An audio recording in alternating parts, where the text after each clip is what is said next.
Chapter 441. Transforming alien slaves is something many alchemists do.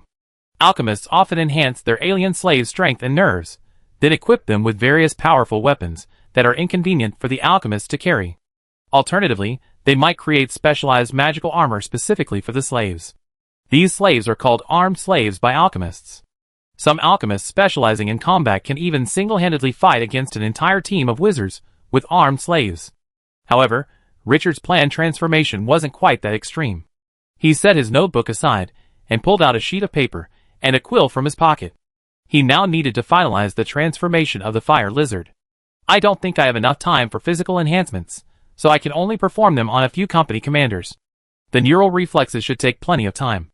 I just need to find a few alchemists to train a batch and control the quality. Then there's recovery and battlefield adaptability.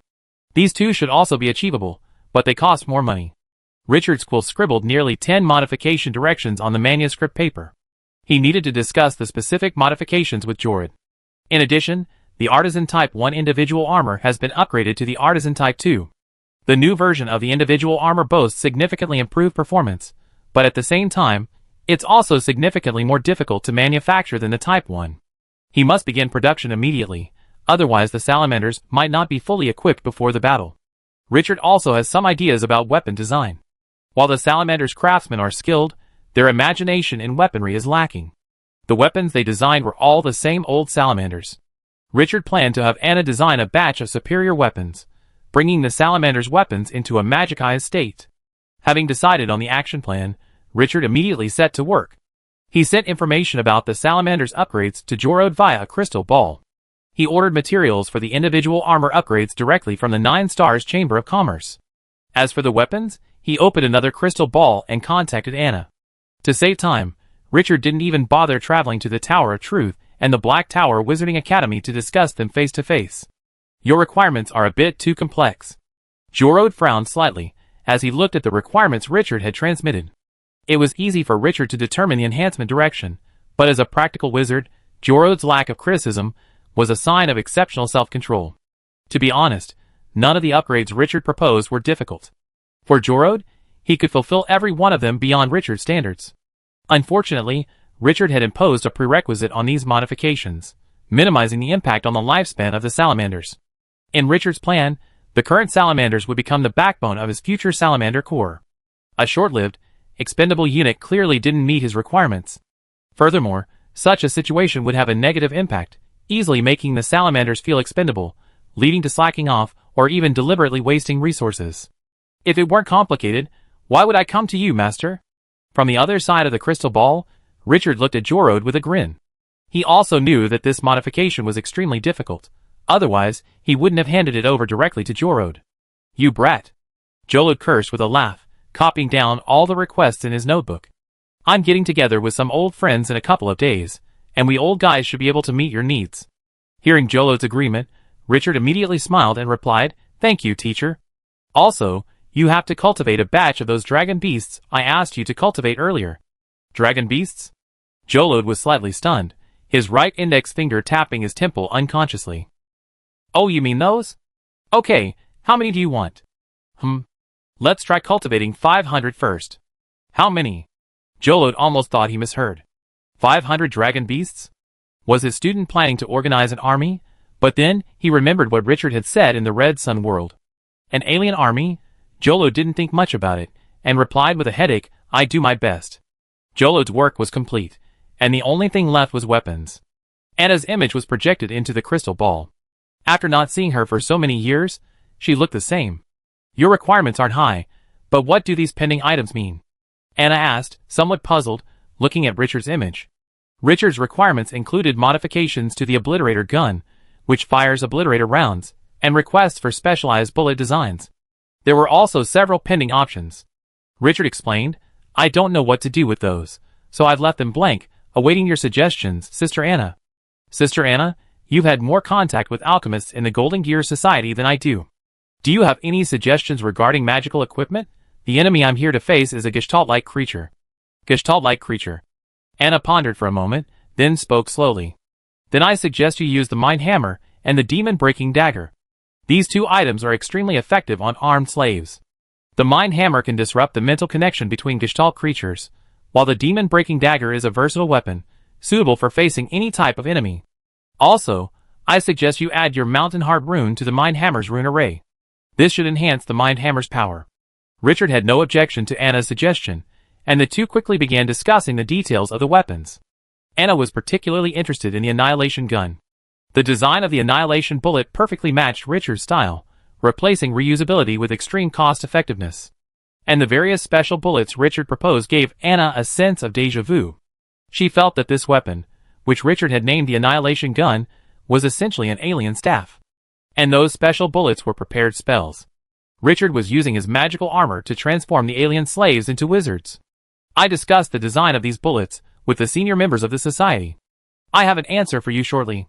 But I have something I think might be of use to you, Anna said, pulling out a magic pouch from a nearby drawer. This is a micro-capacity magic pouch I stumbled upon. It has the same properties as the magic pouch, but its capacity is exceptionally small, and the production cost is significantly lower. I had originally considered this thing useless. But your bullets have given me a glimpse of potential applications. This micro-capacity pocket could be used as a bullet pouch. What do you think? Richard's face lit with surprise. He hadn't expected Anna to possess such a valuable item. I think it's feasible too. Anna nodded slightly. That's all for now. I'll let you know when I have news. The communication was disconnected, and Richard returned to the laboratory. On the test bench, the defensive secondary gun he had acquired from the Astral Fortress had been disassembled into its key components. Among the Forerunner relics Richard had acquired, aside from the land-based floating mothership, this secondary gun held the greatest research value. The Forerunner's mastery of energy was truly remarkable, and this secondary gun embodied their power. Through multiple resonant components, energy would form a structure within the secondary gun's barrel, resembling a spellcasting pattern. This process was incredibly complex, yet incredibly ingenious. If he could truly understand it, Richard felt he wouldn't even need to become a master of the evocation school. Problem. More importantly, if he could figure it out, then small floating cities, and even floating cities, could be equipped with this weapon. As a defensive weapon of the Forerunner civilization, its effectiveness in the astral realm was undeniable. Time passed, and in just 2 months, Kyle would finalize the transformation process. It's impossible to completely avoid lifespan damage during the transformation surgery, but Kyle Wood had done his best to minimize the risks. The transformation surgeries were tentatively scheduled for 6 stages: muscle strengthening, enhanced nerve response, enhanced self-healing, vision, smell, and hearing transformation, internal biometal protective plates, and dragon wing transformation. Muscle strengthening will enhance the fire lizard's strength and agility, while enhanced nerve reflexes will allow it to react faster and focus more quickly. Visual and auditory enhancements will give the fire lizard a dynamic field of vision, a wider olfactory spectrum, and a wide sound wave reception range. The internal bioprotective plates are made of a biometal. This metal will protect the fire lizard's internal organs and help strengthen its skeleton. The final dragon wing enhancement will allow the fire lizard to better adapt to terrain and enhance its mobility. These 6 transformation surgeries will cause minimal damage to the fire lizard. It is estimated that the fire lizard's lifespan will be significantly shorter than that of a normal fire lizard. However, considering that these fire lizards will be deployed in battle, their lifespan will actually be significantly increased. After the transformation surgeries were finalized, Richard immediately rushed to the alchemy workshop where Joro was located to witness the procedures firsthand. To better demonstrate the results, the alchemy workshop's wizard specially used a recovery-accelerating potion to speed up the fire lizard's transformation. In just 2 weeks, all 6 surgeries were completed. The surgery went smoothly. Every wizard involved was a veteran enthusiast of the art of synthesizing animals. The various surgical techniques were executed effortlessly, achieving both effective and aesthetic results. After the surgery, the fire lizard underwent a series of tests in the presence of numerous wizards. After undergoing muscle strengthening, a level 2 fire lizard's speed and agility were dramatically increased. Even this battle-hardened fire lizard veteran needed some acclimation before completing the tests. The combination of enhanced neural reflexes and dynamic vision allowed him to easily pluck the wings of a flying mosquito without harming it.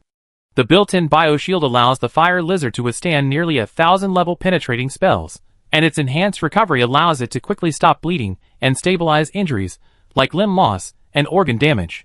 With the help of potions, it can even achieve suspended animation to prolong its lifespan. After a series of tests, The transformed fire lizard commented on its current self. I feel I can now defeat 3 of my pre-transformation cells. After confirming the effectiveness of the surgery, the transformation quickly began. The price for the fire lizard's transformation was 500 mojo, a reduction achieved out of respect for Joro and Richard's consideration for the large sum of money involved. For a single fire lizard, the price would be at least 700 mojo. At this moment, Anna also received timely news. The designs for various bullets and 2 weapons had been finalized. Richard exchanged the Mountain Heart rune and the processing order for the complete blueprints for these weapons. In addition to the initial purchase, the materials for the 9-star Chamber of Commerce had also been purchased. Mountains of raw materials were transported into Richard's secret realm, and in the hands of the salamander craftsmen, they were transformed into individual suits of armor. Everything proceeded smoothly. A year later, an owl arrived at Richard's wizard tower, clutching a military letter. Operator Richard, please report to the 4th Ring Tower of Truth within 1 month. The war has begun, and I hope you are prepared. Chapter 442. Richard put away the notice and released the messenger owl. Is the war finally about to begin? He sighed softly and casually opened the rift in the secret realm. Inside the secret realm, the fire lizard warriors, having completed their transformation, were undergoing recovery training in the training grounds. The sudden physical enhancement had greatly increased their apparent combat effectiveness. However, without precise control of their bodies, it was unclear how much of this paper combat effectiveness would actually be realized. In the alchemy workshop, the fire lizard artisans were working overtime to upgrade the individual armor. But even so, a year was still too short. So far, only 100 sets of individual armor had been upgraded. It seemed the remaining sets would have to wait until they were on the battlefield before being upgraded. Richard entered the training grounds, and the fire lizard warriors, noticing his arrival, stopped training. They gathered around Richard, their 1,000 dragon eyes flashing a fiery golden light. Richard said slowly, "The war is about to begin. Avoid any overly strenuous training during this time." Hearing this news, the fire lizards were instantly enraged. Contrary to Richard's expectations, the fire lizards had no aversion to war. Whether they were veterans of the Green Forest world or newly arrived recruits, their reactions to war were remarkably similar. Fanatical, these fire lizards were incredibly enthusiastic about war. This reaction gave Richard a vague feeling that something was amiss. "How do you feel?" Ulises' voice suddenly rang in Richard's ears. He tilted his head slightly, and saw Ulises flying in from outside the training grounds. "Have you preached to them?" Richard immediately attributed this unnatural reaction to the fanatics. Ulises didn't argue, but added, "I didn't preach to them. I simply gave them some guidance, and allowed them to form something like a society." "Society?" Richard glanced at the excited salamanders and turned his head back. "Society doesn't have that effect. A wizard society is essentially a way of socializing and a specialized method of transaction." The salamander's reaction was more like a society among ordinary humans. Such societies often have a specific goal, and their members work towards it.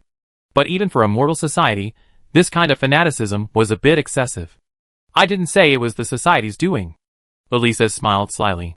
"Their war frenzy is a throwback. You should remember that dragons are the biological weapons of the supreme beings. But the dragon blood in these fire lizards has been suppressed." "No, you mean?" Richard's eyes suddenly widened.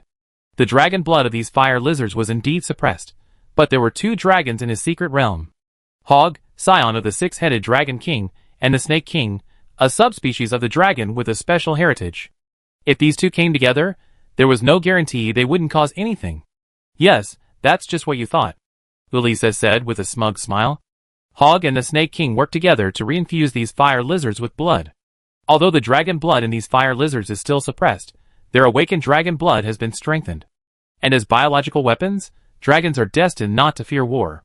So, after strengthening the dragon blood, these fire lizards became like this. Richard turned his head to look at the smug black crow. "Did you arrange this?" "He, the Snake King, and I worked it out together." Richard nodded slightly satisfied. "It's rare that you, besides sleeping, are helping me strengthen my strength." As he spoke, he pulled a tightly sealed bottle from his pocket and tossed it to Ulises. What a wonderful thing sealed so tightly. Ulises took the bottle and curiously unsealed it. As soon as the bottle's mouth was broken, a soul-level fragrance instantly made Ulises' eyes widen. "Soul essence." Richard smiled. "Originally, I was planning to give it to you after this war. But I'm in a good mood now, so I'm giving it to you in advance." For Ulises, Soul essence is undoubtedly the best medicine for healing his soul injuries. Even though Elise's soul injuries are gradually healing, consuming large amounts of soul essence will still accelerate his recovery. If Ulises swallows this bottle of soul essence, he could potentially be restored to the status of world master. Oh, isn't it a bad idea to give it to me now? Ulises said, feeling embarrassed. If I swallow this bottle, I will definitely fall into a deep sleep. I won't be of any help in the rest of your war. Richard glanced at him, and said in a serious tone, that reminds me. Return it to me immediately. No, I just take less, Ulises said in surrender. But after the joke, he immediately said seriously, you must carefully consider my injury. My slumber is inevitable. You must make plans early. Richard nodded earnestly. I know. After leaving the secret realm, Richard sent a message about his participation in the war to a few people close to him via the communication crystal ball. Then he cleaned up the laboratory, neatly arranged the various instruments, and activated the various magic circles. He was likely to be away for a long time. Finally, he walked out of the wizard tower's gate and sealed it. In midair, Richard glanced back at the wizard tower as it was about to disappear from view and sighed softly. I hope I can come back again. The wizards of the Tower of Truth recently sensed something amiss. A sense of impending doom and gloom had enveloped them without them realizing it. Even though the military had banned the spread of the news, many intelligent individuals still managed to detect clues from market fluctuations. The first to discover something was amiss were the employees of the Wizards Guild.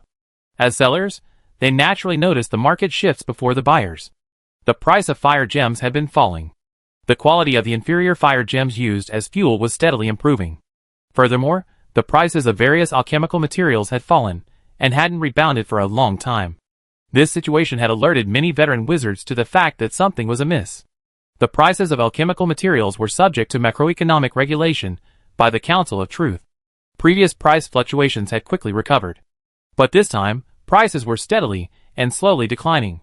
It was as if, overnight, all the great wizards had gone full steam ahead, striving to exploit every resource within their world.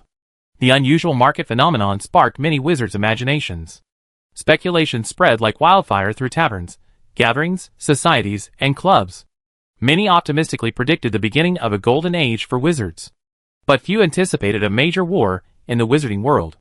Common sense dictated that if a major war were to break out, the price of alchemical materials would rise. But only wizards with a deep understanding of resource development knew that prices in the wizarding world were being propped up. If the great wizards worked at full capacity, many alchemical materials would be priced in magic stones instead of magic essence. But recently, speculation about a major war has gradually surfaced among rumors. Many renowned third-ring wizards have disappeared recently. These masters were elite wizards, who had successfully joined the military. According to estimates, nearly all of the recently enlisted wizards have been drafted. This sign filled the wizards of the Tower of Truth with a sense of trepidation. Just what kind of war could compel the military to mobilize so many elite wizards? The expedition level of the Tower of Truth had undergone some changes since its inception. Giant portals, like tombstones, stood on the cold steel plains of the working level. Giant cargo airships, working tirelessly day and night, transported materials through the portals into the hub worlds. From there, they were transported to the galaxy worlds where war was raging. Among these airships, one seemed somewhat unusual. This is the current situation. Everyone, please be mentally prepared. In the airship, Richard sat in a corner of the room, quietly studying the documents in his hands. Not far away, a military wizard explained the information in the documents to them through various video feeds. So we're completely at a disadvantage, right? A wizard, his body ablaze with black flames, suddenly spoke up. You can understand it that way. The guide nodded. Completely at a disadvantage? This is the first time I've seen such a thing, a wizard resembling a stone figure continued. These galactic mayflies are actually sending troops directly from the astral plane into this world. And we don't even have any countermeasures besides defense. The stone wizard's voice sounded incomparably furious. When had a wizard ever been suppressed by another creature, and suppressed without any countermeasure? But beneath this anger, Richard heard a hint of the impotent rage of disillusionment. This wizard couldn't accept the fact that wizards were completely at a disadvantage in the war. He was wavering. The wizards in the room were surprisingly quiet at the stone wizard's loss of composure. The news of the war had indeed had a profound impact on them, except for Richard. Don't panic, everyone. This is merely a temporary disadvantage caused by the differing wartime habits of different civilizations. Richard quietly emerged from the corner, carrying the information. Among these third-ring wizards, Richard possessed the most knowledge of civilization warfare. After all, a witness of that war rested on his shoulders. The wizards in the room were all elite third-ring wizards. In the future, a significant number of them would become great wizards. And now, all their eyes were fixed on Richard. Like a star surrounded by a moon. Chapter 443. Richard, the wizarding world's latest celebrity. Although the news of the small floating city hadn't been made public, it was no secret to the wizards in the room. And as the only wizard on the list of creators of the small floating city, who wasn't a great wizard, Richard's name naturally left a lasting impression. Richard stood in the center of the room, facing the gazes from all directions, unfazed. Everyone, don't be fooled by this temporary disadvantage. Those mayflies have gained control of the celestial air simply because they conquered other worlds in this way in past wars. It's just like how we're used to using floating cities to conquer. Don't just marvel at the galactic mayflies' control of the air. Believe it or not, those mayflies are also wondering why these wizards down there keep popping up, seemingly endlessly. Richard's humorous tone amused the wizards present. The previous tense and decadent atmosphere dissipated considerably. The wizards were all intelligent, and they could easily tell whether Richard's words were just soothing salutations. Seeing the atmosphere return to normal, Richard struck while the iron was hot and dropped a bombshell.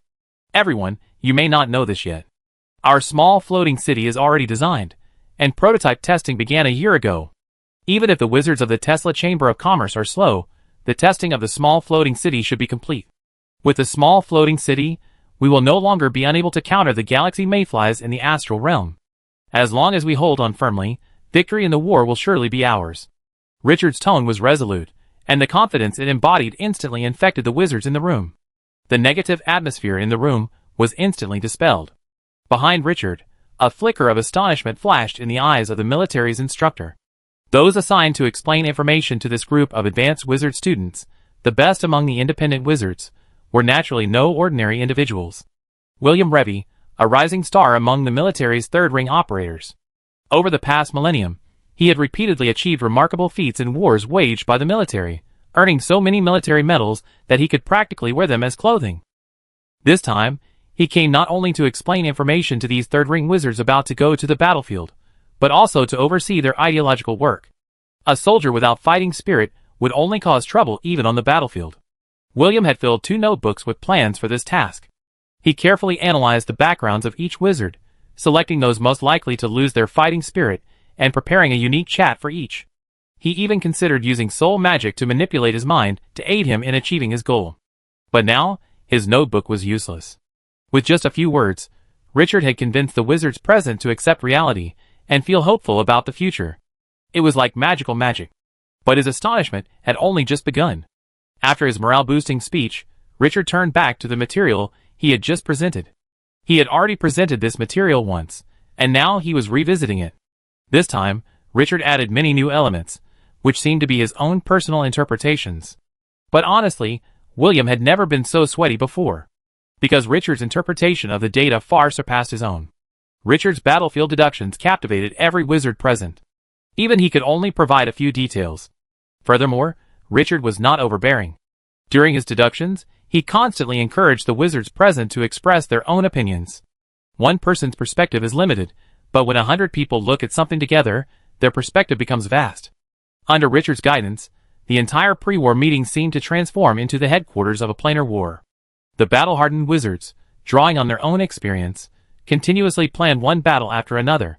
Through their discussions, the war situation became clearer, and their fighting spirit soared. William recorded the entire process. As a rising star in the military, his forte was learning. He considered Richard's behavior exemplary. Using reasonable speculation to dispel the third-ring wizard's negative thoughts, and then utilizing the war command model more familiar to the wizard, he also involved the wizard in the deduction. Painting yourself a rosy picture is indeed the case. Furthermore, this series of operations requires no soul magic at all. This means that even against soul wizards, with extremely keen perceptions of souls and minds, this method can be used. This method is truly ingenious. William excitedly closed his notebook. Richard's methods had opened his eyes. According to the data, Richard had only recently been promoted to the third-ring wizard, yet his performance was superior to that of the veteran wizards present. Could it be that such a genius really existed in this world? Finally, I'm done. After concluding the discussion, Richard returned to his seat. Though Richard appeared composed, He felt a sudden sigh of relief within him. He almost let out a slap. Wow, you're quite the talker. Elisa's voice suddenly echoed in Richard's ears. Just now, the two of them had put on a brilliant performance before the eyes of numerous wizards. Richard's first two sentences were indeed his own thoughts and ideas. The subsequent battlefield deductions were Elisa's input. At best, Richard had fought in only 3 interdimensional wars. No matter how clever he was, he couldn't possibly have come up with a deduction that would astonish even William. All of this was merely the analysis of Elisa's, a world master who had fought in civilizational wars. And later in the deductions, flaws appeared in Elisa's deductions. Upon realizing this, Richard quickly thought of a solution and began to involve the other wizards in the deduction. This strategy almost perfectly concealed his flaws. None of the wizards present noticed Richard's panic. To them, this was a perfect pre-war meeting. Not only did they know the enemy's information, but they were also filled with fighting spirit. No one knew that this was the product of a strange combination of circumstances. Soon, the airship landed, and the wizards arrived at the hub world. The hub world had now become a large-scale military factory, with vast quantities of resources transported by airships to this world, then processed there, and shipped to the front lines. Millions of alchemists toiled tirelessly in the vast alchemy workshop, like worker bees. After entering this world, Richard and his companions were assigned their own resources. Each white wizard led a 10,000-man white wizard regiment, while each dark wizard was assigned a 100-man dark wizard squad. In this war, the dark wizard's role became extremely limited. Because the galaxy mayfly's true rear lies beyond this world, many of the dark wizard's past tactics are of little use in this war. Their current role is reconnaissance and sabotage behind enemy lines, essentially serving as special forces. Civilized wars differ from dimensional wars, and the wizard's past warfare methods must adapt to the new battlefield environment. As a direct subordinate of the Council of Truth, the military must begin the transformation. Only when the military confirms the appropriate tactics will the new warfare model be rolled out to all wizard academies. Master Richard, this is your team. Alchemical equipment and potions will be delivered shortly. Here's the list. The logistics wizard respectfully handed over a leather scroll. Richard took it and examined it carefully. Then, his brow furrowed. Why are all these little gadgets? Don't dark wizards get vehicles? The list was quite extensive, but mostly potions and spell scrolls. There were only a few alchemical weapons, and no vehicles at all. This was a far cry from the equipment of the white wizards next door. The logistics wizard bowed slightly. I'm sorry, Master. I'm just an employee. The distribution of equipment isn't my decision. If you have any complaints, you can report them to a higher-ranking wizard. Richard waved his hand and replied, All right, I report this to my superiors. Please deliver the items. It's my responsibility, no problem. The logistics wizard left, and Richard looked at the endless supply of potions on the equipment list, feeling almost numb. If your tactics have changed, why don't you change your equipment too? This set looks like the same old dark wizards. He turned to look at the dark wizard team around him. All members of this team were level 2, and many of them had a somewhat decayed life force. Unlike mortal armies, in a wizard's army, the more decayed their life force, the closer their lifespans were to the end, the stronger their combat effectiveness. Physical evolution is still a minor path among wizards, with the vast majority pursuing spiritual evolution. In this path, physical decay doesn't hinder their combat effectiveness. And their rich experience and extensive knowledge make them even more formidable than ordinary wizards. The team is quite impressive, but with these things, wouldn't they be just serving food on the battlefield? Big. The division hasn't even seen the battlefield. How could they be so sure this equipment is inadequate? Suddenly, an old wizard with a decayed aura stepped forward from the ranks. Richard glanced at his chest. Next to the golden pentagram symbolizing the Council of Truth hung several medals of honor awarded by the military. He must have been a very experienced wizard. The old wizard's tone was calm, but every wizard present could detect a hint of dissatisfaction. This equipment was the product of continuous military refinement during past wars, and behind each piece of equipment was the blood of wizards. Richard didn't answer the question, but instead asked, What's your name? My name is Vlad Rafai. Richard nodded, his eyes suddenly sharp. In the next instant, a savage, domineering aura swept over the entire team. Then I call you Vlad. Vlad, we're not in a meeting right now, and it's not time for free speech yet. Do subordinates in the military have the right to freely question the decisions of their superiors? Chapter 444. The military is a place where superiors and subordinates are clearly defined. For a subordinate to question a superior's judgment is undoubtedly a challenge to their authority. The military wizards couldn't have been unaware of this. But the old wizard still expressed doubts. This expressed a distrust of Richard's abilities. He wanted to seize power. Thus, Richard had to demonstrate sufficient ability to subjugate these wizards and establish his authority as a superior. Otherwise, his authority could be easily eroded by the veteran wizards in the team, leaving him with nothing to command. Under this overwhelming pressure, every wizard in the team was in awe. Although Richard's age was not comparable to that of ordinary wizards, his apparent strength on paper was no less than that of veteran third-ring wizards. Coupled with the simultaneous pressure exerted by Elises on his shoulders, the wizards in the team felt as if they were facing a world master. "Answer me, Vlad." Richard's low voice made Vlad shudder. As the troublemaker, he bore the brunt of Richard's pressure. Even though his strength had reached the limit of the second ring, Vlad still trembled under the pressure. There was no way. The difference in strength between the two was too great. He said tremblingly, "No, the first rule of combat is that a combat wizard must never question the decisions of his superiors." "Very good." Richard nodded slightly, but the pressure on him didn't dissipate, but instead grew stronger. "What does the rule say about the punishment for wizards who violate it?" At the word punishment, Vlad's face suddenly turned pale. According to the rule, a superior wizard has the right to execute a subordinate wizard who questions his decision. Of course, this rule only applies on the battlefield. They are currently still in the rear, so the punishment he will face is flogging. The military judge will lash his soul with a specially crafted whip of punishment.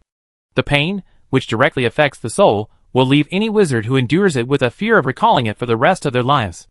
"My lord, those who violate the rules will be punished with flogging." The old wizard's voice was a little dry, and he now regretted being such a troublemaker. He had a secret method that allowed him to determine a wizard's age.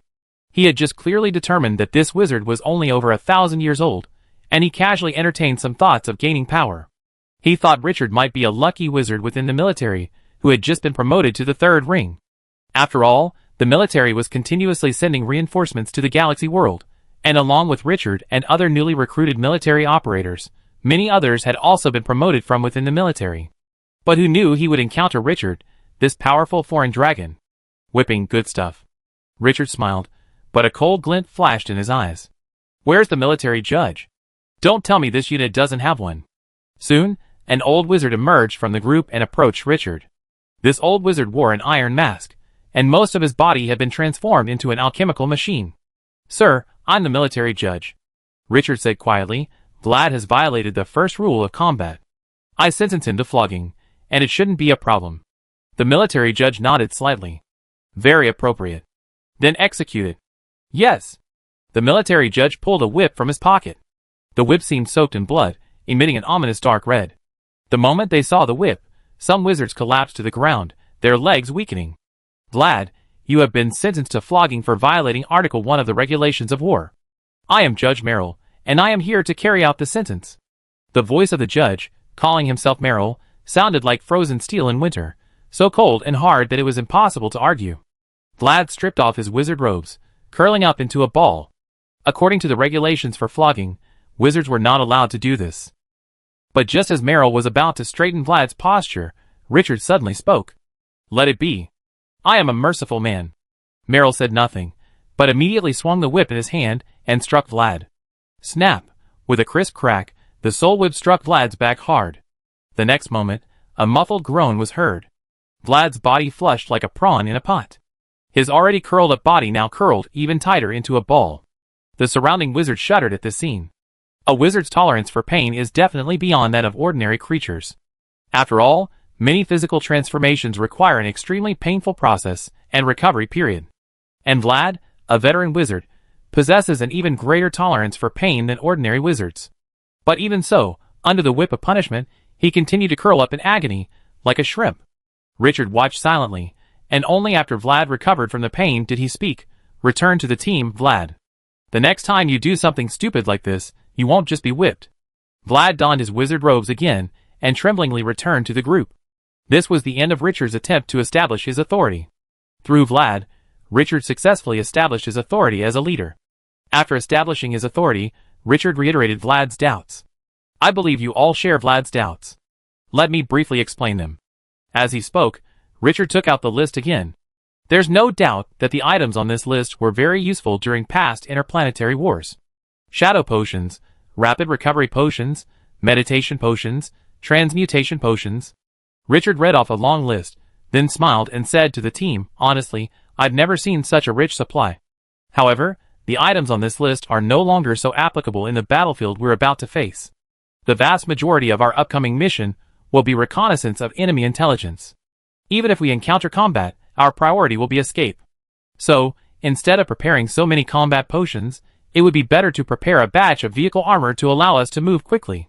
Richard's explanation left many wizards in the team pondering. If their primary mission was reconnaissance, then their previous supply needs were indeed a major problem. But now, it's obviously impossible to temporarily allocate a batch of vehicles to us, Richard sighed softly. Thankfully, I made some preparations in advance. You be in for a rough ride this time. With that, Richard casually opened a rift in the secret realm and entered. Soon, the salamander warriors led the drakes out one by one. The drake's cultivation was carried out simultaneously with the salamander's transformation, but the drake's cultivation was even faster than the salamander's. The transformation surgery required data collection for each fire lizard, followed by organ and gland cultivation. As for the dragon beasts, Joro mastered the entire production process and provided unlimited quantities of semi-elemental flesh and blood produced in the Red Sun world. Breeding hundreds of dragon beasts was easy for the alchemy workshop. The semi-elemental flesh and blood performed so well that the alchemy workshop was even willing to accept it as payment. These are the dragon beasts I commissioned to be bred. I write a brochure for you on how to control them. Until the new vehicles arrive, these dragon beasts will serve as your vehicles. The team's wizards were stunned by the majestic dragon beasts before them. The vigorous life force radiating from the dragon beasts indicated their exceptional physique, and their imposing size indicated their incredible strength. These synthetic beasts would be considered top-notch even for the military. But the airborne commander before them had casually brought out 100 of them for their temporary use. Wow, which great wizard student is this? He's so wealthy. One wizard sighed quietly. The young wizards admired the dragon beasts, while the experienced veterans, after glancing at the dragon beasts, focused their attention on the fire lizards that led them. They unexpectedly sensed a deadly threat from these seemingly ordinary alien slaves. What on earth did this Three Rings Master raise within the secret fragment? An army? To deal with emergencies, tumors were implanted in the brains of these dragon beasts, ensuring they could be ridden by other fire lizards, or even other creatures. After each wizard was given a dragon beast, the logistics wizard arrived with supplies. A large amount of potion equipment was distributed, and the wizards who received the supplies skillfully placed the items in their most convenient locations. Richard, on the other hand, felt a bit overwhelmed by the supplies, unsure how to arrange them. After distributing the supplies, the logistics wizard was about to leave, but Richard stopped him in time. Master, please wait a moment. Richard appeared in a flash beside the logistics wizard and asked kindly, Master, may I ask if we have any synthetic beast pockets left? If so, please point me in the right direction. Synthetic beast pockets. We do have a stockpile of them in our warehouse. The logistics wizard thought for a moment and replied respectfully, if you require them, please use your crystal ball to contact the logistics department and request a shipment. I see. Sorry to have delayed you. Richard immediately pulled out his newly issued crystal ball from his pocket and found the logistics department's contact information. After the call was connected, a voice spoke rapidly from the crystal ball. Operator Richard, please state your needs quickly. I need 100 synthetic beast pockets and, if possible, 100 high-speed vehicles. Request received. We will allocate them based on available supplies. Please do not request again within 3 days. With that, the call was quickly disconnected. Goodness. Looks like logistics are busy, Richard muttered to himself. 10 minutes later, his crystal ball received a message. His request for a synth pocket was approved, but his request for a vehicle was denied due to insufficient inventory. Richard had anticipated this situation. For a place as generous as the military, any excess vehicle gear wouldn't be left gathering dust in the warehouse. Since it wasn't on their ration list, it meant the military didn't have any of it in stock. Even if they applied, they have to wait for production. Soon after, the logistics wizard delivered the synth pockets, along with a batch of fake death potions for synths. After distributing these items, they began to rest and recuperate. There were 3 portals into the galaxy world. If nothing unexpected happened, they would receive the call to join the war soon. Chapter 445. Operator Richard, please lead your team and report to Airship Yard 124 within 6 hours. Operator Richard, please lead your team and report to Airship Yard 124 within 6 hours. The voice from the crystal ball instantly opened Richard's eyes. After 2 days of rest, they were finally about to enter the battlefield. Attention everyone, we will be boarding at Airship Yard 124. All hands on deck. Naturally, Richard wasn't the only one who heard the order from the crystal ball. Before Richard could finish his words, the wizards in the team were already in combat mode. Judging by their formation, these dark wizards seemed to know some of the white wizards' military formations. You know military formations? Richard asked curiously. We received some impromptu training before joining the battle, a wizard replied briefly. Richard nodded slightly. That's good. Everyone, attention. Target Airship Yard 124. Full speed ahead. With that, Richard transformed into a streak of light and flew towards the massive portal in the distance. 3 hours later, the team arrived at Airship Yard 124. Airship Yard 124 was a dedicated military airship yard, filled entirely with warships. But compared to the warships Richard had seen before, these military ones were even larger. Nice stuff, Richard exclaimed, looking at the warships. After landing at the airship yard, a logistics wizard quickly approached Richard. After asking Richard's identity, the logistics wizard searched the crystal ball for a long time before finally finding the warship Richard was supposed to board. This gave Richard a bad feeling. I'm so sorry, the logistics wizard said with a smile. Orders from above have been changing constantly lately, and sometimes we don't receive information in a timely manner, which can lead to errors. A few days ago, due to information loss, we assigned a team of wizards to an airship that was supposed to be under maintenance.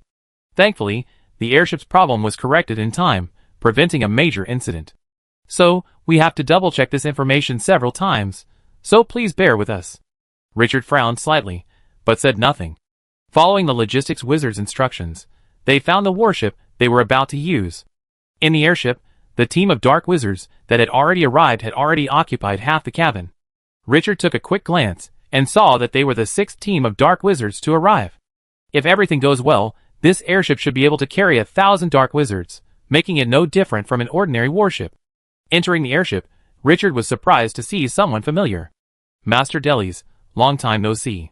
At Richard's voice, Delis, who had been resting in the cabin with his eyes closed, suddenly opened his eyes. Master Richard, we met just a few days ago. Delis stood up, a faint smile playing on his lips. Although I didn't say much in the pre-war meeting, Master, you can't forget me. Richard was stunned, then slapped his forehead and apologized. Look at my brain. I deserve a beating. I deserve a beating. The team entered the cabin. Richard designated an area for the team and approached Delis to discuss the war quietly. I've never seen such poor command, Delis said bluntly. I participated in over 30 interdimensional wars, and none have been as bad as this one. Hearing Delis's unkind assessment, Richard quickly asked, Master, what have you discovered? Delis pulled a magic pouch from his waist, pointed at it, and said, I don't understand what they've reformed. Giving us these old-fashioned things and asking us to fight according to new tactics is sheer mental retardation. And all the supplies I've requested are inadequate. Even in ordinary interplanetary wars, I wouldn't encounter this kind of situation when allocating resources. Delis's words were filled with anger. In his view, this kind of supply allocation was a sheer disregard for human life. And then, there's their terrible command. I don't know about you, but I received 3 similar messages before this one. But the airship fields mentioned in these messages were completely different. I just don't understand. How can arranging an airship be so difficult? Are the military headquarters full of idiots? Delis grew increasingly angry. He was heading to the battlefield of a war of civilizations, and his logistics headquarters were filled with such useless people. How could they possibly fight like this? Richard, listening to Delis's story, felt bewildered. The military shouldn't have idiots. The military fights a fair share of wars daily. Even if the command staff are clueless, after thousands of years of fighting alongside their troops, they should have acquired certain skills ingrained in their bones. How could such a colossal mistake have occurred? In the center of the hub world, a newly constructed towering tower continuously emits subtle energy waves. This is the Logistics Command Center, where the allocation of supplies for the entire hub world, including the galaxy world, is decided. Furthermore, it is responsible for the coordinated deployment of reinforcements. The Third War Zone is requesting assistance. They need 10,000-man regiments and 400,000-man regiments for reinforcement. They also require 300,000 mana supplies, 3,500 tons of various alchemical materials, and over 1 million bottles of various potions. In the command room, A wizard with a body resembling crystal quietly listened to his subordinate's report. A dozen wizards lined up around him, waiting to report. After the subordinate finished reporting, a faint light shone within the crystal wizard, and countless runes flowed in the flashing light.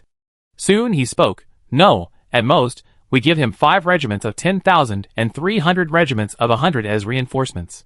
Regarding supplies, deliver the alchemical materials first, and for potions, ship any excess inventory. Subsequent supplies will prioritize the third war zone. Tell Wang Hun to make careful decisions.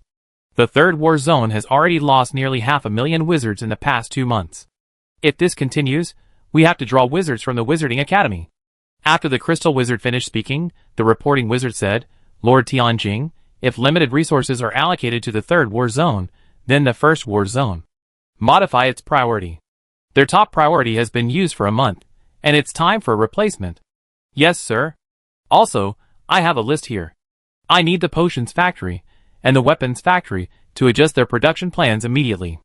As he spoke, the crystal wizard known as Tianjing snapped off his pinky finger and handed it to the reporting wizard. The next wizard then stepped forward to report on the next matter. The reporting wizard left the headquarters and hurriedly produced his crystal ball. He first notified the wizarding department of the personnel deployment. Then, he contacted the logistics department to arrange the deployment of various resources.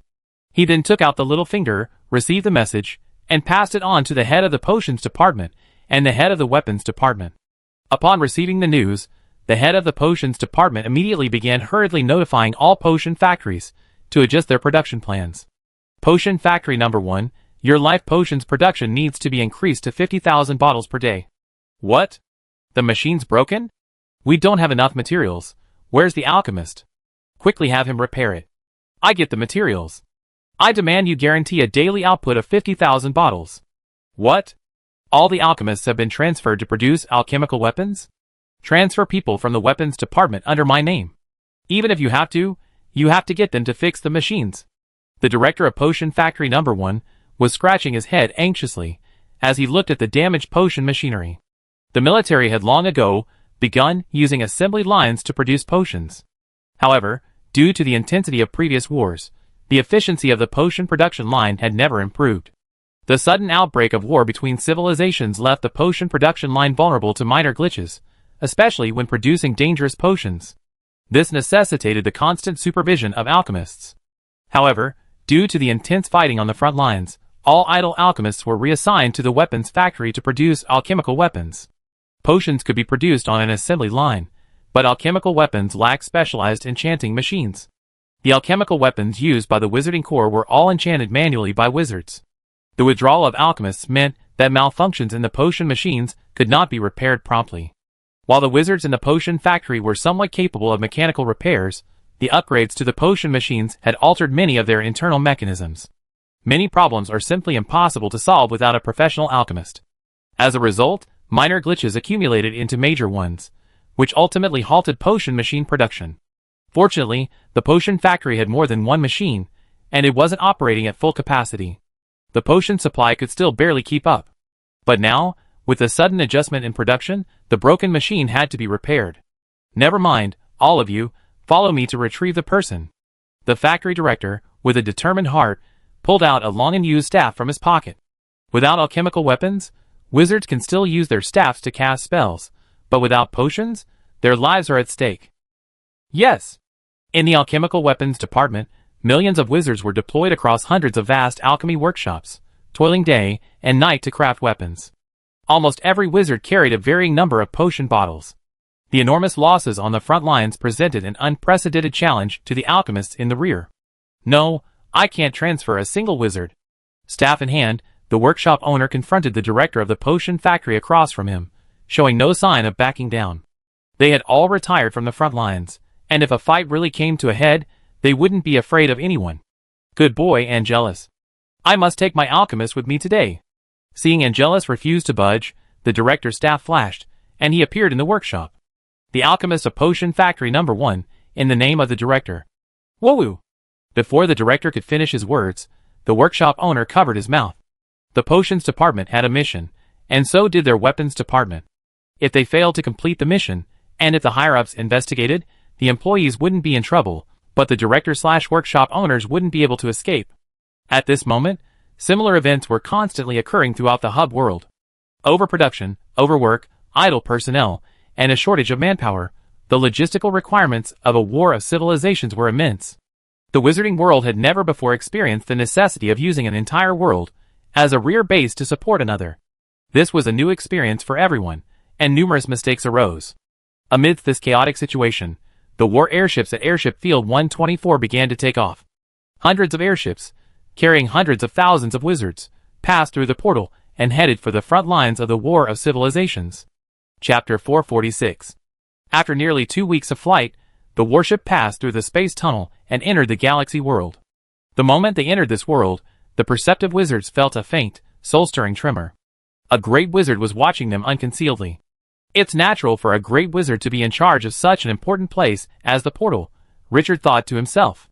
After passing through the portal, the warship did not appear directly in the wilderness, but in a space resembling a cave world. Cave? As expected. Richard glanced at the environment outside the airship and thought to himself, as expected. In his pre-battle deductions, he had still deduced that the wizard's portal would be moved underground. Simply because, without air superiority, the portal would be a huge target. After the airship entered the cave, a dedicated logistics wizard guided it. The warship carrying the white wizard flew directly out of an exit at the top of the cave. The warships carrying the dark wizards landed at the airship field. As for the cargo airships, they flew toward the other side of the cave. At the airship field where Richard and his men landed, dozens of severely damaged warships were undergoing repairs.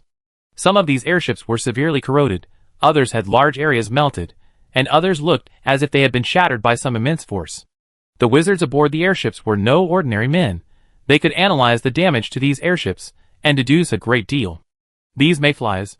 The airships landed, and the dark wizards emerged from the warships. As they left, Richard heard the logistics wizard beside him report through his crystal ball. Reinforcements have arrived. 30 Type 5 warships and 300 Centuri are on standby. After leaving the airship field, the logistics wizard gave each of the leaders of the dark wizard team a brief map of the base and a strategic map of the thousands of kilometers surrounding the portal. According to the information on the map, the wizards had built numerous war fortresses and fortresses to resist the invasion of the galaxy mayflies. These fortresses and fortresses connected together, covering the entire galaxy world like a spider web. The galaxy mayflies were the insects caught in the web. The only flaw was that these insects were quite ferocious. Not only could they break free from the web's constraints, they could also tear through it. On the strategic map, several locations where fortresses should have been located were marked with mayfly symbols. The situation isn't looking good, Lee said, a hint of worry in his heart as he examined the map. The dark wizards were divided into 30 teams based on the airships they had arrived on. Led by the logistics wizard, the 30 wizard teams split into 6 groups and entered 6 different tunnels. Within these tunnels, they entered several halls. In these halls, teams that received missions followed the tunnels directly into the surface, while those without continued on. In the end, only one wizard team remained of the 30. After flying slowly through the tunnels for about 10 minutes, Richard's team entered another hall. This hall was also underground, but it should not be far from the surface. Beside Richard, Deliz's brow furrowed the moment he entered the galaxy world. After entering the hall, his frown deepened. Several passages connected the hall to the surface, and from the moment Richard entered, the subtle roar of magic could be heard continuously from these passages. Suddenly, the dark wizards in the hall received orders from headquarters almost simultaneously. Operator Richard, welcome to the 3rd War Zone. Your team's current mission is to patrol the swarms of mayflies surrounding the fortress. The specific tasks are as follows. Reading the message in the crystal ball, Richard felt a surge of relief. Luckily, they had prepared drakes as vehicles. Otherwise, if they encountered a swarm of mayflies, they would have suffered heavy casualties. Deliz, on the other hand, had no such thoughts. Looking at the message in the crystal ball, he cursed out loud. Those logistics idiots. They're running low on vehicle armor. What on earth are they making in their workshop? Slave collars? Clearly, this battle-hardened veteran wizard had also considered the issue of vehicle armor. But unlike Richard, Deliz didn't have a drake.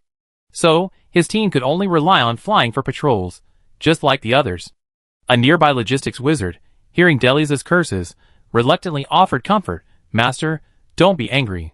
The demand for vehicle armor has been raised for a long time. It's just that the shortage is too large, and the damage rate is high, so we can't replenish it right away. Once Master has been on patrol for a while, you'd be able to receive the vehicle armor. On patrol for a while? Delis snorted coldly. I hope I can survive until then.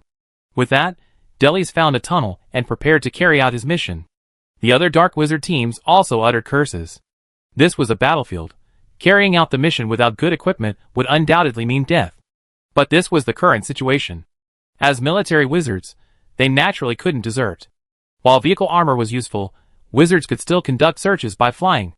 Richard followed the mission's instructions and descended through the tunnel to the starting point for the mission. War Fortress Number 9. Upon entering the fortress, Richard faintly heard the sound of exploding fireballs. Before they could all emerge, Richard saw a white wizard hurried in and shouted, "Hurry, support! Those mayflies are coming!" Outside the fortress, a dense swarm of galactic mayflies attacked the fortress in droves. The mayflies, as big as the sun, towered over the enchanted fortress, showering it with high-energy beams like raindrops, leaving a trail of molten craters. Above the fortress, massive alchemical turrets, supporting a magical barrier, continuously fired ball lightning bolts at the mayfly swarms. These ball lightning bolts exploded in the air, the scattered lightning bolts connecting with each other, weaving a web of lightning in the sky. Mayflies touched by the lightning would instantly turn to charcoal and fall from the sky.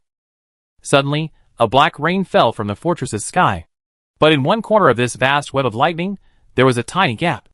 At the edge of the fortress, 10 artillery batteries lay damaged.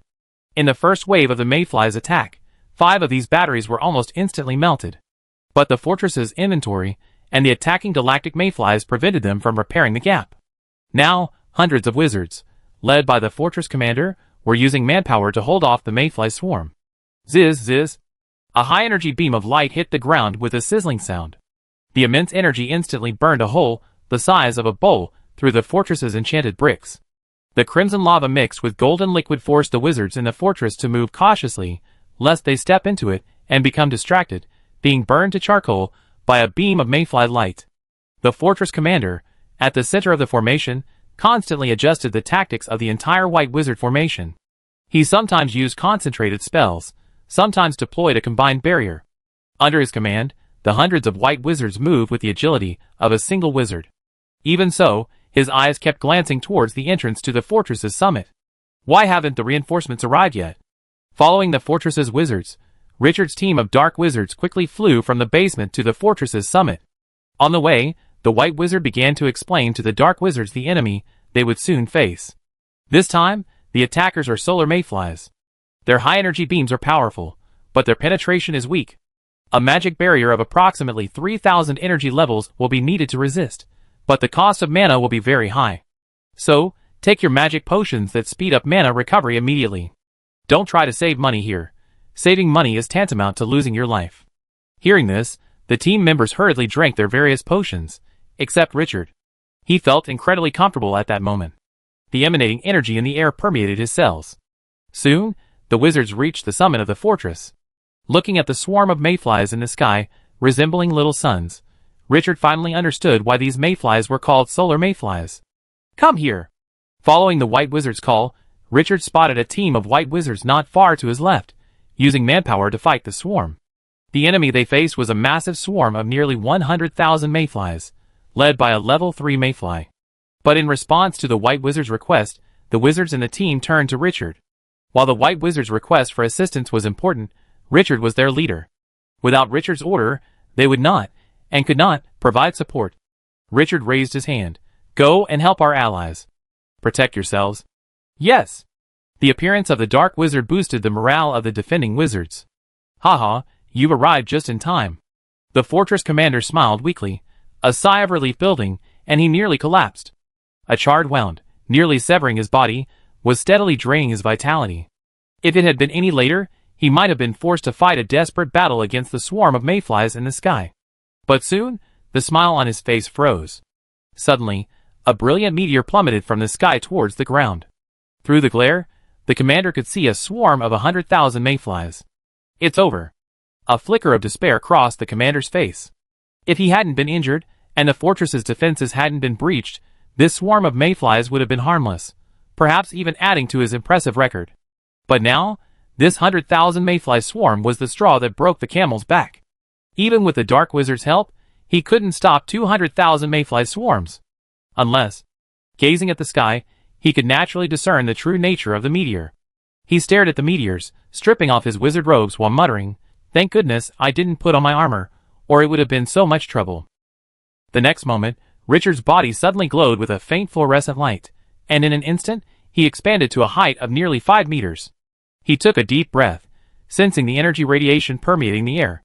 Now, he felt much more agile than during the previous test. "Wow, this place is really nice." He gestured to the fortress commander, signaling to pause his spellcasting. The fortress commander's heart skipped a beat at the gesture. What was this dark wizard going to do? No, he already knew what this dark wizard was going to do. Madman, what a madman. The fortress commander felt as if his sanity was about to evaporate. This new dark wizard was actually going to single-handedly challenge a swarm of mayflies that their entire squadron could barely resist. Chapter 447. Arcs of electricity snaked across Richard's body like living creatures. They flickered with a faint blue light and exuded a destructive aura. The energy beams from the mayfly army filled the fortress with dissipated energy. This was undoubtedly the perfect battlefield for the radiant giant. Richard pointed to the sky, and the glow on his body suddenly intensified. Dragon-like lightning bolts flew from his fingertips, instantly engulfing a corner of the mayfly swarm. Then, like the god of thunder, Richard continuously unleashed lightning bolts at the mayfly swarm.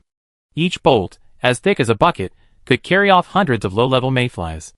Richard's firepower alone was surprisingly greater than that of a 100-man squadron of the White Wizard. The fortress commander felt a dryness in his throat as he watched this scene. Is his magic power limitless? Sensing the enemy shift, the mayfly general at the center of the mayfly formation immediately responded. The massive swarm of mayflies began shifting formation, with numerous mayfly swarms detaching from the main structure. Like floating artillery, they fired at Richard. Their mission was to cover the core shift. But Richard was waiting for this very moment. Question: what method could quickly destroy the combat effectiveness of a large mayfly army? Answer: decapitation. What type of spell could be capable of such a task? Answer: only spells with incredible penetrating power could deliver a single fatal blow. Then, there was a loud bang. The fortress layer, which had only melted a crater after being struck by the high-energy radiation, now had a shallow depression with a radius of nearly 10 meters. Richard's figure was like a demon breaking the seal. He withstood the beams of light from the swarm of mayflies, and broke through the defense of the swarm of mayflies. He converged the arcs of electricity flowing through his body, and fiercely swung a fist at the swarm of mayflies. Buzz! A brilliant aurora burst from the tip of his fist, like a meteor streaking through the night sky, instantly piercing the swarm of mayflies. At the center of the swarm, protected by countless mayflies, General Mayfly vanished into nothingness in an instant. At that moment, the entire world seemed to fall silent. The wizards in the fortress, and the mayflies in the sky all stopped moving. Now it's much easier, Richard muttered wearily, and lightning burst forth from his body again. Without General Mayfly's command, the massive swarm of 100,000 mayflies became nothing to fear. A vast net of lightning spread out from Richard's center, and the physical bodies of the mayflies fell like rain. In the sky, the meteor, noticing Richard's might, arced gracefully, flying off into the distance. It showed no intention of shielding its own kind. The mayflies above the fortress, witnessing this, also began to retreat. But Richard didn't stop there. He formed a bow with his arms, and a great bow of lightning slowly took shape in his hands. Like shooting birds, one lightning arrow after another continuously smote down the swarm of mayflies, until they flew beyond Richard's mental range. Richard landed on the ground, his form gradually returning to normal. He looked a little exhausted, his spirits somewhat waning. The battle had seemed effortless, but in reality, it had required nearly all of Richard's strength. Currently, both his mental strength and the vitality of his cells were at a very low level. Only his magic power remained intact, thanks to the radiation manipulation. Richard pulled a set of clothes from his pocket and put them on. His clothes weren't like Hulk's pants, which could grow and shrink. After putting on his clothes, he took out his armor and donned them. Throughout the entire process, the fortress was in complete silence. Soon, Richard had donned his individual armor, and a slightly weary voice emanated from within. Retreat. Commander, I have some questions for you. The next moment, the wizards realized what was happening, and the entire fortress was instantly filled with cheers. While the battlefield is a stage for teamwork, individual strength remains something that people admire. People always love heroes. The fortress commander took a potion from a bystander and casually sprinkled it on his wound. The necromancer beside him waved his staff in coordination, and buds began to grow from the wound. The fortress commander came to Richard's side, and solemnly performed a wizard salute. "I'm Thorin, commander of Fortress 9. Thank you, master, for your unwavering assistance." Richard's voice sounded a little muffled through his armor. "It's my job. I have some questions for you, master." The two entered the fortress, and alchemists passed by carrying various materials. The turrets damaged in the battle needed to be repaired quickly, otherwise, once Richard left, the fortress would still be in danger of collapse. "Master, you want to ask about the swarm of mayflies," Thorin said. Richard nodded slightly. "Indeed, this type of mayfly didn't appear in the information provided to me by command. That's not unusual. There are many different types of mayflies. I've heard that the swarms of mayflies in the astral plane are so numerous that they could obscure entire galaxies. God knows how many species there are." Richard's heart sank slightly after hearing Thorin's news. "Are all these mayflies of the same species?" "Pretty much." With that, the two of them entered a heavily guarded room. Thorin opened the door, revealing a meticulously organized laboratory. Inside the laboratory, several white wizards were dissecting the sun mayfly they had just encountered. Besides the sun mayfly on the dissecting table, the laboratory was filled with numerous specimens. These specimens were placed on shelves on the other side of the laboratory, in jars and bottles filled with the bodies and organs of various mayflies. These mayflies appeared roughly the same, but their details differed significantly. These mayflies all belonged to the same species, the galaxy mayfly. But they appear to belong to different groups. When fighting, they always fight alongside others of their own species. Even when alone, they're reluctant to join other groups. Furthermore, there seems to be some conflict between these mayflies. Thorin led Richard to a shelf and pointed to two bottles of mayflies placed together. Mayflies from these two groups even came to blows when they met. Richard examined the two mayflies closely. One was larger, with a chitinous shell and broad wings on its back. The other was smaller, and its body more closely resembled the galaxy mayflies Richard had seen. "Which of these two is stronger?" Richard asked. "The smaller ones are formidable," Thorin replied. "The smaller ones are clearly more powerful in combat than the larger ones, but their adaptability is also weaker. According to our experiments, when faced with different environments, the larger ones always adapt faster, while the smaller ones die very quickly. Without their group, the small mayflies have little ability to survive in the wild." Richard stroked his chin. "It sounds like the larger one is more individualistic, while the smaller one is more communal." "Yes, master, you do have some research on biology," Thorin praised. Richard smiled, but his expression was hidden by his armor, so Thorin couldn't see anything. "Not much research." Richard glanced at the anatomical atlas hanging on the wall and turned to Thorin. "Commander, I have a humble request. For my own safety, and for the safety of my team, I need all your research on mayflies." Richard finished speaking, mentally bracing himself for a heavy loss. If he asked for mayfly specimens, Thorin would have generously prepared a batch for him. But Richard wanted research results now, which did seem like a form of forced return of favor. But to Richard's surprise, Thorin immediately agreed. "No problem, I sort it out and give it to you later." Richard was slightly taken aback. Thorin's reaction was somewhat unexpected. Thorin saw his confusion and sighed. This is the battlefield of the civilization war. Wizards are being destroyed one fortress at a time. Clinging to knowledge at this moment will kill you. The civilization war has a huge impact on wizards. In previous interdimensional wars, wizards were always confident that they could conquer the world. Therefore, on the battlefield, they still considered the future. But the civilization war is different. In the civilization war, wizards don't know if they can win, and under such circumstances, they prioritize the present. Side effects of potions? Survive first. Are spells harmful? Survive first. What if other wizards use their research findings and create something remarkable in the future, but don't benefit themselves? Survive first. All of this will only be seen if they survive. If they can't survive, everything is in vain. Richard remained silent upon hearing this. After following Thorin around the laboratory, he returned to the team with the research materials. The team had already arrived at the fortress gate. According to research data from Fortress Number 9, the subspecies of these mayflies are as numerous as the subhumans in the wizarding world. Most of these subspecies of mayflies possess special abilities, such as the sun mayfly they had just seen. This mayfly's ability is hyperthermia, which can heat its target to extremely high temperatures in a very short time. But according to the fortress's records, despite these subspecies' special abilities, their combat effectiveness is actually not as strong as that of the galaxy mayfly. The galactic mayfly's ability to manipulate energy was astonishing even to the power-shaping wizards.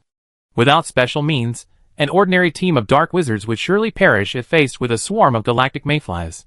So the galactic mayflies are so powerful? Richard muttered to himself. Think about it, they were all top-tier third-ring wizards back then, with a legendary veteran like Delis as their main force. Even so, after the swarm of mayflies self-destructed, only he and Delis survived. Richard circulated the information to the team while he studied the map. According to the mission, they needed to depart from Fortress 9, then pass through Fortresses 1192 and 193, before reaching their final destination, Fortress 194. They had no support along the way, so if a battle broke out, they would have no one to rely on but themselves. The only good news is that these fortresses are not far apart and can be used as shelters and supply points. Chapter 448.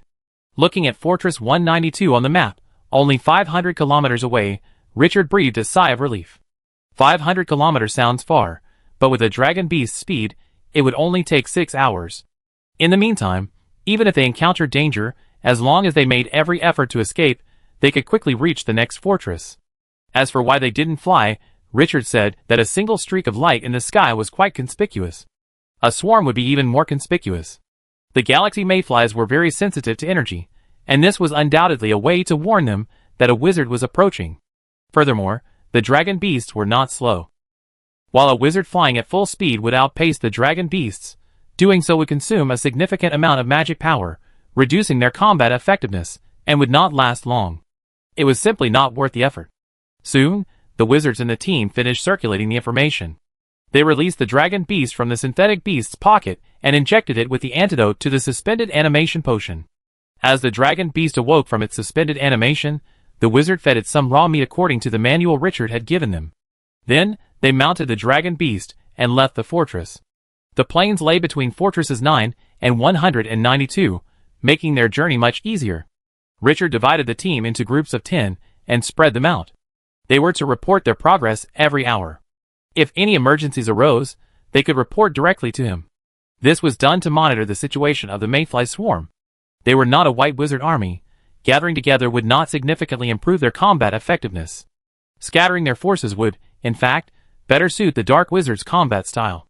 The team dispersed, and Richard also obtained a dragon beast for his own transportation. A dragon beast is a very good mount. On the plains, this creature can run like a high-speed car on its 4 legs alone. The wizard sat on its back without a single bump. On the way, Richard looked at the drastically changed galaxy world and sighed softly. With the start of the Civilization War, most of the cover on the galaxy world surface had been swept away. The entire plain was bare. Alas, if the Civilization War hadn't started, this world would still be a good place for research. After sighing, Richard collected his thoughts and focused his attention on his surroundings. Without control of the Star Realm's airspace, the galaxy mayflies could use their vast armies within the Star Realm to continuously deploy troops through the sky into the world's interior. After patrolling for only a dozen minutes, Richard noticed a meteor streaking across the sky and flying off into the distance. Over Richard's shoulder, Ulysses watched the meteor streaking across the sky and said with interest, the way these star mayflies invade the world is quite unique." "Is it unique?" Richard replied casually. "I remember your merchant ships use similar methods." According to Ulysses, when caravans from the gods' world pass through certain worlds, they send small boats into them. Those small boats pass through the walls of the world like meteors. "This is different," Ulysses replied. "The small boats we use to enter the world are blessed by the local gods. This is like a permission granted to the ship to enter the world. But now that this world is in your hands, it's considered your third hand. The master of this world has been dead for who knows how many years. Where can these astral mayflies get blessings? This high-frequency traversal of world walls is definitely the warfare these mayflies use to conquer worlds on a daily basis." Richard dismissed this suggestion, casually replying, "There's a major problem with this method. The losses are too high. This method of entering a world in swarms of mayflies, scattered in multipoint, can easily lead to massacres by the defenders. I dare say, despite the wizard's heavy losses, the losses of these mayflies are far greater. Honestly, I completely fail to understand why these mayflies would do this." Ulysses shook his head slightly. "Every civilization has its own method of conquest. The fact that this method has been able to persist for so long proves that it's highly effective in ordinary dimensional warfare. If you only see the downsides, then beware. When we first went to war with the Abyssal Civilization, we thought their invasion method was foolish. But later, we realized we were the ones who were foolish. Perhaps we've already fallen into a trap, and haven't even realized it yet. Elisa's words made Richard's heart sink. Indeed, if a method of conquest incurs enormous losses yet persists, there must be some underlying logic. The Galaxy Mayfly's commander is no idiot. There must be some hidden secret behind this method of conquest. The Great Wizard should be able to see it, Richard said uncertainly. Ulises glanced at the fading meteor and whispered, "They better see it, because I can't see the trick this time either. Team 9 is under attack. Team 9 is under attack." A sudden cry for help shattered the tranquility of the plains, and Richard, perched on the back of the dragon beast, instantly opened his eyes. 4 hours had passed since Richard left Fortress Number 9, and the journey had been uneventful. Richard had assumed the journey would be smooth sailing, but it seemed he had been wrong. How could a battlefield of civilizational war be smooth sailing? Everyone, attention. No reinforcements. Everyone, immediately head towards Fortress Number 192. I support Team 9. Richard tossed the dragon beast into the secret realm, his body instantly transforming into a stream of light as he flew towards Team 9.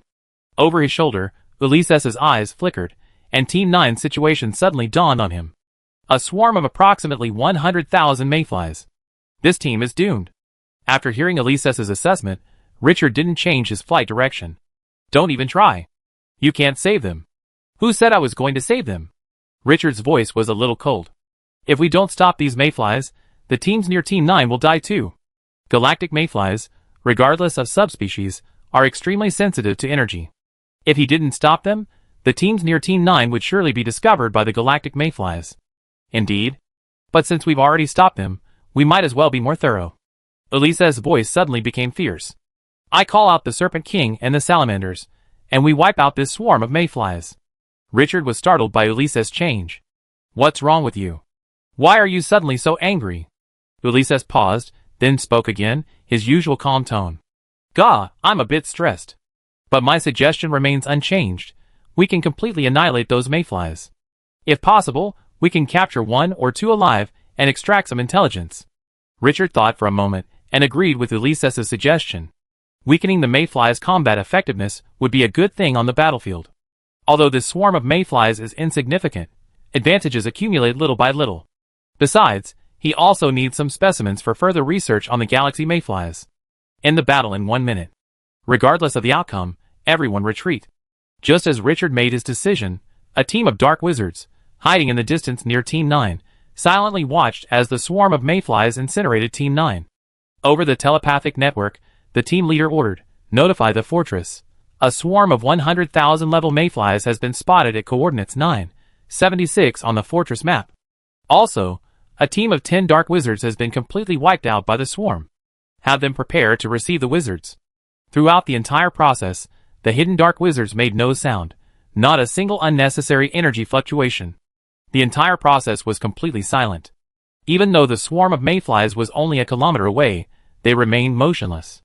Experience taught them that staying still at this moment offered a greater chance of survival. Suddenly, a faint energy fluctuation flashed from the team leader. Logically, he shouldn't have made such a mistake. But he witnessed something shocking. In the distance, he could actually see a stream of wizard light rapidly approaching the swarm of mayflies. Is this guy an idiot? The team leader cursed angrily over the telepathic network. A swarm of 100,000 level mayflies was no match for an ordinary third-ring wizard. Even those great wizard students and legendary wizards would retreat when faced with a swarm of 100,000 level mayflies. But the man before him was charging straight at the swarm, as if it were nothing more than an ordinary monster. Captain, should we attack? A wizard asked through the mental network. The captain glanced at the mayflies attracted by the light and cursed, What are we doing? Saving this idiot? Even if we save this arrogant fool, he'd do something stupid again and get himself killed. With that curse, the captain gestured, and the entire team began a silent retreat. Since this wizard had already attracted the mayflies' attention, they naturally couldn't let this sacrifice go to waste. But as they retreated, the captain couldn't help but glance back. He wanted to see how this wizard would deal with this swarm of mayflies. No wizard who reached the third ring was foolish, and he didn't believe any third-ring wizard would be so foolish as to charge directly into a swarm of mayflies unprepared. And when he turned around, he froze in his tracks.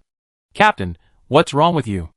A wizard, noticing the captain's unusual behavior, called out through the telepathic network. The captain answered him directly. "We don't need to retreat. Notify the fortress that the swarm of mayflies at coordinates 976 on the fortress map has been annihilated." The executor was an unknown dark wizard. As the captain watched, the 100,000 level swarm of mayflies was first blocked by a giant snake, then dispersed by a swarm of bizarre alchemical puppets. Then, a brilliant aurora pierced the center of the swarm of mayflies.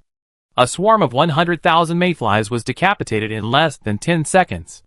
The captain watched the figure carrying out the decapitation, a surge of heroism and reverence welling up in his heart. Dark wizards admire the powerful above all else. The captain produced a crystal ball and recorded the figure. Looking at the figure in the crystal ball, he muttered to himself, "If I can return, I must write a projection play." Chapter 449. Richard failed to notice that a small team of dark wizards, several kilometers away, witnessed his annihilation of the mayfly swarm. As a half-world master who had surpassed the limits of his physical strength, the Snake King's strength was even comparable to that of Delhi's at his peak. His sturdy body alone was enough to keep the mayfly swarm at bay for a while. As the Snake King attracted the mayfly swarm's attention, the salamander warriors behind him suddenly leaped into action. Although the armor upgrade wasn't completely complete, a batch had been completed. 100 salamander warriors simultaneously wielded their mind hammers, imbued with the heart of the mountain rune, instantly shattering the outer psychic network of the mayfly swarm. Richard seized this opportunity to rip through the mayfly's outer defenses. With a fully charged radiant beam cannon, he instantly reduced the mayfly general to nothingness. Every step of the entire process was closely linked. If any one process went awry, the battle would last dozens of times longer. Decapitation complete, all that remained was collecting the spoils. The Snake King opened his maw, like a mythical beast devouring heaven and earth. With a sharp pull, he sucked in hundreds of mayflies, swarming into his stomach. Ulysses, standing nearby, was not to be outdone. A majestic holy light shone from his body, and he addressed the fleeing swarm of mayflies, "No flying here." Then, countless mayflies froze in midair like stone, then struggled to the ground. The salamander warriors were also now slaying the fleeing mayflies, their annihilation rifles in hand, firing a barrage of bullets at the swarm. Annihilation bullets were not expensive, so the salamander warriors were not stingy. The fire lizards slowly moved their guns. With each pull of the trigger, dozens of annihilation bullets incinerated a small swarm of mayflies into nothingness. Dynamic vision combined with enhanced neural reflexes allowed these fire lizard warriors to become top-notch marksmen with minimal training. Not to mention, the annihilation guns had no recoil. In 45 seconds, the 100,000 level swarm of mayflies was captured and slain, and not a single one escaped Richard's grasp. Ulysses opened a spatial rift, allowing the fire lizard warriors and the Snake King to return to the secret realm. Then, they rapidly moved towards Fortress 192. Although their actions were unlikely to attract a large force of mayflies, caution was always a good idea on a civilized battlefield. Shortly after Richard left, a 500,000 level swarm of mayflies passed through the battlefield where they were fighting. If they hesitated even a moment, the mayflies would have detected their tracks. Outside Fort 192, the dark wizards of Richard's team were being examined by white wizards. There are many subspecies of galaxy mayflies, and Fort 192 had previously encountered one capable of controlling wizards' minds. They attached themselves to wizards, disguised as passing dark wizards, intending to breach the fortress through internal and external forces. Fortunately, they were unfamiliar with wizards' habits and revealed some of their flaws, allowing Fort 192 to survive. But before the wizards could finish their inspection, a black dot appeared in the distance. The dot gradually expanded, eventually transforming into a black-robed wizard riding a drake. "What are you doing?" Richard, riding his drake, arrived at the fortress. Seeing that his team members hadn't entered directly, he asked with some confusion, "Sir, this is just routine business." Upon hearing Richard's question, a white wizard quickly stepped forward and explained the matter of the mayflies. Richard nodded slightly. Caution was natural during these special times. After the dragon beast was brought into the secret realm, Richard began his examination without any special treatment. The white wizard's examination was thorough, beginning with a simple physical examination to determine if any mayflies were clinging to it. Then, for a more internal examination, the white wizard prepared a device similar to a CT scan to detect any mayflies parasitizing the wizard's body. Although a wizard's mental power could accomplish a similar task, and it was more convenient and quicker, these mayflies were already adept at mental power, making it easier to conceal their presence if mental power was used. The examination had originally included a mental check. However, Richard's mental power had reached the limit of a third-level wizard, making a second-level wizard's examination largely ineffective against him. Furthermore, he was unlikely to be parasitized, so this check was skipped. After a thorough inspection, everyone entered the fortress without incident. To Richard's surprise, the fortress commander personally came out to greet him. A short, stocky man opened his arms to Richard and said, "I'm Rico, commander of Fort 192. Nice to meet you, master." Richard felt something was amiss with the fortress commander's personal greeting. Logically, he should have gone looking for the fortress commander. While he and the fortress commander were technically equal, on the battlefield, his actual rank was lower. "I'm Richard. I didn't expect we disturbed you, commander." "I'm truly sorry." Rico smiled warmly. "Hey, master, it's my honor to greet you." Hearing this, Richard's mind raced, and in an instant, he understood why the fortress commander had come to greet him. His annihilation of the mayfly swarm must have been witnessed by a patrolling dark wizard.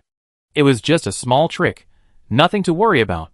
The two hugged each other, and Richard was somewhat surprised to discover that Commander Rico was actually a wizard who had undergone physical evolution. Rico's physical fitness was even higher than his. Entering the fortress, the two chatted about the latest developments in the war. "Master, are you going to another fortress to replenish?" Rico asked casually. "Yes," Richard nodded slightly. "Master, it's not easy," Rico sighed softly. "Traveling thousands of miles to reinforce. I wonder how many mayflies we encounter along the way. If we encounter one of those large tribes, even someone as formidable as the master would be in great danger." "Tribe?" Richard noticed Rico's choice of word. "It's a swarm of mayflies." "I just said it casually," Rico explained. "According to our research, these mayflies aren't monolithic. Each subspecies represents a tribe." Richard nodded slightly. "Indeed, I've heard similar conclusions in other fortresses. Not only are these subspecies not monolithic, but there are even conflicts within them." "We've discovered this, too," Rico nodded. After that, he suddenly changed the subject. "I've heard of Master's feat fighting against a swarm of 100,000 level mayflies alone is more formidable than even our White Wizard Legion. If Master returns like this, he surely become a great wizard." "Commander, please stop flattering me," Richard interrupted. "What do you want from me?" "Haha, then I get straight to the point." Rico laughed, then stated his request. "I'd like to ask the Master for help in clearing out a swarm of mayflies near the fortress. They were discovered a week ago, and have been rampaging around here. While I can handle it, I have to mobilize nearly the entire garrison, so I've been keeping them here until now. But with the Master's help, I absolutely cannot let these mayflies survive." Hearing Rico's request, Richard frowned slightly. A White Wizard fortress is garrisoned with a full 5,000 wizards. Even a Serpent King would be forced to flee against a White Wizard Legion of that magnitude. And that swarm of mayflies would require a legion of that size to exterminate. This request was indeed a bit risky. Seeing Richard hesitate, Rico continued, "Don't worry, this favor won't go in vain. We've used the bodies of these mayflies to create a gemstone. We've discovered that it has the ability to enhance mental defenses and resist mind manipulation. If you're willing to help, I can give you this knowledge directly. I can also give you a batch of gemstones." Richard was slightly tempted by Rico's offer. For an alchemist, a new material is undoubtedly an untapped gold mine. With a bit of luck, a new material could create a truly exceptional treasure. But he didn't agree immediately. "I need to think about it. I give you an answer in 6 hours. 6 hours is the duration of a wizard's moderate meditation." Although Richard's team didn't engage in much combat, the prolonged use of their mental energy was still very depleting. So, a period of moderate meditation to restore their mental energy was essential. "Okay, please consider this carefully." Rico didn't rush Richard into a decision. After arranging a room for Richard, he hurriedly left. Inside the room, Richard opened a rift in the secret realm and entered it. Inside the secret realm, Ulysses, the Snake King, and Hog, who was there for the sake of numbers, were studying the mayflies they had just acquired. These mayflies were also a subspecies, all black in color, and possessed a certain degree of shielding against mental detection. Perhaps this was why Team 9 hadn't discovered them in time. "Have you figured out anything?" Richard asked, leaning over. "I've discovered something." Ulysses held a sealed mayfly in midair. "This mayfly fluid." "No, what's that on you?" Richard scanned him with his mind, and there wasn't anything on him. "Don't use your mind. It's on the collar at the back of your neck." Ulysses flapped his wings, and a breeze blew across the back of Richard's neck. He held the object he removed from Richard's neck in midair. Richard took a look and saw it was a transparent insect egg, slightly smaller than a sesame seed. Huh? When did I get these insect eggs? Richard stared at the eggs in surprise. He'd been traveling through plains with little grass, so how could he have gotten them? These look like mayfly eggs, Elises observed for a long time, then said uncertainly, we found something similar in the stomach of a female mayfly. It must have been blown here by the wind, Richard said casually. The eggs looked incredibly small, so it was normal for them to be carried by the wind. After storing the eggs in a test tube, they continued their discussion of mayflies. Chapter 450. The galaxy mayfly's body has many uses. The subspecies Richard acquired possess a highly toxic fluid, even effective against third-level wizards. But beyond its toxicity, this mayfly's fluid also boosts spiritual power. Beyond its physical benefits, the energy circulation within these mayflies is also a valuable asset. Based on his observations, the Snake King discovered a method for manipulating shadows from the lightning-fast energy manipulation of these mayflies. These mayflies seem to be able to lurk in the shadows. Richard observed the mayflies and sighed. These mayflies have quite a few abilities, but wizards have more intricate abilities. The special abilities possessed by these mayfly subspecies are, to wizards, merely sorcery. Learning and progress. That's the true power of a wizard. After discussing the mayflies, Richard informed the Serpent King and Ulysses of Rico's request. You can go. The Serpent King flung out his tongue, a flicker of excitement in his eyes. As a subspecies dragon, the Serpent King felt the same excitement for war. Ulysses thought for a moment and replied, you can go, but you should ask for more. One technology isn't a bit too little. Richard shook his head slightly. It's quite a bit. The war has only been going on for a few months, and the technology developed at this time is likely to incorporate some of the wizard's signature skills. We're just going there to help, so the bulk of the work will likely fall to the white wizards. The reward is even quite high. So be it, Ulysses said indifferently. As long as we don't lose out. After leaving the secret realm, Ulysses stood on Richard's shoulder and glanced around. This fortress feels strange, Ulysses suddenly said to Richard via telepathic communication. It feels like someone is watching us. Watching us? Richard frowned slightly. Could there be an endoscopy system inside this fortress? Ulysses' voice was uncertain. It's a faint feeling. Maybe I'm just too sensitive. Richard silently activated his energy vision. Within it, the enchantments of the entire quiet room became crystal clear. He was certain that this quiet room contained no surveillance magic circle. Perhaps the wars of civilizations have made you a little overly sensitive, Richard consoled him. On the battlefields of civilization wars, figures of the rank of World Lord often perished. Sometimes, in a single battle, the combined number of World Lords killed on both sides could reach dozens. It was normal for Elises to be a little sensitive. Elises looked around with a wary gaze. That would be best. Rico was delighted with Richard's agreement. He quickly tracked down the mayflies through the Dark Wizard scouting outside. According to his plan, 3,000 of the fortress's defenders would be deployed to exterminate the mayflies. Before the extermination, the two men determined the next battle plan. The White Wizard Corps would be responsible for attracting the mayfly swarm's attention, creating an opening for Richard. Richard, in turn, would seize the opportunity to use the Radiant Beam Cannon to decapitate the mayfly general in the swarm. Once the mayfly general was decapitated, the remaining mayflies would be a piece of cake for the wizard. This was the mayfly swarm's greatest weakness. Despite their strength, these mayflies would disintegrate without the leadership of a higher-ranking mayfly. While second-level mayfly swarms can cooperate with each other, their combat effectiveness is vastly superior to that of a swarm led by a third-level mayfly. However, the wizard's White Wizard Legion is different. Even if a third-level wizard dies, a veteran wizard will temporarily take over command. The veteran wizard's strength may be limited when using certain Legion spells, but they still have no problem ensuring the majority of the Legion's combat power. Through reconnaissance by the Dark Wizards, they quickly located the wandering mayfly swarm. This swarm numbered a full 500,000, including 5 third-level mayfly generals. The combat power of a swarm of mayflies at this level is far greater than that of 5 100,000 level mayfly swarms combined. The Galaxy Mayfly's mental network ensures that these creatures become increasingly powerful as their numbers increase. The 5 100,000 level mayfly swarms coordinated with each other.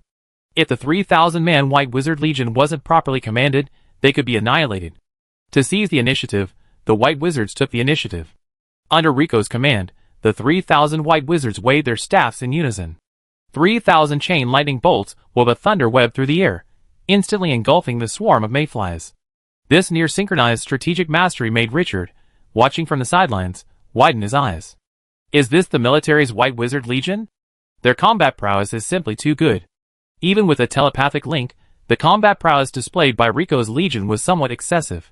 If even one of the 3,000 chain lightning bolts had deviated, such a flawless result would not have been achieved.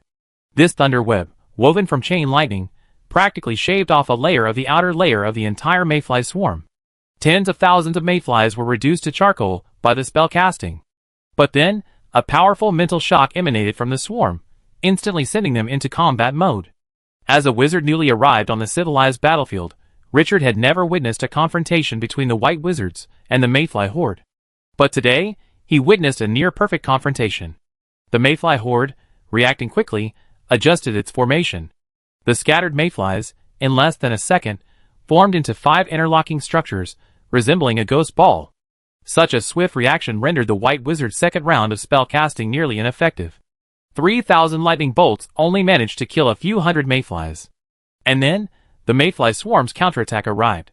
Beams of light rained down from the swarm of mayflies, each one packing considerable power. The outer ring of defensive wizards couldn't stop them. But the next moment, 3 thick magical barriers blocked all incoming attacks. The 3,000-man White Wizard Legion was divided into 3 1,000-man combat groups. These groups formed a V-shaped formation, with Rico at the center. Under Rico's command, the 3 magical barriers appeared almost simultaneously. Wow, Richard explained in amazement. The wizards out there say the military wizards are just SOSO. With this level of quality, any veteran legion wouldn't be able to catch up. Beside him, the Snake King and Ulysses gazed at the White Wizard Legion, a flicker of confusion in their eyes. Ulysses communicated with the Snake King via telepathic communication. Old Snake, do you think there's something wrong with this legion? I sense something's amiss with it. After entering Fortress 192, he sensed something was amiss with it. Although Richard's energy vision didn't reveal anything, it could be misleading. Now, this legion of White Wizards gave him a sense of dissonance. These White Wizards seemed not to be individuals, but rather, like a swarm of mayflies, a vast, unified entity. I don't see anything wrong, the Snake King replied, but these White Wizards' coordination is a bit too good, almost as precise as armed puppets. But this is, after all, a battlefield of a war between civilizations, so it's normal for wizards to send their best troops. The Snake King's perspective indirectly supported Ulysses's. A glimmer glimmered in his eyes. He had to see what was going on with these White Wizards. But the sight he received was a shock that shook him to his core. Richard noticed Ulysses's unusual behavior and asked, "What's wrong?" Ulysses suppressed his fear and replied calmly, "Nothing. I think it's time to take action."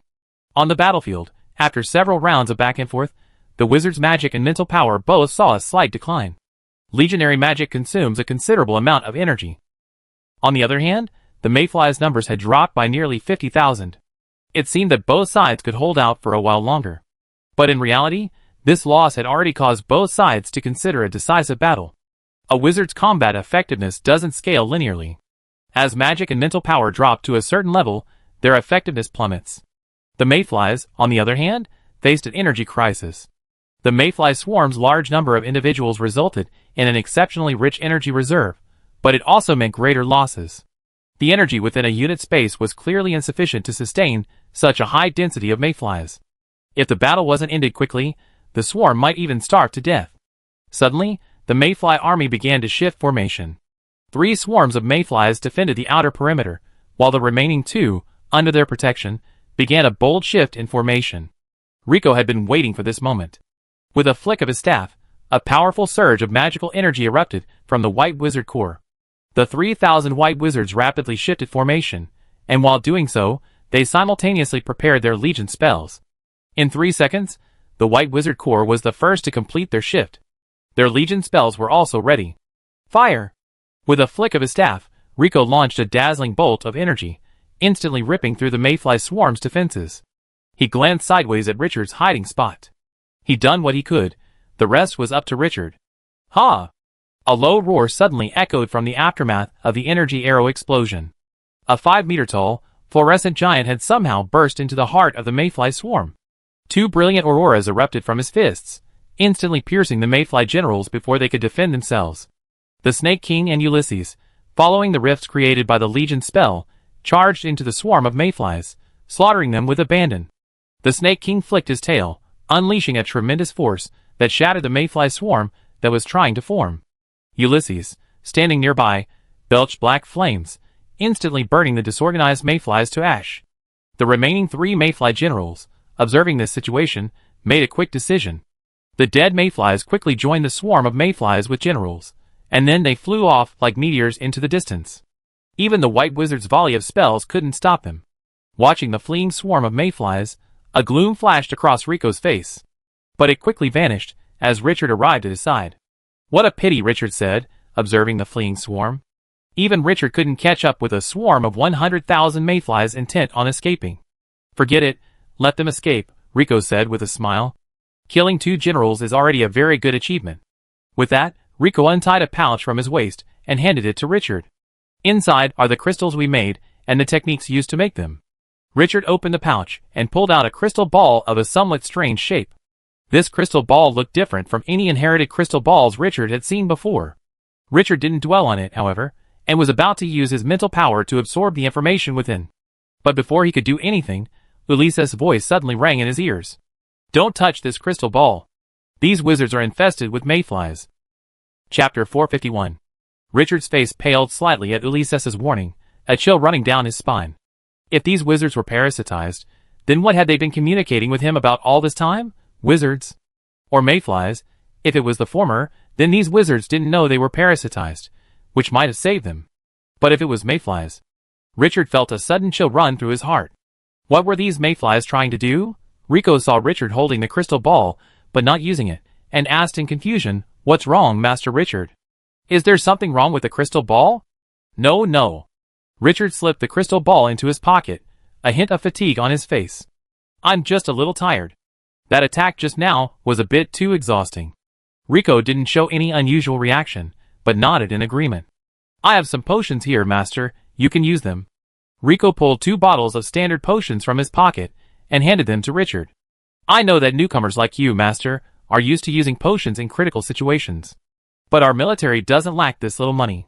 We use potions when we have them, especially on a battlefield like this." Looking at Rico's face, which was filled with goodwill, Richard forced a smile and took the 2 bottles of potions. "Haha, I'm used to it. I can't change it." After the battle, the wizards naturally returned to the fortress immediately. Everything was perfectly natural. If Richard hadn't had nearly unconditional trust in Ulysses, he would have definitely thought that Ulysses was overly sensitive and hallucinating. These wizards were too normal. Back at the fortress, Richard led the remaining dark wizards on their journey.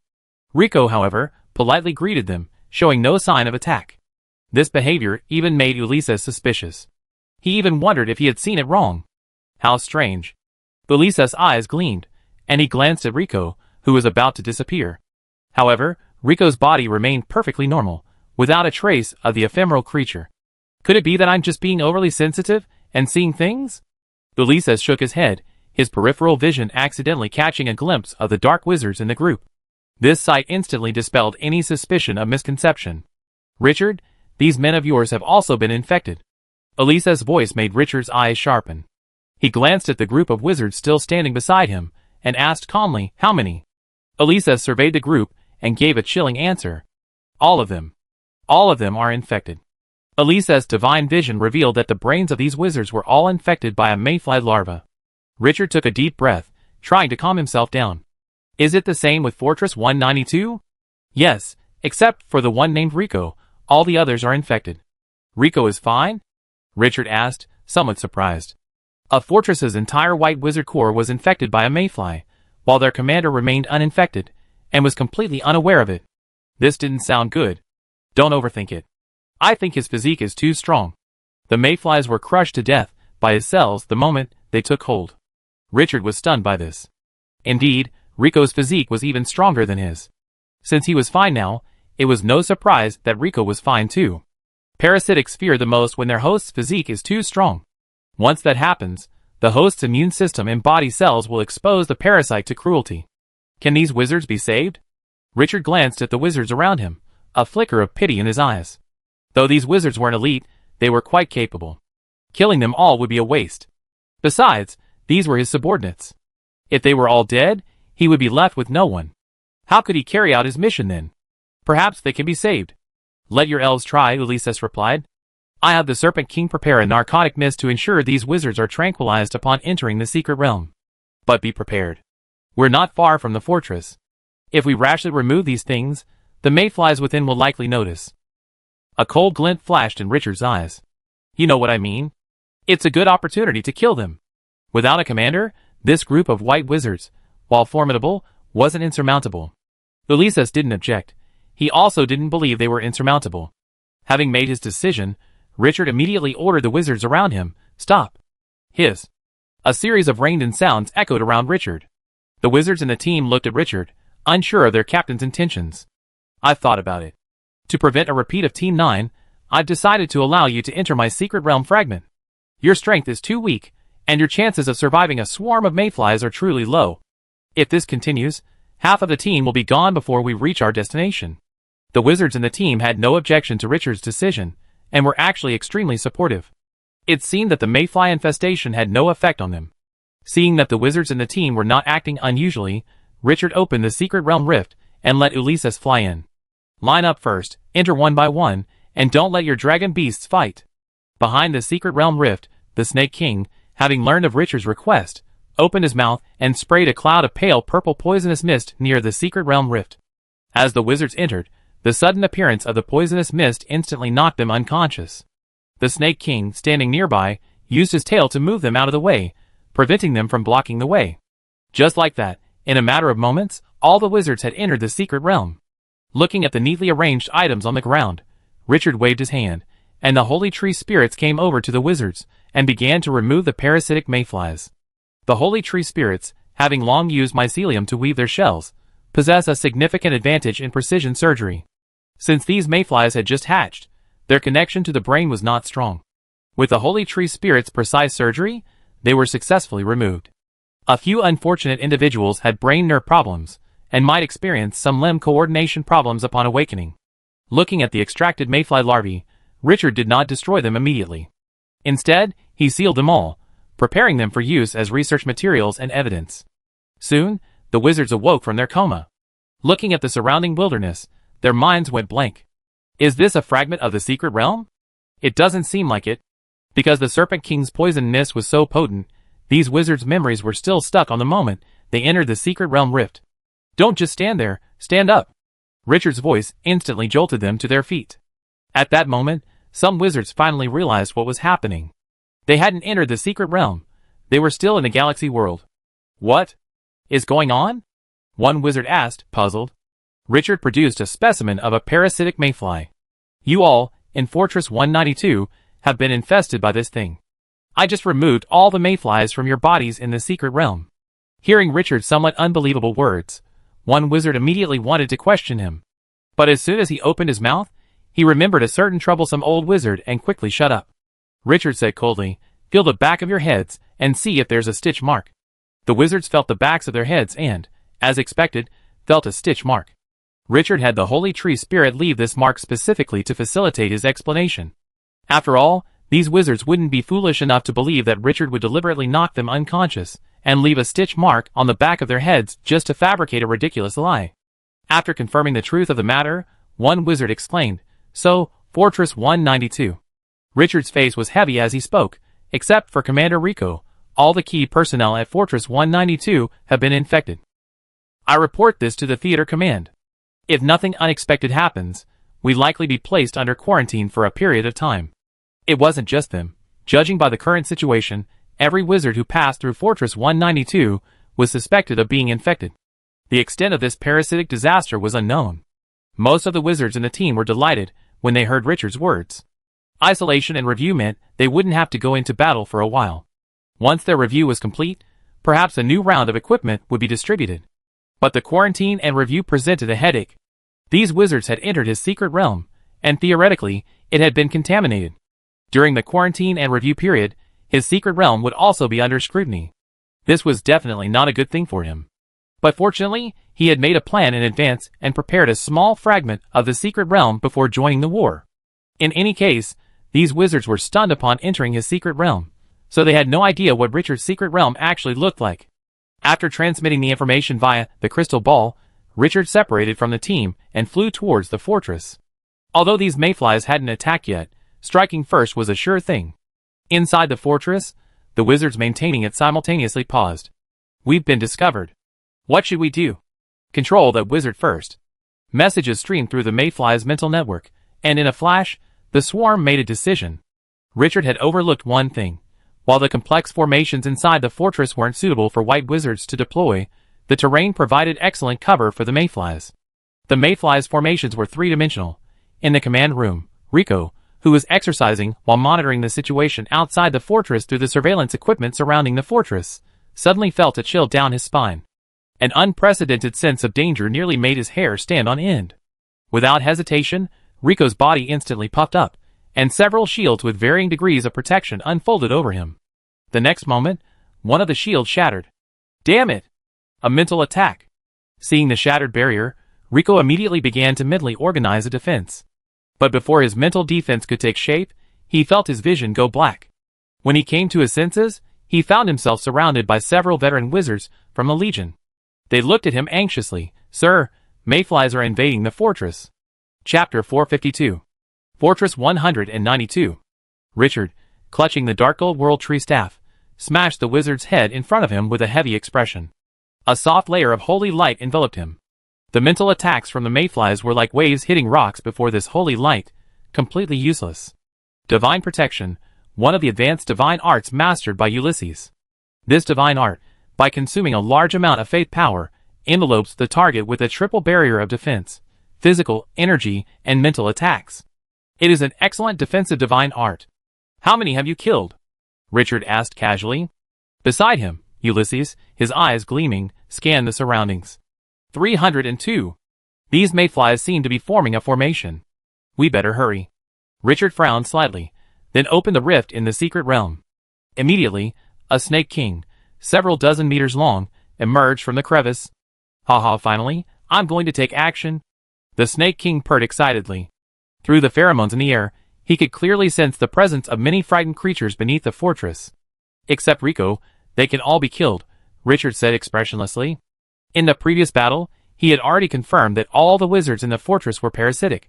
This mayfly's parasitic ability was extremely powerful, even capable of infecting necromancers. Based on Richard's knowledge, this mayfly didn't actually devour the wizard's personality.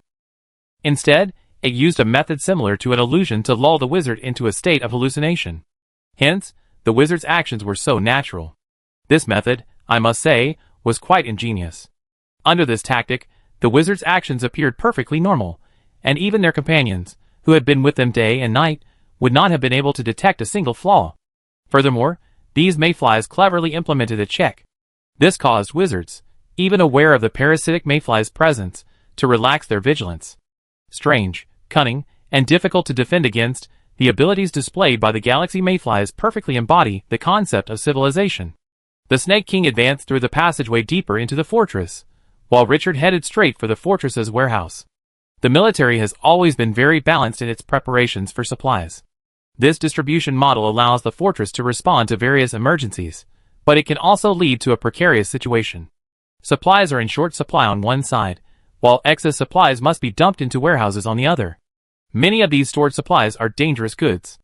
If these mayflies exploit them, the fortress might be lost. Buzz, a powerful mental shock struck again. The holy light on Richard's body flickered, negating the attack, and his gaze instantly locked onto the source. Bang! Richard suddenly appeared behind a wizard, and with a whistling sound, his world tree staff instantly crushed the wizard's head. But before Richard could move forward, the Snake King's voice suddenly echoed in his ears. "Sir, that Rico you mentioned seems to be controlled by these mayflies." Rico felt like he was going to die. He had only taken a lazy nap, and how could such powerful mayflies have broken through? Looking at the mayfly subspecies before him, like a long dragon, Rico felt that the most dangerous moment of his war had arrived. He could sense that this subspecies of mayfly had broken through a certain limit. Without the assistance of the White Wizard Legion, it would only take seconds for this subspecies of mayfly to kill him. "Sir, the Legion's amplification is in place." Behind him, several veteran wizards from the Legion formed a formation he couldn't understand. This formation was surprisingly three-dimensional. He had never seen such a military formation before, and he didn't know where these veteran wizards had learned it. But regardless, Now that the amplification was in place, all that remained was to kill these mayflies, or at the very least, expel them. After his mumbling ended, Rico looked at the Snake King before him, his body suddenly expanding, transforming into a giant nearly 3 meters tall. Under the amplification of the mayflies, Rico's mental and magical powers reached new heights. The magic power he consumed would be replenished by the mayflies through the energy network, and his mental power could also be replenished through the mind network. While amplifying Rico, the mayflies themselves were also taking action. At this moment, the fortress's complex terrain no longer posed a hindrance to the mayfly. It even became a help. Dong, dong, dong. Dense runes shimmered across Rico's giant-like body. He charged at the Snake King with unstoppable force, like a charging tank. As he did so, Rico's arm suddenly transformed in midair. Muscles thrummed, bones grew, and in a split second, his right arm transformed into a heavy hammer. And the runes on his body, at that moment, transformed into a rune array. Like a magical armor, they amplified his deformed arm. Bang! Rico swung the hammer fiercely, the rune's radiance carrying immense force, and with a resounding boom, it poured down upon the Snake King's head. The Snake King paused at the blow, the immense force even making him slightly dizzy. But only slightly. The scales on his forehead shimmered with a subtle golden light, a groove slowly healing in the glow. Rico's powerful blow didn't even crack the Snake King's scales. The Snake King flung out his tongue, his eyes, bright as the sun, fixed on Rico. Spare his life. Richard's response brought a humane smile to the Snake King's face. Then, a subtle rustling sound carried through the tunnel to the ears of several mayflies. What's going on? A sense of foreboding flashed through the minds of several mayflies. Just now, some of their mental network nodes had suddenly disappeared. This meant their companions were dead. And before they died, they had left a few incoherent words in the mental network. Snakes. So many snakes. The mayflies were bewildered by this statement. They knew what snakes were. But the entire galaxy had been transformed into a battlefield by wizards, and all magical beasts had been purged. How could there possibly be snakes?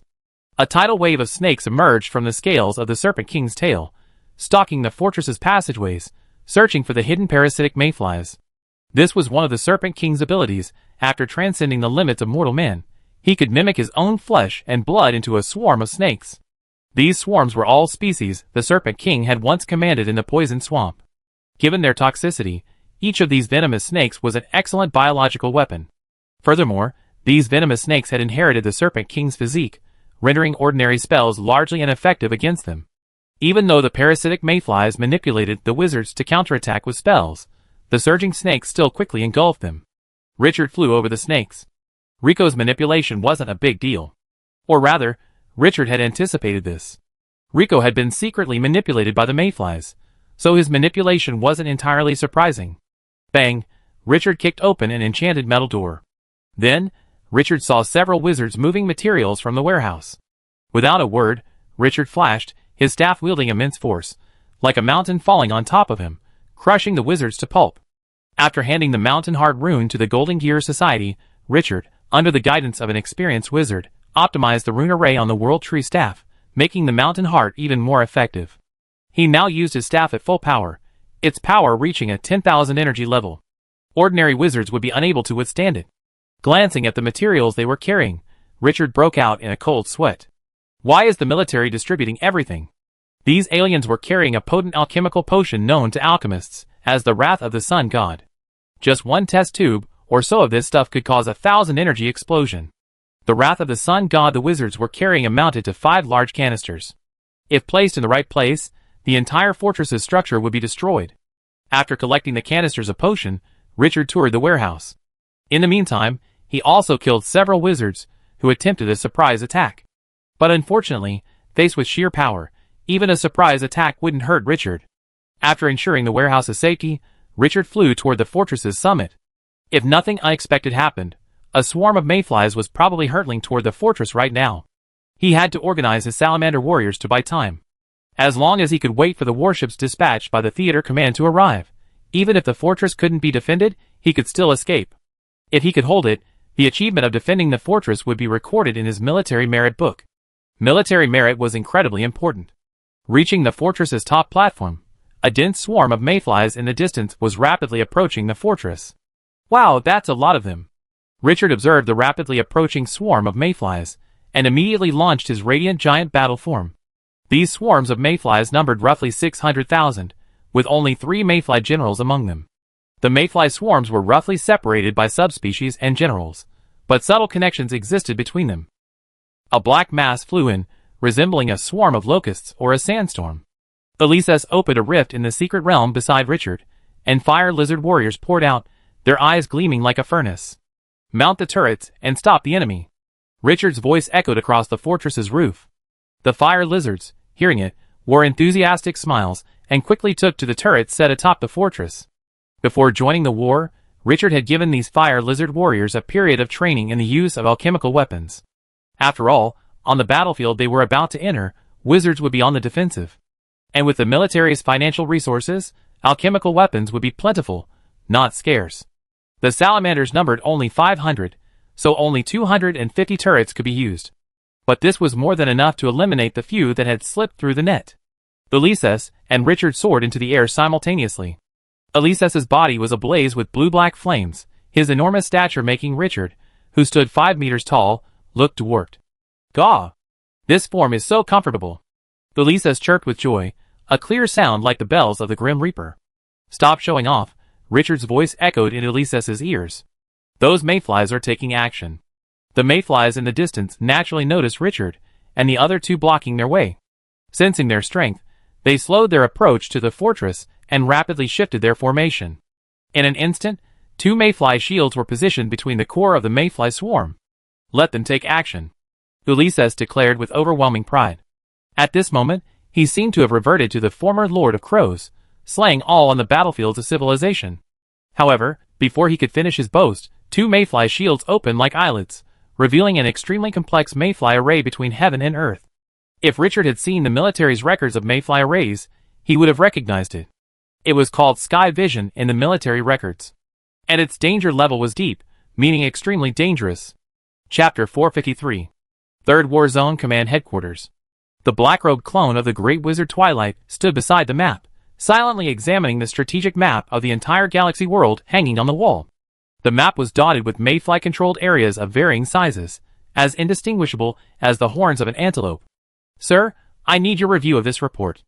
A 3-ring wizard approached him, and handed him a scroll. The Great Wizard Twilight took the scroll, opened it, and took a look. The next moment, the soul fire in his eyes suddenly burned brightly like a torch. A massive spread of parasitic mayflies? What's going on?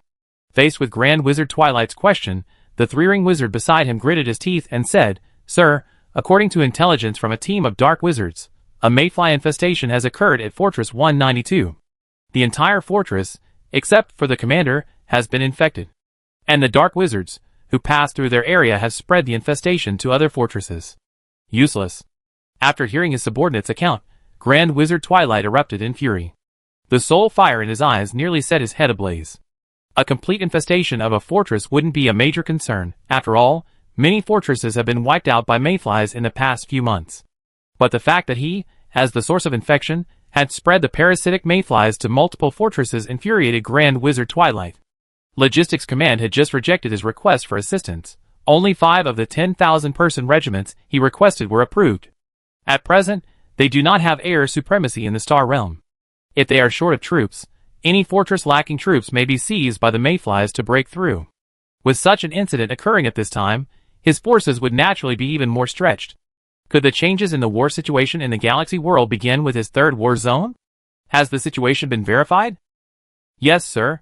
After verification, 12 fortresses have been affected, and the total number of infected people. The subordinate paused, his tone hesitant. The Great Wizard Dusk took a deep breath, as if alive. How many? The total number is estimated to be up to 30,000. Hearing this news, the Great Wizard Dusk felt his vision darken. He already had a shortage of 50,000 men, and now, with this incident, that shortfall had skyrocketed to 80,000. Can they be saved? The Great Wizard Dusk's voice was strained. It's difficult, the subordinate reported honestly. Except for newly infected wizards and fully transformed necromancers, the remaining wizards must have their brains destroyed and removed. What about transforming them all into necromancers? Sir, we don't have enough materials. The Great Wizard of Twilight raised his voice. Then go apply. These 30,000 wizards must be rescued, no matter what. The subordinate silently noted the Great Wizard of Twilight's order and continued, "There's another problem. Fortress 192 has been completely infested. According to our intelligence, a massive swarm of mayflies is currently besieging the fortress." "Stop!" The Great Wizard of Twilight suddenly interrupted. "You just said Fortress 192 was completely infested. How could there be any resistance to the mayfly attack?" "Because an operator provided support to Fortress 192, the subordinate's voice was slightly amazed. According to this operator, the situation inside Fortress 192 is under control. The main problem now is the mayfly attack from outside. We need to make a decision now. Should we save Fortress 192 or save it?" The Grand Wizard of Twilight said firmly. "Since the fortress is still in our hands, we can't abandon it at all costs. Fortress 192 is too close to the portal. We can't give it up." The Grand Wizard of Twilight paused, then continued. "Can we get through now? I need to speak to that operator personally. Unable to connect at the moment. That operator is currently in combat. Send a message." The soul fire in the Grand Wizard of Twilight's eyes blazed brightly once more. "Tell him that as long as he can hold out until reinforcements arrive, the fortress isn't completely lost. I award him a Wizard Star." At the Grand Wizard's promise, the entire command center fell silent for a moment. The Wizard Star Medal, also known as the Wizard Hero Medal, is second only to the Gold Star Medal among all official honors bestowed by the Wizarding World. Recipients of this medal receive a 40% discount on supplies redeemed for their military merits, and this discount applies to all items. This means that even those seeking promotion to Grand Wizard can enjoy a 40% discount. Secondly, holders of this medal receive the treatment of a first-class operator. A first-class operator's authority is almost equivalent to that of a deputy minister or Grand Wizard. In times of crisis, a first-class operator even has the power to bypass the command center and command other operators, a feat comparable to that of a third-ring wizard in a normal dimensional war. The difference is, this authority extends to even third-ring wizards. Finally, and most importantly, holders of this medal will receive the attention of the Wizarding World's primordial will. If the wizard demonstrates sufficient ability, the Wizarding World's origin might even proactively imbue him with its power, making him an unofficial world guardian. This is equivalent to a direct, risk-free promotion to Grand Wizard.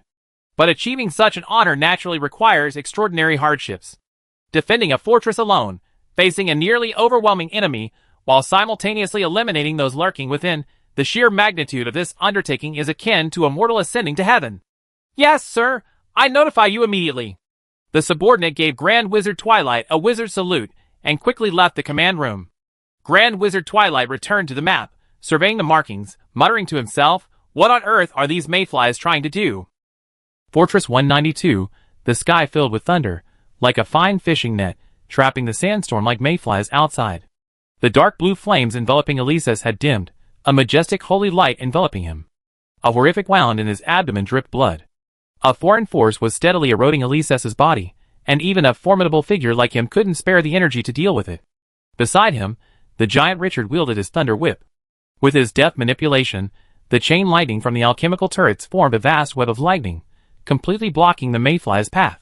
The mayfly attempted to change its invasion route, but the top of the fortress was the easiest to penetrate. If they stormed the walls, the thick, enchanted composite bricks, combined with the fortress wizard's meticulously prepared protective magic array, would prove to be an iron wall. Of course, all this was based on the interference of Richard and the other two. If no one intervened, the 600,000 strong mayfly army would have ripped a hole through the fortress's walls in a matter of minutes. Given a day or two, the entire fortress could be razed to the ground. These mayflies have quite a few tricks. Elises flapped his wings, and his massive figure instantly vanished beneath the veil. A spear of light pierced the space beneath it the moment it slipped beneath the veil. In this battle, he had already dodged several such sniper attacks using this method. The mayfly army's tactics were precise. 2 mayfly generals each led 200,000 mayflies as shields, providing cover for the remaining 200,000, while also continuously harassing Richard and the other two. The 200,000 mayflies they protected transformed into a terrifying biological weapon.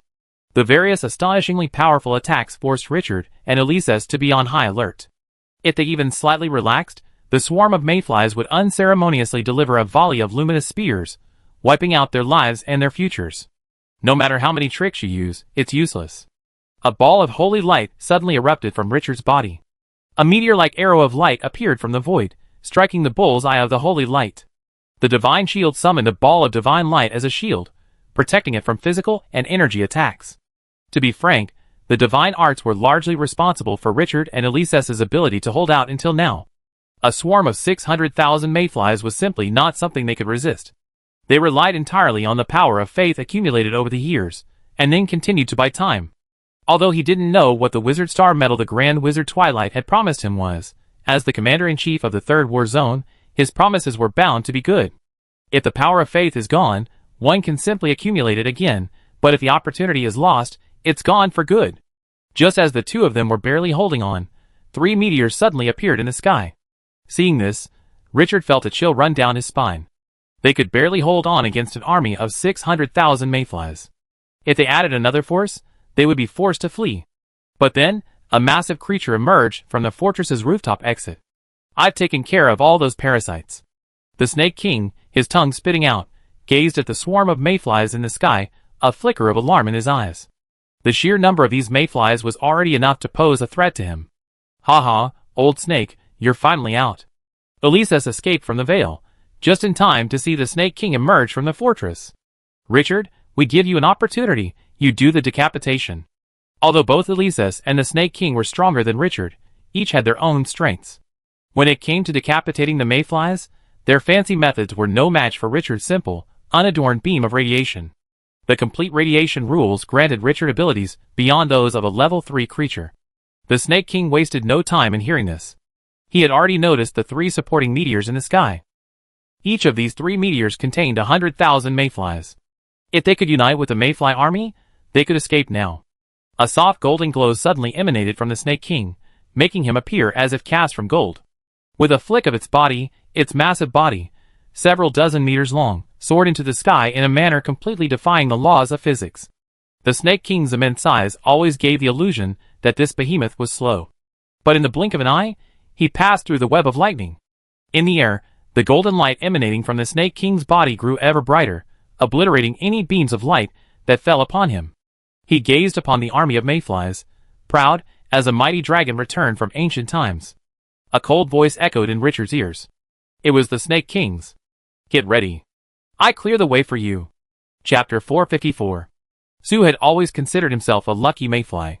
The incubation pool where he was born was a Class A incubation pool. Mayflies hatched from this pool are naturally stronger than other mayflies, both physically and mentally. And he was the strongest of the 3,000 mayflies that hatched with him. Some elders in the tribe speculated that he might be the offspring of a general, carrying the general's bloodline. Although galaxy mayflies don't prioritize bloodlines, both the offspring of generals and ordinary mayflies are screened in the same pool. Galaxy priests rank these mayfly eggs according to vitality. The strongest enter Class A, those just meeting the standards enter Class C, and those that don't meet the standards are thrown into Class D incubation pools, essentially lakes in the wild, to fend for themselves. But the bloodline of the mayfly general still brought him enormous benefits. It always received the best food, learned the most knowledge, and always mates with the most beautiful female mayflies in the swarm. Amid smooth sailing, it reached adulthood. It began its conquests with the great mayfly king in otherworldly realms. Otherworldly expeditions were extremely dangerous. Often, only 1 or 2 out of 100 mayflies would survive. But it always survived, and its strength grew ever stronger. From the lowest of the common mayflies, it gradually rose to become a mayfly captain, and 10 years ago, a mayfly general. Unknowingly, it had grown to a point where it stood on equal footing with the mayflies that gave it its bloodline. This smooth journey brought about a shift in its thinking. Its kind worshipped death, and would sacrifice their lives without hesitation to achieve the great goal of the Supreme Lake. But it was different. It wanted to survive. It wanted to become the king of mayflies, even a part of the Supreme Lake. Ambition grew within it, taking root like daughter. So it had come to this battlefield. The mayfly king's guards had told it that this war was extremely dangerous, but also brimming with opportunity. If it could survive this battlefield, becoming the king of mayflies was not impossible. Sue thought at the time, so what if it was dangerous? Every battlefield they had been to had been incredibly dangerous, the aliens either cunning and brutal, or brutal and cunning, yet they had survived. And survived remarkably well. It believed it could survive this time. Until it encountered the 2 monsters before it. It had never seen aliens like these two. The flames wielded by that bird-like alien were powerful enough to burn through their carefully prepared defenses. And that glowing wizard, single-handedly, accomplished what a whole battle colony would have required. They had assembled 6 battle colonies, with 5,000 parasites holding their forces back inside the fortress. They should have been unstoppable, but now, they were being held back. Thankfully, all this was about to end. Su glanced at the sky, past the 3 supporting meteors, his gaze fixed on the boundless heavens.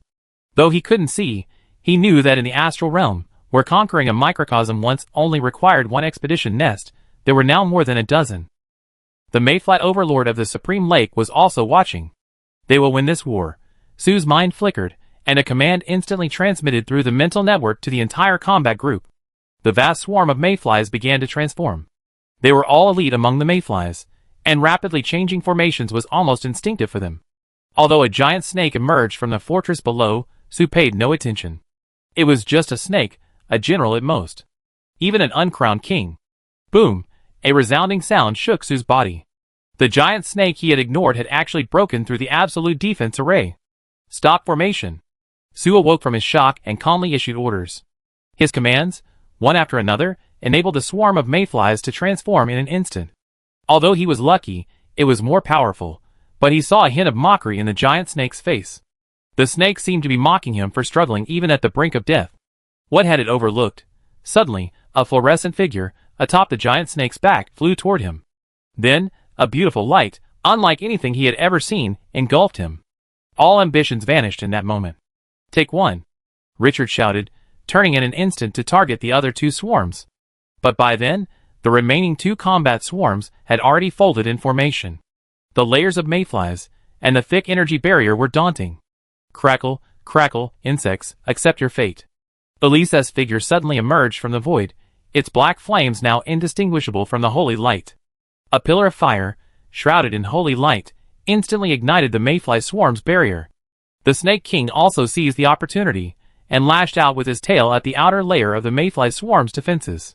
For a creature like the Snake King, who had broken through the limits of a 3-ringed organism, physical attacks were far more effective than energy attacks.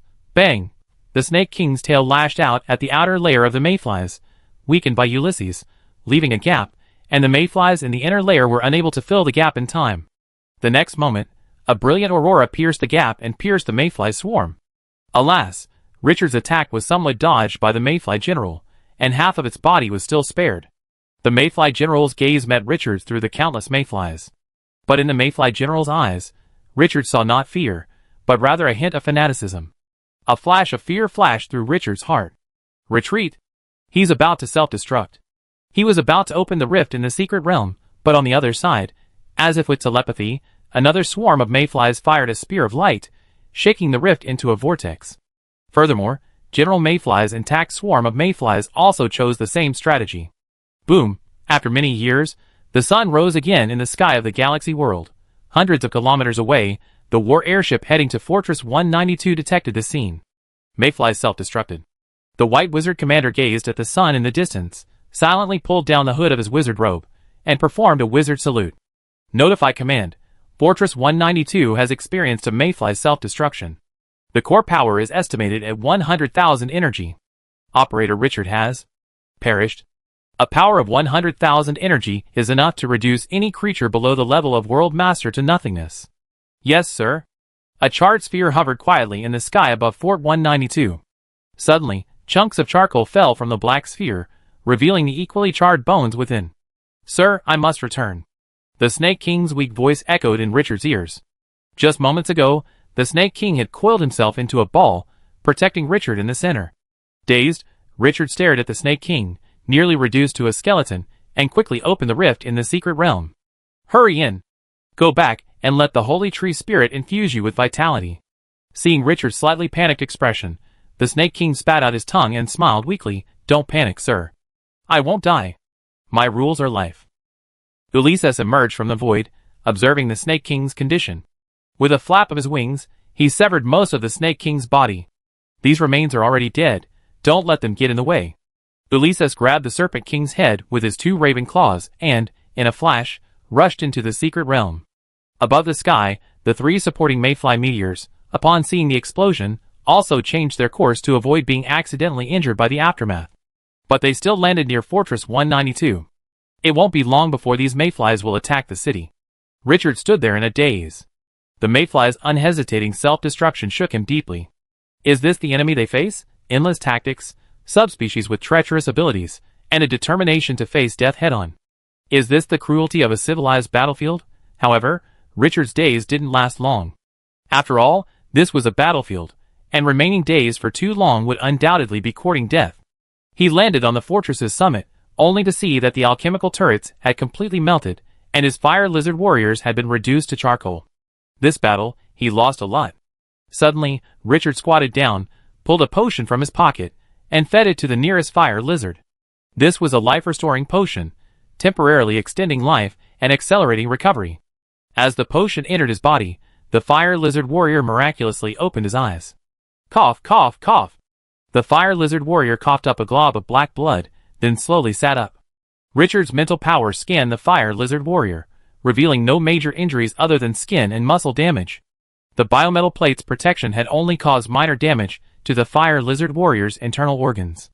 Given the fire lizard's ability to recover, a few days of rest would heal. Richard's eyes nearly filled with tears from excitement. This transformation was worth it. These fire lizards were his treasures. If they all died, even if the Grand Wizard Twilight awarded him a gold star, he would still be deeply disappointed. Richard repeated the same procedure and inspected the remaining fire lizard warriors. None of them were dead. Even the first captain was merely feigning death. He wasn't even unconscious. Without delay, Richard flew into the fortress, found 2 boxes of life-restoring potions in the warehouse, and brought them to the fortress's roof.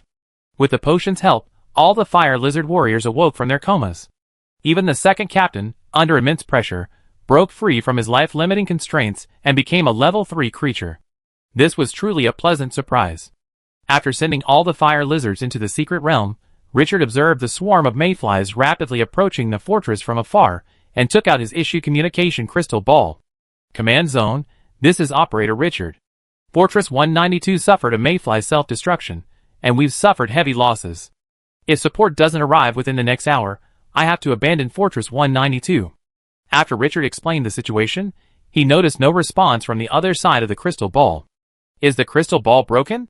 Richard examined the crystal ball carefully, finding nothing amiss. Just as Richard was puzzled, an emotionless, aged voice suddenly emanated from the crystal ball. Operator Richard, this is Dusk. Your support will be here shortly. With that, the space above Richard's head began to distort, and a ball of white light appeared out of nowhere. When the light faded, a black-robed necromancer suddenly appeared in the sky. Chapter 455. The Great Wizard of Dusk watched the swarm of mayflies approaching the fortress from afar. With a slight lift of his finger, he froze them in place. The swarm of mayflies hung in midair like insects trapped in amber, the air seemingly a sticky resin. Then, with a flick of his finger, a tiny black dot suddenly appeared among the swarm of mayflies. Then, a flash of black light appeared, and a swarm of 300,000 mayflies plummeted from the sky like stone, leaving no trace of life. After dispatching the mayflies, the Great Wizard of Dusk landed beside Richard and examined him with interest. Richard felt a chill run down his spine. He felt as if the Great Wizard of Dusk was looking at a test subject, not a wizard. Are you Richard? It's me, my lord. The Great Wizard of Dusk nodded slightly. He glanced at the fortress and flicked his right hand. A wizard, his bone shattered, flew from the fortress's top entrance and landed beside him. Is this the commander of Fortress 192? Yes, my lord. The Great Wizard of Dusk nodded slightly, then opened a rift and tossed Rico inside. Then he turned to look at Richard. You performed well. While I'm curious how you survived the mayfly's explosion, there's no doubt you saved Fortress 192. Your abilities are commendable, and you deserve this medal. With that, the Great Wizard of Dusk pulled a pentagram medal from his sleeve. In the center of the medal was engraved a silver sword. Richard lowered his head and took the medal with both hands. While he wasn't sure what it was for, he thought it was likely quite good. After awarding the medals, the Grand Wizard of Dusk glanced at the sky. His gaze passed over the world wall, and met an equally profound gaze from the mountainous expedition nest. After a moment, he withdrew his gaze. Richard stared at the Grand Wizard of Dusk in confusion. To him, the sky seemed empty. The Grand Wizard of Dusk said nothing, simply standing quietly beside Richard. 2 hours later, an airship, even larger than the military's warships, arrived over Fortress 192. A commander descended from the airship and gave the Grand Wizard of Dusk a wizard salute. Operator Jeff greets you, Your Excellency the Commander-in-Chief. The Grand Wizard of Dusk nodded slightly. Fortress 192 is now in your hands. Don't let the whole fortress be parasitized again. Yes. The Grand Wizard of Dusk pressed Richard's shoulder, and Richard felt his surroundings begin to spin. A few minutes later, he appeared in the hall. The Grand Wizard of Dusk released Richard's hand and said, I think being a scout wizard is a bit of an overkill for your abilities. This is the War Zone's logistics center. You can dispatch a batch of supplies on your own. Your new mission is to defend Fortress 384, which has suffered heavy casualties due to the mayfly attack and the parasitic plague. But I simply don't have any extra wizards to assign them, so I have no choice but to hand this mission over to you. He patted Richard's shoulder. Do your best. After this war, I apply to have you transferred to the rear to fully prepare for your promotion to Grand Wizard. Although the Grand Wizard of Dusk's voice was emotionless, its meaning was deeply heartwarming. Far from the battlefields of the war between civilizations, fully preparing for the promotion to Grand Wizard, this was a privilege not afforded to any ordinary wizard. Although it was only a pie in the sky, even on paper, it smelled incredibly fragrant. Richard immediately gave a respectful wizard salute upon hearing this. Yes, sir. The Grand Wizard of Dusk disappeared, and Richard approached the hall window to inquire about the procedures for allocating supplies. But the wizard who greeted him smiled and replied, Master, you've been brought here by the Commander-in-Chief. Why would you need any rules? Here's a form. All you need to do is select the supplies. We take care of the procedures for you. Richard was a little uncomfortable with the logistics wizard's enthusiasm, but he didn't insist on following the procedures. Taking the logistics wizard's crystal ball in his hand, Richard was immediately astounded by the vast amount of supplies. He was shocked both by the abundance of supplies the military had prepared and by the sheer volume of useless items. This list gave him the feeling that the military had simply moved their warehouses here. Why did the military prepare so much useless stuff? Richard couldn't help but grumble. Alas, it can't be helped, the logistics wizard beside him sighed. This is our first time fighting a large army of those mayflies, and the higher-ups don't know what's useful and what's not. One of the goals of this war is to quickly experiment with a viable war strategy. But honestly, all this useless supplies is a real waste of warehouse space. Although the logistics wizard's words sounded like a commonplace complaint, Richard heard a different meaning in them. He probed, Master, are you saying this war is an experiment? Does that mean? Richard didn't finish his words, but the wizard who answered must have understood his meaning. His face straightened, and he said righteously, No, we will definitely win this war. Sometimes, information that is denied is more credible. Richard searched the list for a long time, and indeed, he found something somewhat unusual. Tectonic plate resonance amplifier? Richard had heard that wizards, during their expeditions, would occasionally destroy worlds that proved too difficult to conquer. Besides using the 13 Rings forbidden spell, as Grand Wizard Garlon had done, there were several other methods of destruction. Among them, the most famous was a weapon called the End of Days. This weapon could unleash shockwaves, shattering continental plates and ultimately destroying the world. According to wizards who had witnessed this method, after using the End of Days, the entire earth would crack, sending torrents of waves across the oceans and reducing mountains to rubble. The powerful shockwaves nearly reduced all living things in the world to a bloody mist. Looking at the plate resonance amplifier on the list, Richard had already made up his mind. The wizard had already prepared for failure. This world might be abandoned. However, Richard didn't see anything wrong with this decision. Leaving the world to the mayflies would mean the mayflies would gain a bit of strength, while the wizards would lose a bit of strength. A wizard would definitely not want to make such a loss-making deal. After a long search through the list, Richard selected a number of alchemical weapons. He also made an additional request. You want your teacher to send a batch of alien slaves? The logistics wizard felt he must have misheard.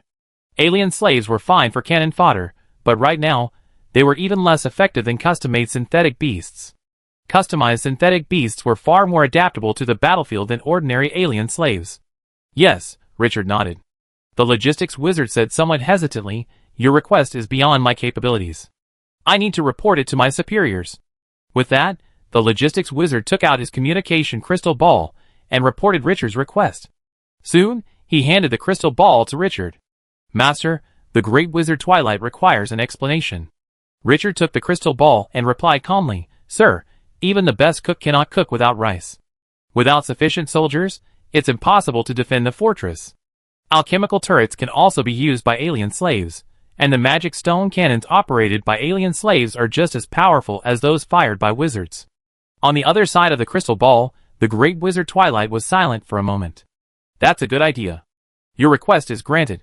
With that, the Great Wizard Twilight called over a subordinate. Draft a report and have the logistics department dispatch a group of humanoid alien slaves who understand human language. Also, add a third-class merit to Operator Richard's record. Yes. Carrying the supplies, Richard was escorted to Fortress 384 by a warship. As for why the teleportation array couldn't be used, there were two main issues. The first is the security issue. The teleportation array is bidirectional. If the wizard can enter other fortresses through the portal, then after the fortress is breached, the mayfly can also use the teleportation array to teleport in reverse. Secondly, there are the issues of consumption and noise. Using a teleportation array consumes a significant amount of mana, and unlike using a portal, it causes extremely violent energy fluctuations. Furthermore, these energy fluctuations increase with the mass of the transport. If a teleportation array is used as a means of logistics transport, it will inevitably reveal the location of the warehouse, and thus the location of the portal. Yes, according to the intelligence currently available to the command center, the location of the portal has not yet been discovered by the Galaxy Mayflies. This is likely one of the reasons why the Galaxy Mayflies are deploying Mayflies everywhere. So, taking all factors into consideration, logistics will continue to utilize the most primitive transportation method. This method of transportation is not slow, and it also allows for the elimination of mayflies encountered along the way, killing two birds with one stone. The logistics transport team shipguard wizards number a full 5,000. These wizards are elite members of the military, and their magical armor is extremely luxurious. With the support of war airships, a white wizard corps with this combat power can withstand even a level 4 world lord for a while. Richard sat in the airship, examining the white wizard's equipment with some curiosity. Friend, is that Thunder exoskeleton armor? The wizard in question replied respectfully, I don't know what the master means by exoskeleton armor, but I'm definitely wearing Thunder Series alchemical power armor. Alchemical power armor? Is that what you call it? Richard touched the power armor. As an alchemist, his experience told him that it was mixed with adamantium. The cost was likely double that of his mechanic-type individual armor. Yes, I'm currently using Thunder 3 alchemical power armor. Its armor can withstand spells up to 7,000 energy and physical attacks up to 4,000 energy. However, its advantage lies not in protection, but in its auxiliary capabilities. It grants wizards greater agility and strength, while also amplifying their mental power, thereby expanding their detection range and intensity, and enhancing certain mental spells. I believe Master should understand what this means. Richard nodded slightly. This amplification would not only enhance the wizard's combat effectiveness, but would also make the White Wizard Legion's organization comparable to that of a Galaxy Mayfly. No, even more so. He looked at the wizard's alchemical power armor, and an idea suddenly occurred to him. If this mental power amplification device were incorporated into his individual armor, could he leverage the salamanders to create a White Wizard Legion? Chapter 456. The White Wizard Legion's strength lies in two key points. First, the devastating devastation wrought by concentrated spellcasting, and second, the robust survivability afforded by combined spellcasting. Through combined spellcasting, the elite White Wizard Legion can even survive the clutches of a world master. However, combined spellcasting requires extremely precise coordination. Even the slightest discrepancy can significantly weaken the combined effect. The average White Wizard Legion typically relies on concentrated spellcasting. Combined spellcasting, at most, employs a Legion shield. This device, which amplifies mental power, provides Richard with a way around this difficulty. By amplifying his mental power, he can single-handedly command the energy of an entire Salamander Legion. For a normal White Wizard Legion, this method is a waste of resources. While amplifying mental power does allow a wizard to control more energy, it also deprives him of the ability to precisely control it. It's like suddenly inserting the soul of a first-level wizard into the body of a third-level wizard. A first-level wizard could only barely manipulate the body of a third-level wizard. Trying to achieve the same level of precision was simply impossible. Without the assistance of other wizards, a third-level wizard couldn't possibly cast Legion spell. But Richard was different. He possessed the radiation control granted by the radiation principle. He could use this to compensate for his lack of precision. While it was still difficult, it was no longer impossible for a third-level wizard to cast Legion spell. Confirming his decision, Richard asked the wizard beside him, "Can this alchemical power armor be exchanged for military merit?" Richard didn't see this type of alchemical power armor on the list provided by Logistics. "Of course, Master," the wizard in question smiled. "If you're willing, you can go to Logistics now and request a set of alchemical power armor. With your military achievements, you should be more than enough to redeem a set of alchemical power armor. However, you have to wait a while, as alchemical power armor is custom-made. When you apply, you need to provide your physical data and any spells that might affect the armor. The alchemist in logistics will tailor-make a suit of armor based on your data, adding some unique auxiliary functions. As he spoke, the wizard spread his fingers, revealing his palm. Within it lay a very delicate alchemical array. I've installed an alchemical array to assist me in combat. Richard nodded in surprise. The military's power armor and his own took different approaches. His approach was mass-produced, while the military's approach was high quality. The former is more suitable for large-scale warfare, while the latter is more suited to combat and small-scale battles. However, the military clearly has no intention of popularizing alchemical power armor, and this presents him with an opportunity. Richard is certain that in the near future, alchemical power armor will become the mainstream magical armor on the battlefield. As the tide of magic recedes, the number of wizards born in the wizarding world will decrease. This means that wizards will become increasingly valuable. In the future, it is very likely that a single wizard will command a large number of alien slaves or synthetic beasts to fight against the galactic mayflies. At this time, the quality of the alien slaves will become particularly important. A set of alchemical power armor significantly boosts the combat effectiveness of alien slaves. With a little training, they might not be inferior to wizards on the battlefield. After this war, the matter of the alien slave army will probably be brought to the table of the Council of Truth, Richard thought. Although this is a special case, it's undeniable that the number of wizards is indeed a major problem. The military only has about 6 million combat wizards in total. While this number is sufficient for a dimensional war, it's still too few for a war of civilizations. Alas, if it were 2,000 years later, the wizarding world would definitely not be facing the problems it's facing now. 20 kilometers away from Fortress 394. Richard, using eagle vision, observed the fortress under siege by a swarm of crimson mayflies, his eyebrows raised slightly. Fortress 384 is located at a pass in the Carol Mountains, controlling the only exit through them. Although for the mayflies, directly flying over the mountains is not impossible. However, the average altitude of the Carol Mountains is 5,000 meters, with some areas exceeding 8,000 meters. Once the flight altitude exceeds 3,000 meters, the concentration of free wind elements within a unit of space rapidly increases. The slightest disturbance can cause a violent gale. While this gale won't cause any immediate harm to wizards or creatures like the galaxy mayfly, the disturbance is enough to be detected by a wizard's detection equipment. Thus, Fort 394 became a necessary obstacle for the galaxy mayfly to cross the Carol Mountains. This was also the primary reason for Fort 394's heavy losses. About 200,000, not bad. Richard opened a rift in the secret realm and temporarily moved the disposable space box containing the supplies into the secret realm. "Friend, help me open the door," Richard said to the wizard beside him. The wizard escorting him was slightly taken aback by Richard's request. "What are you doing?" "We'll be there in 2 minutes." Richard smiled. "I want to make a lasting impression on my new subordinate." "Hurry, hurry, hurry." Squeak, squeak. The hatch beneath Richard opened, and he, World Tree wand in hand, flew like a meteor towards the swarm of mayflies besieging the fortress. At Fortress 394, Acting Commander Mira was struggling to maintain the defense. Because the fortress was located at a narrow pass, Fortress 394 was somewhat different from ordinary fortresses. Unlike the 4 main forts of ordinary fortresses, Fortress 394 had only 2 subforts. The subfort and the main fort were connected, forming a triangle that tightly blocked the narrow pass like a cork. This design allowed for a tight interception of mayflies attempting to force their way through the pass. However, it was useless in the absence of manpower. Mira had to concentrate as many wizards as possible in the main fort, relying on intensive firepower to ensure the fortress remained impenetrable. As for the mayflies that managed to get through, let them get through, as long as the fortress was not lost. But even so, with the commander dead, she still had no defense against the onslaught of the galactic mayflies. The swarm of mayflies, like a vast net, completely enveloped the fortress. The rain of energy beams pushed the magic barriers of every alchemical turret to a critical level, threatening to overload at any moment. Once the magic barrier overloads, boom, an alchemical turret erupted with a faint blue light, its magic barrier finally succumbing to the overwhelming onslaught. Followed by this, a beam of energy descended from the sky, melting the wizard operating the turret, along with the turret itself.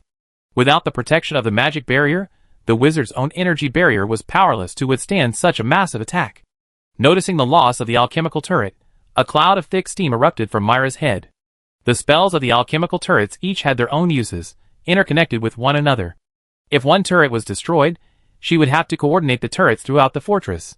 This calculation was difficult enough for a third-level wizard, and even for Myra, a second-level wizard, it was even more difficult. If she hadn't been a wizard of the Soul School, her mind would have been boiling. But before she could transmit the command, she heard a series of loud bangs. 3 more alchemical turrets were destroyed. This nearly brought her to tears. How could she, a young wizard who had only fought in 3 interdimensional wars, now be the acting commander? Suddenly Myra noticed the mayfly attacks had abruptly slowed down. She looked up and saw a brilliant aurora pierce through the mayfly swarm's defenses, transforming the heavily protected mayfly general into nothingness. Then, a giant, wreathed in lightning, charged into the mayfly swarm, braving the tidal wave of attack. Instantly, the lightning from the ground turrets was drawn by the giant, and a massive lightning net instantly enveloped the mayflies. Boom! A fleet of warships emerged from behind the giant. 3 of them unleashed 3 lightning nets, instantly trapping the fleeing mayflies. Thousands of white wizards emerged from the airship, waving their staffs in unison, as if they were a single entity. The next moment, an invisible storm instantly engulfed the entire swarm of mayflies, now without General Mayfly's command. Red slurry of broken limbs rained from the sky like a bloody rain. After cleaning up the mess, the logistics team didn't stop at Fortress 394. Richard was their cargo, and with Richard in their transport, there was no need to stop. Richard stood atop the fortress, waving goodbye to the fleet. Then he turned to Myra beside him. "Are you the acting commander?" "Yes, my lord." "Very well. First, familiarize me with the fortress." The order from headquarters should have arrived. "I am your new commander, Richard." Looking at the black-robed wizard before her, Myra felt her heart pounding. Wizards always revere the strong, even white wizards. But when she heard Richard declare himself the commander, her heart skipped a beat. "Sir, are you the commander?" Myra looked at Richard's black robes. Wizards wouldn't wear wizard robes, and Richard's black robes meant he was a dark wizard. A dark wizard as their commander? Of course, Richard smiled. Headquarters doesn't have any extra troops for you, so we can only send them here to hold the fort. My combat effectiveness is quite good, barely enough to serve as a small contingent of white wizards. Recalling Richard's impressive display, Myra swallowed hard. This combat effectiveness was more than just good. To have single-handedly crushed an entire swarm of mayflies, this kind of combat power was practically a one-man army. But, since Richard wasn't a white wizard, she'd likely have to continue her acting command duties for a while. Different professions are like different worlds. A dark wizard, without systematic training, would have made a mess of things leading a white wizard army. Myra's expression instantly drooped at this thought. "Come, sir. I first show you around the fortress's weaponry." Chapter 457. Fortress 394 was in poor condition, something Richard had known before arriving. But he hadn't imagined its condition would be so dire. Because Fortress 394 is located at a key pass in the Carol Mountains, its garrison is even larger than a normal fortress by 1,000 men. Even so, Fortress 394 currently only has a garrison of 2,000 men. Of these, only 42 are second-ring wizards, and the most experienced among them has only fought in 5-dimensional wars. And Myra, acting commander, has only fought in 3-dimensional wars. Most of her time has been spent as a garrison, clearing out alien resistance forces. With such a small garrison, even a legend like Decisive would have to abandon the fortress. With so few men, even the alchemical turrets wouldn't be fully utilized. Thankfully, Richard wasn't just a powerful dark wizard, he was a mobile army in his own right. In the warehouse, Richard surveyed the remaining supplies and breathed a sigh of relief. Despite the poor number of guards, the warehouses at Fortress 394 were unusually well stocked. Furthermore, due to the previous commander's request, a large quantity of alchemical potions were stored there. These potions were all incredibly powerful explosives, as if the previous commander had intended a spectacular fireworks display as his own funeral, just as the fortress was breached. Alas, his soul, severely damaged by a mayfly attack, has been taken to the hospital at headquarters for treatment. He won't be able to see the fireworks. However, his reserves are quite valuable for Richard, who has taken over. The magical properties of alchemical potions are extremely stable, meaning the mayfly's keen sense of energy is invulnerable to them. The previous commander, aware of this, chose to stockpile such a large quantity of alchemical explosives. Thus, these alchemical explosives are excellent trap materials. With just an optical invisibility enchantment and a simple wind elemental spell, these alchemical explosives can be transformed into booby traps, laying a minefield in the air. Of course, Richard didn't expect these to cause much damage to the mayfly swarm. Their primary purpose is to serve as a warning alarm.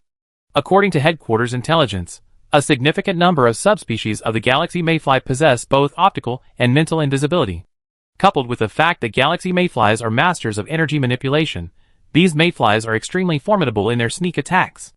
The fortress is currently understaffed and lacks the necessary reconnaissance wizards, so booby traps are the only solution for now.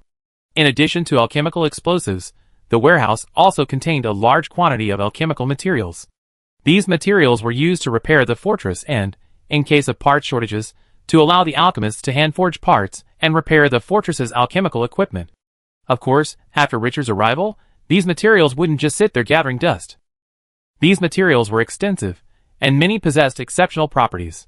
Handing them over to the salamander's artisans would not only upgrade the salamander's individual armor, but also produce some useful items to aid the wizards.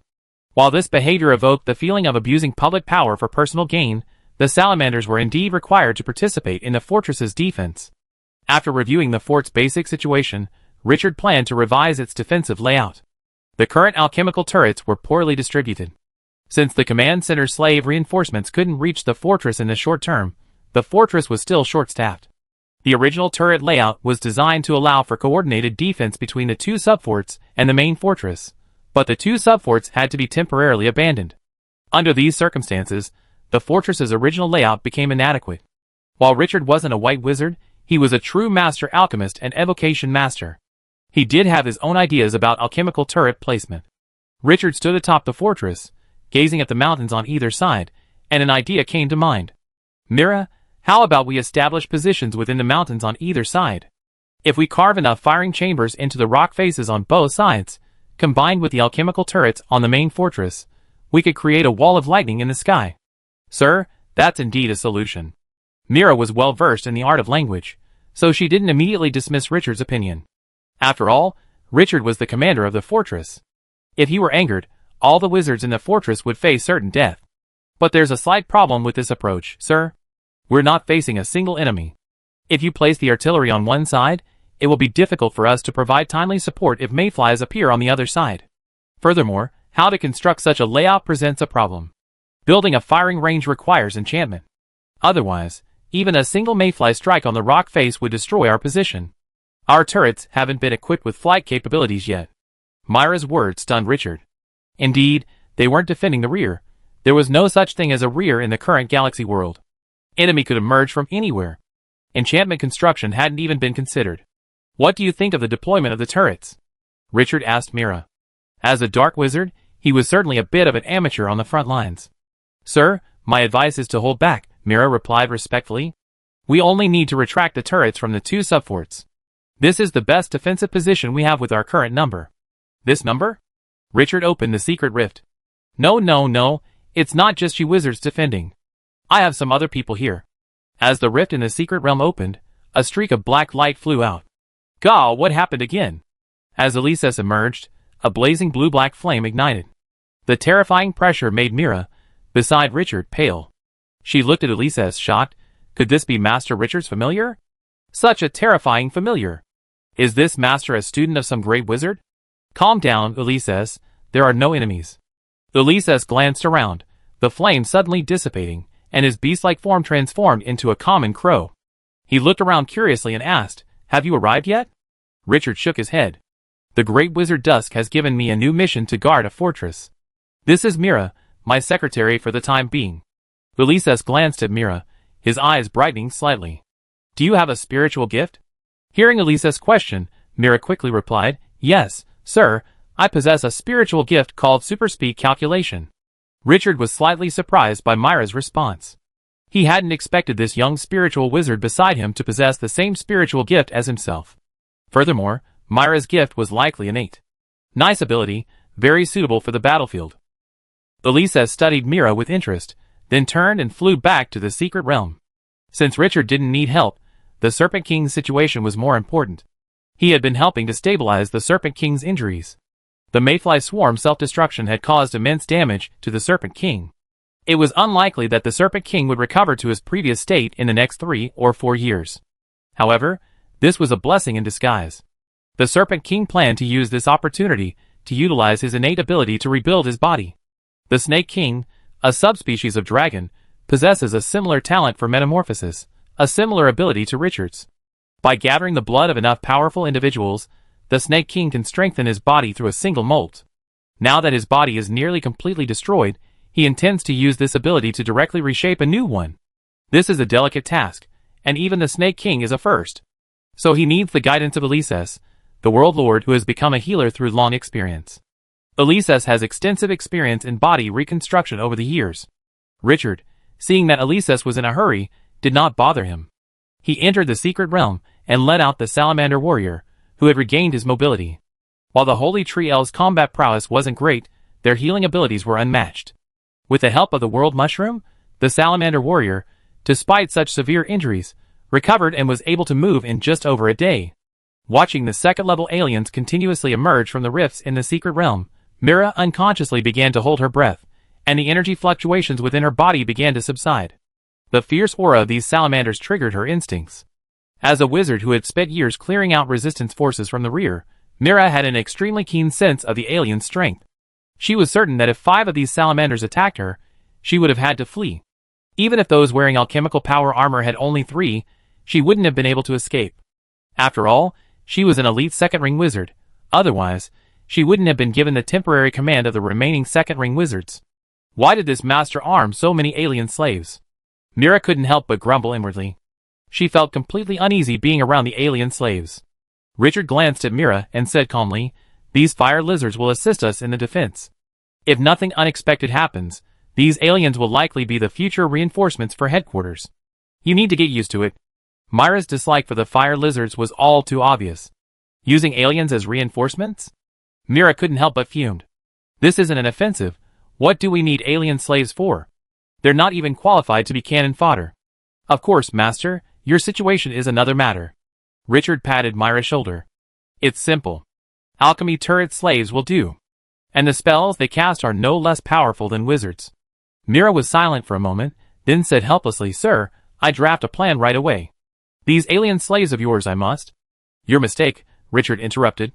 "These fire lizards are not my slaves, they're my soldiers.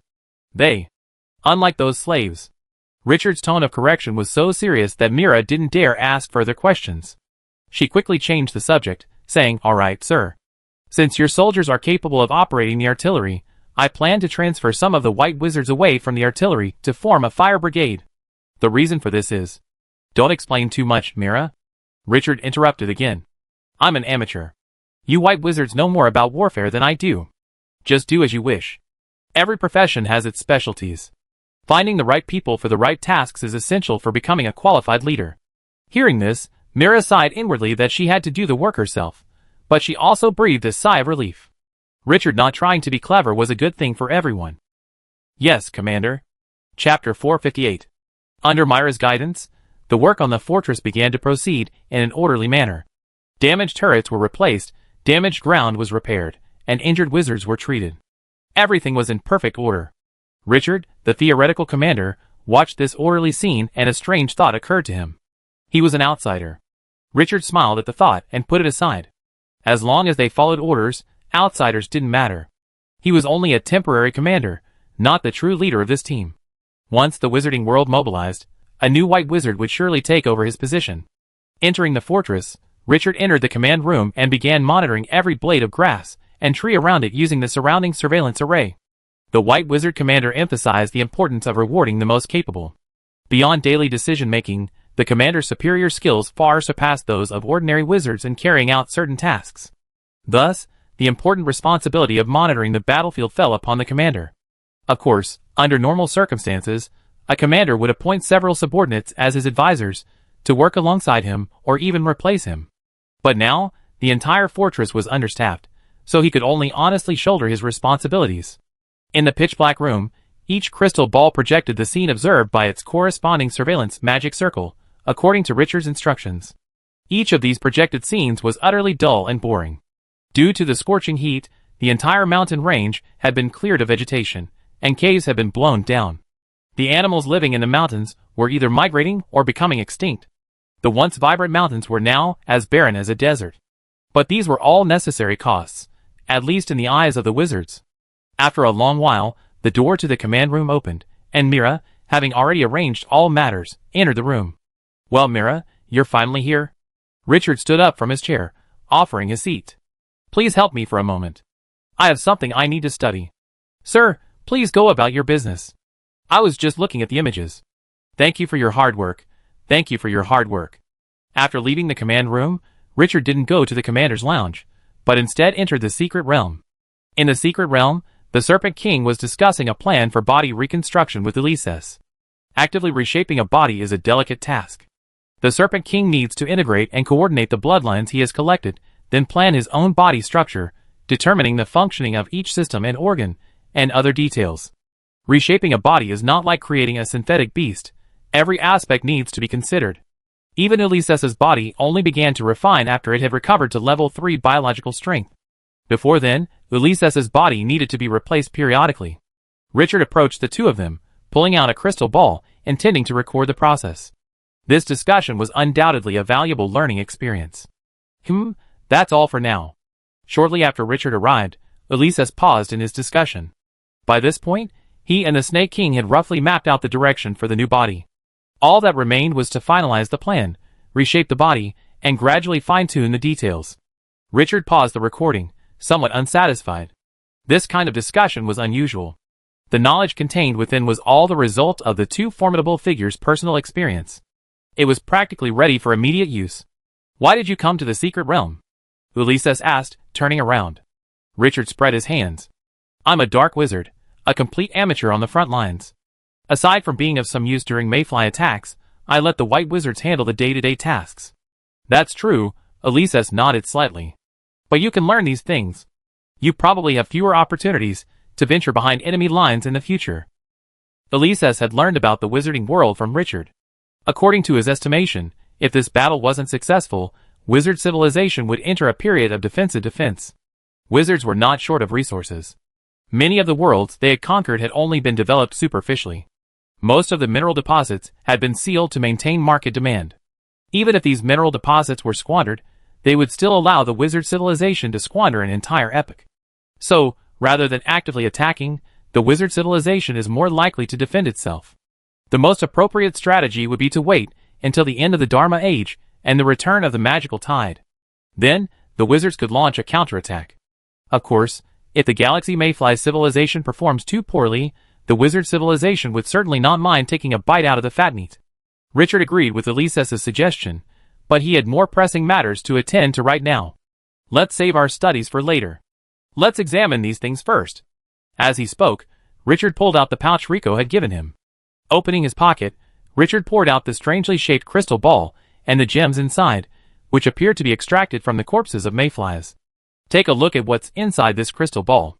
Richard handed the crystal ball to Ulises, who took it and used his mental power to absorb the information within. Soon, he spoke with some surprise. "These insects are quite creative. The technology here should be fine, but its effectiveness is questionable. These insects have implanted a mental suggestion within the crystal ball. Once you come into contact with the information within, you will unconsciously want to share it with others." Ulises' words made Richard break out in a cold sweat. If Ulises hadn't stopped him in time, he might have been planted with this suggestion. The Galaxy Mayflies were so eager to spread this technology because it could help them achieve certain goals. Based on the abilities of these Mayflies, Richard estimated that this gem would likely enhance their mind control. "These bugs are quite cunning," Richard sighed softly. "Wizards conquering other worlds always rely on brute force to overcome all obstacles. Any schemes and tricks are utterly useless before the concentrated spells of the White Wizard Legion. With steady progress, even if the natives gain a temporary advantage, they will eventually be annihilated by the wizards. But these galactic mayflies are different." "Just a trick," Ulises said casually. "The wise among you wizards will surely see that this method will not affect the overall situation. Let's take a look at these gems first." Richard and Ulises each took a mayfly gem and began to determine its properties based on their own experience. On Richard's side, after measuring with numerous instruments, the basic properties of this gem quickly became clear. Overall, this gem indeed qualifies as a good alchemical material. Its various physical properties resembled plastic rather than a gemstone. And the mental protection Rico claimed did indeed work. At first glance, the gem seemed flawless. But soon, Ulysses discovered a clue. This thing's protection against mental shock is quite interesting. He grasped the mayfly gem and repeatedly tested it with his mental power. Soon, the mayfly gem suddenly turned cloudy. A powerful mental shock instantly erupted from the gem. Instantly, the entire Secret Realm Sacred Tree elves felt a wave of dizziness, while the fire lizard artisans looked warily in Richard's direction. Such a powerful mental shock. Richard stared at the mayfly gem with some shock. By this time, it had returned to its original light green color. But inside, strands of willow-like flocks made the gem cloudy. This thing is useless, Ulysses said, throwing it away. It's a disposable item, probably just to trick you. Richard collected the discarded gem and immediately inquired about the details of Ulysses's experiment. While recording the data, Richard quickly noticed something amiss. He frowned slightly as he looked at the data in his notebook, which he had already checked several times. Unless this gem has a built-in spell model, your mental output is completely disproportionate to the power you describe. If Ulysses's output is merely a grenade, then the gem's mental impact is like a cannonball. The data is correct, I'm sure it's this data. Richard closed his notebook, a hint of excitement on his face. Then we probably found something new. If he could find the reason for the amplification of mental impact, he could use this gem to create a mental amplification device similar to the alchemical power armor he's seen on the airship. And it would be extremely cheap. This would be a huge improvement for Richard, and even for wizards. If this device were popularized among wizards, a third-level wizard could use it to command a legion of aliens and launch a concentrated attack of legionary spells. But after his excitement, Richard quickly calmed down. As the creators of this gem, the galaxy mayfly must have studied it thousands of years before wizards. If it truly had this property, the galaxy mayfly would have discovered it long ago and would have a thorough understanding of its advantages and disadvantages. While these galactic mayflies may not know much about wizards, they've certainly discovered that wizards are a spiritually advanced species. If the mayfly gem truly possesses the ability to continuously amplify spiritual power, then they wouldn't allow the mayfly to spread. Unless this gem doesn't possess this ability, or if this property can be exploited. Richard examined the mayfly gem in his hand. The light green shimmered with a warm luster under the sunlight. Forget it, Richard shook his head, clearing his mind of the chaotic thoughts. My approach to research has become increasingly utilitarian. This isn't a good thing. Relying on utilitarianism will only lead to blindness. It's better to be pure. This thing has quite interesting properties, and is worth studying. Chapter 459. The appearance of the mayfly gem gave this war added significance for Richard. The steps for creating the mayfly gem were simple. Simply gather enough mayfly corpses and extract their fluids. Then, concentrate and solidify the fluids, and finally, introduce stellar power to transform them. This entire process was effortlessly and accurately completed by even a first-level wizard. However, Richard noticed something strange about the alchemical array used to create this gem. The alchemical array used for the final transformation was simple, but the technology provided by the mayfly utilized a three-dimensional alchemical array. This behavior resembled reverse technological adaptation, where another civilization's technology was used to represent one's own. This gave Richard a hypothesis. It's not that these mayflies lacked alchemical machinery. For some reason, these had never been released into the galaxy world. The mayflies being released now were more of a test. Richard reported his discovery to headquarters, who acknowledged it but didn't award him any additional merit. It seemed the headquarters had long been aware of the galaxy mayfly's technology. On Richard's third day at Fortress 394, he faced his first mayfly attack since taking command. Boom! The distant explosion instantly sent the fort's wizards into battle. 5 kilometers from the fortress, a red firework exploded in the sky. Following it, new fireworks continued to burst from nowhere. Standing at the edge of the fortress, Richard gazed at the distant fireworks and muttered to himself, "Looks like the booby trap is working well." These fireworks were alchemical explosives Richard had mixed with numerous metal scraps.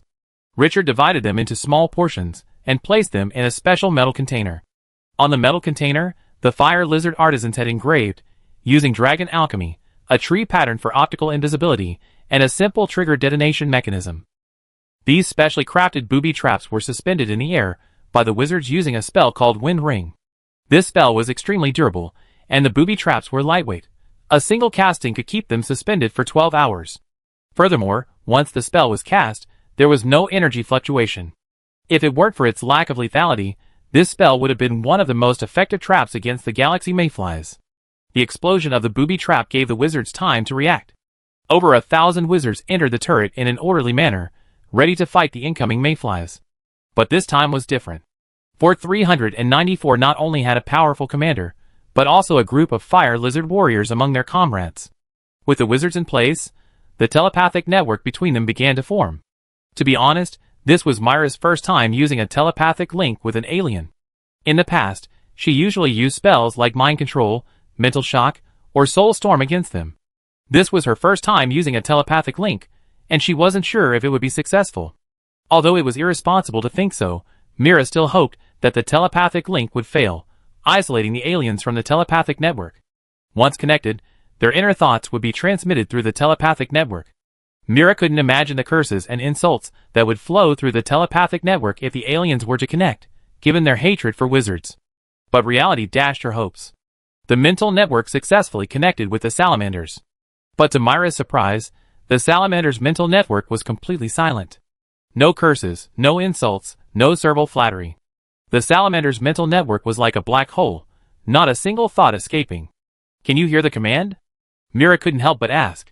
She had never encountered such a situation before. These salamanders seemed not to be living beings, but rather mechanical puppets disguised as aliens. "Yes," the captain replied.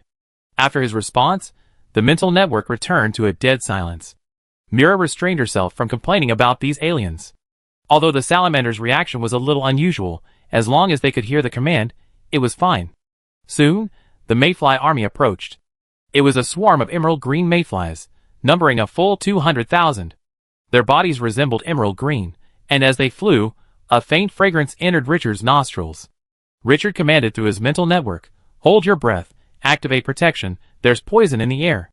He opened his energy vision, and saw a hazy energy mist in the air, like a vast emerald river, slowly but inexorably flowing toward the fortress. Richard's command was quickly heeded. The wizards began to cast magical barriers, and hold their breath. The fire lizard's eyes suddenly brightened, a sign that they were actively activating their dragon blood. Richard stood in the emerald ocean, neither holding his breath nor raising his energy barrier. On the contrary, his body suddenly expanded, and the emerald energy mist was drawn into him, like a river flowing into the sea. These energy mists were nothing more than special energies mixed with toxic substances. For Richard, neither of these two had any effect on him. His powerful physique and ability to manipulate radiation made these energy mists excellent nourishment for his body. The wizards of the fortress watched as their new commander expanded as if inflated. The energy flow in the air indicated that the toxic mist they needed to defend against was being continuously absorbed by Richard. These toxic energies have no effect on him. A shaper wondered in shock. So powerful. Is this the strength of a top dark wizard? Exclamations echoed through the mental network, but only the salamander's mental network remained silent. They knew all too well the strength of their leader. During the salamander's training, Hog often served as a sparring partner. Hog's powerful physique could easily take on a whole group of salamanders. And yet, in Richard's hands, this formidable Hog was treated like a pet. They had witnessed Richard honing his abilities, and experimenting with his magic in the secret realm. Those terrifying scenes had deeply awed every member of the salamanders. At first, they thought it was a threat, but later they realized it was simply Richard's daily routine. They, the likes of them, didn't need Richard's intimidation. The mayfly army gradually approached. Richard gestured, and 1,000 bolts of lightning streaked across the sky. The silver-white lightning nearly illuminated half the sky. These lightning bolts connected with each other, weaving an impenetrable web of thunder in the air. Faced with this sight, the mayfly army instantly deployed a defensive formation. The layered structure of mayflies held the mayfly general securely in the center. This was a very prudent approach, evidently demonstrating that the mayfly general was a seasoned mayfly. Across the layers of mayflies, the mayfly general locked eyes with the giant Richard. As their gazes met, the mayfly general saw a hint of mockery in Richard's eyes. The next moment, a pitch-black beast, blazing with black flames, emerged from the void and fiercely tore off a piece of the mayfly ball formed by the army of mayflies. At the same time, the wizards in the fortress, replaced by the fire lizards, simultaneously waved their staffs. Under Myra's command, a small legion spell appeared in the air. Cloud-piercing arrow. The next moment, violent wind elementals followed the gaping wound Ulysses had opened, shredding the incoming mayflies into shreds. At the same time, a brilliant aurora followed the cloud-piercing arrow, piercing the core of the mayfly swarm. Richard stood opposite the swarm of mayflies, slowly retracting his swinging fist. He ignored the remaining mayflies. These little creatures were not something he needed to deal with. The wizards in the fortress watched in shock as Richard slowly landed. Although they had witnessed Richard's beheading before, such a clean and efficient battle still captured a sense of refined beauty. Precise coordination, simple and efficient tactics, the essence of the fighting styles of the Black Wizard and the White Wizard, two wizards with completely different combat styles, suddenly manifested in the same battle by the same wizard. This gave many wizards present a feeling. Perhaps this was the combat style of wizards of the future. After beheading the mayfly general, the remaining mayflies, under the command of the mayfly captain, retreated in the direction they came from. The wizards pursued the enemy, reducing the 200,000-strong mayfly army to just under 100,000. These mayflies were highly experienced in combat. After the mayfly general was beheaded, their retreat was orderly, and their coordination was seamless. This phenomenon gave the pursuing wizards a fright. The elitization of the mayflies was not a good thing. They only hoped that these mayflies were elite warriors forged in battle, not just veterans deployed. Otherwise, they could only pray that the wizarding world would quickly regain control of the astral airspace. Reinforcements from headquarters arrived a month after Richard arrived at Fortress 394, totaling 500 wizards and 10,000 slaves. These slaves were humanoid creatures the wizards named demon pigmen, though taller in stature and less intelligent than normal humans. Through simple brainwashing, they became the wizard's loyal slaves. With a sufficient number of slaves, Fortress 394 instantly became impregnable. Swarms of mayflies fewer than 400,000 dared not even attack the fortress, instead migrating across the mountains. As time passed, Richard gradually became familiar with and adapted to the civilized battlefield. In a year, Richard encountered over 10 subspecies of mayfly. Some possessed formidable combat power, others possessed strange abilities, and still others were incredibly cunning. Through their training, Richard gradually became proficient in frontline combat. Now, Richard could even roughly command the White Wizard Legion. Boom! A massive spear of light pierced the mayfly's defenses. Immediately, a brilliant aurora followed the gap in the mayfly's defenses, annihilating the core mayfly general. Seeing this, the two remaining mayfly generals immediately gathered their remaining forces and retreated. Deprived of their general's command, the mayflies did not panic. They joined the surrounding mayfly army in an orderly manner. Those who could not join in launched suicidal attacks against the wizards. In 3 minutes, the invading mayflies had safely retreated from Fort 394's attack range. Richard, standing in the air, watched the retreating mayflies, a look of solemnity crossing his face. These mayflies were becoming increasingly sophisticated. Chapter 460. Richard landed on the ground, his form returning to normal. Mira stepped forward in time to drape a wizard's robe over him. This type of battle had been fought dozens of times over the past year. The wizards of the fortress were familiar with every step. Mira, these mayflies have grown stronger again. Richard observed the mayflies disappearing from his sight, his eyes grim. The galaxy mayflies' increasing sophistication is both a blessing and a curse for wizards. The upside is that the galaxy mayflies' increasing strength likely indicates that their cannon fodder has been deployed. They will face the galaxy mayflies' elite forces next, and eliminating them will truly deplete their power. The downside is also obvious. These elite galaxy mayflies will certainly not be discarded as cannon fodder. Since the galaxy mayflies have thrown them into battle, the war is bound to escalate. The war has been going on for over a year, and yet no galaxy mayflies of World Master caliber have appeared. If the war escalates, a World Master level galaxy mayfly will inevitably descend upon the galaxy world. Then, these little wizards will have to rely on luck to survive. Even the aftermath of a World Master level battle is enough to kill a third-ring wizard. Sir, there's no need to worry about these things. Mira stood beside Richard, carefully adjusting his wizard robes. A third-ring wizard like you will undoubtedly be withdrawn to the rear if the war escalates. You were sent to the battlefield to use it as a whetstone. Now that whetstone has become a furnace, you will definitely not stay. Possessing a soul gift known as superfast calculation, Mira always sees the hidden information beneath the surface when analyzing things. She had witnessed Richard's combat prowess countless times over the years. Such a powerful third-ring wizard was certainly different from these small pawns. If they could survive this war, perhaps they could even serve under Deputy Minister Richard in the future. That's not the case. Richard shook his head slightly. Becoming a great wizard requires more than just combat prowess. Spiritual cultivation is also crucial.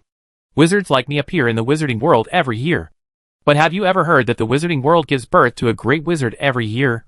Secondly, Command is still confused about the mayfly's war strategy. They're unsure when the mayflies will launch their general offensive. Under these circumstances, even if Command wants to transfer me back, they need the cooperation of these galaxy mayflies. Mira adjusted Richard's wizard robes and stood prettily beside him. She smiled and said, "Sir, we are just pawns. All we can do is follow orders. If the mayflies grow stronger, we will find a way to solve the problem. There's no point in worrying about anything else. If you're worried about the bigger picture, why not think about what we should ask the logistics department for? Your fire lizard craftsmen have sent me another note." "Huh?" Richard asked, surprised. "Didn't I just send them a batch of materials? Why are they sending me another note?" Mira pulled a notebook from her pocket, flipped through it a few times, then looked up and replied to Richard, "Sir, you're mistaken. Last time, it was a replenishment of materials. The actual supply was 3 months ago." "Is that so?" Richard scratched his head and smiled awkwardly. "Then submit their request. The military doesn't need our supplies." Mira shook her head helplessly. "Sir, while our logistics are adequate, we still need to audit our accounts. The materials you submitted are enough to rebuild half a small fort. If you continue to make such requests, you will definitely be court-martialed when the accounts are reviewed after the war." Richard's defense of the fortress was impeccable. However, regarding minor matters, his behavior was completely unbecoming of a future wizard on the verge of becoming a great wizard. What future star would be so adept at exploiting the logistics? It's clearly these. Ahem. Anyway, Richard's behavior was a bit out of line. If he didn't stop, there would definitely be problems with the post-war accounting. "Is that so?" Richard continued with an awkward smile. "Then reject them and apply normally. As for the issues with the bill, thank you for your hard work and help me settle them." Mira nodded. Balancing bills is practically a must-have skill for a white wizard in the military. While the military's wizards have ample resources, many of them are earned through military exploits. Daily rations are adequate, but definitely not plentiful, especially for white wizards. So, virtually every white wizard corps will acquire some logistical resources to supplement their coffers during wartime. This sort of thing falls into a gray area within military regulations. It's not worth 2 taels if it's not weighed, and at most a pound if it is. As long as it's not excessive, no one will pursue it. After all, material losses are commonplace in war. As long as the accounts were settled and the logistics department was given an explanation, no one would bother with such matters. Reporting would at most earn them some military merit, but unless they became a great wizard, they would still be in the lower ranks of the military. No wizard would be foolish enough to tarnish their reputation for a small feat. Returning to the fortress, Richard entered the command room as usual and began to monitor the surroundings. But before long, his crystal ball lit up. "Operator Richard, 3rd War Zone Command orders your unit to abandon Fortress 394. All wizards must retreat to Fortress 194. The cold female voice from the command center startled Richard. "Abandon Fortress 394? Is this a decisive battle?" Richard didn't know how much information was hidden behind this order from the command center, but he knew that since the command had been issued, they had to obey it. At the same time, the door to the command center was thrown open with a bang, and Mira, looking panicked, rushed into the command room. "My lord." "I got it." Richard stood up from his chair and solemnly ordered, "Organize the wizards to dismantle all usable facilities within the fortress. Everyone must evacuate Fort 394 in half an hour." "Yes." Half an hour later, the wizards, having cleared out the fortress's equipment, gathered at the foot of Fort 394. After a year of replenishment by the command center, the number of wizards in Fort 394 had reached 3,000. In addition to these wizards, the fortress's demonic pig slaves also formed a square formation. Mira preferred to leave these slaves alone, but Richard, believing they still had some use, allowed them into his secret realm. Of course, this secret realm wasn't his primary one, but the one he used as a disguise. As a demon pigman entered the secret realm, Richard glanced at the map and ordered, "Move." By the time Fortress 394 was fully evacuated, the fortresses further out had already begun their retreat. At Fortress 495, Delis looked at the information in the crystal ball, his expression growing grave. He ordered the white wizard beside him, "Everyone gather at the fortress gate in 10 minutes. Distribute the slave equipment as you wish. We will evacuate the fortress in 10 minutes. The white wizard heard the order without hesitation. He gave Delis a wizard salute, then transformed into a whirlwind and rushed out of the command room. Delis opened the map. Over the past year, he had established contact with several fortresses surrounding Fortress 495 through various channels. During the year, 3 of these fortresses had been breached, all recently, and within a short period of time. Considering the retreat order issued by headquarters, the significance of this is self-evident. The mayfly offensive is about to begin. He looked at the remaining fortresses on the map. According to his intelligence, Fortress 395 behind him had been breached. If he wanted to retreat to Fortress 195, the safest route would be through Fortress 394, then from there, heading towards Fortress 195. But Fortress 394, the wizards who could hold it wouldn't be useless. Delis muttered to himself, looking at the location of Fortress 394 on the map. But before he could continue to ponder his next move, the crystal ball suddenly lit up, and a panicked voice emanated from within. "Sir, the mayflies are coming. This time, there are probably 800,000. Hearing this number, Delis' pupils suddenly shrank. A second later, he spoke calmly, "Organize the slaves for defense. All wizards assemble on the fortress platform." With that, Delis sheathed the map in his hand and, in a flash, appeared on the fortress's summit. Looking at the sandstorm-like swarm of mayflies, he ordered his deputy beside him, "Abandon all artillery positions. Leave 10 wizards to maintain the mental network. The rest of the wizards will retreat with me." Delis' voice was calm, like a deep mountain pool. The deputy beside him understood the significance of this order. The 10 wizards maintaining the mental network would inevitably be sacrificed. Therefore, he had to find a few wizards with soul boxes to do the job. The deputy quickly reviewed the list in his mind, and quickly decided on the candidates. Gianni Hood, Bart Richter, Seth Moray. He quickly read out the 10 names. Most of the wizards had soul boxes, but 3 did not. The wizards whose names were called silently stepped out from the ranks, knowing what they were facing. "You 10 will be responsible for maintaining the slaves' mental network. You must delay as long as possible." The wizards had already expected this order, but the 3 without soul boxes still looked pale. Without soul boxes, they were certain to die. But what difference did it make? Their fate was sealed the moment they joined the military, or even became wizards. There are always sacrifices on the battlefield. But then, Delis suddenly spoke. Chapter 461. He looked at the 3 relatively young wizards, and said sternly, "Are there no others? Why are these new recruits going? Do you think they're mentally prepared enough for this mission?" As a veteran wizard, Delis naturally couldn't be soft-hearted and pity these young wizards. The only reason he spoke was because this assignment was utterly unreasonable. These 3 new recruits had neither experience nor soul boxes. Sending them on such a fatal mission was a gamble. They were betting on these 3 wizards holding fast to their convictions, and doing their utmost to buy them time. But the possibility was so remote that Delis wouldn't even consider it. After Delis' words, his deputy had no choice but to remove the 3 wizards and replace them with 3 new ones. The wizards singled out were all veterans of the Legion. Their soul boxes had already been triggered twice, and soul boxes could only be used 3 times at most. After 3 times, a wizard's soul would be reduced to a remnant, and their personality would be annihilated. Delis looked at the new rearguard and nodded slightly. "Command gave us the order to retreat 5 minutes ago. Next, we retreat to Fort 394, and then continue from there to the rear. Now, everyone, advance." "Yes." At Fort 394, Richard, who was preparing to retreat, suddenly took flight. On the other side of the fortress, a group of wizards was rapidly approaching them. The wizards retreating from the front? Richard didn't have time to think. He immediately called for the wizards to fly up to the fortress to block the attack. Behind them, a landslide of mayflies was rapidly approaching the fortress. The wizards formed into 3,000-man formations and lined up in the air.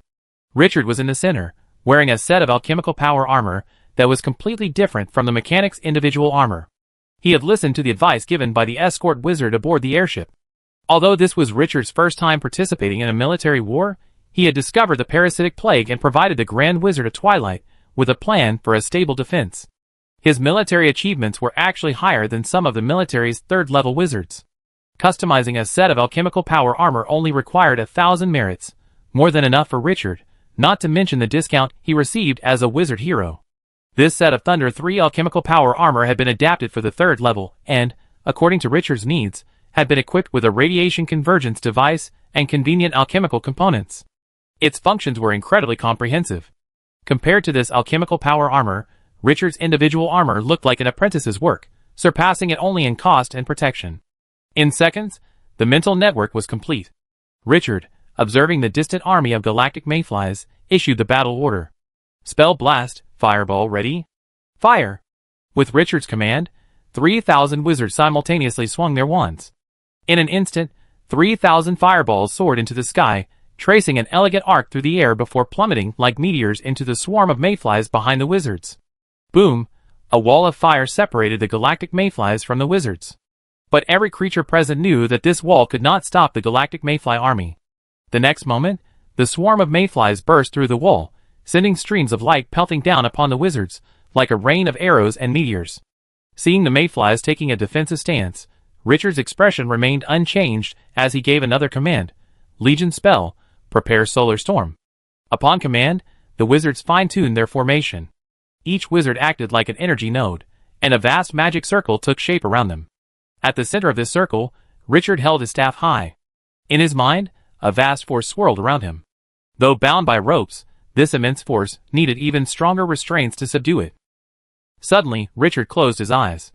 As he did so, all the white wizards could sense the immense mental force. Richard's mental force, like a powerful bridle, held that force firmly in check.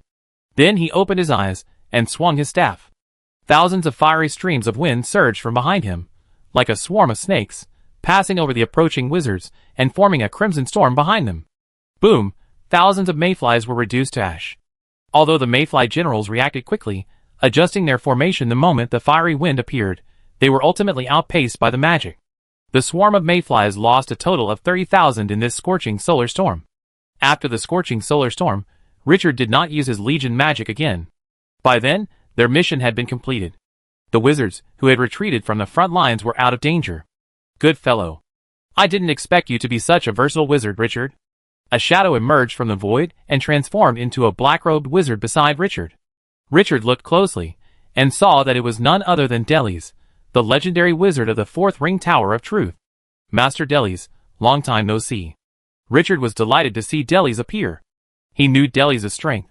With him, Delis, and the retreating white wizards, they could break through even if they encountered a million-strong army of mayflies along the way. Only a year, not that long. Delis gestured to the white wizards in the rear, directing them to join Richard's forces. Richard was startled by the gesture.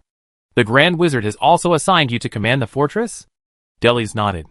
6 months ago, the white wizard commander of the fortress I was stationed in was killed by mayflies during an operation. Command, for some unknown reason, simply appointed me as his replacement. This war is getting increasingly bizarre. New tactics haven't even been fully developed, and yet a dark wizard is commanding the white wizards. Richard scratched his head in embarrassment. He seemed to be the first dark wizard commander in the Third War Zone. His performance seemed to have convinced the Grand Wizard of Dusk that a dark wizard could be a viable commander. Judging from you, you're probably thinking the same thing as me. Delis glanced at the white wizard behind Richard. He had seen clearly just now that the Legion spell had been cast by Richard. Richard smiled and said, some differences, but the result is the same. With a gesture, he integrated the white wizards brought by Delis, and immediately began to form a new formation. The mayflies chasing them from afar numbered only 700,000 or 800,000, while their side not only had 2 high-level fighters, Richard and Delis, but also had a white wizard legion expanded to 5,000 men. They could easily handle 700,000 or 800,000 mayflies. But Delis stopped him. Don't bother with these mayflies. Retreat immediately. Delis' expression was serious as he spoke. Richard, without further ado, gestured again, commanding the White Wizard Corps to retreat. The two of them joined the White Wizard Corps and followed it as it retreated to the rear. On the battlefield, Delis' advice was generally sound. On the way, Richard asked, Master, are you so anxious to retreat? Do you know something? Delis shook his head slightly. Not really, but based on what we've seen along the way, I've got a vague idea. What is it? A decisive battle with the mayflies. A decisive battle? Hearing Delis' speculation, Richard's voice suddenly rose. We're only at the end of our attempts now. I can predict the intensity of the battle will escalate, but why is it already a decisive battle? The first battle is the decisive one? The Galaxy Mayfly plane is overconfident. Delis sighed slightly. I find this conclusion absurd, but my intuition tells me that this seemingly unreliable conclusion is actually correct. The way these Galaxy Mayflies fight is completely different from ours. I don't know if my intuition is correct. But regardless, not getting entangled with these Galaxy Mayflies is absolutely the right decision. I wonder if you've noticed, but these white wizards I'm with aren't actually part of a single legion. Richard glanced at the white wizards upon hearing this, and saw that these newly joined white wizards were indeed subtly divided into two groups. Richard's mind fluttered, Could it be? Delice nodded slightly. Yes, some of these wizards are from Fort 494. Their commander was beheaded by the mayflies during their breakout attempt, so I accepted them. According to them, the galaxy mayflies are a level higher than before. They're smarter and more fearless. Their commander misjudged the mayflies' strength and ultimately met his end. Richard broke out in a cold sweat upon hearing this. Richard had not only witnessed the galaxy mayflies' self-destruction, but had personally experienced it twice. If they encountered some ruthless mayfly generals, the White Wizard Legion would undoubtedly suffer heavy losses, and he would likely be doomed. This time, he wouldn't have the Serpent King to protect him. Master's advice was correct, Richard said with trepidation. Delis forced a faint smile and replied, "That's the advantage of being older." At the headquarters of the third war zone of the galaxy world, the great wizard Twilight gazed at the receding border on the map, unsure whether his decision was right or wrong. The wizards monitoring the reactions of the world wall had recently detected extremely unusual and violent fluctuations. If nothing unexpected happened, these fluctuations meant that the galaxy mayfly had decided to launch a major offensive. This battle would determine the future of this battlefield, this world, and even the two civilizations. "Have you all retreated?" the great wizard Twilight suddenly asked his subordinates. The subordinate in question flipped his crystal ball twice and replied, "Sir, Commander-in-Chief, 72% of the wizards in the third war zone have been withdrawn. Most of the wizards currently on the edge of the war zone have not yet arrived. The information department suspects that the large-scale movement of the galaxy mayflies has blocked our magical information, resulting in a delay in their receipt." The great wizard Dusk sighed slightly, and made his final arrangements before the battle. "If I fail, you must destroy the portal and activate the backup retreat plan." The subordinate shuddered and immediately gave a respectful wizard salute. "Yes." After saying this, he continued hesitantly. "Teacher, I wish you great military success and a triumphant return." None of the wizards at the command center realized that this seemingly ordinary, constantly busy third-ring wizard was actually a student of the great wizard Dusk. The great wizard Dusk patted his shoulder, a touch of human affection in his words. "Well, good work." At the same time, the sky over the galaxy world suddenly grew gloomy. Ripples of space made the sky look like an upside-down ocean. It was as if a deep-sea monster was about to surface. Chapter 462. Richard gazed at the suddenly gloomy sky. The ripples in space gave him some ominous thoughts. No, not just a little, but many. As a wizard, he felt both unfamiliar and familiar with this scene. The familiarity was that every time a wizard invaded another world, these ripples would occur. The unfamiliarity was that he was usually the one invading. This victim perspective was new to him. The galaxy mayflies have launched an offensive. We must rush to Fortress 194. Delis stared at the sky, his previously expressionless face now like an iron mask. He glanced at the surrounding White Wizard Legion and began to weigh whether to remain with it. Delis had experienced so many wars. Even before he became a legend, his greatest strength was making the right decisions in life or death situations. Now, he had reached another crossroads of fate. Leave? Or stay? Hurry up. Don't be stingy with your magic. Richard's furious shout briefly distracted Delis from his deliberations. Looking at Richard, who was diligently organizing the Legion, he couldn't help but say, "Richard, if you leave the Legion now, you reach the fortress faster." "I know." Richard turned to look at Delis, a strange glint in his eyes. "But I can't abandon these wizards. For me, leaving is just a matter of speed. But for them, leaving means severing their last chance of survival." Richard's words were firm, and he didn't exaggerate his own importance. To the White Wizard Legion, Richard was an indispensable part of their survival. Without Richard's command, a few second-ring wizards alone would have been unable to lead the White Wizards back to the fortress. Richard's words left Delis silent. He suddenly realized that he was now on a civilized battlefield. They were not fighting a war they were sure to win, a war where even the death of their comrades wouldn't matter. They were now facing an enemy on their own level.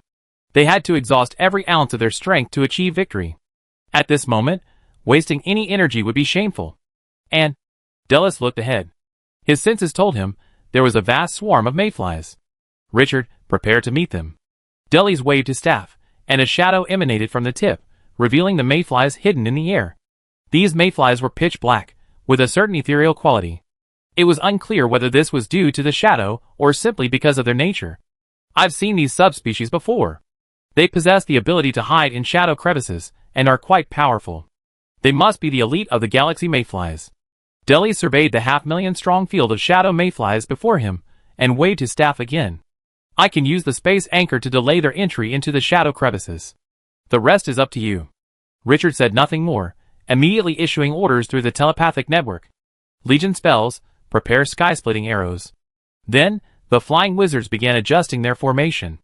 Casting spells on the move was a challenge for a wizard corps, and this group of wizards was a patchwork. While they could cooperate, they were still somewhat lacking compared to a full legion of wizards. This puts a great test on the commander's abilities. The legion spell is a raging dragon. When summoned by the White Wizard Legion, they use their mental power as shackles to restrain it. However, loose coordination weakens the shackles bestowed upon the legion spell by the White Wizard, directly increasing the commander's burden. Generally speaking, at this point, the commander would choose to control only a portion of their power to reduce the difficulty of casting the spell. After all, the commander is only a third-level wizard, and their total mental power is already considerable. But Richard didn't do this. In Richard's mind, the power of the Legion spell resembles a raging dragon. Even with 5,000 shackles attached to it, it remains unstoppable and unstoppable. As Richard observed it, his immense mental power transformed into a powerful hand, restraining its head. The dragon struggled, but an invisible shackle seeped into its body. In addition to mental power, Richard could also use radiation manipulation as a leash. The next moment, Richard's eyes snapped open. Under the dual yoke of mental power and radiation control, an invisible arrow shot out in the direction of his staff. At the same time, Delis also swung his staff. An invisible wave instantly sealed off the space less than 10 meters in diameter at the center of the mayfly army. Delis knew that with his own abilities, even if he risked his life, he would never be able to confine the entire space containing the mayfly army. But to deal with this group of mayflies, he didn't need to confine the entire space. As long as the mayfly general couldn't escape, the remaining mayflies would definitely stay. This was a decision that could be made whether driven by fear of death or rational judgment. Just as he expected, upon discovering they couldn't enter the shadow gap, the mayfly army immediately retreated. Hundreds of thousands of mayflies stacked together, tightly protecting the mayfly general. The next moment, an invisible storm arrow descended upon them. Swish! The sky-breaking arrow instantly pierced the mayfly army's flank, its tail feathers carrying a hurricane force that scattered the mayfly formations along the flank. Legion spell, Legion shield, all-out charge. Richard issued another command through the mental network, and the White Wizard shifted their formation once more. Soon, a thick magical barrier enveloped the entire army. Using this barrier, the White Wizard army charged forward, smashing directly into the mayfly army's flank. The Galaxy Mayfly tried to pursue, but the White Wizard Legion retaliated with a barrage of 3 spells. A brief storm of fire elementalism instantly blocked the mayfly's path. But having broken through the Galaxy Mayfly's barrier, Richard felt no joy. He looked up at the sky, where the invisible ripples in space grew more intense. At the center of the ripples, a being sought to descend upon the world. World Lord. Richard muttered, observing the center of the ripples. There is more than one World Lord, Delis continued. He gazed at the sky, his eyes grim. Having once half-stepped into the realm of the Great Wizard, he understood the power of World Lords better than Richard. The power faintly emanating from the ripples was far beyond the reach of a single World Lord. Suddenly, the ripples in space transformed into a mighty wave. At the very center of the waves, a black mountain revealed its tip. At the same moment, all the galactic mayflies across the galactic world paused. A faint yet lingering mental wave instantly passed through Richard's perception. Richard's expression darkened slightly.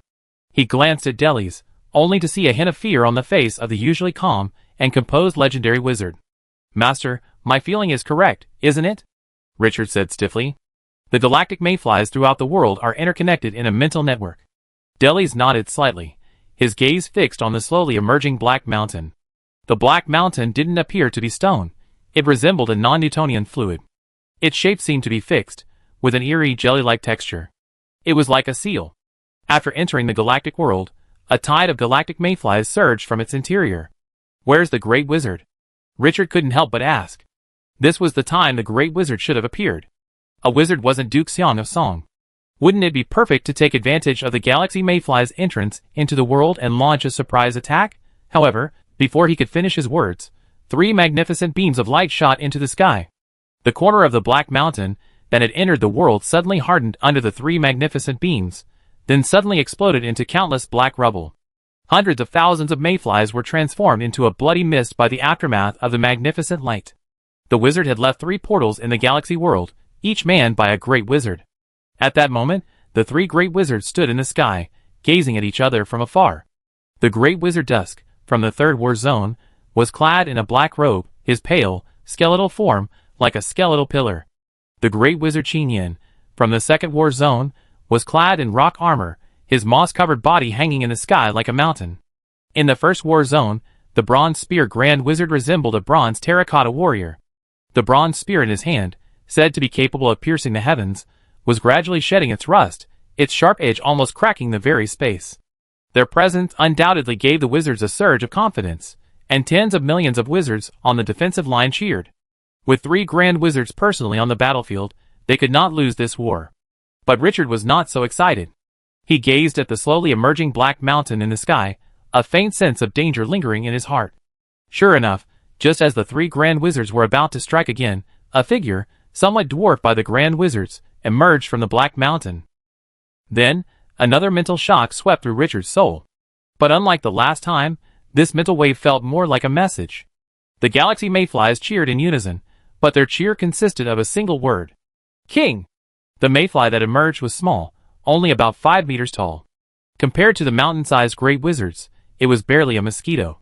But combat power isn't simply determined by size. An energy barrier suddenly appeared, blocking all the attacks launched by the three great wizards. Followed by it, a second and third mayfly emerged from behind it. These three galaxy mayflies were pure white, with 3 pairs of wings on their backs and 5 tail filaments. They shone with a brilliant light, as if there were 3 more North Stars in the sky. Lee looked at them, and uttered a single word. King of Mayflies. After more than a year of trial and error, the might of the Galaxy Mayfly World Lord finally crossed the world wall, and descended into the Galaxy World. Chapter 463. The Mayfly Kings watched the 3 great wizards from afar. They could clearly discern their strength. Strong, extremely strong. The Mayfly Kings shared their opinions in the mental network. In their eyes, each of the 3 great wizards was formidable. Compared to those backward indigenous world masters, a single great wizard was as powerful as all 3. Civilizations truly are different in strength. The only level 6 mayfly among the Mayfly Kings exclaimed in the mental network. The next moment, the 3 Mayfly Kings suddenly flapped their wings, streaking across the sky like meteors, flying towards their respective great wizards. The 3 great wizards, upon seeing this, wasted no time. They unfolded their true forms, brandished their staffs, and engaged the Mayfly Kings in battle. Due to his position, Richard could only observe the battle with the great wizard Dusk. In the heavens, the kilometer-tall great wizard of Dusk waved his staff, and a pitch-black seed suddenly appeared beside the Mayfly King.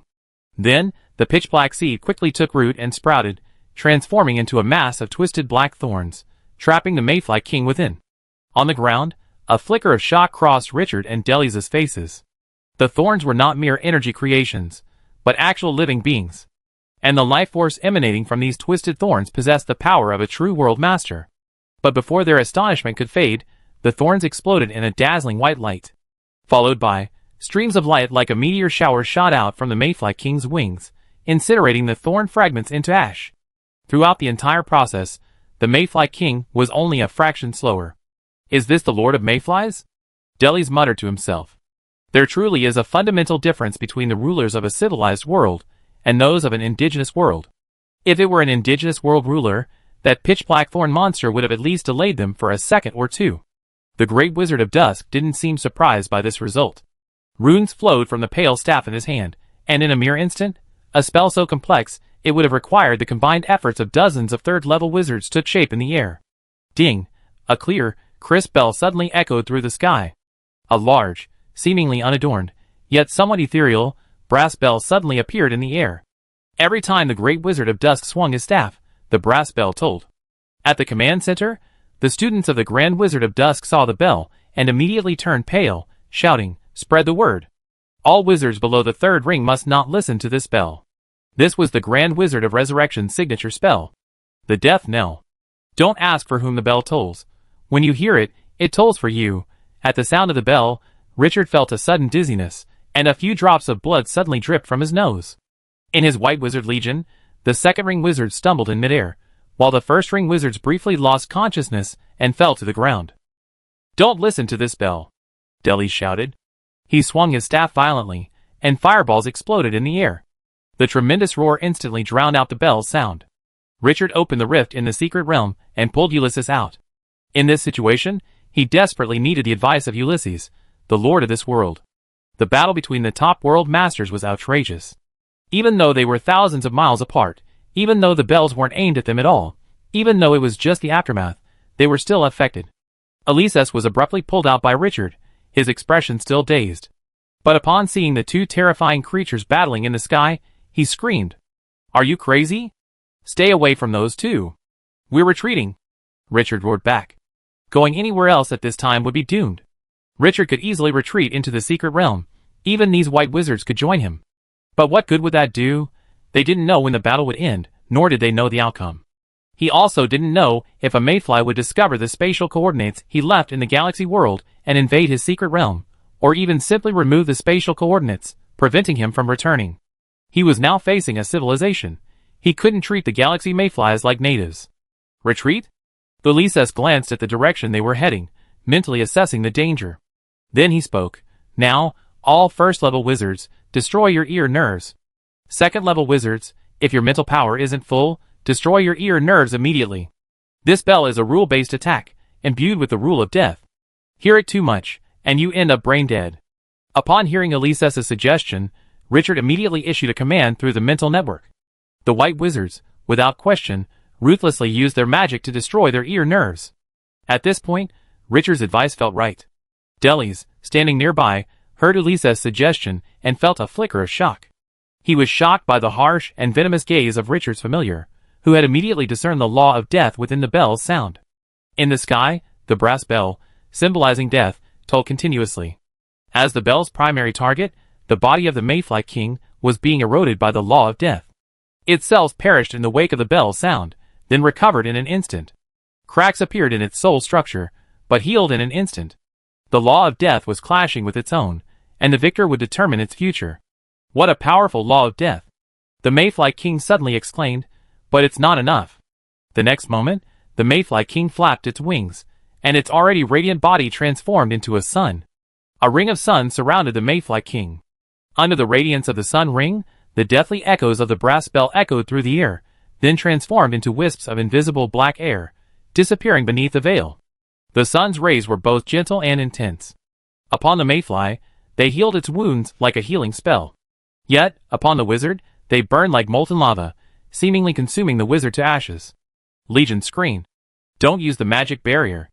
Ulysses interrupted Richard's command. He gazed at the sun in the sky and said firmly, "Don't resist with energy. Simply wrap yourself tightly." Richard hesitated for a moment before repeating this advice through his mental network. Ulysses' advice was trustworthy at this moment. The blazing sunlight shone down on the wizard's body, burning like a blazing flame. However, the areas hidden by his robes felt no impact at all. Richard watched in amazement. Was the mayfly king's attack so easily defeated? Ulysses glanced at him. "Don't overthink it. These rays of light weren't meant for you. Like the bells, they're the aftermath of the aftermath. If they were meant for you, unless you were wrapped in the world wall, you would be reduced to ash." Bearing the sunlight imbued with the power of rules, the White Wizard Legion continued its march. In the sky, the great wizard Dusk silently watched the mayfly king nearby through a magical barrier.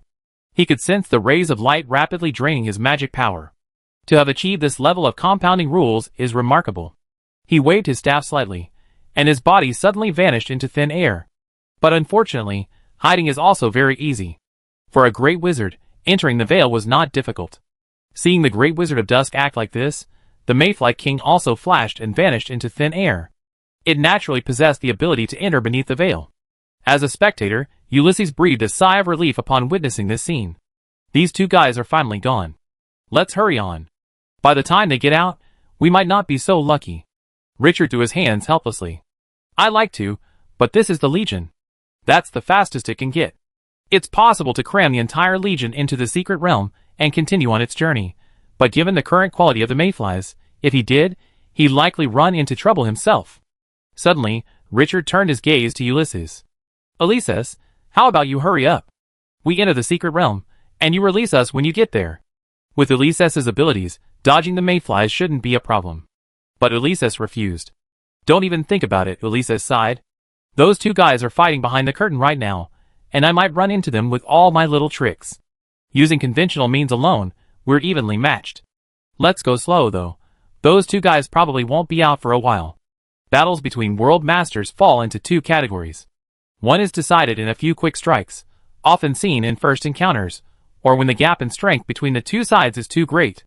The other is a protracted battle. This type of battle tests the strength of both sides. Whoever has greater stored energy and collected more treasures will gain the advantage. This type of battle only occurs when both sides have exhausted all their remaining resources before a true decisive battle. Richard sighed softly at this. In the War of Civilizations, even Ulysses was no longer omnipotent. Then you help keep an eye on it, and make sure it doesn't get ambushed by the mayflies. In the sky, the mountain-like expedition nest slowly entered the galaxy world. Elite galaxy mayflies poured into the galaxy world like a tide. Through the spatial rift where it lay, a third-ring wizard saw with despair that there were countless more expedition nests like this one. At the Third War Zone Command, a student of the Great Wizard Twilight became the acting commander-in-chief. He gazed at the expedition nest in the sky, then turned to the wizard beside him and asked, "Is everything installed?" "Which one?" "We need all of them." The wizard fiddled with the crystal ball before replying respectfully, "If you're referring to the end of days, it was installed 3 days ago. But if you're referring to the portal self-destruct mechanism, we haven't finished it yet. We estimate it will take 3 hours to activate the mechanism and completely destroy the portal." Chapter 464. With the expedition nest entering the galaxy world, the war finally ended its trial runs and began with real combat. A sandstorm-like army of mayflies swept across the land like a wave. The swarms that had once numbered tens of thousands, even hundreds of thousands, had vanished. All that remained was a sea of galactic mayflies. Boom! The huge crimson storm temporarily blocked the mayflies behind him. Richard, flying in the center of the legion, suddenly stumbled. Thankfully, Delis and Ulysses caught him in time. Richard felt his lips covered in liquid. He touched them, and found blood mixed with cerebral fluid flowing from his nose. "Stop using legion spells," Delis whispered. "If you keep using them, your brain will fail before your soul." Ulysses said nothing more. A majestic holy light shone from him, and soon, a divine spell called healing was cast upon Richard. "He's right. You better stop using it," Ulysses said. "Your mental strength is already overdrawn, and you're now completely relying on potions for support. If you continue like this, your soul will suffer irreversible damage. Mental strength can't be overdrawn casually. All potions that overdraw mental strength are essentially burning life. They satisfy the wizard's thirst for mental strength by overdrawing the stability of the soul. Every use shortens the wizard's lifespan. But for a wizard, a theoretically long lifespan of 10,000 years is plenty for them to squander." Richard wiped the blood from the corner of his mouth, his expression exhausted, yet somewhat helpless. "I don't want to overdraw my mental strength, but without the Legion spell, can we get through with so many mayflies?" The expedition nest was continuously releasing armies of mayflies. These mayflies were unlike the galaxy mayflies Richard had encountered over the past year. Their combat power was insane. Even if the mayfly general was killed, these mayflies could temporarily reduce the mayfly army's combat power to approximately 50%. Although this was a significant 50% reduction, it was enough for the galaxy mayflies to buy time. On this battlefield, where the galaxy mayflies held an overwhelming numerical advantage, delaying meant death. Ulysses and Delis were both silent. Delis wanted to say that they should abandon these white wizards. But with their strength alone, abandoning the Legion and letting the mayflies swarm them would be a sure death. In this situation, the choice had become a gamble. Ulysses, meanwhile, was considering whether to try his luck. The galaxy world was a small world, after all, and its veil wasn't small either. Entering it wouldn't guarantee he encountered the Great Wizard and the Mayfly King. Their current situation was dire.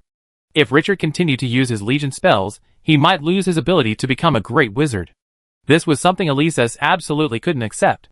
But just as they were debating, a violent elemental disturbance suddenly erupted in the distance.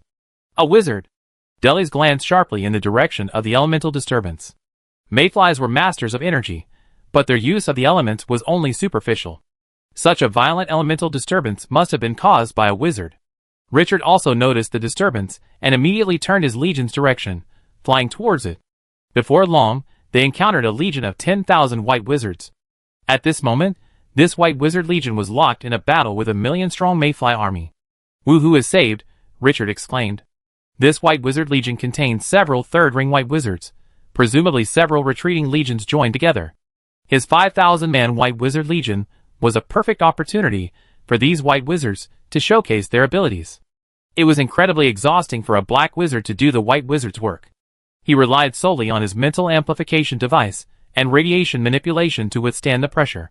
The 10,000-man legion was also overjoyed at the sudden sight of a 5,000-man white wizard legion, and quickly used magic to bring Richard and his men over. When the two legions met, Richard immediately ordered them to join forces. Let the white wizard legion be controlled by the white wizards. With the addition of Richard's new force, the wizard's power instantly overwhelmed the galaxy mayflies. General Mayfly immediately commanded the mayfly army to retreat eastward. The commander of the White Wizard Corps also had time to converse with Richard and his men. "My name is Koff. Which fortress did you retreat from?" As Koff introduced himself, he discreetly examined Richard.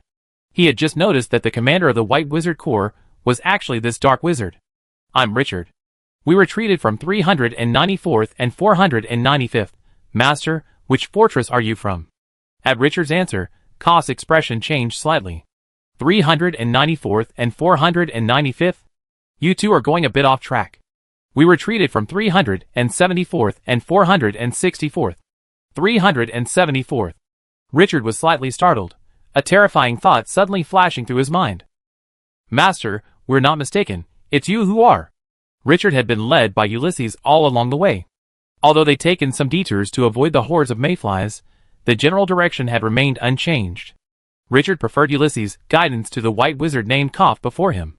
"Koff, Master Richard is right," said another three-ringed wizard in the legion. "Although we've taken some detours, based on our speed and distance, we should have arrived long ago." He then introduced himself to Richard. "I'm Everett, Master Richard. I've heard a lot about you." Richard nodded slightly, then looked at Koff solemnly. "Master, your perception is being disrupted." "It's not just him." Another three-ringed white wizard approached the group and spoke softly. "Our perceptions have been disrupted, too. Otherwise, we would have corrected them long ago." After saying this, he introduced himself to Richard. "My name is Stark. If the master is as young and promising as the rumors say, with exceptional talent." Koff's face darkened slightly. He finally realized something was wrong. He had been commanding the legion all this time, yet he had overlooked such a crucial matter. "This isn't the master's fault," Richard said. "These galaxy mayflies are masters of illusion and mental power. It's normal for their perceptions to be disrupted at such a critical moment." Koff suddenly looked at Richard. "Master Richard, are you being disrupted?" Richard nodded slightly and gestured to Ulysses on his shoulder. "My friend can see through illusions and is highly resistant to mental interference. With him leading the way, we've avoided many troubles along the way." Koff took a deep breath, then bowed slightly to Richard. "Then the rest of the journey will depend entirely on you, Master. Without a correct route, even 100,000 of them would be mere prey for the galaxy mayflies." Richard nodded, but a flicker of unease flickered in his mind. What on earth could these galaxy mayflies be trying to do with this level of mental interference? In the expedition nest, a vast number of galaxy mayflies formed a complex array. Energy, with each galaxy mayfly as a node, changed its nature or direction of flow. And within this vast array of mayflies, a strange creature, wingless, covered in crystals, bloated like a mass of flesh, continuously emitted subtle yet long-lasting mental fluctuations. And there were two more such arrays in the expedition nest.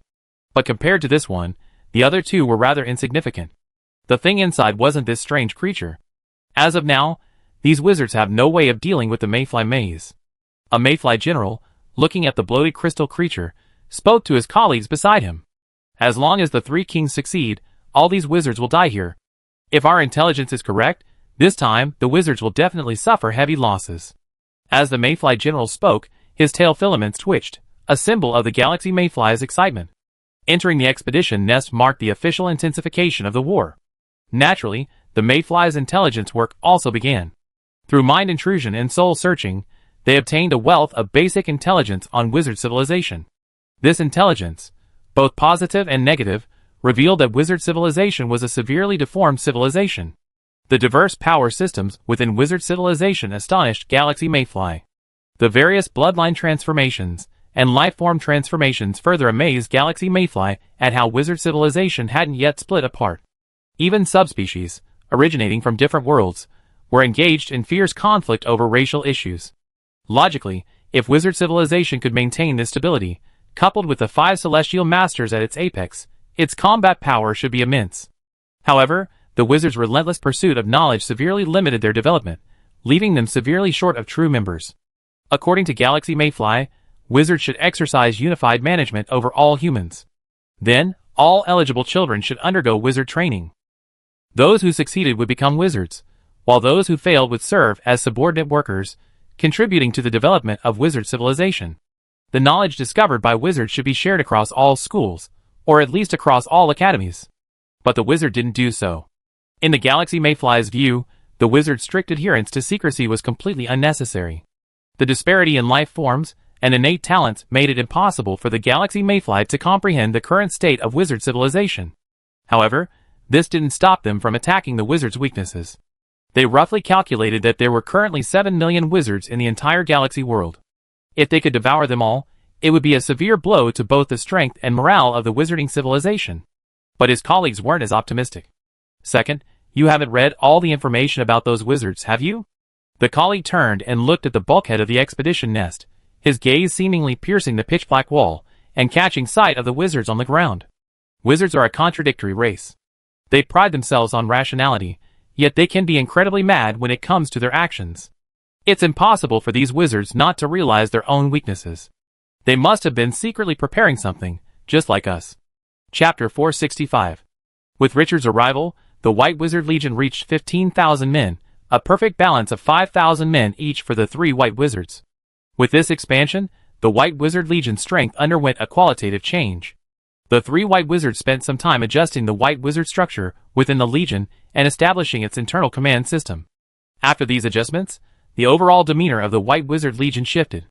If the White Wizard Legion, under Richard's leadership, seemed like a ragtag group of guerrillas, barely maintaining the combat effectiveness of a legion only due to Richard's exceptional personal qualities, under the leadership of the other White Wizards, the White Wizards instantly transformed from guerrillas into a regular army. The White Wizard Legions under the military headquarters all adopted similar training methods. The remnants of different legions merged together, without creating major command challenges. With a little integration, several White Wizards from different legions could form a combat-capable White Wizard Legion. Richard stood nearby, witnessing the Legion's transformation firsthand. This near-complete transformation made Richard realize something profound. Every profession has its own specializations, and every new field presents a new world. He had thought his abilities were sufficient, but compared to the true elite of the White Wizards, his was merely the beginning. Richard thought to himself, perhaps I should train a group of White Wizards to serve as the future backbone of the Legion. The 3 White Wizards arranged their teams and formed into 3 large formations, forming a triangular formation and advancing in the direction Richard directed. They weren't far from Fortress 194. After 3 hours' march, they could see the elemental fireworks surrounding it. A massive army of mayflies was laying siege to the fortress. With the expedition nest, the Galaxy Mayfly army was no longer as rudimentary as Richard had previously seen. Each of these Galaxy Mayflies was adorned with equipment resembling magical armor. And within their midst, massive war weapons were also being brought to the front lines. We were all civilized, so who wouldn't have been equipped? Thankfully, the command from headquarters arrived just in time. A large number of wizards were withdrawn from the outer ring of the battle zone to the inner ring. The massive concentration of wizards transformed the fortress into an impregnable fortress. Galaxy Mayflies excelled at group combat, and so did wizards. Watching the fireworks in the distance, the wizards in the Legion were filled with excitement. They had finally found the main force. Master, thank you for your guidance this time. Koff bowed slightly to Richard, then took out his crystal ball and asked for Richard's contact information. The other 2 third-ring White Wizards were similarly affected. The Galaxy Mayfly's offensive gave them a foreboding feeling. With Richard's contact information, they wouldn't be trapped in a corner if they retreated later. Richard left them his contact number, and the army advanced on Fortress 194. Boom! The fireball glowed the battlefield a crimson red, and a violent hurricane, swirling with icy mist, pulverized the stray mayflies like a meat grinder.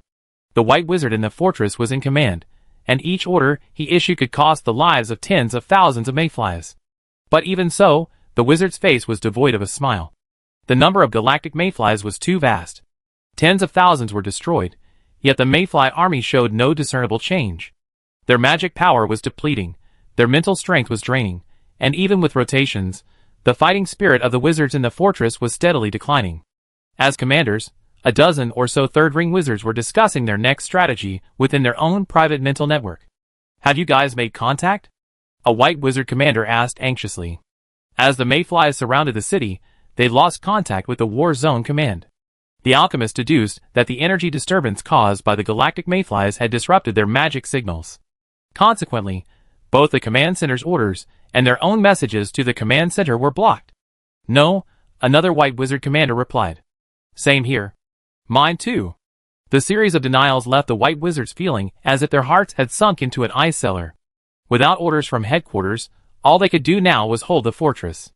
These low-level commanders were unaware of the plans from above. A hasty retreat would likely disrupt headquarters deployments, triggering a chain reaction. Even if they survived, they would be court-martialed and executed. Even if their actions didn't cause significant consequences, if they suffered heavy losses during the retreat, they would still be court-martialed. And most terrifyingly, even if they held the fortress, if the losses were severe, they would still be held responsible. Because the lower-level wizards suffered heavy losses, headquarters needed someone to share the blame. So, the moment the fortress's communications were blocked, the wizards within were trapped in a dead end. Keep communicating, a white wizard commander said helplessly. Gather the alchemists, and see if they can break through the galaxy mayfly's interference. That's all we can do. Alas, if headquarters can't break through, how can we possibly break through here? Suddenly, a white wizard commander exclaimed in delight over the telepathic network. The wizards are back. A 15,000-strong wizard force has returned from the outer ring of the war zone. Hearing this news, several white wizards suddenly felt hopeful. The wizards' return from outside proved that the galaxy mayflies in the war zone were desperately numerous. I've seen them too. Back up, back up. Okay, you focus your spells, and I cast a legion spell. On the outskirts of the battlefield, Richard and his men began their arduous advance toward the fortress interior. The vast army of mayflies made the legion shield resemble a lake in the rain, ripples everywhere stirred by the beams of light. The legion's wizard's magical power also plummeted during this process. Richard and Delis exchanged a glance upon seeing this. Action? Action. With that, Richard's body suddenly glowed with light, brilliant energy coursing through his veins. In an instant, he transformed into a giant, nearly 5 meters tall. Elsewhere, Delis waved his staff, transforming into a shadowy giant, also 5 meters tall. The two exchanged greetings with the Legion's commander before flying out from the ranks, blocking the white wizard's path with a superhuman presence. The next moment, they struck almost simultaneously. Richard's body suddenly shone brightly, arcs of electricity gathering in the sky and transforming into a thunder staff in his hand. He swung the staff fiercely at the mayfly army, and the white wizards behind him followed suit. Thunder strike, release a round. Boom! Under Richard's command, thousands of bolts of lightning, like rivers flowing into the sea, transformed into a mighty river of thunder, clearing a path through the horde of mayflies with unstoppable force. Even on the other side, the old wizard Delis waved his staff, his entire body seemingly becoming a door. Countless shadow monsters poured out, instantly carving an ever-expanding hole in the horde of mayflies. Behind him, a legion of 5,000 white wizards continuously relieved him of the mental and magical pressure. Besides their combat prowess, the white wizard legion also excelled in support. The wizards of the fortress noticed the movements of Richard and his group and, in turn, used legion spells and concentrated spells to clear a path. Seeing this, the generals of the mayfly army immediately made way for Richard and his group to enter. I've seen people break out of an encirclement, but I've never seen anyone forcing their way into one. Entering the fortress, several white wizard commanders, including Richard, were connected to the telepathic network. What's the situation outside? Very bad, Koff replied first. The number of galaxy mayflies is increasing, and they've used a method that interferes with human perception, causing us to lose our way in the wilderness. Interfering perception? A white wizard commander exclaimed. Even the perception of a third-ring wizard can be interfered with? That's what I see so far, Everett said. I'm a wizard from the Soul School, but my perception is still being interfered with. If you hadn't helped me, a higher-level Soul Master, I don't think I would have been able to break through this interference. Everett's words sent a chill down everyone's spine. The galaxy mayflies' displayed combat prowess was a bit exaggerated. Their endless array of tactics, their sheer numbers, and their superior high-level power. Seeing the atmosphere grow subdued, Richard, seeking to lighten the mood, spoke, "Everyone, trust the command's judgment. This is simply, Master, we've lost contact with command." The fortress's white wizard's words made Richard's heart sink. He was about to ask what was going on, but stopped himself. The galaxy mayfly's energy field is blocking our magical signals? Yes. As an alchemist, Richard understood the reason for their disconnection from command with a moment's thought. Are there any alchemists? Richard asked again. I need a little help. Master, are you an alchemist? A fortress commander asked. In the rush of the connection, I forgot to introduce them. Koff introduced. This is Master Richard, and the one next to him is Master Delis. Both of them. Before Koff could finish his words, a cry of surprise echoed through the mental network. To the military wizards, Delis was also a legend. Though this legend had long since vanished, to a third-ring wizard, the years that seemed long to mortals were only slightly longer. But if it were just Delis, they wouldn't be so excited. Delis might be a legend, but legends can't be relied upon. In this situation, unless there were 10 Delis, they would still be in trouble. But Richard was different.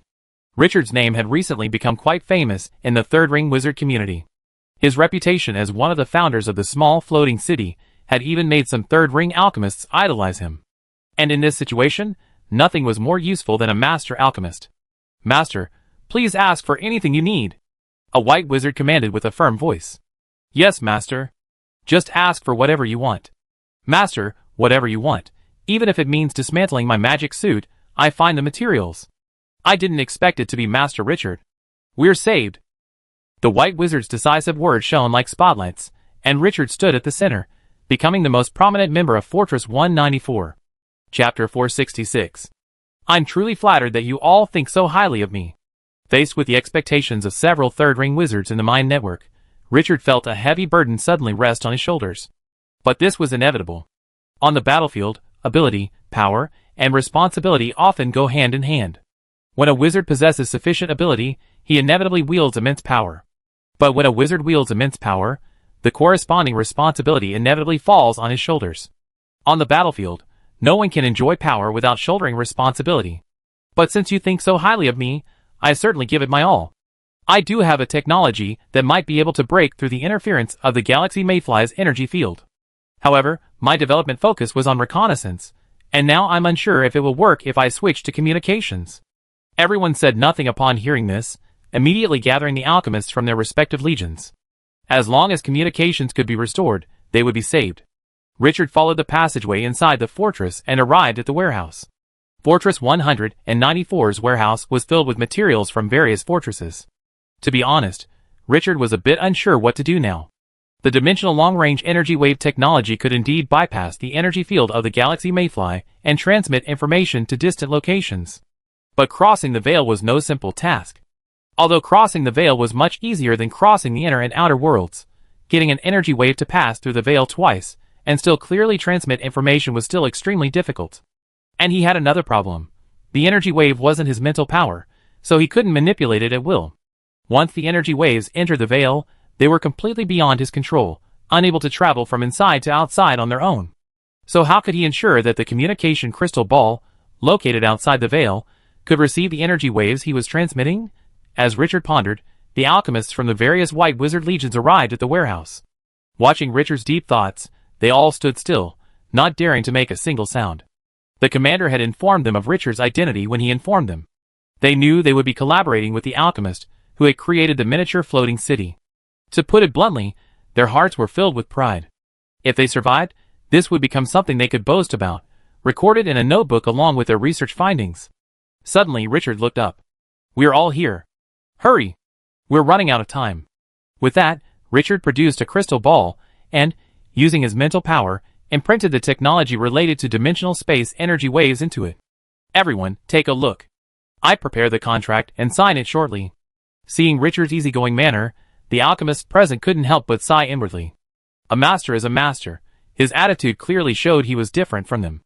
If they were hiring someone for research, the sole contract would have been prepared in advance, and any loopholes that could leak knowledge would have been sealed. They wouldn't be so casual as Richard, who first reviewed the knowledge before signing the contract. The inheritance crystal ball was passed from wizard to wizard, and each wizard who received the knowledge showed astonishment. This knowledge was too complex and profound. These alchemists were all second-ring alchemists. First-ring alchemists were not eligible to participate in the research. Even so, most of them still couldn't fully understand the techniques Richard presented to them. Those who could understand everything were now utterly stunned. This knowledge from the Forerunners was simply too profound for them. One old wizard's eyes glazed over, tears streaming from the corners of his eyes, as he recalled the knowledge. He had spent most of his life researching this technology, and in this case, he was merely the foundation, and even a part of it. This was both the luckiest and most despairing thing in a wizard's life. Research always has a purpose. Some wizards see the process of research as the goal, while others see the results of their research as the goal. The vast majority of wizards fall into the latter category. When something you've studied your entire life has already been thoroughly studied, and even developed into numerous new discoveries based on it, most wizards will fall into confusion. But Richard didn't have time to leave these wizards confused. They had to build a device to communicate with headquarters as quickly as possible. Don't just stand there, look here. Richard casually formed a blackboard with a metal ingot and used his magic to write 2 questions on it. Problem 1. How to solve the problem of insufficient information carrying capacity caused by the energy wave passing through the veil twice. Problem 2. How to allow the energy wave to pass through the veil on its own. Everyone, use your brains and think about how to solve these 2 problems. Don't try to hide your secrets at this time. Contacting command is more important than anything else. Looking at the 2 problems on the blackboard, the wizards, having recovered from their shock, began to apply their lifelong knowledge to try to solve them. Of these 2 problems, the solution to the first one was very simple. Either increase the intensity of the transmitter, or change the magic code so that the magic wave can still transmit information even after being weakened. But after discussion, the second idea was quickly ruled out. Not to mention how long it would take to compile a new code. Even if they did, headquarters wouldn't be able to decode it. So everyone quickly settled on the solution to the first problem. Enhancing the transmitter. But enhancing the transmitter is no simple task. Richard's transmitter was already excellent enough, and further increasing its strength would undoubtedly be enormous. However, an experienced wizard soon stepped forward and offered a practical solution. The master's technique is exquisite, and it's impossible to improve it now. Let's start directly with the material. I have a star gem. Using it as the transmitter core should ensure the energy wave reaches the required intensity. The star gem is a rare alchemical material found only in astral meteorites. Its rarity surpasses even that of adamantine and mithril. This gem has the property of amplifying magical power, and is often used in the energy transmission components of various alchemical machines. Richard suspected that many of the structures of the Forerunner crystals were inspired by this gem. Now that the first problem has been solved, it's time to tackle the second. How could energy waves be allowed to propagate uncontrollably from the inside of the veil to the outside? In principle, this problem was unsolvable. Energy waves lacked self-awareness, and could not alter themselves. This question silenced all the wizards present. Outside the fortress, the White Wizard Legion engaged in a fierce battle with a horde of mayflies. With the mayflies seemingly endless, every minute they delayed meant the death of another wizard. Suddenly, a wizard's mumbling caught Richard's attention. If only we could add a repeater inside the veil. Hearing this, Richard's thoughts suddenly became clear. They were all trying to figure out how to redirect the energy waves themselves, because they couldn't get inside the veil. But Richard was different. He had Ulysses. Ulysses was fully capable of entering the veil. Richard glanced over his shoulder. Ulysses was dozing off. Using the divine eye for extended periods was a burden for Ulysses. Moreover, he had been a vital force along the way. After all this travel, Ulysses was unusually tired. Ulysses, wake up. Huh? What's up? I have an idea. How about you share it? With that, Richard repeated his idea to Ulysses. Ulysses frowned slightly, but didn't object. That's a solution. Getting things in isn't difficult. But the key is to protect your things. The curtain blocks your view, but it also blocks a lot of things. That's not a problem. In Richard's view, this device was a one-time use. His goal was to send the blueprints to headquarters, so they could establish contact with them. The alchemists at headquarters knew much more than they did. With a solution in mind, the rest was much easier. Richard split the star crystal into 2 pieces, one to serve as the transmitter and the other as the core component of the repeater. Then, the wizards worked together to create a complete set of blueprints. Richard notified the commanders of the various White Wizard Corps of the required materials, and soon, a wizard arrived with a pile of parts disassembled from their magical armor. The materials in the warehouse alone weren't enough to meet their needs. Purification, shaping, engraving, and assembly, for a group of alchemists, at least at the second ring level, crafting the incredibly complex transmitter and repeater was no difficult task. In just 2 days, they completed the transmitter. Richard single-handedly crafted the transmitter's core components. After the transmitter, the repeater came. This simpler device was even less challenging for the wizards. A day later, clad in alchemical power armor, the alchemical components in his hands glowed faintly as he began shaping the final component. 2 specially crafted metal quills protruded from his arm armor. Under Richard's control, they simultaneously began drawing runes on the component. A moment later, a subtle wave of magical energy signaled the completion of the component's enchantment. Richard handed the component to someone else, and the wizard nearby placed the final component into the repeater. Immediately, a subtle energy wave emanated from the relay, and the pyramid-like surface suddenly lit up with fine runes. It's done. With this brisk voice, the wizards present felt a wave of relief. They had done everything they could. Now, all they could do was pray. Richard handed the relay to Ulises, who grabbed it and vanished into thin air in a flash. Soon, Ulises reappeared, the relay no longer in his talons. It's put away. Now it depends on whether your work is done. Third War Zone Command. Still no solution? What are they doing? In the command room, the acting commander slammed the report handed to him by his subordinate onto the table. If one side in a war is compared to the human body, the command center is the brain, and the front lines are the limbs. And now, the brain of the Third War Zone Command has been disconnected from its limbs for over 3 days. The subordinates beside him were also helpless. This was the situation. Their previous contingency plans for this situation were completely useless in the current situation. The energy field of these galactic mayflies had already exceeded their preconceived limits. After his outburst, the acting commander slumped back into his chair, somewhat helplessly. He began to ponder how his teacher would handle the current situation. But after a long thought, he couldn't come up with a solution of his own. Teacher should be able to come up with some technical solutions, he thought feebly. But just as he was feeling depressed, a surprised voice suddenly rang out from the corner of the command center. Commander-in-Chief, Fortress 194's communication is connected. They said. Something's wrong. They actually said blueprints for a set of communication equipment. Chapter 467. Upon hearing his subordinate's report, the acting chief commander rushed directly to the reporting wizard. At this moment, images flashed continuously within the reporting wizard's crystal ball. What are these? I'm not entirely sure. These blueprints are complex, and I can't quite make them out. From some of the information, it seems they're alchemical machines emitting some kind of magical waves. Soon, the crystal ball dimmed. The acting chief commander took the crystal ball and projected the blueprints that had been passed to him. Call all the useless people in the alchemy department. Yes. About 30 minutes later, several third-ring alchemists, followed by their subordinates, hurried into the command room. These are the blueprints sent from Fortress 194. Take a look at what these are. There are 5 major schools of wizardry. Alchemy and transmutation share a common understanding of advanced knowledge. Wizards from the other 3 schools are completely at a loss when faced with the advanced knowledge of the other schools. At most, it's like a wizard receiving information, relying on his breadth of knowledge to discern a few clues. The alchemist took the crystal ball from the acting commander-in-chief and absorbed the information within it with his mental power. Immediately, a look of astonishment crossed his face. Commander-in-Chief, where did you get this? Seeing his companion's reaction, another alchemist immediately snatched the crystal ball from him. After receiving the information, he too wore a strikingly similar expression. The acting commander-in-chief said, somewhat irritably, it came from Fortress 194. Do you know what this thing is for? The alchemists exchanged glances, and finally an old wizard stepped forward and said, Commander-in-Chief, this blueprint is for a new communications device. It can transmit energy waves beneath the veil, bypassing the mayfly's energy shield and transmitting information. Bypassing the mayfly's shield. Hearing this effect, the acting commander's eyes widened. Although he had been constantly calling the alchemists in the logistics department useless, he knew in his heart that this was just a veiled outburst of anger.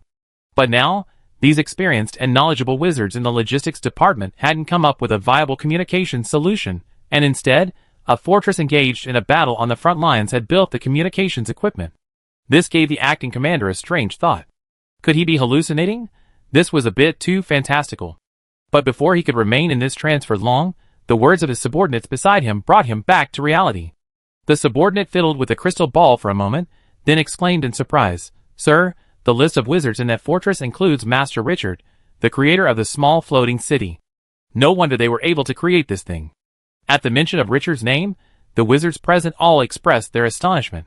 This was especially true for the alchemists. Richard's name had become a near legend within the alchemy school.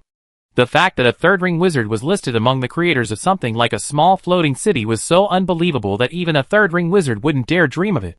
Since it's Master Richard's creation, there shouldn't be any problems, said an old wizard. We go and replicate it right away. How long do you need? The old wizard did a quick mental calculation and replied, about 2 days. The acting commander breathed a sigh of relief. Not bad, get started. Yes. After sending the blueprints to headquarters, Fortress 194 began its long wait.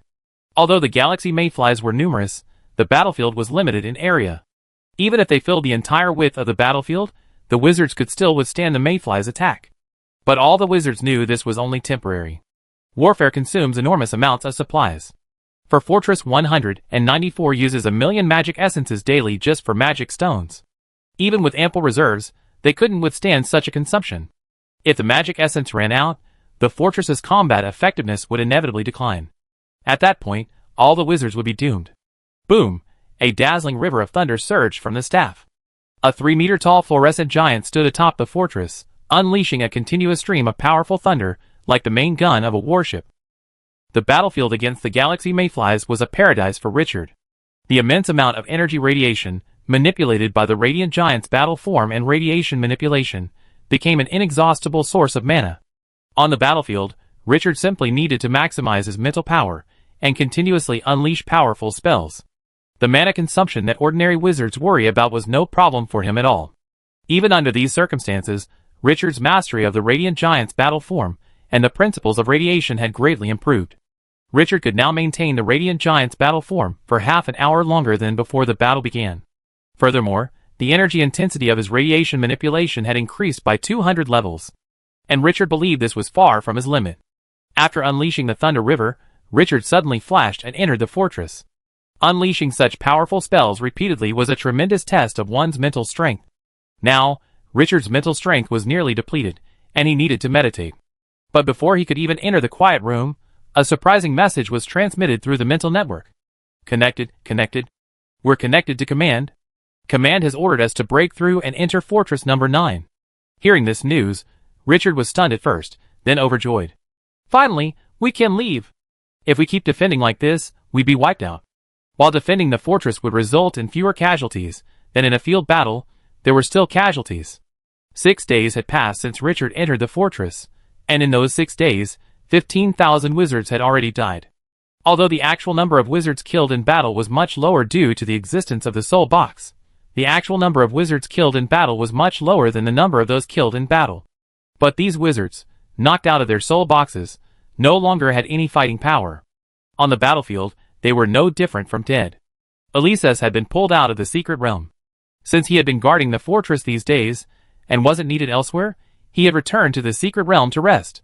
But now, if they wanted to break out, Ulises' divine eyes were essential. In the mental network, a dozen white wizards were commanding the retreat. Richard remained silent. He never interrupted in matters he was unfamiliar with. Suddenly, a terrifying pressure that shook their souls swept through them. They almost simultaneously looked up at the sky. The Great Wizard emerged from within the veil. Above the sky, the bronze spear Great Wizard's body was like gold, his every movement imbued with immense force. He wore a suit of bronze armor, the power of the laws coursing endlessly through his body, like a statue inhabited by a deity. Across from him, the level 6 mayfly king's body shone like crystal, its light as bright as the sun. But on his abdomen, a nearly translucent wound continuously emanated the light of the laws. Clearly, the mayfly king had fallen behind in the battle within the veil. You are indeed formidable, the mayfly king sighed softly, looking at the bronze spear Great Wizard. Relying solely on one's own strength, one truly cannot defeat a truly powerful being. Due to the characteristics of the galaxy mayfly species, the combat effectiveness of an individual mayfly is far inferior to that of other creatures of the same level. Although this characteristic is somewhat reduced after becoming a world master, it allows them to fight on equal terms with indigenous world masters of the same level. But when they encountered wizards of the same civilization, this characteristic became apparent. Not only him, but the other 2 mayfly kings also suffered varying degrees of damage. The mayfly king fighting the Great Wizard Chinyan suffered a broken limb. And the mayfly king fighting the Great Wizard Dusk had a wing withered. Are you finally going to use your tricks?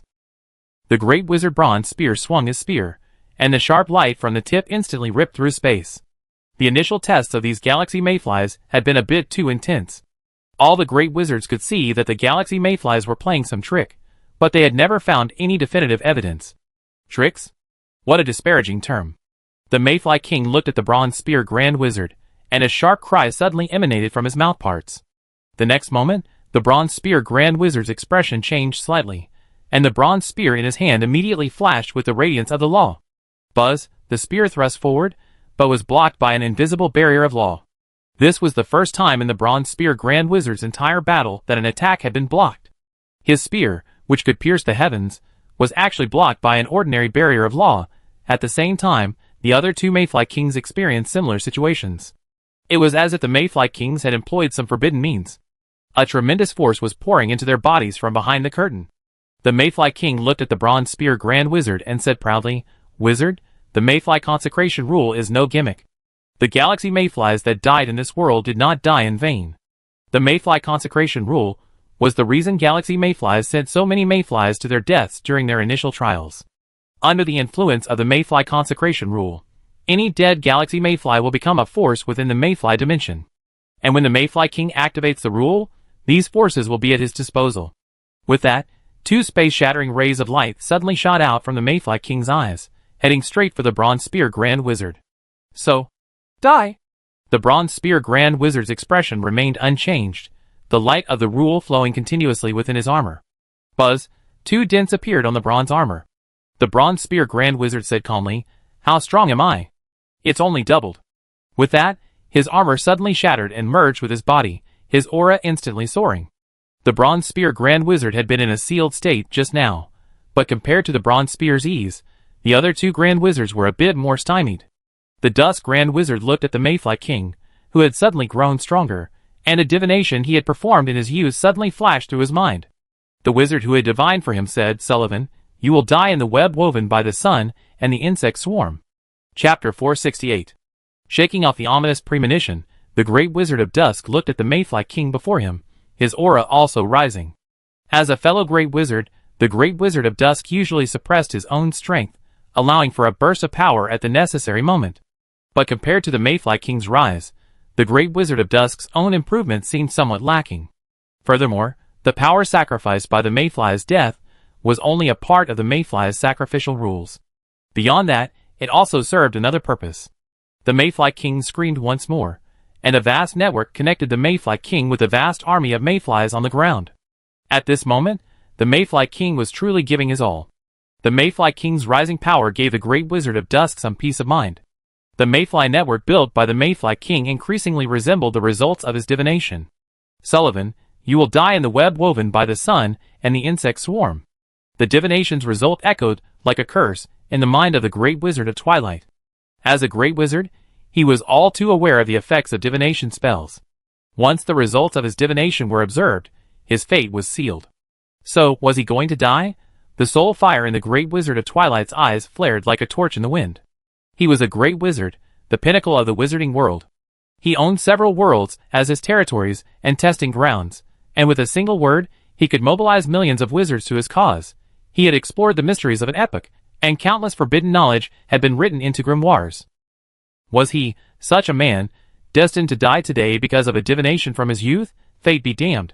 The Great Wizard of Dusk cursed inwardly, a surge of intense magical energy emanating from his body. An incredibly complex spell gradually took shape in his eye sockets. He would triumph over fate. He would determine his own future. The mayfly king was unaware of the complex mental processes his enemy had just undergone. He only knew that he was now weaving an extremely dangerous attack. Even at his peak power, he still sensed a hint of deadly danger in the Great Wizard of Dusk spell. What a powerful wizard! As expected, the ruler of any civilized world would unleash immense power at the final moment. But alas! It was all in vain. The mayfly king suddenly flapped his wings, his body instantly accelerating to the speed of a stream of light. In an instant, the Great Wizard of Dusk saw a flash of light, and the next moment, a sharp pain shot through his arm. He looked down, and saw that his right arm had been broken without him noticing. A massive bony arm plummeted from the sky, striking the ground in a cloud of dust like a falling meteorite. "Flowing light speed, incredible!" the Great Wizard of Dusk exclaimed in praise. The next moment, a large, regularly woven net emerged from the void, instantly engulfing the fleeting mayfly king. But flowing light speed alone isn't enough. Flowing light speed is the maximum speed permitted outside the veil. No creature or object can exceed this speed outside the veil. Once this speed is exceeded, the veil will become a wall of absolute rigidity, blocking the speedster. And colliding with such a wall at flowing light speed would likely kill even the Lord of the World. Within the vast net, the mayfly king's limbs suddenly transformed into two crystal-like blades. The power of the laws flowed endlessly from the blades. With a single flick, the net encircling him shattered into a haze of fragments. He glanced at the uninterrupted spell model in the Great Wizard of Dusk's eyes, and the insect wings behind him flapped again. This time, countless diamond-shaped crystals appeared behind him. Connected by light, they formed a vast, spell-like structure in the air. Energy flowed and transformed between the crystals, energies of various properties, continuously converging and transforming. Finally, all the energy converged at the center of the model. A compound eye composed of crystals. At the same time, the spell constructed by the Great Wizard of Dusk took shape. In his eye socket, billions of runes transformed into a single, pitch-black eye. The eye was distinctly black and white, but the white of the eye was bloodshot. The eyeball swirled in its socket, then locked its gaze on the mayfly king. In an instant, the mayfly king's body stiffened. A chilling feeling, like being watched by a predator, washed over him. Without a second thought, a sun-like radiance erupted from his crystal compound eyes. The million-energy sunlight instantly pierced through space, rendering the Grand Wizard of Dusk's defenses completely useless against it. The magic barrier shattered, the magic shield shattered, the rule barrier shattered, and even the skeleton's true form shattered. Faced with the power of a million-energy force, even the Grand Wizard of Dusk, a fifth-ring Grand Wizard, could not withstand this catastrophic attack. The skull, bearing the flames of the Grand Wizard of Dusk's soul, was instantly vaporized by the sunlight. On the ground, the wizards in the third war zone watched this scene, feeling as if they were falling into an ice cellar, their legs and feet growing weak. It's over! It's all over! The Great Wizard of Dusk has fallen. Looking at the battlefield in the sky, Richard felt dizzy. If the Great Wizard of Dusk died, all of them would die. Even with the soul box. For the Lord of the World, intercepting souls was a piece of cake. But just as Richard was about to despair, Ulysses's steady voice suddenly rang out in his ears. Don't panic. Your Great Wizard won't die so easily. In the sky, the mayfly king looked at the Great Wizard of Dusk, now devoid of soul fire, with a solemn look in his eyes. The Great Wizard of Dusk's headless body suddenly grew a neck. A snow-white skull, as if 3D printed, grew from his cervical vertebrae. And when the skull was complete, two soul fires suddenly ignited in his eye sockets. Ha ha, such a powerful spell, but it's a shame it won't work on me. The Great Twilight Wizard laughed strangely and waved his staff, causing a crystal ball to appear out of thin air. Now it's my turn. Then the crystal ball exploded, and a pitch-black door suddenly appeared in the air. The moment he saw the door, Ulysses screamed. Don't look at that door, you lunatic. That's the gate to the underworld. Richard, hearing the scream, immediately averted his gaze and relayed the message to the other three-ring wizards via the mental network. Then he looked at Ulysses and asked, What is the gate to the underworld? Ulysses flapped his wings, and a black curtain instantly blocked all views of the gate to the underworld. The gate to the underworld is the gateway to the underworld dimension. The underworld dimension is one of the most ancient of all the illusory dimensions. Within it are countless world masters, and even god kings. Once this thing is opened in the material world, it will inevitably summon the underworld's death gods and Hades, and it's not impossible for it to summon god kings. Then why are you blocking it? If this thing can bring things out, it can certainly bring things in. If you stare at it too long, your soul will be sucked into the underworld dimension. This kind of thing is usually used by our gods of death to perish together with others. Why is your Great Wizard using it now? Hearing this description, Richard suddenly felt a flicker of uncertainty. Mutual destruction? Does this thing cost a lot to use? Nonsense! Those death gods are no pushovers. Unlocking this thing requires the soul of a world lord as raw material, and maintaining the gate to the underworld requires the soul of the caster as well. If maintained for too long, even the world lord's soul will be exhausted. Furthermore, those death gods are no obedient summons. As soon as they appear, they begin to reap every soul present. Unless your Great Wizard has found a way to control the death gods, summoning the gate to the underworld now would be an absolute blunder. In the sky, the massive gate to the underworld slowly opened amid the wails of countless souls. A colossal death god with a pig-headed figure and a sizable axe emerged from it. Even though the Great Wizard Dusk was now 1,000 meters tall, he still looked tiny in front of the death god. Death god Torgut, it's time to fulfill your contract. The pig-headed Death Grim Reaper glanced at the Great Wizard of Dusk, then at the mayfly king across from him, humming a syllable from his pig snout. Dusk Wizard, I hope your fragmented soul is enough to sustain me until I harvest his soul. The soul fire in the Great Wizard's eyes flickered slightly, and he replied, You know my soul is fragmented. Why aren't you acting now? The sunlight from earlier hadn't left him unscathed. Even though he managed to escape death, his soul had still been damaged by the aftermath of the sunlight, losing nearly a quarter of its power. But compared to an immediate death, this loss was nothing. The pig-headed Death Grim Reaper hummed another syllable, then strode towards the mayfly king. Along the way, he swung his axe, pulling vast swathes of the mayfly's souls from his body like a net. The wizard remained unharmed. No matter how mad the Great Wizard of Dusk might be, he wouldn't summon a Death Grim Reaper who couldn't distinguish friend from foe. Death! The mayfly king screamed, his body suddenly ablaze with a radiance like the sun. Enveloped by this radiance, the galaxy mayfly's soul web unexpectedly froze in midair, unmoved despite the death god's summons. Soul rules? Interesting. The pig-headed death god swung his axe fiercely, instantly ripping the soul web open. Millions of galaxy mayfly's souls were sniffed in by his nose, passing into his body like smoke. The mayfly king, upon witnessing this, screamed again. This time, any living being could hear his anger. A mere lord of an illusory dimension dares to devour my people in front of me? The next moment, the mayfly king flapped his wings, suddenly transforming into a myriad of figures. But the pig-headed death god sneered. In his eyes, among the countless figures of the mayfly king, only one bore the mark. The eyes the Great Wizard of Dusk spent half a day creating weren't meant to scare people. The pig-headed Grim Reaper swung his axe, and the axe of death pierced through space, slashing towards the mayfly king's true form. If struck by this axe, even if the mayfly king were a level 5 creature, its life force would be shattered and its soul harvested.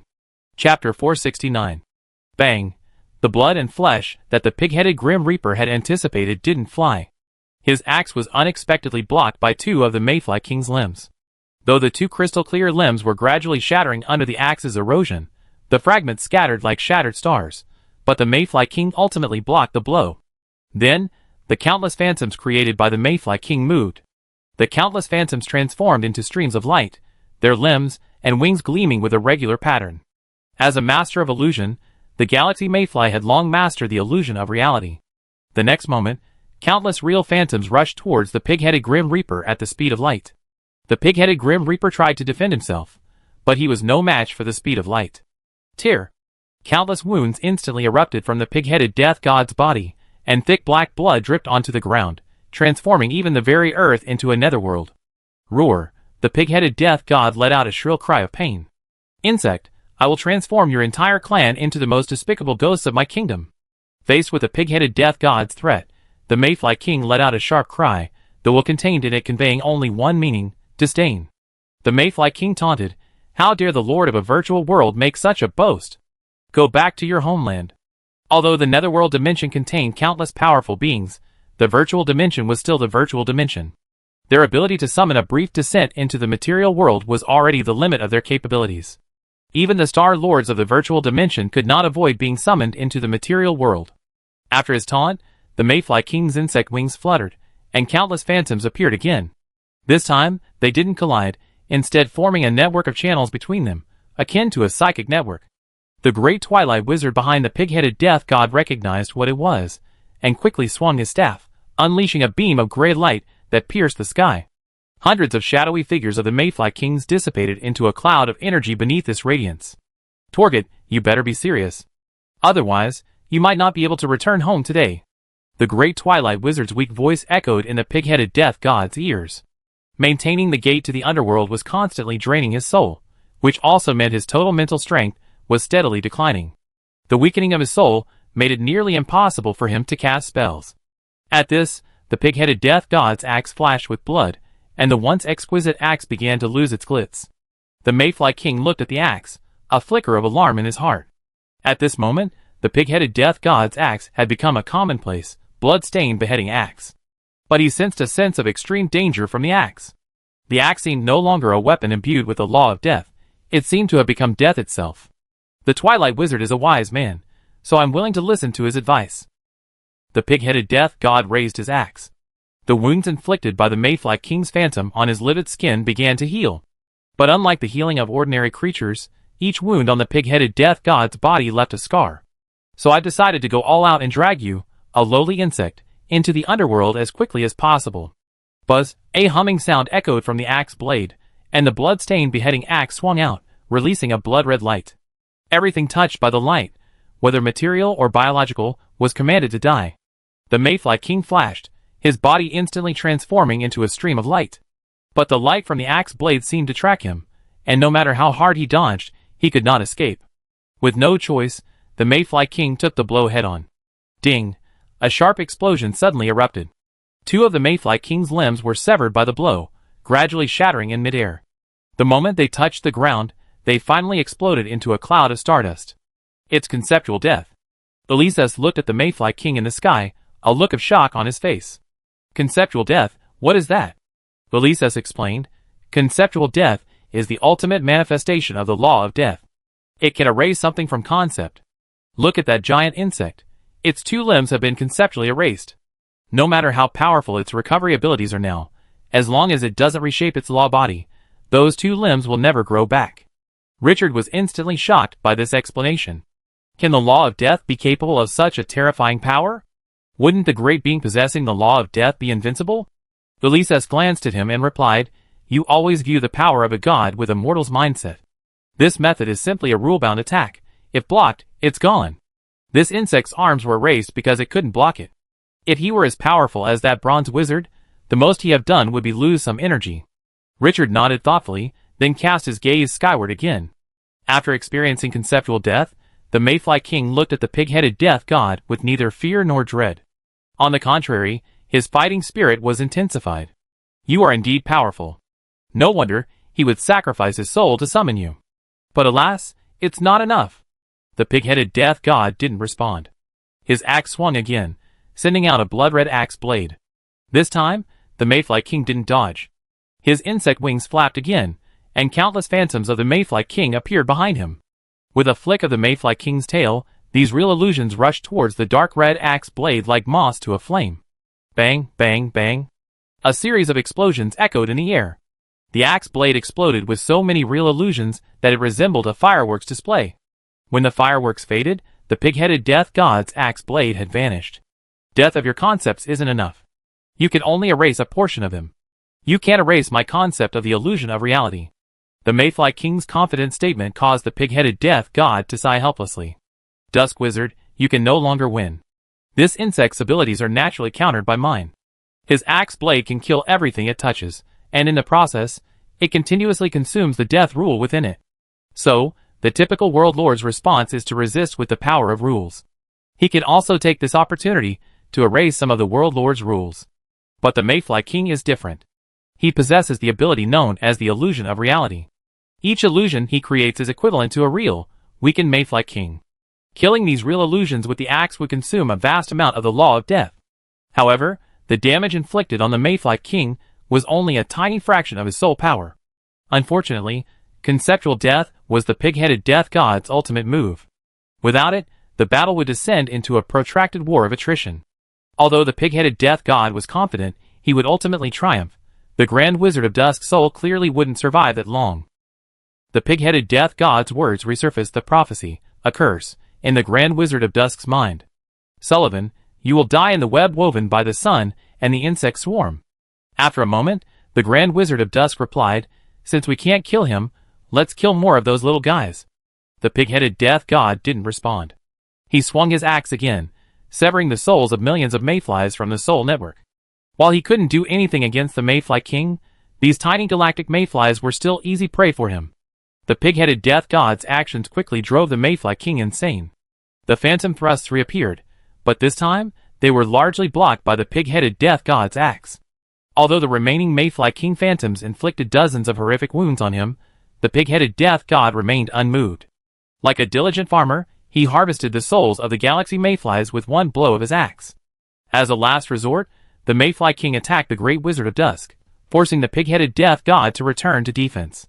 For a moment, terrifying energy fluctuations, carrying strange laws of power, erupted in the sky, causing the wizards on the ground to no longer dare observe the battlefield. The wizards clashed once again with the mayfly army.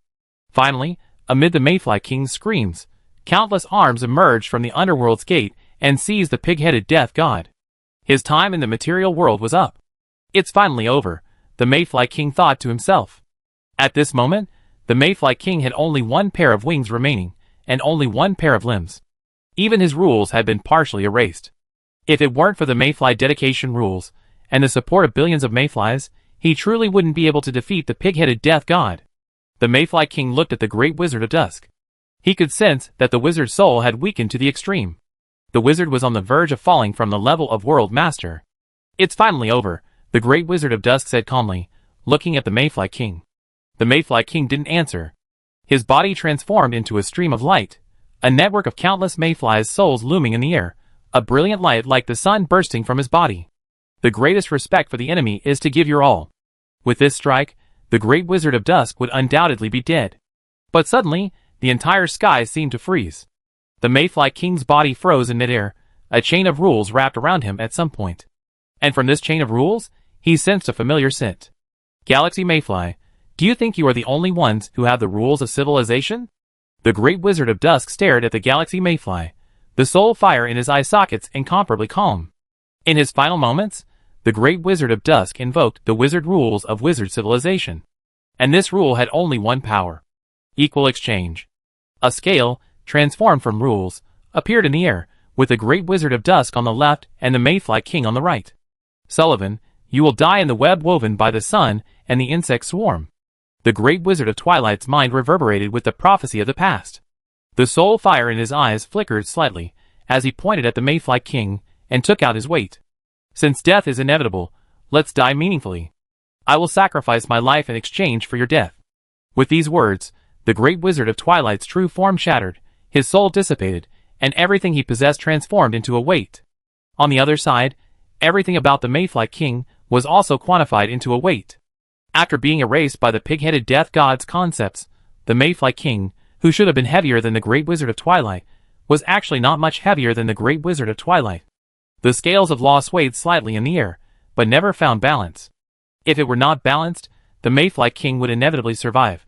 The great wizard of dusk had given his all, yet he couldn't even die together, but the next moment, a streak of light streaked across the sky, transforming into a weight and landing on the great wizard of dusk's scales.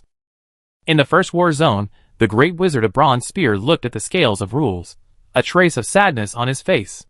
The bronze spear in his hand had, at some point, broken off. With the addition of the new weight, the scales of rules gradually balanced. Equivalent exchange established. Chapter 470. In a moment of balance, the scales of rules suddenly shattered. Scattered fragments of rules transformed into a portal leading beyond the veil. Soon after, deep within the endless dimension, a portal opened in a dimension called the Wizard. A black-robed wizard, holding a scale and a magic book, emerged from the portal. He glanced at the magic book, then at the mayfly king, trapped in midair by the chains of rules. "Equivalent exchange," the black-robed wizard muttered in wizard language, then closed the magic book and swatted the mayfly king like a bug. With a single bang, the mayfly king, as bright as the sun, suddenly exploded into a sky of shattered stars beneath the magic book. The transaction was concluded. The wizard placed the weight transformed by the great wizard Dusk in his waist pocket, and returned through the portal to the veil. Throughout the entire galaxy, a hushed silence fell. After a long moment, Ulysses muttered to himself, "What a perverted rule. Even death can bring a new one." The death of the Grand Wizard of Dusk had no impact on the situation in the other two battle zones. The mayfly kings and the Grand Wizard continued to clash. In fact, with the death of one mayfly king, the other two gained a surge of formidable power under the influence of the mayfly devotion rule. In the third battle zone, the wizards and the galaxy mayflies fell silent. "No! We must retreat!" Richard, recovering from his shock, shouted in his mental network.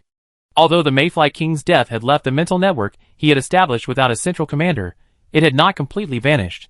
The remnants of the network still connected the numerous mayfly armies. Without the great wizards to share the pressure, the wizards couldn't possibly hold back these frenzied galaxy mayflies. At Richard's warning, the numerous white wizard commanders reacted immediately. While the galaxy mayflies were still in a state of disarray caused by the mayfly king's death, they had to break out quickly. Otherwise, by the time the galaxy mayflies reacted, their casualties would be heavy. "Ulysses, you lead the way." Richard instructed Ulysses, then opened a rift in the secret realm and entered. The great wizard war had prevented Richard from even meditating. Richard's mental strength was now nearly depleted. "Understood." Ulysses agreed, and with a flick of his wings, he flew towards the fortress's command center like lightning. Under the command of a dozen white wizards, The nearly 70,000 wizards within the fortress shifted formation at astonishing speed. These first and second level wizards couldn't understand what was happening on the battlefield, but they could clearly see the outcome. The Great Wizard of Twilight didn't look like he could continue in the war. If they didn't break out, they would likely end up with him. Adjusting their formation, the White Wizard Legion immediately launched a breakout, while the Galaxy Mayfly's mental network was still in disarray. At the same time, the wizarding world was transformed by the fall of the Great Wizard of Twilight. Dong, dong, dong, dong, in the Tower of Truth, a mighty bell echoed across all levels. The young wizards were bewildered by the sound, but the veteran wizards all wore expressions of sorrow. Teacher, what's with this bell? Silence, bow your heads in mourning. This is the bell of mourning. Judging by the rhythm, a 5th-ring Great Wizard must have fallen during a plane expedition. 5th-ring Great Wizard. How is that possible? The wizards on the lower levels of the Tower of Truth whispered to each other amidst the ringing of the bell, completely unaware of what lay hidden behind it. Above the first ring Tower of Truth, streams of light continuously descended from the only floating city in the wizarding world. All the great wizards of the entire wizarding world, except those who had fallen asleep or were away on expeditions, had sent their avatars to this floating city. This floating city was extremely ancient, only 2 kilometers in diameter. Atop it, there were no spires typical of floating cities, but only a vast white hall. But if a wizard familiar with the history of wizarding civilization saw it, they would undoubtedly exclaim its name in surprise. The City of Eternal Truth. This floating city was a gift from the alchemy school to celebrate the establishment of the Council of Truth after the Wizarding War. After tens of thousands of years, this floating city still hovers in the sky. The pure white hall is home to the Council of Truth. The Truth Wizards and the Great Wizards discuss proposals in this hall. When the meeting concludes and the hall opens, the entire wizarding civilization will be transformed. With the arrival of the Great Wizard's clone, the doors of the council hall in the center of the floating city slowly opened. The Great Wizards entered in order of strength, Great Wizard Garen first, followed by the 6th ring, the 5th ring, and the 4th ring last. Inside the hall, step seating surrounded a round table. A golden pentagram was painted on the table, its corners facing the 5 seats. 5 figures with distinct features sat in their seats. These included wooden puppets, flaming figures, ornately decorated skeletons, and seemingly ordinary yet ethereal humans. They sat in silence, the atmosphere in the hall frozen. As the last Great Wizard clone entered, the doors closed silently. Among the wizards seated at the round table, the one whose body, blazing with flames and resembling the sun, stood up. Good afternoon, everyone. I am Evoker, Speaker of the Council of Truth for this era. Now that everyone is present, I declare the 32nd plenary session of the Council of Truth open. This time, our topic is the War of Civilizations. But before we begin, let us observe a 30-second moment of mourning for the Great Wizard of Dusk, who sacrificed his life for wizard civilization. With these words, the Evoker Crown Wizard folded his arms over his chest and bowed his head in silence. The wizards present also stood and observed the same ritual silence. 30 seconds later, the Transfiguration Corona opened its eyes, returning to normal, and produced a scroll. According to intelligence from the front lines, we have confirmed that the small world numbered 011320, codenamed Galaxy, is a colony of the Galaxy Mayfly civilization. This civilization possesses 4 Overlord-level warriors, thousands of World-Lord-level warriors, and a population far greater than our own. Based on the current situation, there is no possibility of peace between us and the Galaxy Mayfly civilization. The Transfiguration Corona's final words caused a faint chuckle to echo through the once silent council chamber. Peace? The word had disappeared from the wizarding lexicon since the end of the Wizarding War. Silence?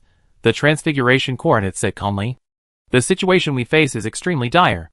According to intelligence from the front lines, the rules of the Galaxy Mayfly civilization can significantly increase our combat effectiveness.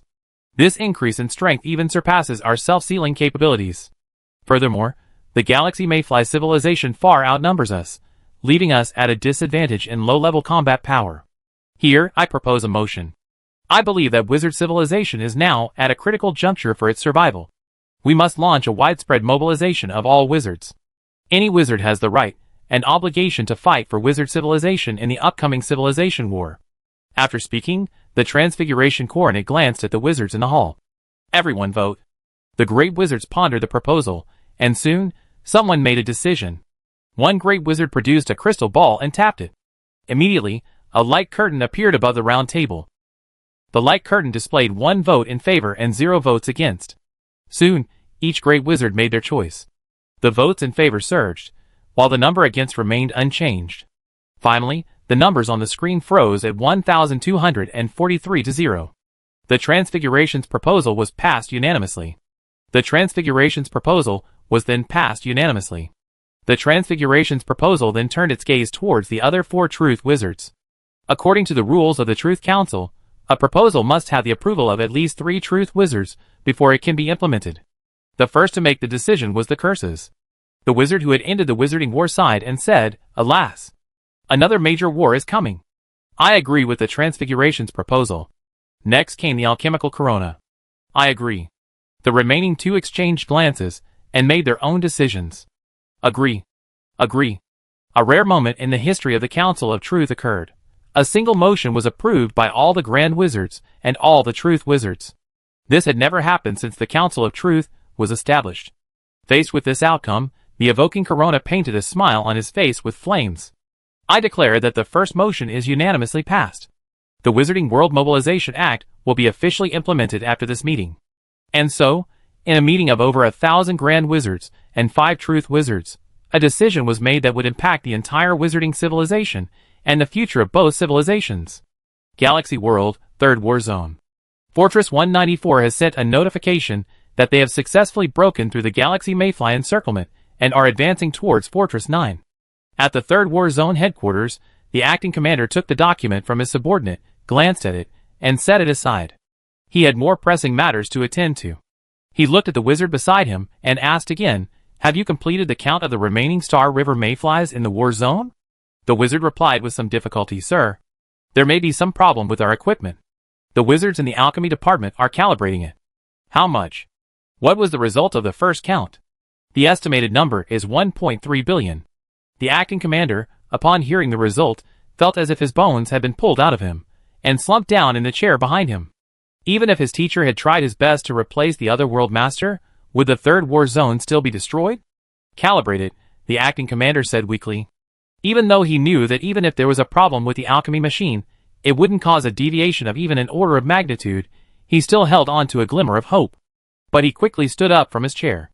"Notify the logistics world to suspend the delivery of supplies to the 3rd War Zone. All warships at the airship field must take off, the cargo airships must return to the logistics world, and all warships must be dispatched to the front lines. Also, place the portal's self-destruct mechanism on hold. If a problem occurs, we must completely destroy the portal within 10 seconds. "Yes." After making all these arrangements, the acting commander returned to his chair. He casually picked up the report his subordinate had just handed him, carefully reviewed it, and then said to another wizard, "Notify the wizards at Fortress 194 to have Masters Richard and Delis return to headquarters." Chapter 471. Let the 2 of us return to headquarters.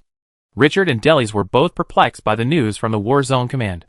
Could it be that headquarters was planning to use the Dark Wizard for something? But soon, Delis' face cracked into what could barely be called a smile. "I guess the Grand Wizard's backup plan mentioned us too. I think it's to allow me to temporarily leave the Galaxy world." "Temporarily?" Richard was slightly startled, and joy suddenly crossed his face. "Yes," Delis looked at Richard with some confusion. "The Grand Wizard should have mentioned this to you. He transferred you back to the rear after the war." "Yes," Richard nodded slightly. "But isn't that after the war?" Delis shook his head and explained, "How can we wait that long? This war will rage on for who knows how many years. If we wait until it's over to apply, we might not even have our ashes left. From what I know about the military, our application has likely been approved. As long as the Grand Wizard deems the time right, we can be transferred back. And the current situation..." Delis didn't finish his words, because to continue would be disrespectful to the Grand Wizard. Before the Grand Wizard died, he must have made a backup plan to be activated after his death. And judging by the current situation, his death has actually accelerated their return. "I hope it's as the Master said," Richard sighed and smiled slightly. Boom! The roar of a huge spell continued. On the desolate plain, a huge white wizard army consisting of 14 white wizard battle formations was slowly advancing towards Fortress Number 9 under the obstruction of the Galaxy Mayflies. Although Fortress 194 was only about 500 kilometers away from Fortress 9, with the end of the chaos in the Galaxy Mayfly psychic network, the vast, teeming horde of mayflies caught up with the wizards, who had broken through. Faced with the overwhelming numbers of the galaxy mayflies, the White Wizard's advance was severely hampered. In 6 hours, they had advanced only 200 kilometers. Thankfully, thanks to the pig-headed Reaper, the galaxy mayflies in the area near the portal had been largely cleared. For now, it looked like they would have no problem breaking through and entering Fortress 9 normally. No, why are there so many mayflies around here? Richard stood in the center of the wizard army, his massive body clad in alchemical power armor periodically waving his staff, summoning violent rivers of thunder to block the galaxy mayfly army. God knows what's going on with these bugs. Ulysses stood on its shoulder, his eyes blazing like stars as he scanned the surroundings. If there were any rewards for this breakout, Ulysses would have been the first. A distance of over 500 kilometers might not seem long to a wizard, but with a lack of landmarks, disturbed perception, and the illusions created by the mayflies, they would never have been able to navigate as smoothly as they did without Ulysses's assistance. They hadn't taken any detours along the way, effectively closing 200 kilometers to Fortress number 9. Suddenly, Ulysses' gaze stopped at the left front of the Legion. Richard, there seems to be something 30 kilometers to our left. This time, Ulysses didn't speak directly, but instead transmitted the message to Richard via telepathic communication. Richard frowned slightly, and silently blocked his mental network. This was a common occurrence. The galaxy mayflies often use telepathic attacks to attack wizards. What's there? I'm not entirely sure, but I suspect it's the remains of that giant insect. After the wizard rule judged the mayfly king, the mayfly rule didn't take its body. The massive body exploded in midair, naturally releasing numerous fragments. Go and take a look. Be careful. By the way, leave your shadow with me. Don't worry, I value my life much more than you do. Ulysses flashed, leaving behind an illusion, before disappearing over Richard's shoulder. In the gaps between the shadows, Ulysses passed through the shadows of the galaxy mayflies and arrived at the point he had just observed. Amidst the protection of a group of galaxy mayflies, an organ resembling a water globe continuously radiated a brilliant light. Is this the heart of that giant insect? The galaxy mayfly's structure is peculiar. Its bodies lack the single-function flesh and blood organs commonly understood by wizards. Instead, they possess complex organs with multiple functions. Among these complex organs, the most important is a gland-like structure that Richard calls a heart. Richard named this thing the mayfly heart. The mayfly heart can secrete a variety of substances that accelerate the growth of the mayfly, promote the development of its mental strength, speed up the recovery of its injuries, and detoxify it, among other benefits. Furthermore, this organ serves as the galaxy mayfly's energy storage organ.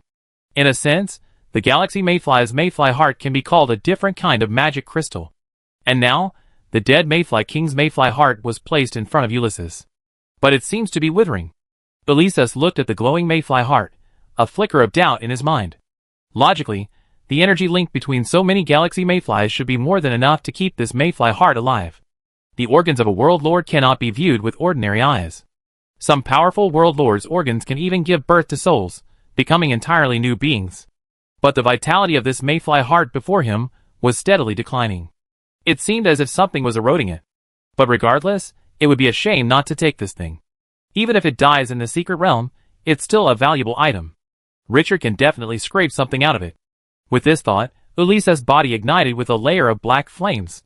In a flash, he emerged from the shadows and headed straight for the mayfly heart. The next moment, countless galactic mayflies spotted this audacious individual. Instantly, thousands of beams of light descended upon Ulysses. Even though these beams were limited in power, the sheer number of them was enough to overwhelm Ulysses. Thankfully, he didn't need much time. I say, mayflies can't fly here. A majestic holy light flashed from Ulysses' body. His divine word instantly caused all the galactic mayflies within a 50-meter radius to freeze and fall to the ground. Though the galactic mayflies filled up the next second, that brief moment was enough for Ulysses to escape. Buzz, Ulysses, clutching the mayfly heart, suddenly vanished into thin air. Thousands of beams of light collided, erupting in a brilliant burst of light across the sky. What are those mayflies doing? Delis watched the sudden burst of light from the sky a few kilometers away, a flicker of doubt in his mind. Soon, Ulysses returned to Richard's shoulder. Close call. You almost became a dead crow. Richard glanced sideways at him and asked with concern, are you injured? Do you need to return to the secret realm to recuperate? Not necessarily. The damage this time is primarily mental. Mind? Richard's heart tightened. Could Ulysses' spiritual injury have worsened? Suddenly, A mental shockwave emanated from the mayfly horde. Under the mental shockwave, a layer of illusion suddenly vanished from Ulysses's body. Although the disappearance lasted only a moment, Richard still caught sight of a crow with a bald tail in the fleeting gap. Ha. Richard couldn't help but laugh. So it's this kind of mental damage. Seeing Richard mock him, Ulysses was instantly furious. You heartless wizard. Even though I'm in this state, I'm still helping you get the treasure. Next time, go get it yourself. Ha. Don't be angry. Tell me, what kind of organ is that thing? Nothing, just an organ. But honestly, your wizarding civilization rules are too weird. Ulysses's complaint left Richard somewhat confused. No, what are civilization rules? Why are our wizarding civilization rules weird? Oh, that's right, you don't know yet, Ulysses explained. Civilization rules are a kind of ability that a civilization possesses after finding the virtual world corresponding to their virtual dimension. This ability is often influenced by the currents of thought of an entire civilization. I didn't hear your wizard's abilities clearly, but I vaguely heard the word exchange. Equivalent exchange, Richard interrupted. If this ability is affected by currents of thought, then it's equivalent exchange. Equivalent exchange is a principle all wizards believe in. That should be it, Ulysses nodded. Your great wizard must have used this ability to exchange himself for the insect's death. This ability is extremely perverse. After the transaction, even if the insect had reserved a means of resurrection, it would be useless. I just discovered the insect's mayfly heart, and the means of resurrection reserved in it are being eroded by your rules. In other words, once you kill it with this ability, no matter how many resurrection methods it had previously reserved, they are useless. Hearing this description, Richard was deeply shocked. If that were true, then the wizard's ability was indeed quite abnormal. However, judging by the principle of equal exchange, it was actually rather useless. To achieve the enemy's death, the wizard himself must also sacrifice his own life. So, is the heart of the mayfly dead? Richard asked. Not really. I dispelled a trick left by the mayfly, otherwise I wouldn't have ended up like this.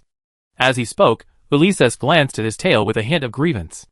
This injury was a regular one, and it wouldn't be long before his beautiful tail feathers grew back. Richard was pleasantly surprised. Haha, my friend, you've done a great job this time. With the organ of a world master, Richard couldn't imagine how much good he could find inside. Chapter 472. Although the breakout process was somewhat arduous, it was generally smooth. After sacrificing nearly 10,000 wizards, the wizards who broke out of Fortress 194 successfully entered Fortress 9. Thanks to the pig-headed death god, Fortress 9 was spared the mayfly's siege. When Richard's legion arrived, the wizards of the fortress were already reinforcing and repairing it. After the Galaxy Mayflies launched their major offensive, elite troops equipped with siege equipment began to emerge from their ranks. While the Galaxy Mayflies' magical equipment wasn't as sophisticated as the wizards', it was still quite effective against cover. Furthermore, the Galaxy Mayflies' attacks were relentless, leaving the wizards no chance to breathe. Even if these siege equipment were weak, with time, they would eventually wear down the stone. After entering the fortress, Richard wanted to consult Commander Thorin to discuss the situation. But after inquiring, he learned that Thorin had been seriously injured in the massive offensive a few days prior, and had been sent back to the rear for treatment.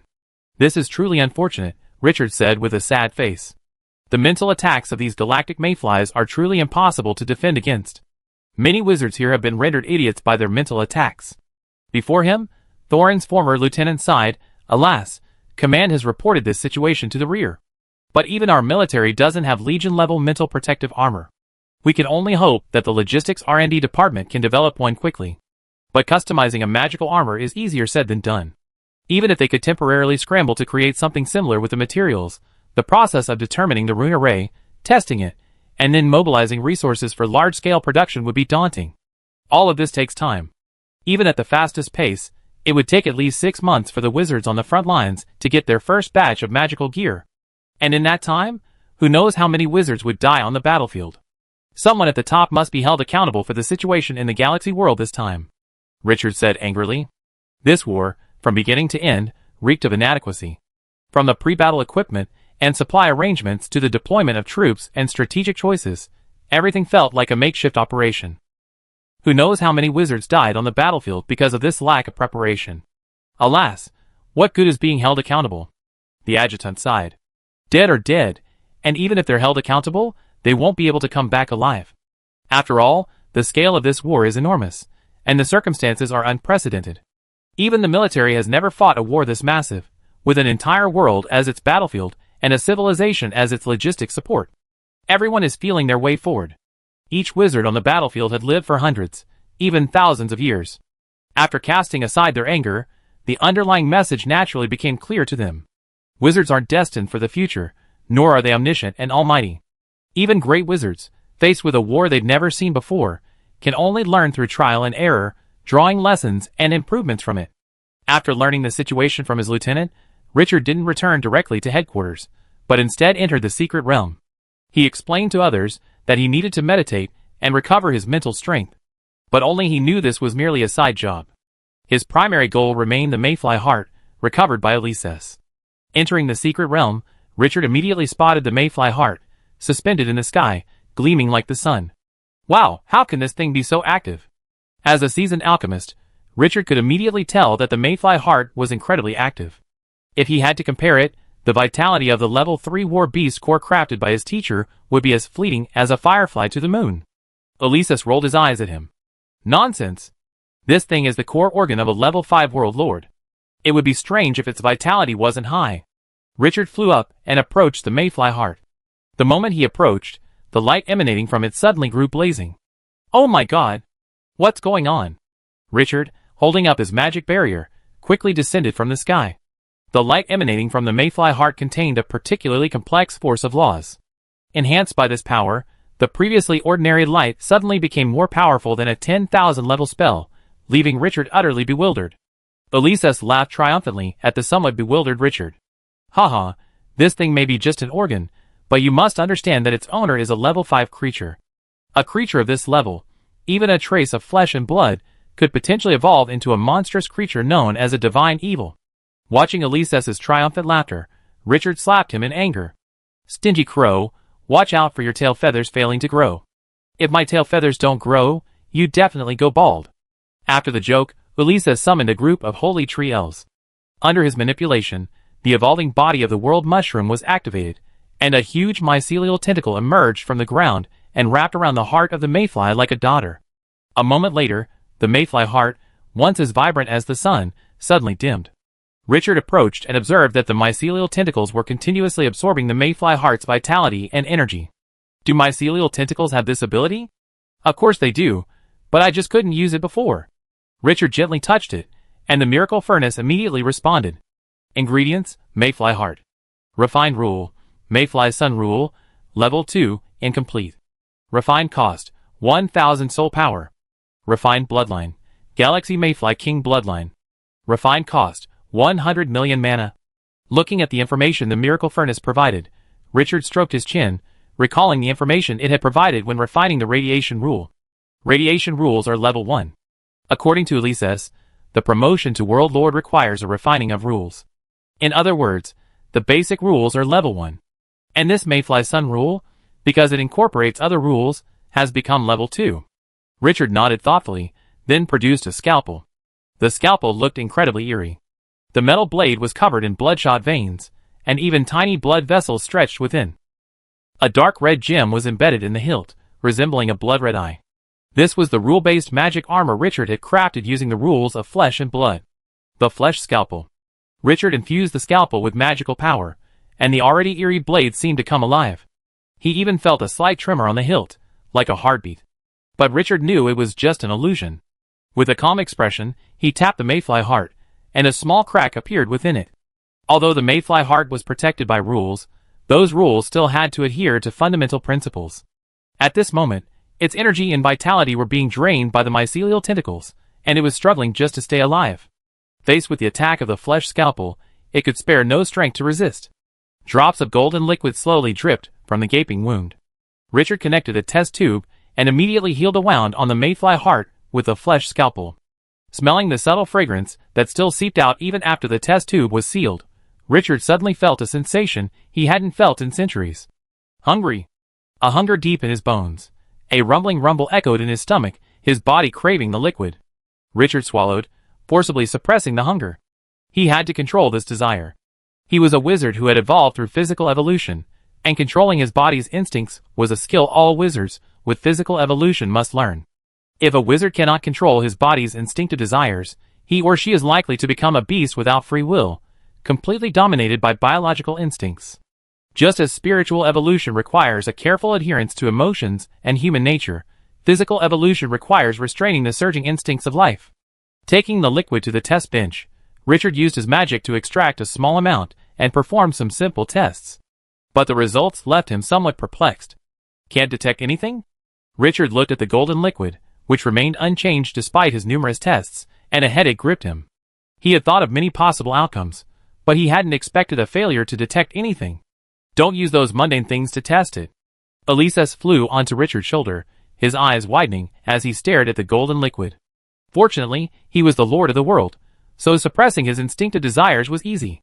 That mayfly heart is part of the body of rules, and the liquid it secretes is naturally not ordinary. If you want to analyze it, you need something of the same level. Something of the same level? How could I possibly have such a thing? That's your problem, Elises said nonchalantly. I personally suggest you eat it. The gap between you and its level is too great to make any meaningful research. Richard examined the golden liquid on the test bench, his stomach growling again. Then, try it first?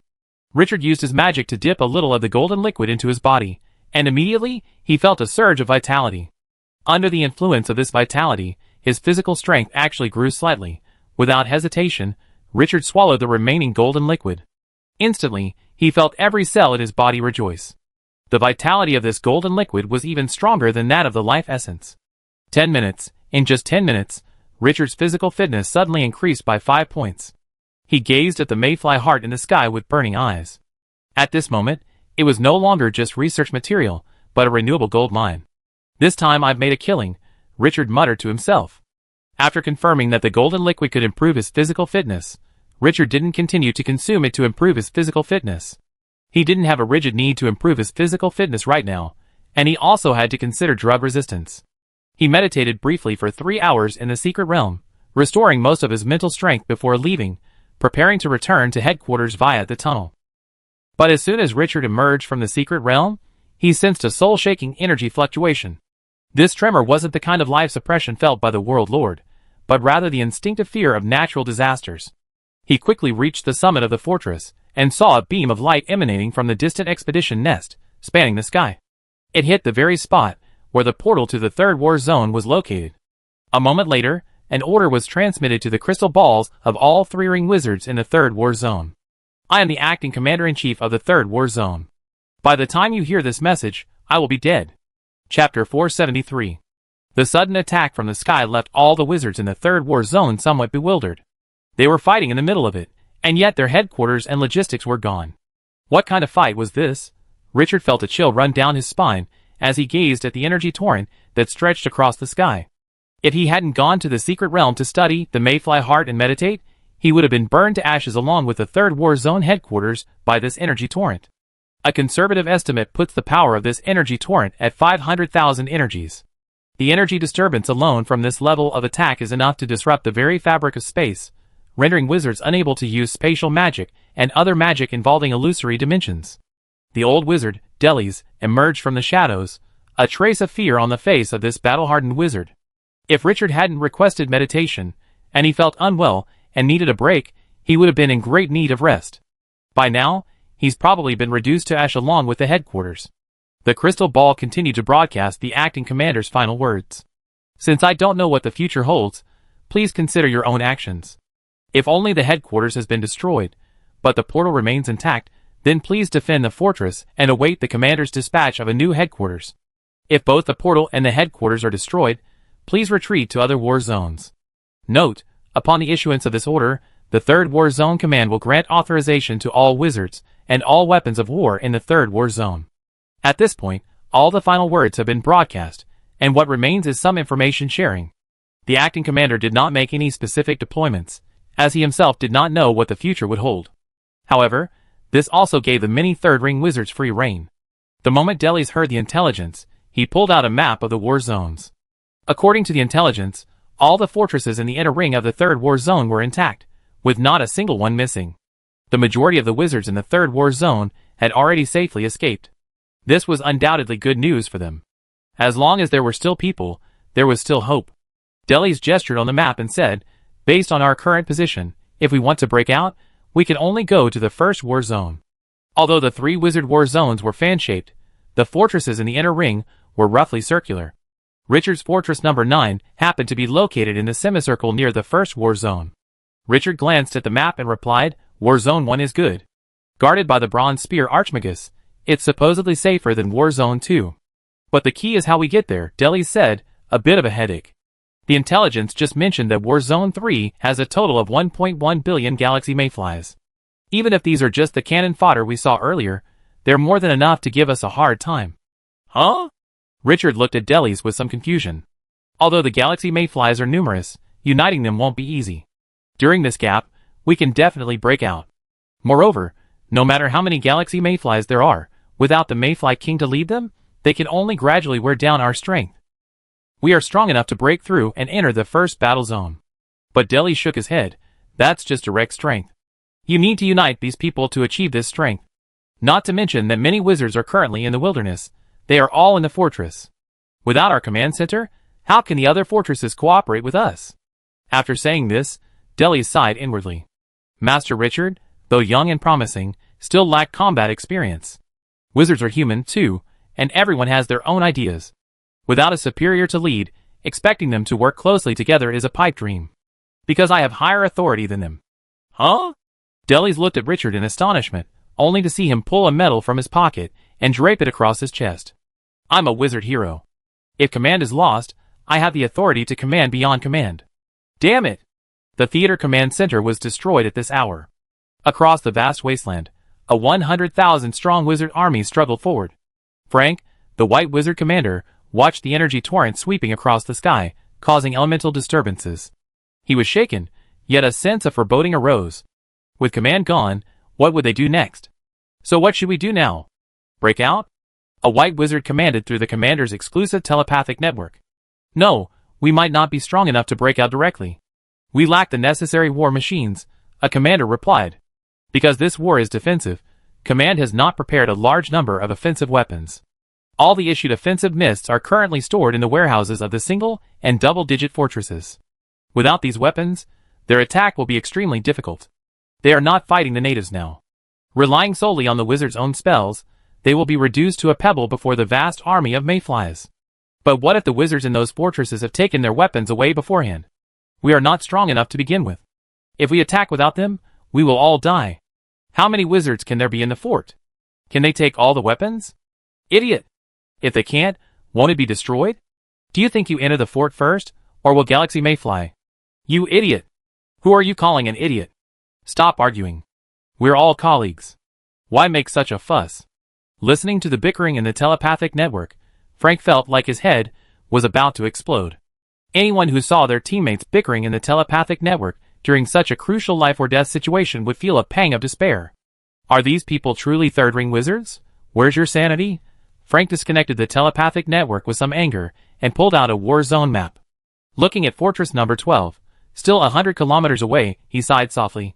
Alas, if it weren't for the need to break the Galaxy Mayfly's sensory interference, this fortress would indeed be worth a visit. But alas. Fortress 1122, Fortress 1122, I have received this message, please reply.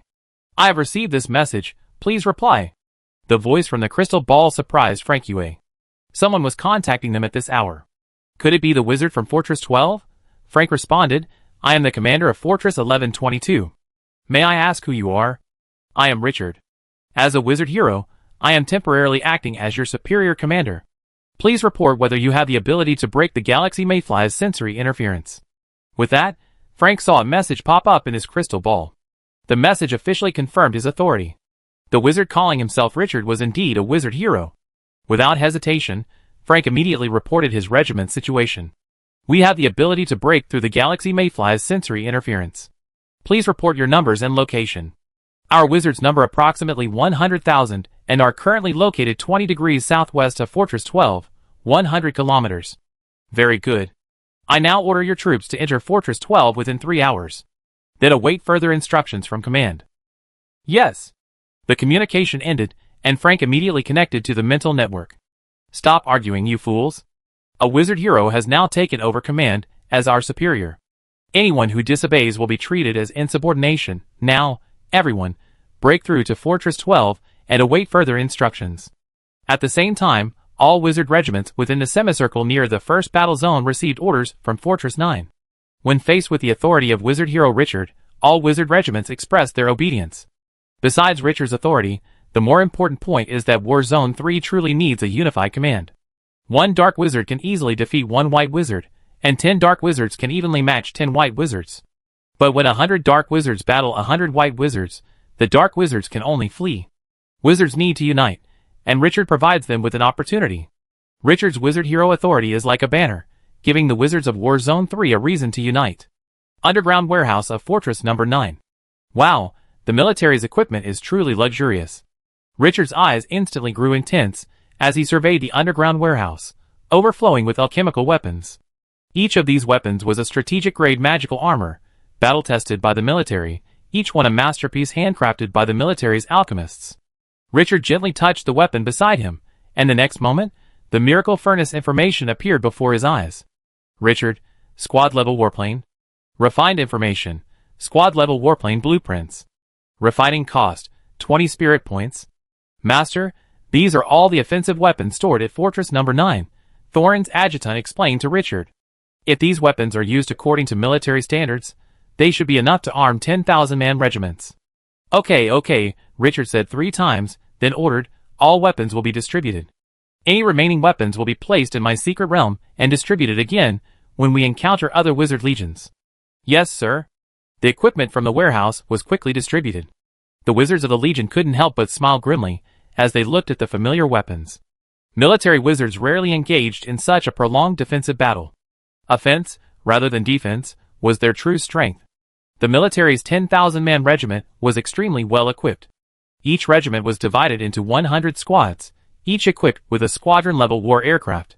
This aircraft maintained the squadron's mental network, ensuring it would not be disrupted by the enemy's mental power. In addition, this aircraft was equipped with a 10-shot main cannon with a power of 10,000 kilocalories, an elemental domain stabilizing dimensional rift to replenish free elements in the surrounding environment, a mental amplifier to aid squad leaders in combining legionary spells, and a composite detection array. In addition to the squad-level strategic aircraft, the military's White Wizard Corps also had 100 high-speed support cannons, 100 annihilation rounds with a power of 50,000 kilocalories, 500 armored assault vehicles, and 100 accompanying medical vehicles. And this didn't even include the Legion's magical armor and war airships required for the White Wizard's combined use. After the items from the warehouse were distributed, Richard felt his confidence surge. How could a mere galaxy mayfly stand against this heavily armed White Wizard Corps? Chapter 474. Boom! Boom! Vast explosions, like thunder, reverberated across the desolate plain. A massive fireball, as massive as a meteorite, fell from the sky, slamming heavily into the array of galaxy mayflies. A wave of intense fire, like magma, instantly engulfed thousands of galaxy mayflies. The galaxy mayflies looked around in bewilderment. As far as they could see, there was no trace of the wizard. But the wizard's fireballs, as if they had eyes, landed precisely on them. The mayfly general, at the center of the array, was an old man. He recognized the wizard's tactics instantly. Beyond visual range attack. These wizards' reconnaissance methods are quite sophisticated. General Mayfly muttered, immediately issuing an order via the mental network and sharing his assessment with several fellow galaxy mayflies. These mayflies were relatively inexperienced, lacking his extensive knowledge and experience, and were not as adept at handling the situation. Jing, Chiyu Jiu, this is a beyond visual range attack. Organize a defensive formation, then send out a small force for reconnaissance. The other generals, hearing this, almost simultaneously responded in a teasing tone, all right, Sky Priest. Nonsense!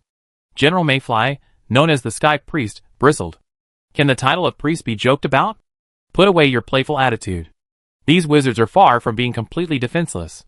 But despite General Sky's words, the other Mayfly generals still didn't take his words seriously. In their view, although the Mayfly king had temporarily withdrawn, their military strength was absolutely superior, and those wizards were now just lambs to be slaughtered. Rumble. Suddenly, a deep, deep sound entered the senses of several Mayfly generals. General Tion's heart tightened, and he immediately used his telepathic network to observe the direction of the sound source through the reconnaissance team's senses. Soon, A few tiny black shadows appeared in his field of vision. What are those? Because the reconnaissance team's galaxy mayflies weren't particularly formidable, General Tion's vision was limited. But out of caution, he immediately adjusted the formation, switching to a more fortified defensive formation. Soon, the black dots approached. The reconnaissance team watched as they approached at an alarming speed. Synthetic beasts? General Tion compared the creatures the reconnaissance team saw with his known wizard intelligence. He quickly found a near answer. But clearly, this answer was only a partial one. For the reconnaissance team then saw a vanguard of thousands of steel machines, and behind them, an endless army of wizards. Quickly report the situation to the main force. The wizard army has been found. General Tion's command was a mixture of excitement and fear, but before he could finish, a rain of fire began to fall from the sky. Boom!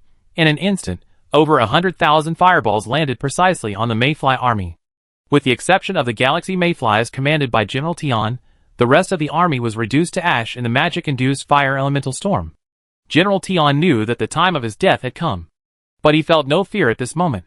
Fellow tribesmen, before we return to the High Lake, give us your final strength. General Tion frantically issued orders, but at that moment, the group of synthetic beasts he had observed earlier were already approaching. Armored alien monsters, riding abominable beasts that should not exist in nature, rushed towards them.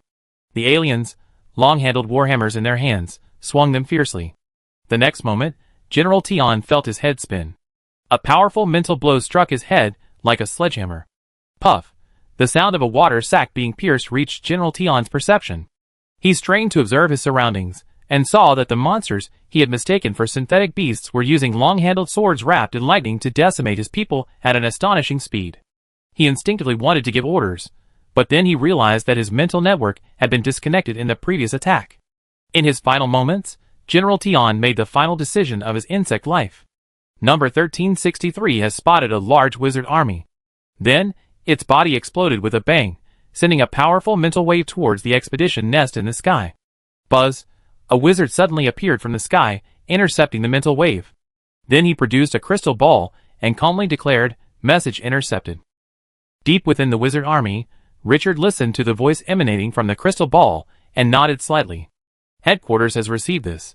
With that, he transmitted this message to all third-ring wizards via the mental network.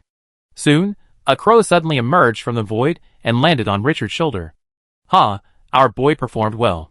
A 200,000-strong army of mayflies is no problem for them. It's a mutilated 200,000, Richard corrected. That army of mayflies had already been baptized by magic. Even with their well-prepared defenses, they still lost a lot of mayflies.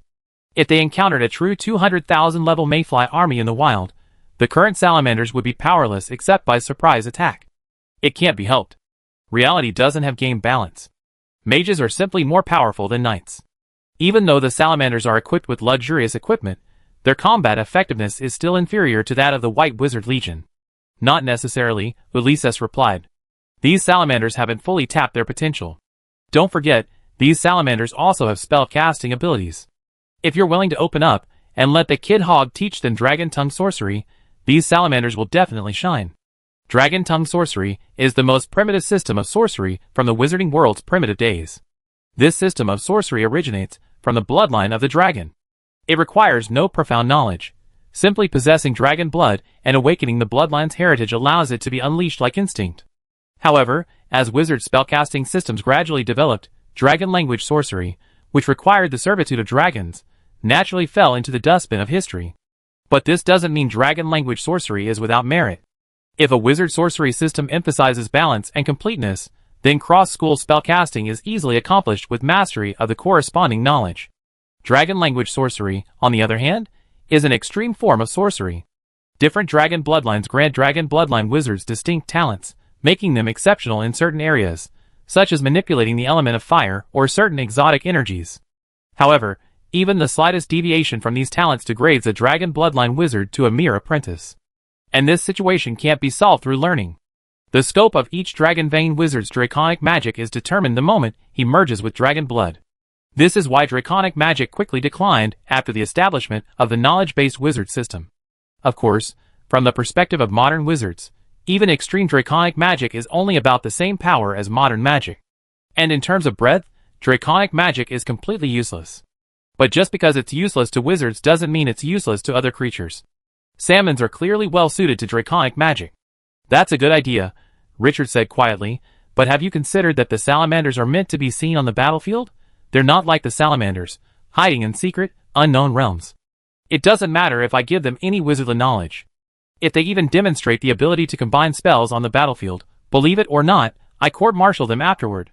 Wizards have very strict restrictions on imparting knowledge to aliens. Wizards can modify aliens, give them magical armor, and even mate with them. All of that is fine. But imparting knowledge to aliens is forbidden. Wizards understand the importance of knowledge better than any other race. Many races are actually quite talented. They only need a little enlightenment to become formidable fighters. Lisa said indifferently, as you wish, but our current combat power is sufficient. Soon, the Legion arrived safely at their destination. Fortress 12. Fortress 12 was located in their semicircle, the two fortresses closest to the first war zone. According to Richard's plan, they will set out from this fortress and break out to the first war zone together, with the wizards gathered at fortress number 13. The White Wizard Legion spells rained down, like a catastrophic blaze, upon the mayfly army besieging fortress number 12. Seeing this, the wizards within the fortress perked up. Reinforcements have arrived, prepare to siege. Instantly, all the wizards within fortress number 12 were roused. Countless alchemical weapons awakened for the attack. The galaxy mayflies besieging the fortress felt as if the wizards within had been completely replaced. It was like a beast, crouching in its dormant state, finally baring its fangs. Boom! Thousands of spells flew from the wizard staffs, like the glow of the setting sun. Attacked from both sides, the galaxy mayflies formation was broken in a matter of moments. The remaining mayflies were swiftly annihilated by the White Wizard Legion's siege. The crisis at Fortress 12 was instantly resolved. Entering the fortress, Richard met with the commander defending Fortress 12. Commander, I'm Frank, the temporary commander-in-chief of Fortress 12. Looking at the White Wizard before him, whose body had been transformed into an alchemical machine, Richard smiled gently and replied, I'm Richard. Under the Master's command, Fortress 12 is defending well. I see the sub-fortresses are intact and have even been expanded. Frank smiled proudly. As long as there are enough people, the Wizard's Fortress is an impregnable barrier to the galaxy mayflies. Richard nodded slightly.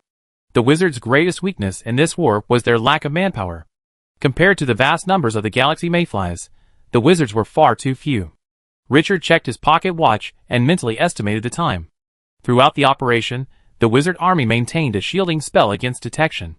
Judging from the trajectory of the galaxy mayflies' disappearance, their movements were impossible to conceal. Their only advantage now was speed. Compared to the vast swarm of mayflies, a wizard army of only a few 100,000 was far more agile and swift. They had to break out before the mayflies mobilized their full strength. We have about an hour to rest, and then we begin our breakout. Yes! Chapter 475. The galactic mayflies, obscuring the sun, swam slowly across the sky. They gathered in groups, seemingly separate yet attuned to one another. Their shadows cast on the ground resembled a school of swimming sharks. Suddenly, the sharks stirred. It was as if they had sensed a hint of blood in this ocean called the galaxy world. They flew rapidly into the distance. Under the command of the mayfly generals, their speed rivaled that of warships.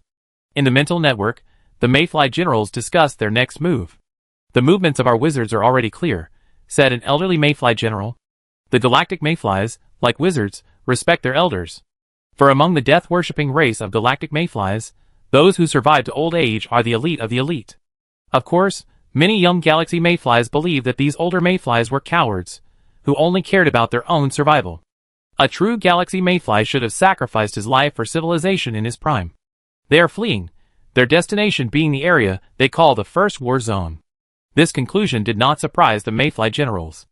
They had long seen the wizards fleeing, but they simply did not know where they were going. According to the information they had retrieved from the wizards' souls, the wizards, like themselves, were controlled by a vast command hub. And now, the wizards' headquarters, along with their logistics, had been destroyed by their celestial strikes. Logically, these wizards should have fought independently. But from the current situation, it seemed that they had formed a new command system. Based on our stated strength, we're more than capable of encircling and annihilating this group of wizards. But that's just on paper, the old mayfly continued. Our current supplies are extremely limited. Maintaining such a large swarm consumes a massive amount of energy crystals daily. Therefore, we must divide our forces. Galaxy mayflies also need to eat. While maintaining a large swarm ensures their combat effectiveness, it also increases their losses.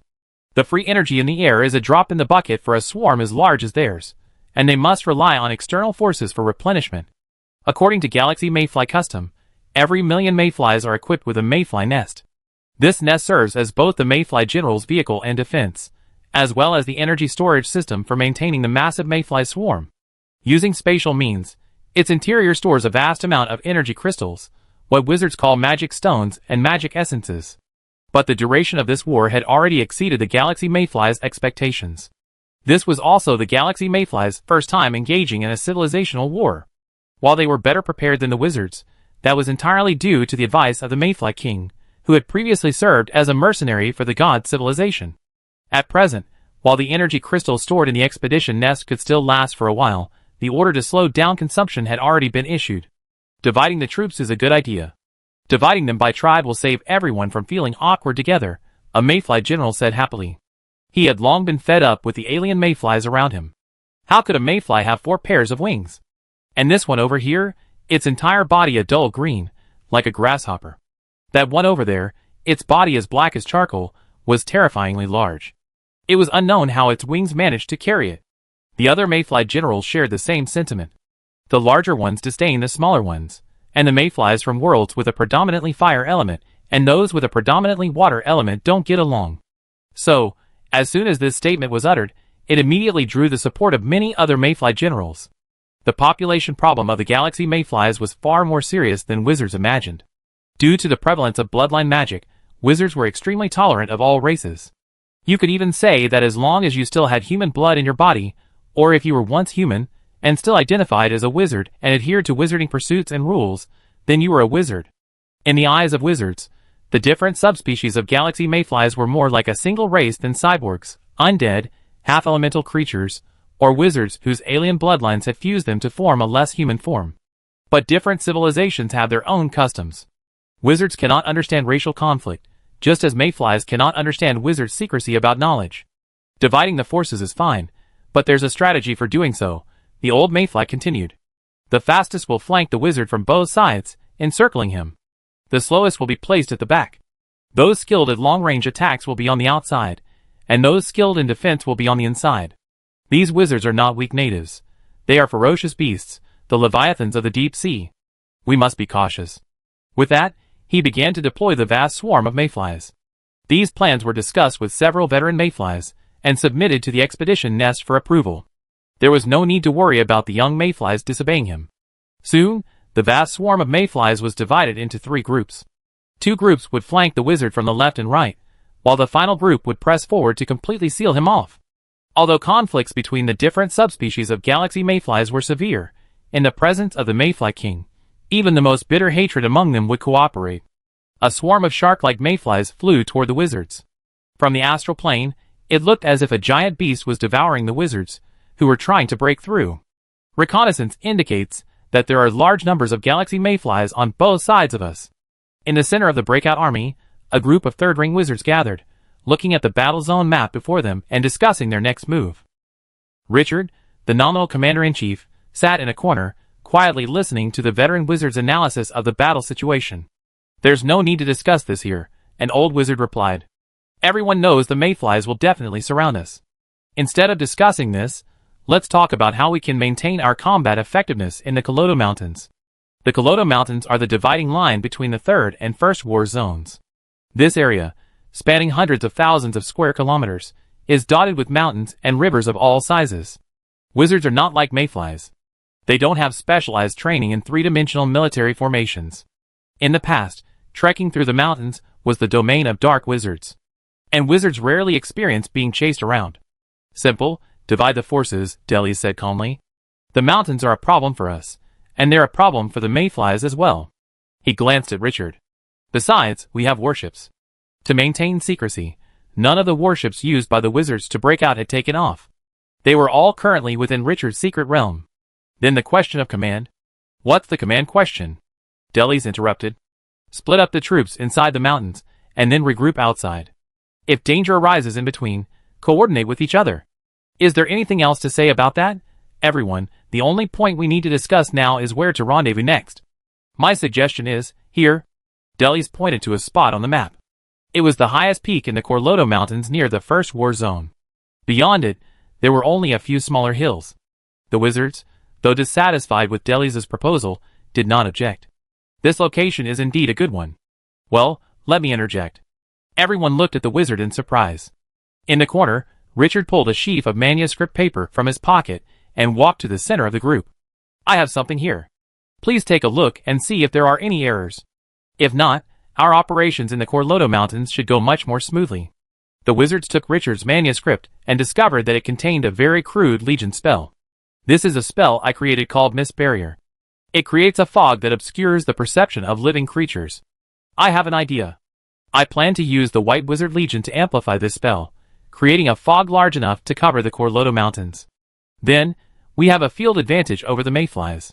Converting a spell into a Legion spell is a difficult task, as it essentially involves reconstructing the spell. But this difficulty was not a problem for Richard. Richard was the creator of the Mist Barrier spell. No one in the world understood it better than him. From the spell's fundamental principles to its structural design, no one was more familiar with it than him. So, reconstructing the Mist Barrier and transforming it into Legionary spell wasn't difficult for Richard. But even so, the time frame was still rather short. The idea had been conceived since the headquarters destruction, and only a week had passed since then. Even though Richard was the creator of the Mist Barrier, he had only created a prototype at this point. But that was too much to worry about. Legionary spell was essentially a different kind of ritual magic. The difference was that ritual magic was often complex, yet easily controlled by a sorcerer. Legionary spell, on the other hand, was simpler in structure, but its power required the combined efforts of a legion of sorcerers. And ritual magic meant that the spell was less difficult to cast. So, even if the Mist Barrier's version of Legionary spell was crude, it was likely to succeed.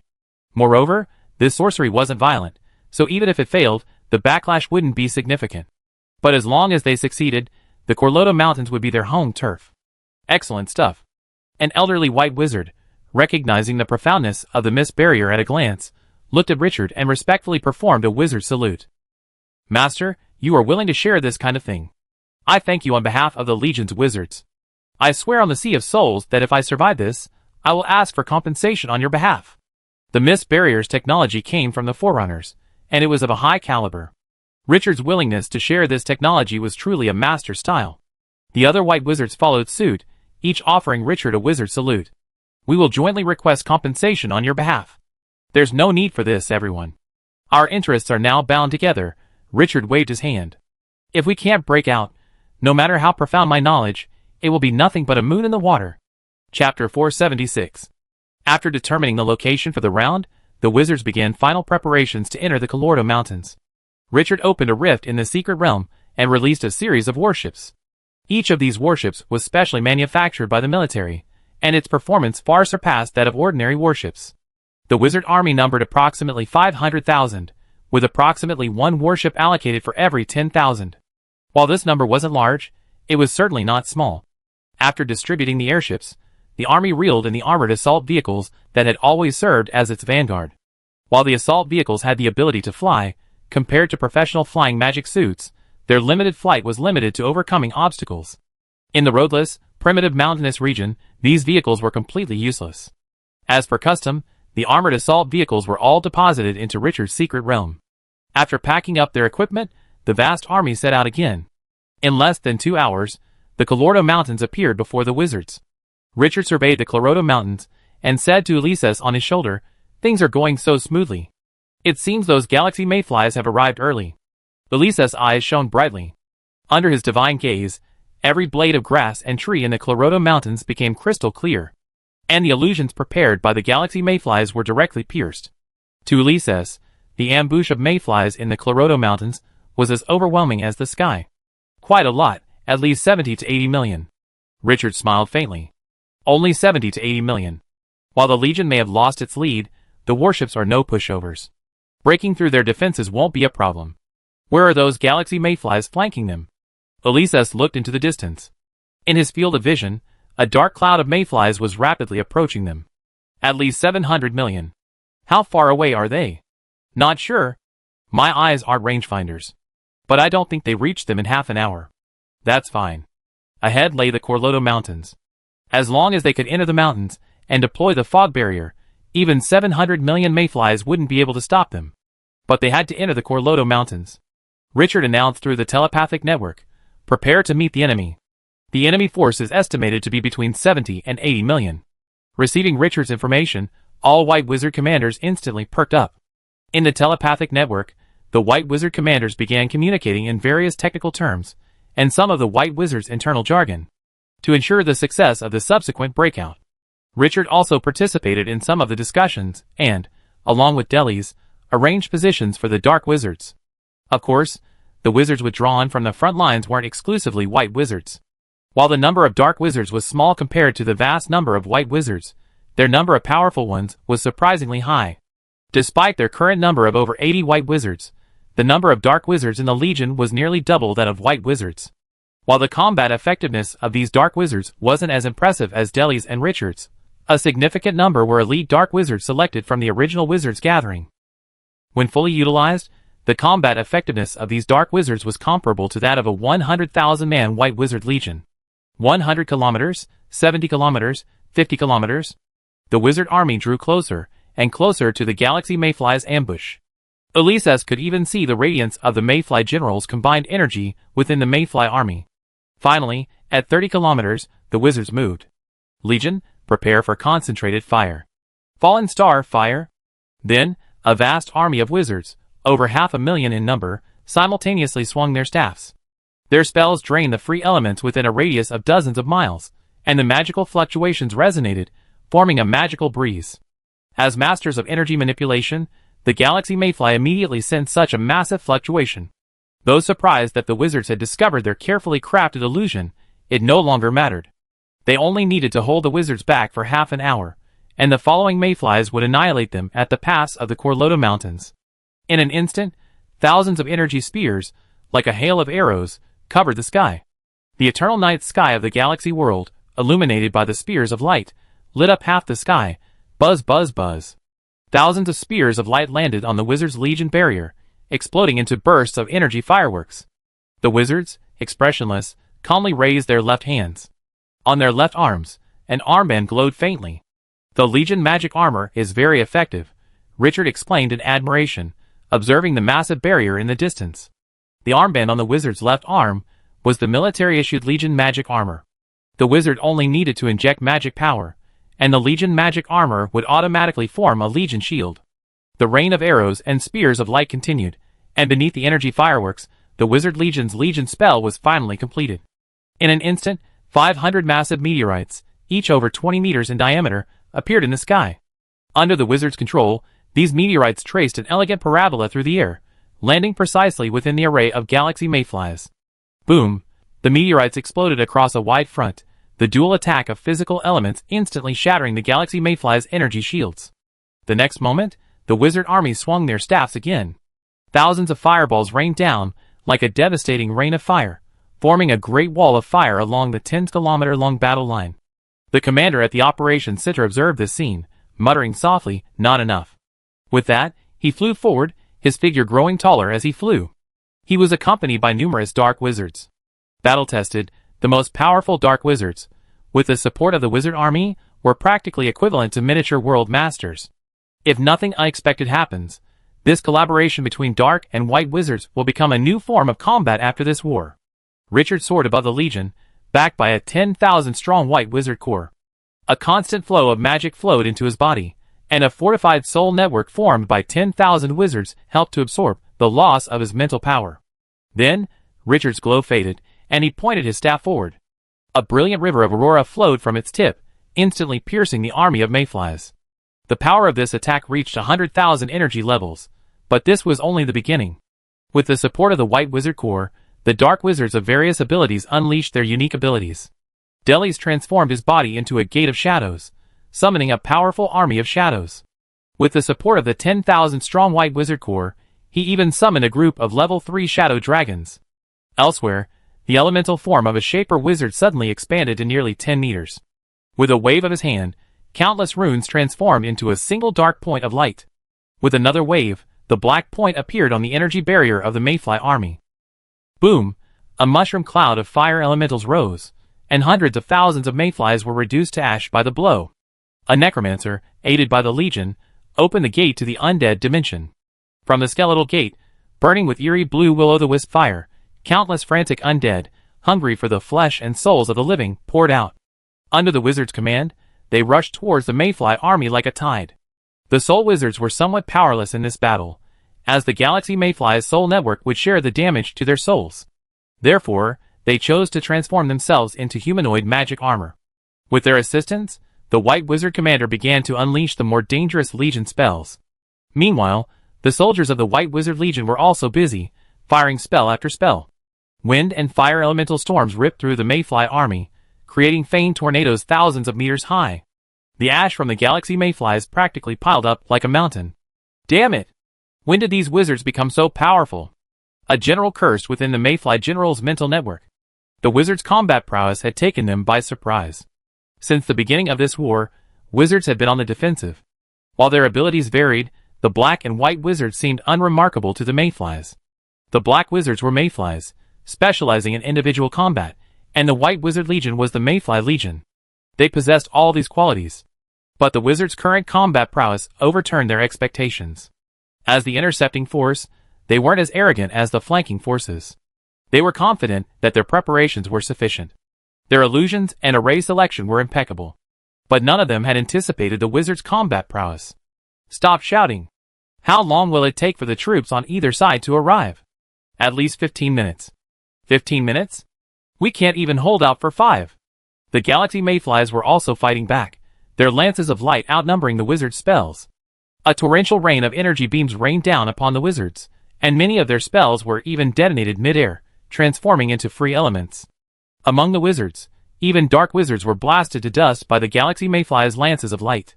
But this didn't slow the wizards down in the slightest. The wizards were charging, like heavily armored cavalry on the plains, determined to crush anyone who stood in their way. Then get out of their way. My tribe can't afford any more losses. Get out of their way. But the order is? Screw the priest's order.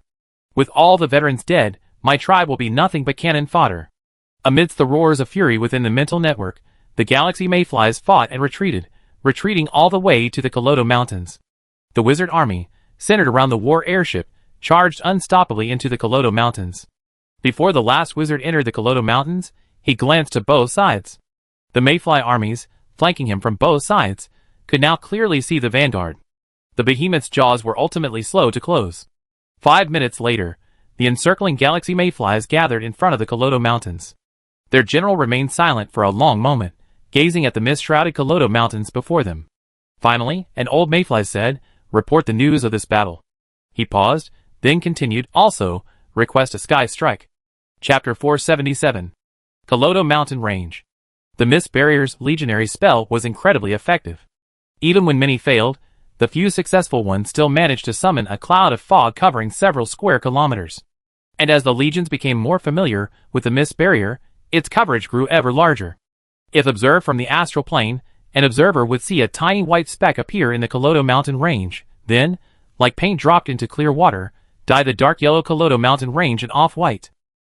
Outside the mountain range, the galaxy mayflies were shocked to discover that their detection methods were severely limited in the fog. Methods that could once detect over 10 kilometers were now limited to a few hundred meters. Under these circumstances, nearly all galaxy mayflies were unwilling to enter the fog. The wizard who summoned this fog must have a countermeasure. If they couldn't find a way to break the fog, wouldn't they be at the mercy of the wizards once they entered? A dark cloud of galactic mayflies gathered in front of the Kordo Mountains. Standing before them, they watched silently as the fog swallowed them. The expedition nest has responded. An old mayfly suddenly called out through the mental network. The expedition nest has approved our request, but they require a specific location and an exact time. A specific location and exact time. The mayfly generals stared at the mountainous area before them, momentarily unsure how to respond. The wizards spread rapidly, as if they knew they were about to launch a celestial strike. Over 500,000 wizards entered the Kordo Mountains, and in just half an hour, they had created a foggy area covering thousands of square kilometers. Compared to such a vast area, the expedition nest's sky strike was like a needle in a haystack. Without a precise location, the results of a sky strike would be quite dismal. Their resources were already limited. If they wasted a sky strike, They would be the centers of the galaxy mayflies. Where's the map? An old mayfly shouted. These wizards will definitely reunite. Otherwise, if they go to the first war zone, they'd be dead. But among the galaxy mayflies, there was clearly more than one clever one. As the old mayfly shouted, others began to examine the map. I think this location is suitable. One mayfly pointed to a spot on the map, then transformed the image into a telepathic message. Seeing this, the other mayfly generals also began to think about the wizard's rendezvous point. Tens of thousands of mayfly generals rapidly exchanged their views through telepathic messages within the mental network. Soon, they identified 10 locations they considered most likely. Next, we must send people in to determine exactly where it is, said an old mayfly. My personal suggestion is to attack from both sides, bypassing the fog. Isn't that a bit slow? With the wizard's method of casting spells while advancing, we have plenty of time. Who will go? My tribe has suffered heavy losses. Don't even think about assigning this job to us. Another commotion. After several hours of commotion, the mayflies finally reached an agreement. 20 million mayflies would be selected from several large, undamaged tribes and march from both sides. This would allow them to reach their chosen area at a superior speed, acting as a beacon to trigger the heavenly secret strike. The remaining galactic mayflies all entered the mountains to ensure the wizards wouldn't remain hidden there. This wasn't the best decision, but it was one that all the tribes reluctantly accepted. The galactic mayflies weren't yet Gestalt creatures. They still maintained their own identities. And with identities, selfishness inevitably existed. This had nothing to do with acquired education or innate bloodlines. This selfishness was the curse of all naturally evolved creatures, eternally etched in their bloodlines until they vanished or transcended to become gods. Inside the Kordo Mountains. In the dense fog, the war airship glided through the mist like a fish. Behind it, 10,000 wizards periodically released a barrier of mist. Richard, standing above the Legion, suddenly glanced back, his gaze sharp as if he could see through the barrier of mist. He muttered to himself, "Those bugs are so slow in pursuing us." That's truly remarkable. In Richard's mind, creatures like the galaxy mayfly were fearless. They self-destruct without hesitation. But they already been in the mountains for 6 hours, and the synthetic beasts he left at the mouth had only just been eliminated. This was somewhat different from Richard's impression. What's so remarkable about that? Elises replied lazily. These bugs aren't true Gestalt creatures. Their previous fearlessness, I guess, had something to do with their strategy. Those were just cannon fodder. No one cared if they died. But not these. With your fog, who would want to come in and be killed by you? Every creature has its own selfish agenda. There are conflicts between the different subspecies of these bugs. It's only natural for them to wrestle with it for a while. Richard nodded slightly, feeling that what Elises said made sense. It seems everyone has a lot of problems, Richard said confidently. This war isn't just plagued by wizards. The galaxy mayflies face problems as well. This battle is still going on.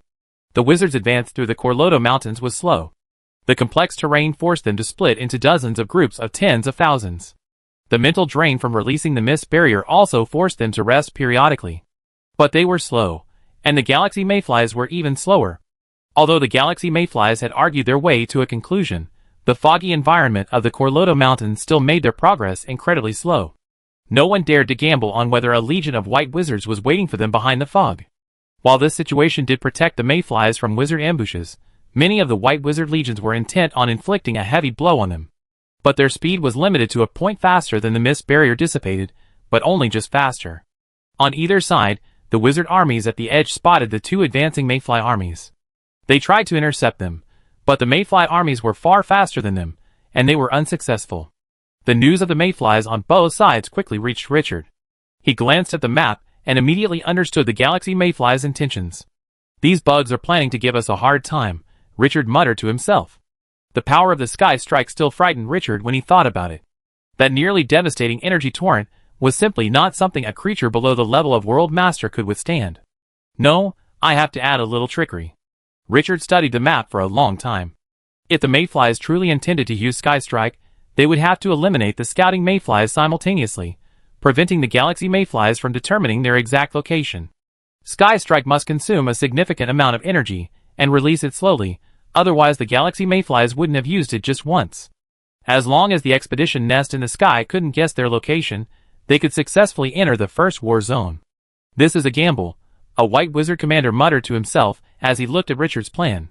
But on the battlefield, some gambles, where the probability of winning is greater than the probability of losing, are definitely something to be celebrated for. There were so many places on the battlefield where there were no options.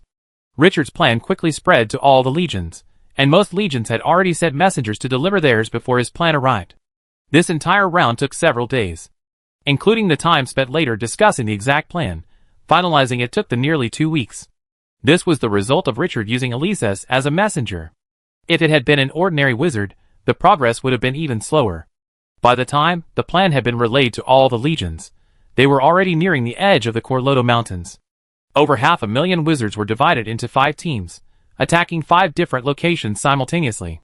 They didn't know whether these locations contained mayflies, but they were certain that the galaxy mayflies were no fools. The commanders on both sides' judgments were sure to be close. And just as they expected, all 5 locations they attacked showed traces of mayflies. Rumble. The continuous sound of spells exploding echoed through the fog like muffled thunder. Under the command of the White Wizard, ordinary wizards, as unable to see through the fog as the mayflies, nervously cast spells into it. They didn't know where their enemies were, nor what they were doing. All they could do now was obey orders. Soon, the wizard army stopped casting spells. The mayflies that served as beacons had been destroyed. All that remained was to regroup and pray. In the sky, the galaxy mayflies of the expedition nest stared at the 5 celestial strike coordinates sent from the 3rd war zone and froze in shock. Are the mayflies down there confused? Why are 5 strikes from different locations being sent simultaneously? The old mayfly beside him heard his complaint and casually retorted. Then don't move. Wait until they confirm who it is. Huh? Mayfly, the newcomer receiving the message, looked at his colleague with a puzzled look, struggling with the question. The mayflies down there are waiting for the sky strike. The colleague waved his tail and said earnestly, there's nothing they can do about it. They sent us 5 coordinates, and one of them is bound to be fake. We don't have sufficient supplies right now. If you send us a false coordinate, the responsibility will be on you. You have to understand, this isn't an ordinary war. If you make a mistake, our entire tribe will be implicated. Those red-winged guys are vying for position with us. We absolutely must not give them any leverage at this moment. Listening to his colleague's words, Mayfly nodded thoughtfully. So is what I'm doing legal? Old Mayfly said meaningfully, of course it's legal. There was a problem with the lower-level administration, and you made a reasonable decision to protect the interests of the galaxy mayflies. Even if those Red Wings gang take the matter to the Mayfly King, we'd be in the right. On the ground, the White Wizard Corps, having broken through, successfully entered the first battle zone. The sky of the galaxy world was as cloudless as ever. Chapter 478. At Fortress 214 in the first war zone, Commander Rada looked at the message from War Zone Command, somewhat bewildered. What do you mean by welcoming the wizards breaking out from War Zone 3? Why aren't the wizards from War Zone 3 retreating to their side, and not to ours? Although the fall of the Great Wizard of Dusk was spectacular, for a small world, the sight wasn't enough for the entire world to see. Furthermore, most fortresses were besieged by galaxy mayflies, limiting observation angles. Most wizards in other war zones were unaware of the Great Wizard of Dusk's fall. However, ignorance didn't mean they couldn't carry out orders. According to War Zone Command, all the weapons of Fortress 214 were activated. A legion of over 50,000 white wizards, along with a squadron of several thousand black wizards, set out from Fortress 214, heading all the way to Fortress 414 for support. Fortress 214 only retained a mere 10,000 guards. It was, admittedly, an extremely risky order, but as soldiers, all they had to do was obey. Rumble. With a dull sound, the roof of Fortress 214 opened. A massive warship slowly ascended. 50,000 white wizards, accompanied by 5 warships, advanced towards Fortress 414. Amazingly, throughout this entire process, not a single galactic mayfly intervened. In a galactic world raging with war, not a single galactic mayfly was around Fortress 214. In the warship, Rada surveyed the battle zone map, pondering the message behind this order from the War Zone Command. Galaxy mayflies mobilized, wizards in the 3rd war zone, Fort 414. Rada's finger gently slid across the map on his desk, and soon, his finger landed on the edge of the war zone. Kordo Mountain area. For a moment, Rada felt like he was going crazy. Otherwise, how could he have concluded that the 3rd war zone was destroyed? But the combined information told him that this conclusion was very likely true. The closest fortress to the Kordo Mountain area was Fort 514, and the closest fortress to Fort 514, with wizards stationed there, was Fort 214. Combined with the fact that the galaxy mayflies besieging Fort 214 suddenly retreated 3 days ago, the wizard army he was about to join must have crossed the Kordo mountain area, and was so large that they couldn't even shake off the galaxy mayflies even within the mountains. How could an ordinary wizard army mobilize so many mayflies? Oh no, oh no! This is a disaster. Rada's expression suddenly darkened. Fear, anger, resentment, and a cacophony of emotions overwhelmed his rationality.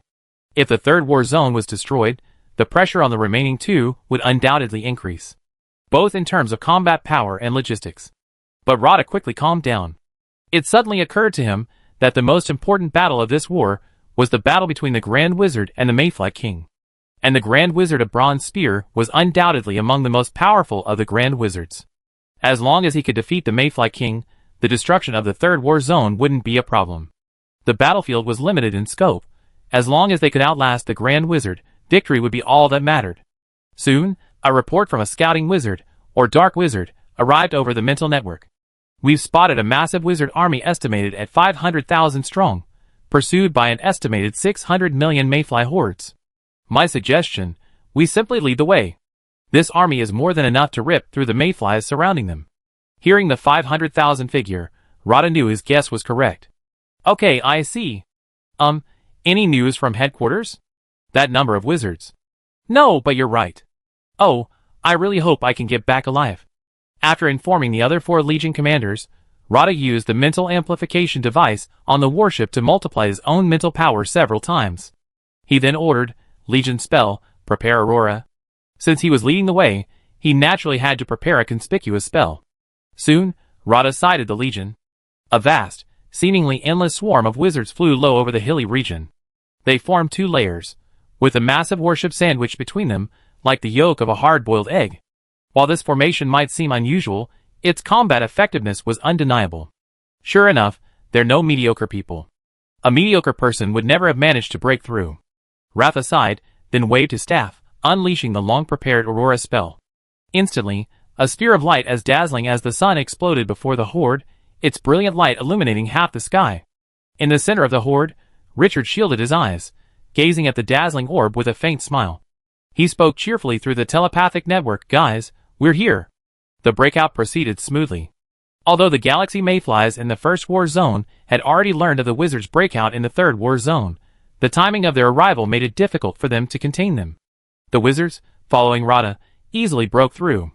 As for the galaxy mayflies chasing them, Fortress 214 was so small, and without the Mayfly King to unify them, no matter how many galaxy mayflies there were, they could only wear down the wizards bit by bit.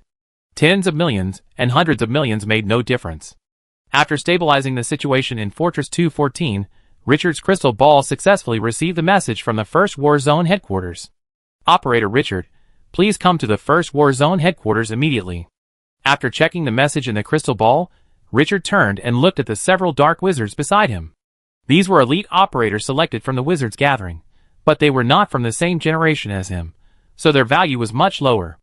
A nearby dark wizard smiled heartily. He noticed Richard's gaze and replied, "It seems the master has also received the message to return." Richard nodded slightly, sighing inwardly. The galaxy world might be abandoned. If it were just him, or Delhi's, it could be that the First War Zone Command had received notice from the Third War Zone Command. But with these third-ring wizards, it simply means the wizards intend to abandon this world. These dark wizards are the first group, followed by the elite white wizards. Then the battle lines will be narrowed until most of the troops have evacuated.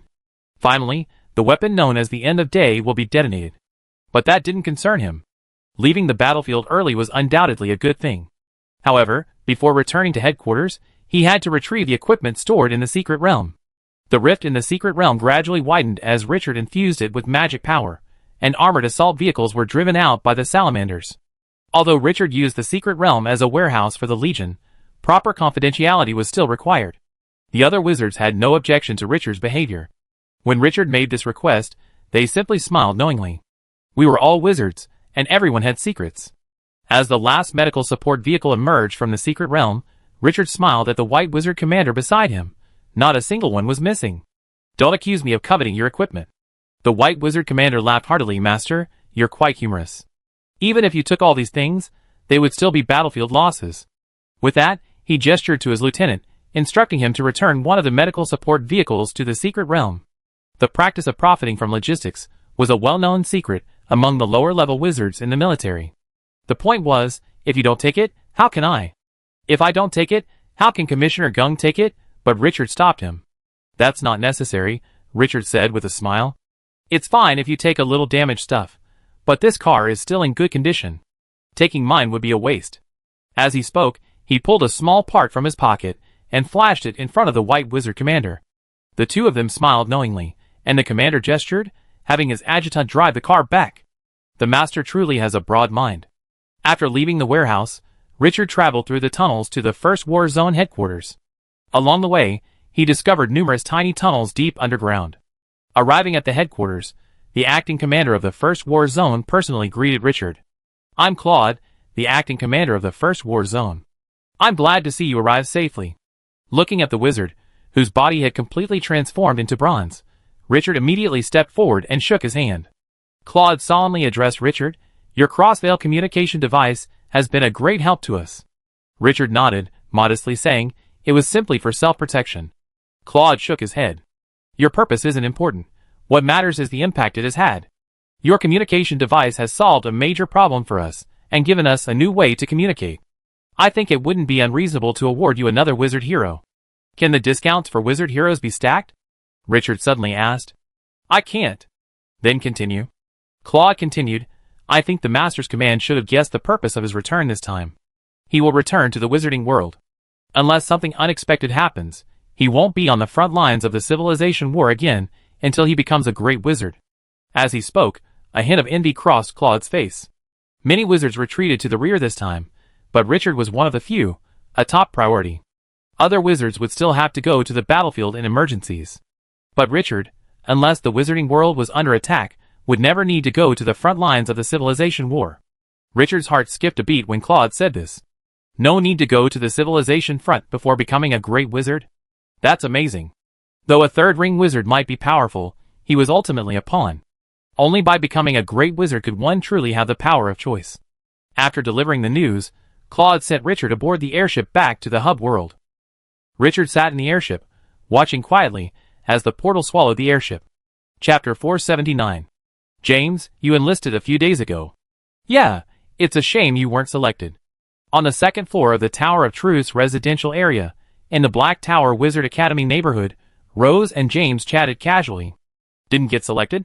Rose was a little surprised. Your abilities aren't too bad even among the Black Tower Wizard Academy, so how could you not get selected? Are the military's standards so high?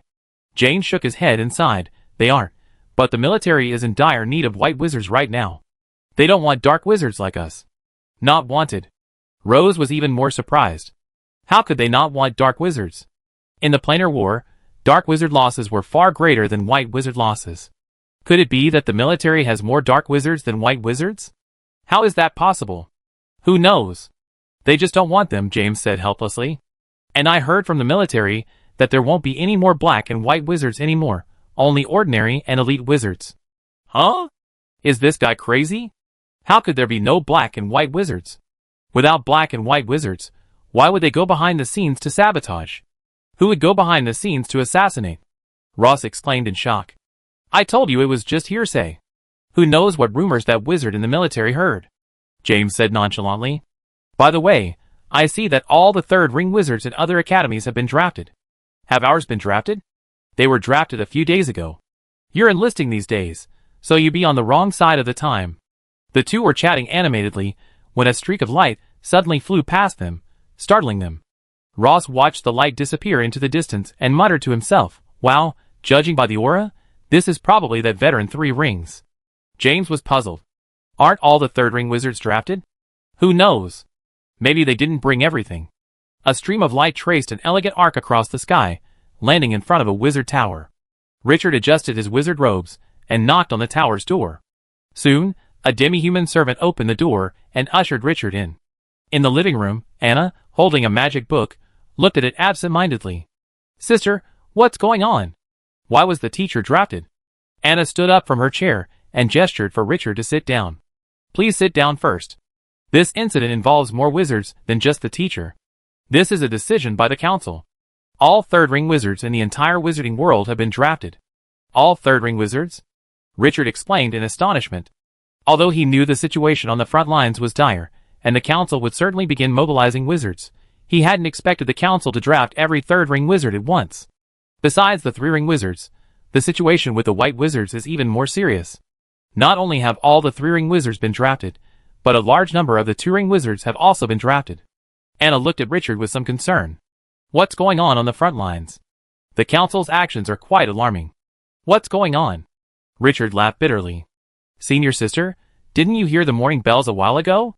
A five-ring great wizard perished on the front lines along with the world master of the galaxy mayfly. The three major battle zones of the galaxy world have been completely destroyed. The wizard losses are estimated to be over 2 million. 2 million. Anna felt a dizziness wash over her, and she took 2 steps back before steadying herself. If I remember correctly, wasn't it only a year ago? Anna's voice was weak. 2 million wizards lost in a single year. When had the wizarding world ever suffered such a heavy loss? And the situation on the front was so dire. So what about their teacher, Joro? Anna didn't dare think any further. Unlike Richard, Joro was like a father figure to Anna. That's the truth, Richard sighed softly. I was lucky to survive this time. Alas, since it was the council's decision Richard. Anna suddenly rushed to Richard's side, tears welling in her eyes. Help, teacher. You're relying on luck in this battlefield. You can't survive. You're a favorite of the great wizard Garlon. You can definitely. Sister, stop hoping, Richard interrupted. Looking at Anna, whose eyes were misty with tears, Richard spoke calmly. A great wizard has already fallen in this war. In the future, such incidents will become commonplace. Even if great wizards can suffer, do we, the little wizards, think we can escape? But it's always better to stay behind, Anna choked up. Richard was silent for a moment, then whispered, I will. Joro is not only your teacher, senior sister, he's also my teacher. Leaving the Tower of Truth, Richard felt a heavy heart. Although he had mentally prepared himself for the sacrifices of his family and friends, if given the choice, he would rather never have to use this mental preparation. On the way, Richard contacted Richard Joro, the acting president of the Chamber of Commerce. President, the magic essence in your account has been counted, totaling 35,720,530. Hearing this astonishing figure, Richard nodded slightly and replied, Kaon, don't be so reserved. Just call me Richard. After Joro was recruited, he didn't offer the position of president to either Chax or Anna. Instead, he handed it to Kaon, who had been introduced to the Chamber of Commerce by manager Cha. After Richard had his curse of bad luck lifted, Kaon's fortunes began to improve. He had overcome the difficulties that had plagued him for centuries, and the business he inherited was booming. Kaon initially took over the potion business, focusing on negotiating with the vice presidents of wizard academies and expanding his potion shops. Thankfully, in just 10 years, he had expanded Richard's potion shops to every academy in the Four Rings Tower of Truth. And surprisingly, the thing that took up the most of his time was traveling. Kayang's uncanny luck caught the eye of Joro, and he handed over the projection house business, which he had partnered with the Fist of Truth Chamber of Commerce, to Kaon. Now, the projection house is expanding at an astonishing rate. If nothing unexpected happens, it will become one of Richard Koro's pillars of the future. This is why Joro gave Kaon the position of acting president. He believed that the Chamber of Commerce would flourish under Kayang's leadership. Alright, President Richard. These are the magic essences you need. If you need anything else, just let me know. I need a batch of materials. I send them to you later. If you can't find anything, contact the 9-Star Chamber of Commerce for cooperation. Just mention my name. Okay, I will. After ending the call, Richard found Jimmy's number in the crystal ball. After a moment's hesitation, he called. Richard, you're looking for me right after you got back? After the call was connected, Jimmy's weak voice emanated from the crystal ball. Master, are you injured? Richard asked with concern. Those bugs attacked you hard, nearly ripping your soul apart. You better tell me what's going on. I want to see the Dean. Okay, but the War of Civilizations is the military's domain, and the Dean may not be able to help you. Thank you for the reminder, Master. I just want to have a clear conscience. Haha, good attitude. After ending the call, Richard transformed into a streak of light and flew at high speed towards the far north.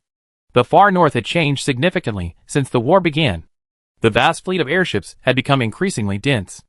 Even the newly established White Wizard Academy didn't have as many airships as the far north city. This change sparked Richard's curiosity. He landed on the outskirts of Far North City and entered the city on foot. Along the way, he was shocked to discover the alarming number of wizard apprentices in Far North City. What's going on? When did there become so many wizard apprentices in Far North City? 1 out of every 5 people is a wizard apprentice. The surge in wizard apprentices left Richard somewhat bewildered. Although these apprentices were mostly beginners, not even low-level apprentices, becoming an apprentice meant they were no longer ordinary mortals.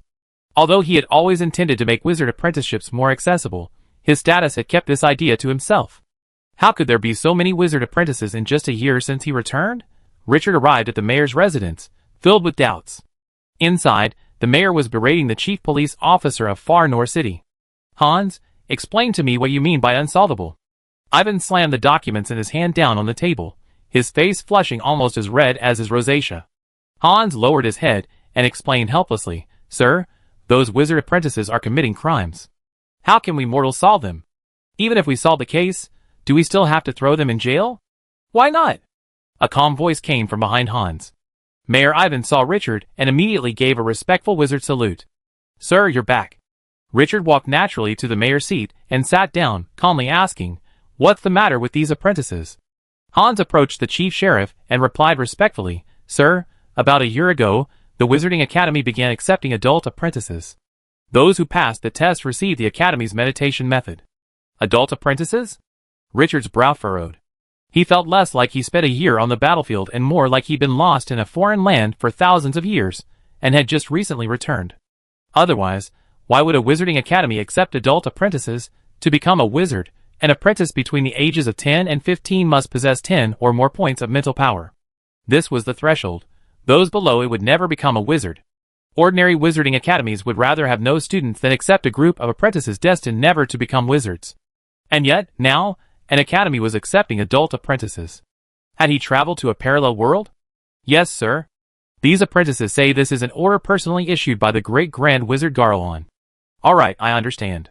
Richard stood up and opened the rift in the secret realm. Soon, a group of salamander warriors emerged. You are the sheriff, aren't you? Richard pointed at Hans. My salamanders are now under your command. Far North City will not tolerate lawbreakers walking free. The sheriff bowed respectfully and said, Your will. Great Saint Richard. Chapter 480. Leaving Far North City, Richard arrived at the Garlon Wizard Academy filled with doubt and trepidation. At the foot of the mountain leading to the academy, several lines snaked like long snakes, stretching as far as the eye could see. Tribes roaming the snowy plains, well-informed merchants, and the people of the far north. These 3 groups constantly joined the queue, many even bringing tents, rations, and even livestock. As time passed, the line at the foot of the mountain didn't shrink at all, but instead grew longer. Faced with the allure of supernatural power, not even a blizzard could deter them. At the top of the mountain, the great Wizard Garland's clone stood outside the wizard tower as usual. Dean, I'm here. Well, Jimmy said you wanted to see me? Great Wizard Garland opened his eyes and stretched lazily. Tell me what you want. Richard hesitated for a moment, then said directly, I'd like to ask for your help in transferring my teacher to the rear. Well, it's okay. It's not a big deal. Great Wizard Garland nodded casually. Your teacher's name is Joe Lord, right? I remember him being a little guy who studied synthetic beasts. I even helped him optimize his gene back then. I remember the Ascension ceremony. Yes, I didn't expect you to remember, Dean. Of course I do. It wasn't that long ago. Grand Wizard Garland pointed at the line of troops from the West Factory at the foot of the mountain and said, Did you see those ordinary people at the foot of the mountain? Yes. What do you think? I don't quite understand. These people can't become wizards. After learning the meditation technique, they have most become hired workers in an alchemy workshop. Honestly, I'm a little confused as to why you did this. Grand Wizard Garland glanced at Richard with interest. Can't you see it? I think you should be able to see it. Honestly, this isn't a test. Faced with Grand Wizard Garland's questioning, Richard paused and said, You're probably planning to expand the base population. Wizard apprentices are more adaptable and fertile than ordinary people. If conditions permit, a few hundred wizard apprentices can quickly grow into a town of tens of thousands. Civilization wars require a large number of wizards to fill the gap.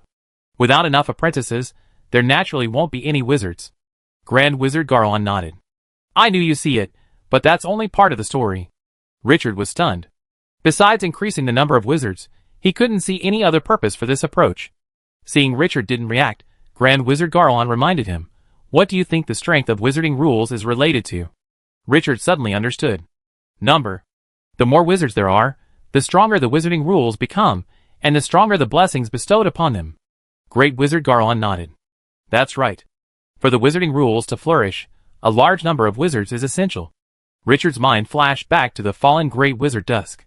He asked, "Dean, what kind of blessing is this? In the galaxy world, I haven't seen any use for wizarding rules other than mutual destruction?" "Of course you don't see any other use," Great Wizard Garlon laughed. "Amplifying wizarding rules doesn't require any magic. The Dusk you saw was already amplified by wizarding rules. And not only the wizards were amplified, but also the mayfly king you saw.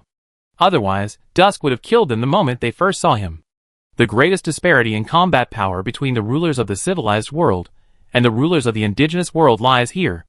Richard nodded thoughtfully, then heard Grand Wizard Garlon continue. "This opening of the meditation method is the Council's initiative. The alchemical Corona gave it a fitting name, the National Wizarding Movement. This is a pilot project. The Council hopes we can develop a viable system and then expand it to the entire wizarding world. I see you have considerable experience in mortal management. How about you take on this?" Richard was stunned by this, unsure of what Grand Wizard Garlon meant. Before he knew the wizarding rules, he might have treated this as an ordinary task. But after understanding them, this task took on a different meaning. This task clearly offered a share, so why would Grand Wizard Garlon give it to him? Seeing Richard's puzzled look, Grand Wizard Garlon waved his hand. "This share is useless to me. My students are all drafted now. You're the only wizard in the academy suitable for this." Recalling Jimmy's frail voice, it was indeed Richard, who was the most suitable wizard for this task at the Garlon Wizarding Academy. "I understand, Dean." Richard gave a respectful wizard salute. "I take care of this when I get back. I come up with a practical model as soon as possible." The Great Wizard Garlon nodded, then pulled a scroll from his pocket and handed it to Richard. "I don't know what you've done, but your cell activity is surprisingly comparable to Jimmy's. Giving this to you isn't a bad idea. This is my research on breaking through the limits of level 3 biological systems. See if you can find any clues. As for the promotion to Grand Wizard, I suggest you pursue it now. You have too little experience, and it's easy to get lost in the maze of your soul. If possible, you better travel a bit to replenish your spiritual cultivation and strengthen your will." Richard solemnly took the scroll. "I understand, Dean." After leaving the academy, Richard quickly received information from the Garlon Wizard Academy. Over the past year, the Garlon Wizard Academy has distributed a total of 1.72 million copies of the basic meditation method. Most of these people are residents of the far north, and the rest are merchants with business dealings there. The meditation methods of these people are cursed, forbidding them from being passed on or publicized outside the far north. This reassured Richard. Those who suddenly gain extraordinary power and have weak wills are prone to causing trouble. Most of these people are confined to the far north, and even if a few malicious incidents occur, the impact of these incidents will be significant. Force can also be controlled. The Council of Truth needs a replicable model to enable universal wizard apprenticeship. So Richard needs to consider the issue from multiple perspectives. After releasing the meditation method, the next step is to open up the spell model. Because meditation itself is just an introduction, if we want to transform a large number of wizard apprentices into productive forces, spells are indispensable. And opening up the spell model inevitably requires opening up some basic runic knowledge. And when knowledge is released, there will inevitably be intelligent people who will use this as a foundation to deduce more advanced knowledge. This is inevitable. Richard never underestimates humanity. Richard pulled out a notebook and absent-mindedly scribbled a few times. A blanket ban is definitely not an option. Once the flame of knowledge is ignited, it's impossible to extinguish it.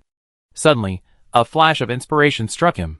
Since we can't ban it, why not simply establish an official platform and implement standardized management? Since the flame can't be extinguished, then just make sure it doesn't burn itself. Thinking, Richard took out a piece of paper and began to construct the platform structure. First, there's the academic journal. Any publication of knowledge must be published in a journal. Second, there's the reward system. Royalties are part of it, and compensation is part of it. Scholars will be rated based on their level of knowledge, and then benefits will be granted based on that rating. Yes. And there's also a patent system. Richard scribbled a bunch of impromptu ideas on the paper, copying many of the systems he heard of in his previous life. As for whether it would be suitable, he had plenty of time. He had plenty of time to revise the system. Besides, Even the worst system is better than uncontrolled, wild growth. With the knowledge aspect resolved, the remaining issue was the legal one. Richard had no particular ideas about this. In his view, wizard apprentices were no different from ordinary people. Any crimes committed should be dealt with according to normal laws. But after some further thought, he decided to add a supplementary case for witchcraft crimes. Witchcraft crimes would be punished with stricter penalties. After roughly writing down his ideas, Richard spent a day organizing them into a workable plan. He then summoned the mayor and the chief sheriff of Far North City. "Sir, you're looking for us?" the mayor asked timidly. Richard had summoned them. This was the first time they had met in years. Richard handed the written plan to the mayor. "Well, take a look at it. If you don't see any obvious problems, go ahead and implement it."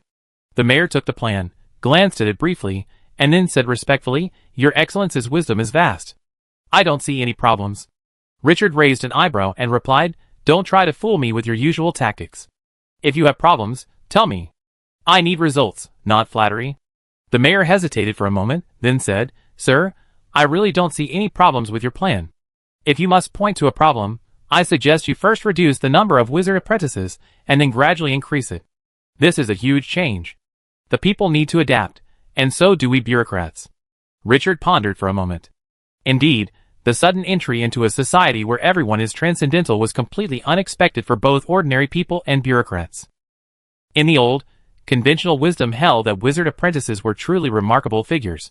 Now, even Ivan, the drunkard and wife-beater next door, could become a wizard apprentice. This undoubtedly had a profound impact on society and its current understanding. Richard nodded. "Okay, temporarily reduce the number of positions. They will primarily be allocated to military personnel, police officers, and middle-aged individuals with stable jobs and families. All others will be placed at the back of the queue. By the way, children under the age of 15 are prohibited from being taught the meditation technique. Your Excellency is wise." And so, the flames of a nationwide wizarding movement quietly ignited in the far north. Over the next few hundred years, it would spread from the far north until it ignited the entire wizarding world. Chapter 481. Leaving the national wizarding movement to his subordinates, Richard immediately began researching the limits of level 3 creatures. According to Grand Wizard Garlon, after being nourished by the mayfly essence, his body's cell activity had significantly improved, now comparable to Jimmy's.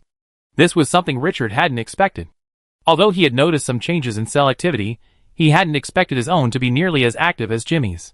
As Grand Wizard Garland's right-hand man, Jimmy's physical development was naturally extraordinary. Since his and Jimmy's cell activity were similar, it seemed likely that the mayfly heart's effect of improving physical fitness was merely superficial. Opening the scroll, Richard began to carefully study the information Grand Wizard Garland had given him. According to the scroll, Grand Wizard Garland had spent over 1,000 years, on and off, researching whether level 3 creatures could break through their physical limits. During this time, even Grand Wizard Garland had considered abandoning this research several times. It was simply that every example he discovered had a different method for breaking through the limit, with no pattern to follow. His own attempts had repeatedly failed, with no progress at all. Faced with this situation, even a great wizard would doubt himself. After carefully studying the information, Richard felt that Great Wizard Garland's expectations of him were a bit too high. Great Wizard Garland, a great wizard who had practically single-handedly pioneered the path of physical evolution, hadn't figured it out. How could a minor wizard like him, who hadn't even reached the level of a great wizard, possibly grasp the key? However, this doesn't mean the information is worthless. On the contrary, because it had troubled Grand Wizard Garen for years, he would re-examine it whenever he made a breakthrough. As a result, the knowledge contained in this information is extremely diverse and complex. Both its breadth and depth are extremely valuable. If Richard could absorb the knowledge within, it would be of great benefit. The Grand Wizard is truly a Grand Wizard. Even his unsuccessful research contains such a wealth of knowledge. I can't imagine how extensive and profound the knowledge contained in those successful researches must be. With a brief sigh, Richard began his blissful, almost idyllic time. The contents of this scroll would provide him with enough to study for a long time. For months after returning to the wizarding world, Richard received a letter from Joe Lord. The letter stated that he was now a factory manager in an alchemical world, responsible for producing a special type of humanoid synthetic beast. He couldn't reveal the specifics of the synthetic beasts, but Richard knew they would surely be the cannon fodder for the wizard's future.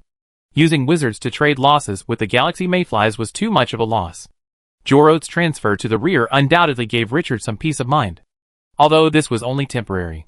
Richard knew that once the war intensified, the third-ring wizards would definitely be sent to the front lines. Managing a factory was something mortals could do. The combat prowess of a third-ring wizard was simply unnecessary. In addition to Joro's news, Richard also unexpectedly received a message from Elizabeth. According to her, due to the Wizarding World Mobilization Act, she had already left the Wizarding World and was traveling to another world to manage the transportation and allocation of supplies for the front lines. She would have to leave the affairs of the Chamber of Commerce to others. She also mentioned in the letter that the magic support vehicle business would be worse than expected. The upcoming war in the Wizarding World would definitely be primarily defensive. Even if an offensive was launched, it would be extremely limited. So the magic support vehicle business would undoubtedly be affected. However, Richard didn't care. He already had so much magic essence that he could barely spend it all. Magic essence was just a number to him now. Besides, even if business was affected, it wouldn't mean they would lose money. Once the Wizarding World's front was stabilized, and they could launch a counterattack, they would surely make a profit. After taking care of the trivial matters of life, Richard returned to his studies. Time flew by, and in the blink of an eye, 10 years had passed. In the laboratory, Richard, his hair disheveled and his beard like dry grass, placed a piece of flesh the size of a thumb into a 1,000-fold diluted mayfly essence.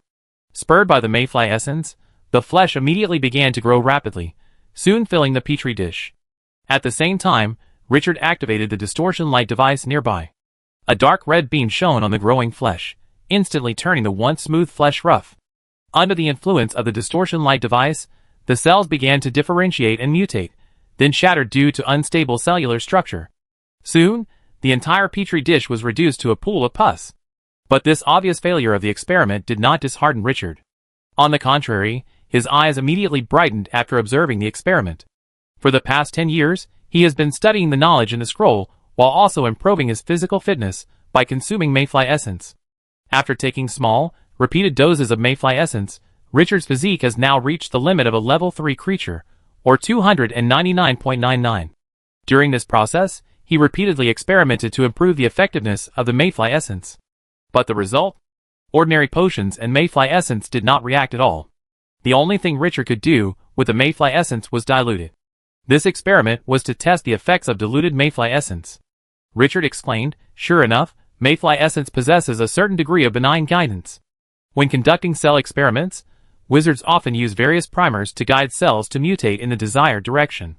Depending on the result of the guidance, guidance is categorized as benign, malignant, or neutral. Of these, neutral guidance is the most commonly used and common. Both malignant and benign guidance are extremely rare. The function of benign guidance is to stabilize and strengthen cellular mutations. In the experiment just now, the rate of flesh and blood disintegration was slower than in Richard's previous experiments. This was sufficient proof of the beneficial guiding properties of the mayfly essence. Having confirmed the beneficial guiding properties of the mayfly essence, Richard's subsequent experiments would be a smooth road ahead. While he didn't know the exact mechanism for breaking through the limits of a level 3 creature, he was certain that through the beneficial guidance of the mayfly essence, breaking through the physical limits of a level 3 creature was only a matter of time. He had found a path to transcendence. Stretching, Richard stood up straight, stretching his muscles. For the past 3 years, he had barely rested. Aside from meditation, he had been constantly practicing the various knowledge recorded in the scrolls, as well as the branches of knowledge he had derived from them. Today's experiment had been a resounding success, so he rewarded himself with a break. After tidying his hair and beard, Richard changed his clothes and decided to go for a walk. Outside the Wizard Tower, Far North City had transformed dramatically. In the past, Far North City, though prosperous, was merely a mortal city. But now, it felt strangely unfamiliar to Richard. Flying through the sky, Richard gazed at the Far North City below with a certain bewilderment. Giant magical mushrooms stood proudly against the snowstorm, with wizard apprentices entering and exiting them, seemingly using them as homes. Richard had never seen mushrooms like these before, and they didn't seem like wizard creations. Because to Richard, they seemed quite useless. These mushrooms should consume a large amount of nutrients, but their defensive capabilities were far inferior to those of traditional buildings. Besides their somewhat peculiar appearance, the greatest advantage of these mushroom houses might be their warmth. A wizard wouldn't produce such a failed product. Questioning this, Richard flew to the mayor's office.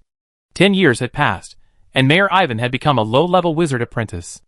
"Ivan, what's with all those mushrooms in the city?" Ivan shuddered at the sudden sound of Richard's voice. "Sir, those are wizard mushroom houses, the most fashionable type of housing in our far north city these days." "Fashionable?" Ivan explained. "Sir, while wizard apprenticeships may no longer be a mystery, bioalchemy remains a rarity for the general public. A few years ago, a businessman from outside built one of these houses for his own residence. The wealthy among us thought it was a nice touch, and the trend started to catch on." Richard nodded thoughtfully, then praised, "You've managed Far North City well over the years. You've made Far North City a vibrant place." The mayor smiled ingratiatingly.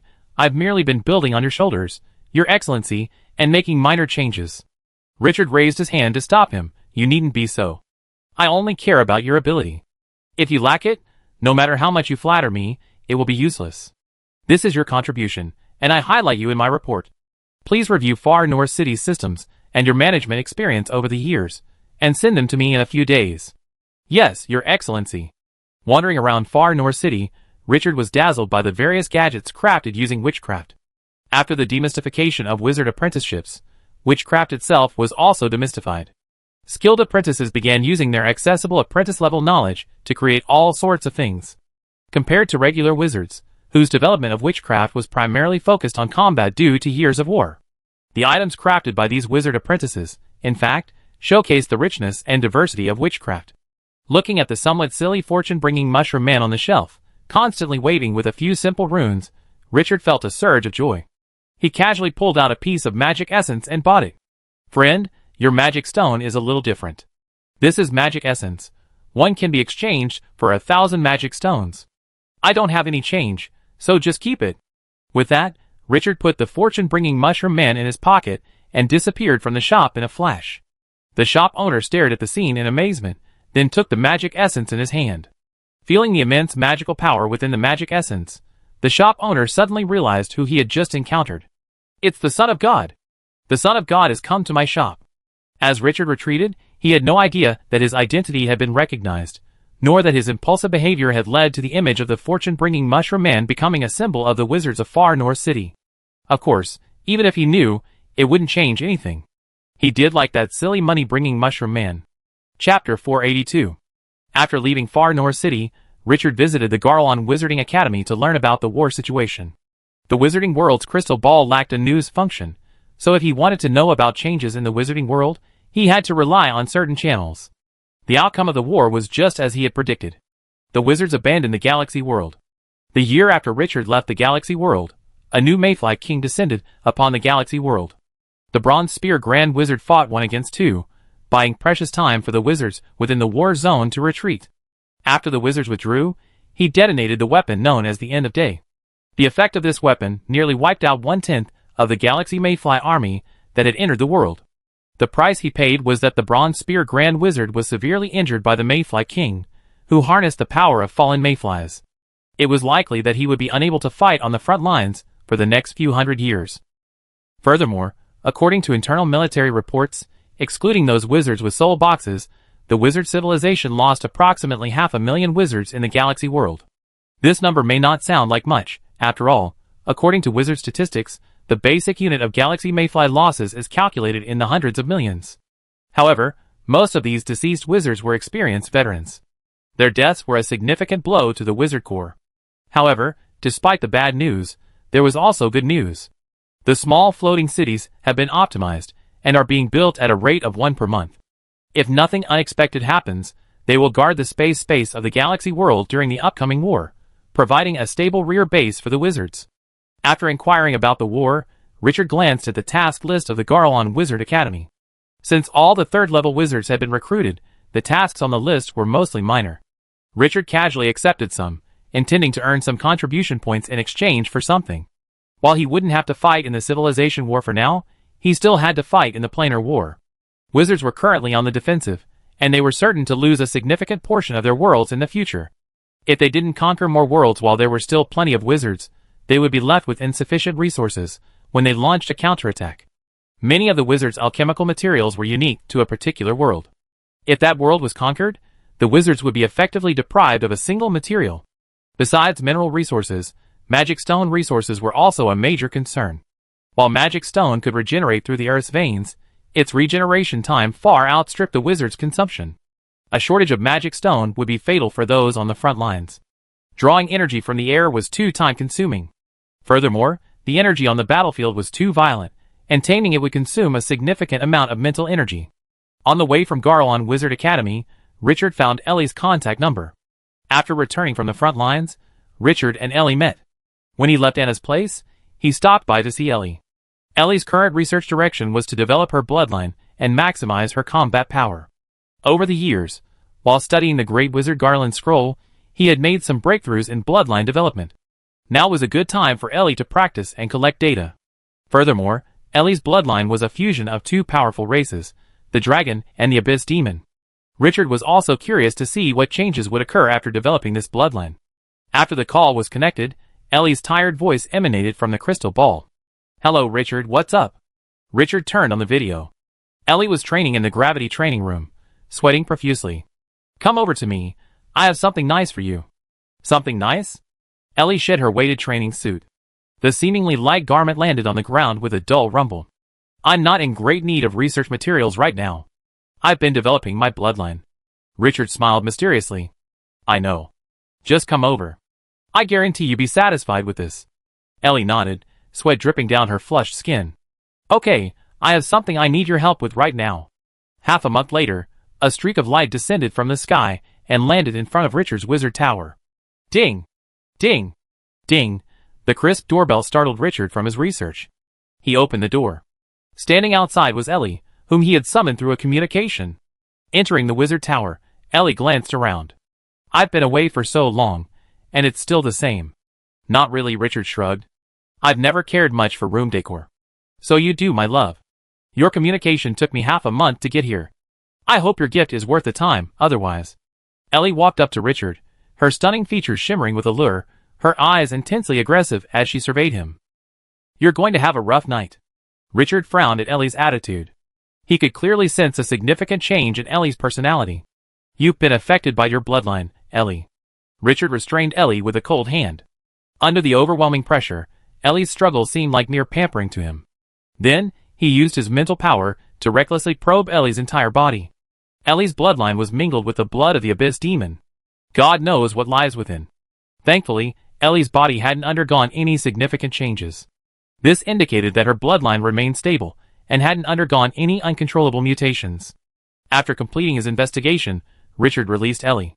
Looking at Ellie, who was puffing up like a pufferfish, Richard said expressionlessly, "That's what you were talking about in your communication, right?"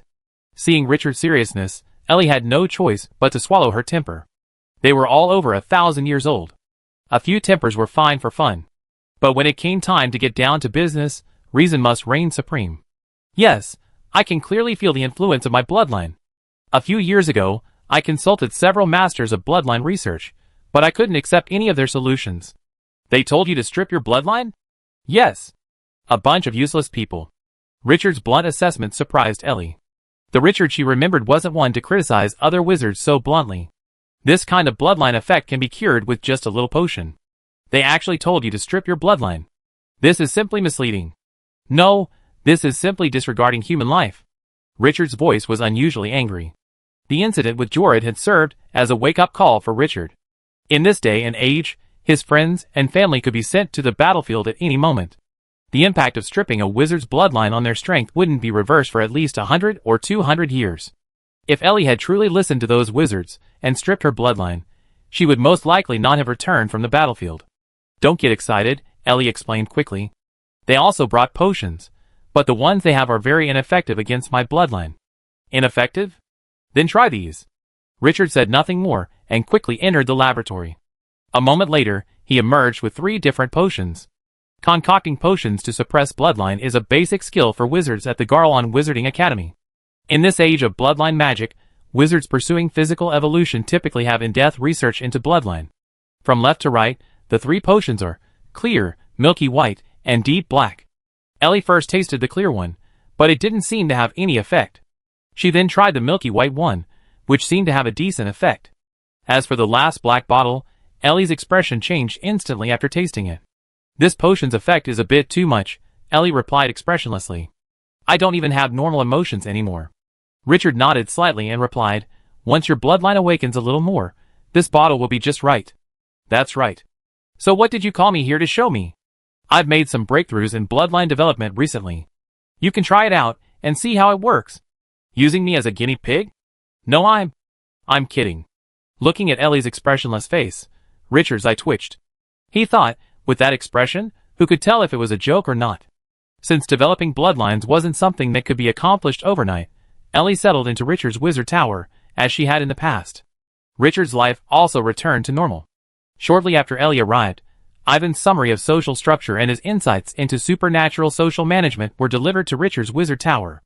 The detailed content made Richard blush. Compared to truly practical bureaucrats, his understanding of management was still too superficial. Richard handed the report to Grand Wizard Garlon, who was very pleased and immediately submitted it to the council. The council quickly responded. They needed the report's author to provide on-the-ground guidance. This request was somewhat unexpected for Richard. After discussing it with Ivan, Richard prepared a promotion surgery for him.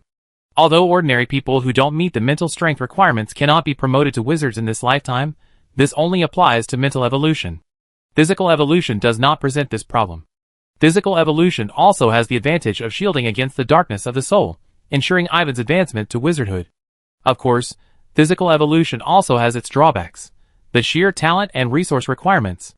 The resources consumed by an ordinary person to reach a level 1 creature through physical evolution are dozens of times greater than those of a wizard apprentice. If their aptitude is inferior, the cost could be even higher. But this wasn't a problem for Richard.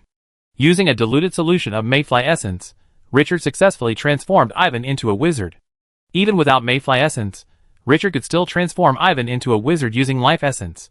After becoming a wizard, Ivan served as Richard's subordinate, accompanying the working wizards of the council to the wizarding world and promote the universal wizardization movement. He then handed the position of mayor of Far North City to his secretary and youngest son. Richard had no objection to this succession. As long as he possessed sufficient ability, the mayoral position would be hereditary. Time flew by, and in the blink of an eye, 30 years had passed. The wizarding world has undergone many changes in the past 30 years, but for Richard, the greatest change was the success of his experiment. Through the benign guidance of the mayfly essence, he successfully mutated a cell beyond the limits of a level 3 organism. Chapter 483. In the lab, Richard examined the cell in the petri dish, emitting unusually strong life radiation, his face filled with uncontrollable ecstasy. Beside him, Ellie's expression was equally astonished. It actually worked.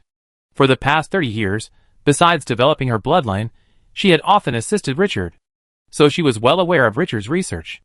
Cultivating cells beyond the limits of a level 3 organism. If anyone else had attempted this experiment, she would have called them crazy. But Richard was different. Ellie had seen so many incredible things with Richard that she thought this experiment might succeed. But she hadn't expected Richard to cultivate the cell in just 30 years. This couldn't be described as good luck, it was pure destiny. Ha. Richard's ecstasy eventually turned into unbridled laughter. Although he had no idea how this cell had broken through its limits, or what changes its core life had undergone, none of that mattered. At least, it didn't matter to Richard right now. All he needed now was to use this cell as a model, differentiate and cultivate a body, and he would transcend the boundaries of mortal and achieve true transcendence. After a hearty laugh, Richard carefully took the cell into his body. It had taken him 30 years to cultivate this thing. If he died accidentally, who knew how many years it would take for another one to emerge? This experiment was a complete gamble. He might succeed once, or he might never produce another.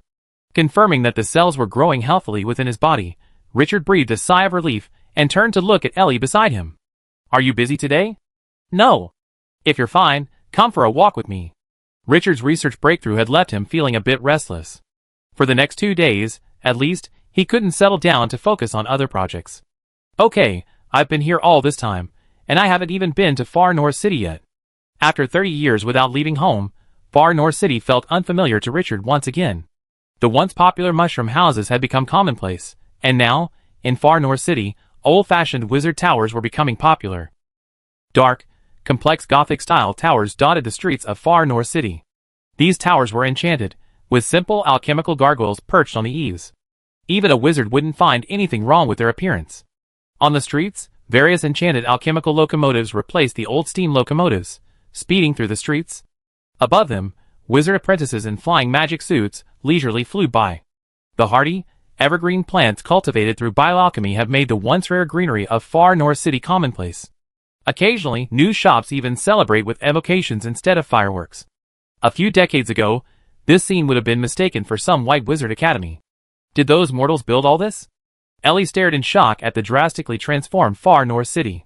To be more precise, it was built by wizard apprentices, Richard corrected. The power of wizard apprentices far exceeds that of mortals. Ellie was silent for a moment, then sighed softly. It's hard to imagine. I can still remember what Redbud territory looked like. Even its most beautiful city would look like a village compared to this. Valhenia territory, such an ancient name, Richard reminisced. I remember I was in Hessa territory back then. Honestly, that place couldn't even compare to the villages in the far north.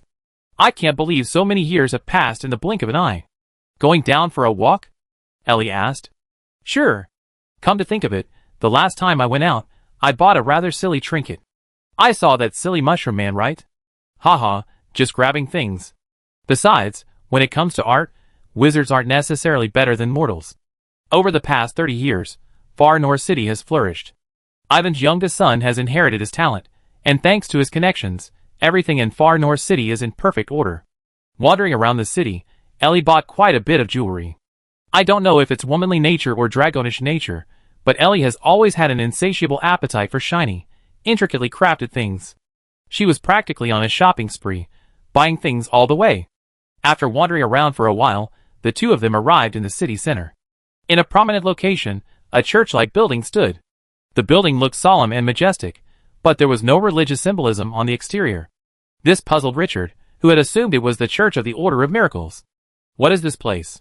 Richard's mental power silently spread toward the building, but just as he was about to enter, a barrier blocked his path. Mental shield? Richard became intrigued.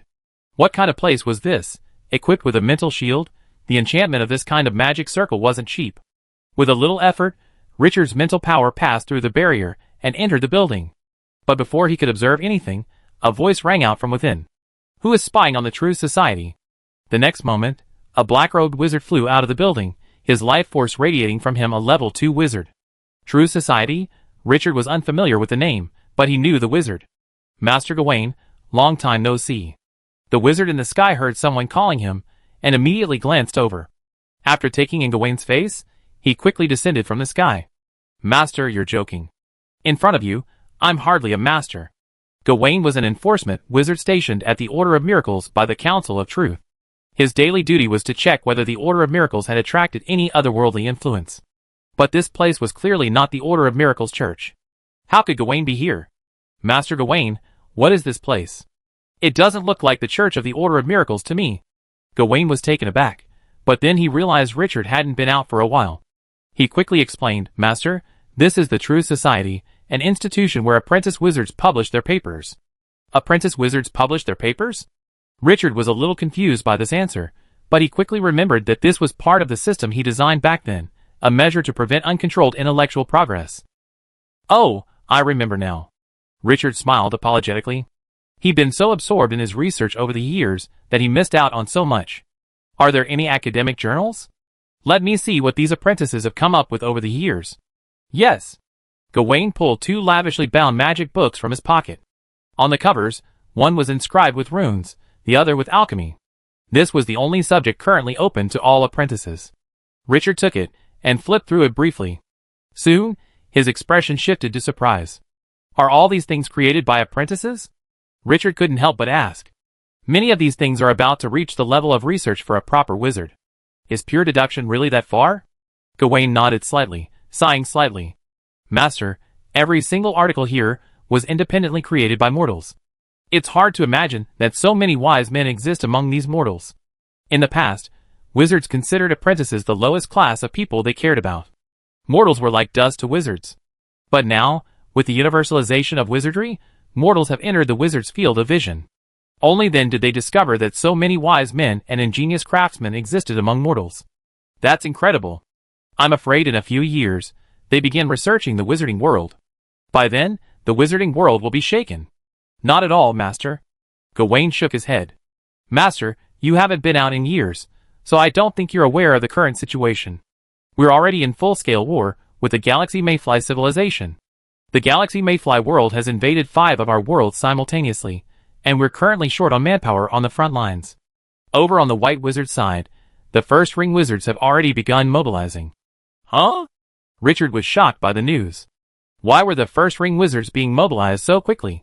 Didn't the council use slaves as cannon fodder? That's not the case, Gawain explained. The main reason for mobilizing so many wizards is to prepare for war.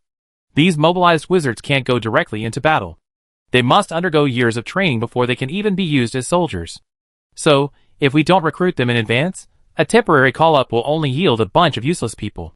After hearing this explanation, Richard's expression brightened slightly. That's right. After asking more about the changes in the wizarding world, Richard and Ellie left Far North City and headed for the Garlon Wizarding Academy. He had completed many contribution missions over the years, and this time he went there just to collect his contribution points and exchange them for some knowledge. Every bit of knowledge in the contribution shop is valuable. If you redeem it, even if you become a great wizard in the future, it will be useful. Garlon Wizarding Academy has become much more lively than before due to the changes in training policies. The wizarding world has now completely banned the training of dark wizards, and has instead promoted the training of white wizards to every wizarding academy. Dark wizards play a minimal role in this war, and their training methods are quite costly. In terms of cost effectiveness, dark wizards are completely inferior to white wizards. Looking at the students inside the academy, whose temperaments were completely different from the apprentices of the past Garlon Wizarding Academy, Richard sighed softly. The era of dark wizards is almost over. Richard made his way through the crowd, preparing to head to the contribution shop. But before he had even gotten far, his crystal ball suddenly lit up. He looked over and saw Jimmy requesting a call. Hey, Master Jimmy, you're quite well informed. You called me the moment I arrived at the academy. What the hell? I didn't know you were coming. I'm here to inform you and to prepare you. The academy is planning a dimensional expedition in 20 years, and you need to participate. This expedition will take place on a large, devastated world, so you need your Lost One weapons ready. Chapter 484. A ruined, large world. Listening to the goal of this expedition, Richard felt his brain freeze. According to Lises, every large world is the cradle of civilization. Unless a dimensional war breaks out, it's virtually impossible for a civilization to possess 2 large worlds. And now, Jimmy told him that his next dimensional expedition was to a ruined large world. Has this world gone mad? Hello?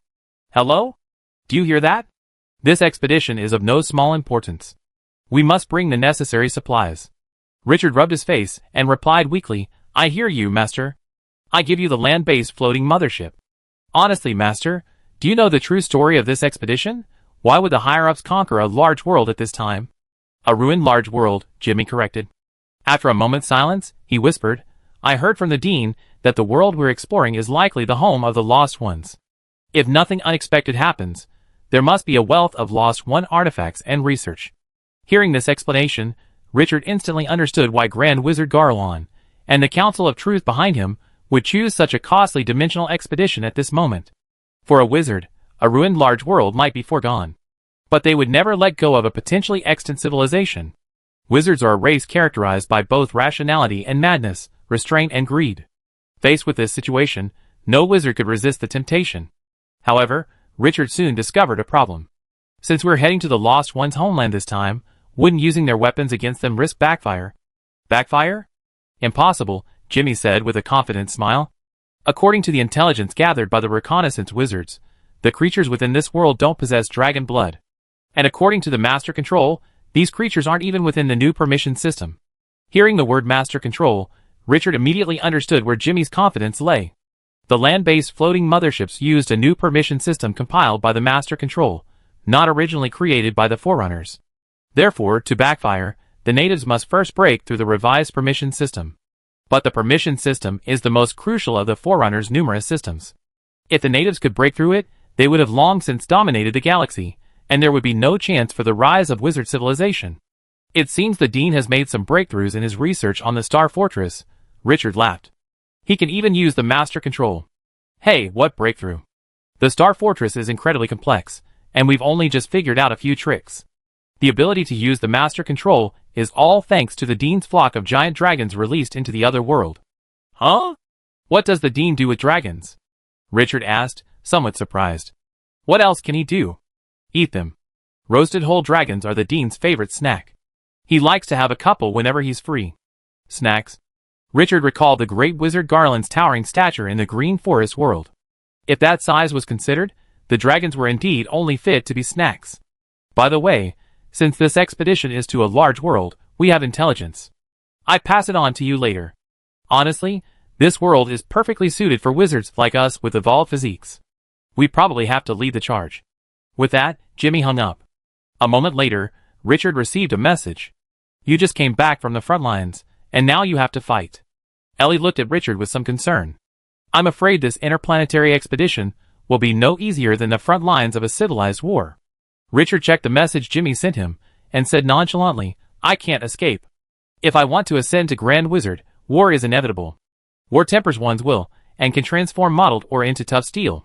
The Dean told me that spiritual cultivation is paramount to becoming a Grand Wizard. Without sufficient experience, even undergoing the ascension ceremony is simply courting death. Richard's words made Ellie's heart tremble slightly. The term Grand Wizard had once seemed so far away to her, and now her lover was preparing to become a Grand Wizard. Suddenly, a sense of fear gripped Ellie. It was the fear of being abandoned. Becoming a Grand Wizard wasn't simply a promotion from the third to the fourth ring. To make an analogy, the transition from the third to the fourth ring was more like the transition from a mortal to a wizard. It was a difference in life level. A mortal was like dust to a wizard. No, I have to get stronger fast. Ellie made a secret resolution. Although she knew she couldn't keep up with Richard's rapid advancement, she didn't need to. She only needed to become a third-ring wizard. Once she did, she would be qualified to serve as a staff officer at Richard's headquarters during war. If she could survive until the war's end, she could eventually become the vice president of the Wizarding Academy. Richard, standing by, was unaware of the profound impact his casual remark had on Ellie. He was immersed in the intelligence Jimmy had transmitted to him. No wonder Jimmy said he'd lead the charge. This world is indeed suited to wizards with advanced physiques. According to the intelligence, this large, shattered world is quite unique. The fragments that crumbled from the main world have formed a ring of satellite worlds surrounding it. While the creatures of these satellite worlds remain unknown, the primary species within the main world, has been identified as a humanoid. This creature stands approximately 2 meters tall, with facial features similar to those of a human, a protruding jaw, and a mouth full of ferocious fangs. The Council of Truth has tentatively named this creature a wild beast man. Upon reaching adulthood, its physique can reach the level of a high-level wizard apprentice, evolving through a path they call martial arts. This martial arts path of evolution is different from the monotonous, unchanging evolution of ordinary indigenous beings. It offers a path comparable to that of wizards. By practicing different martial arts, the wild beastmen display a variety of distinct abilities, a diversity that rivals even the sorcery of a wizard. Furthermore, the reconnaissance wizards brought back terrifying news. Wild beastmen require qualification to practice martial arts, but according to the wizard's intelligence, this qualification is actually dispensable. In the wild beastmen world, nearly every city boasts stories of those who, through hard work and unbreakable will, have become martial arts masters. According to the wizard's reconnaissance, these stories aren't just rumors, they're real. And such examples are plentiful within wild orc society. In other words, if a wild orc firmly believes that hard work can overcome shortcomings and perseveres in their practice, they're bound to achieve success in the martial arts. This is in stark contrast to wizards, who believe that if they don't have 10 points of spiritual power between the ages of 10 and 15, they never become a wizard. Fortunately, within the wild orc community, and because wild orcs are naturally irritable and prone to perseverance, no one is fully aware of this. In their view, the ability of a wild orc to calmly devote decades of consistent martial arts practice is inherently a gift. After reviewing the intelligence Jimmy had relayed, Richard had already formed some ideas about the upcoming war. Although the wild orcs were powerful, they weren't yet civilized. Therefore, this war would undoubtedly be fought in the form of black and white wizards. If nothing unexpected happened, he would definitely infiltrate the wild orcs' rear. Therefore, for the next period of time, his most pressing research was on mimicry. Yes, Richard wasn't going to be a rat this time. He planned to disguise himself as a wild orc and enter their society. The wild orcs follow a path of physical evolution, and their abilities are greatly enhanced by their martial arts. The physically evolved wizards at the Garlon Wizard Academy could easily disguise themselves as wild orcs with a little makeup. Come on, Ellie! I show you around the academy. Richard pocketed the crystal ball and smiled at Ellie. Although all the third-ring wizards have been drafted, the headmaster has been asked by the military to return him. The master's craftsmanship is guaranteed to please you. After taking Ellie on a tour of the Garlon Wizard Academy, Richard completed his quest and exchanged 2 pieces of knowledge at the contribution shop. One was the unity of heaven and man, which Richard had witnessed in Jimmy, and the other was an expanded skill of the ever-changing battle body. The invisible face. The ever-changing battle body was an extremely complex discipline. The great wizard Garlon had thrown all his useful research into the contribution shop. The invisible face was a technique used to complement the ever-changing battle body. The invisible face could manipulate bones and muscles to disguise itself as another form, a wizard, or even another species. Furthermore, this technique can absorb blood, allowing a wizard to fully mimic a form. The invisible surface can simulate any organ, nerve, muscle, or blood vessel. However, during full mimicry, the myriad war body is sealed. Any action would break the full mimicry. However, the wild beastman's martial arts inherently alter the wild beastman's body, so breaking the full mimicry isn't a problem. After exchanging their knowledge, Richard and Ellie met in the cafeteria of the Garlon Wizard Academy. They ate a meal. Luckily, the chef forgot that all third-ring wizards were being recruited, and accidentally cooked a pot of dragon meat, which only third-ring wizards could consume in large quantities. Richard just happened to eat up the entire pot. Dragon meat is delicious, but also highly toxic. A typical second-ring wizard would be sent to the soul box after consuming even a single bite. But surprisingly, Ellie, relying on her bloodline, could consume dragon meat as freely as Richard. Through years of bloodline development, Ellie's body structure has undergone tremendous changes. Now, Ellie's strength, agility, and reflexes are comparable to those of a wizard without a bloodline. A third-ring wizard with a cultivation physique. During this process, Richard discovered the evolutionary path of the Abyss Demons. The evolutionary tree. All Abyss Demons are essentially the same creature. However, through the development of their bloodlines, Abyss Demons choose different evolutionary branches at each advancement node, transforming into completely different demons. In other words, a lower-level demon can repeatedly ascend to become a higher-level demon. This evolutionary method gave Richard a hypothesis. Perhaps the Abyss Demons are also biological weapons left behind by some powerful civilization that has vanished. Chapter 485. After leaving the Garlon Wizarding Academy, Richard plunged back into the laboratory. The urgency of war weighed heavily on his mind, and he had to seize the remaining time to improve his strength. The most important thing was strengthening his body. The supercell Richard had cultivated thrived within his body. When it had divided sufficiently, Richard began transforming it into stem cells. Once this was complete, the only thing left was to differentiate the cells and gradually replace the old ones in Richard's body. This was a long process. During this process, Richard could notice changes in his body almost daily. At the outset, Richard noticed his increasing need for energy. He could clearly feel his body absorbing energy from the space. The thin energy of the wizarding world caused Richard's body to experience a hunger similar to phantom pain. It was called phantom pain because his body cells showed no adverse reactions and were even very active. All the energy they absorbed was stored in the form of compounds. Then, the energy cycle shifted. The vast majority of the natives of the Star Realm used their innate energy cycle. This cycle wasn't necessarily bad, but it did have significant limitations. So, based on this, all civilized creatures would proactively develop new energy cycles to suit their needs. And as the extraordinary cells gradually replaced the old ones, a new cycle formed in his body. This cycle might seem modest, but as the energy stored in Richard's cells increased, its true potential began to unfold. It could interact with the body's cells, allowing that stored energy to flow back into circulation. In other words, this energy cycle wasn't a storage facility, but more of a pathway. The true energy storage location was Richard's cells. Compared to the energy stored in his cells, Richard, whose soul had yet to achieve its ultimate leap, had far less mana to flow back than his transcendent cells. As his cells gradually replaced themselves, Richard's perceptions became sharper, allowing him to clearly discern many subtle energy fluctuations that he normally wouldn't have been able to detect. This made him extremely irritated. His power began to grow, and before his transformation, he seemed like a child. As his body transformed, the rapidly increasing data forced Richard to use a clone for research.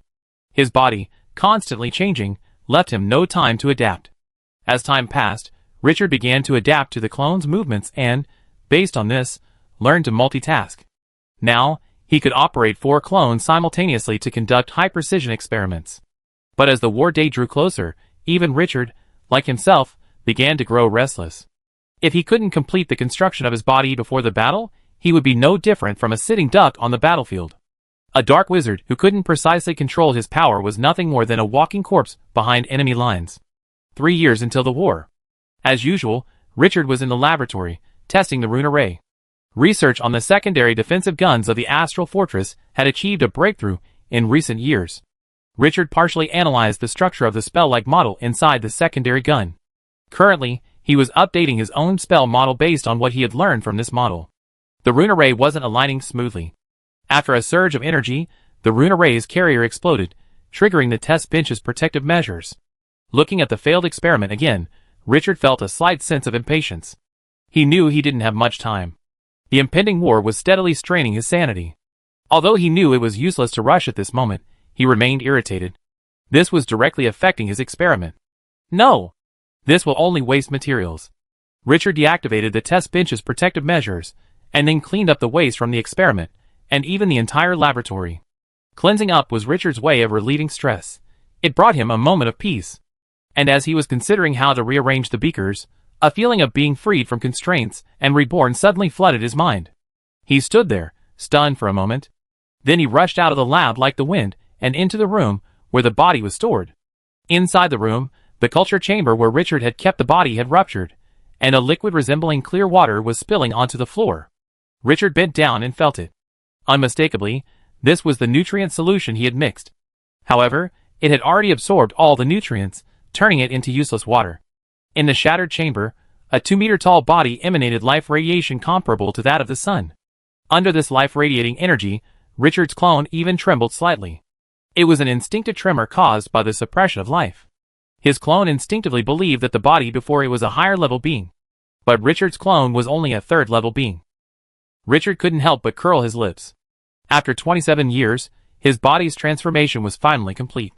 His soul had separated from his clone, and before he could re-enter his body, Richard felt a powerful attraction. He saw his body rise from the ground and merge with his soul. The next moment, Richard opened his eyes. Buzz! A powerful wave of magical energy instantly swept across the entire wizard tower, and even the entire far north city. Every wizard in the city, even all the wizard apprentices, stopped their movements almost simultaneously, and turned their gazes toward the tower in the eastern district of the city. Such a powerful energy wave! What experiment is Master Richard conducting? One wizard apprentice exclaimed.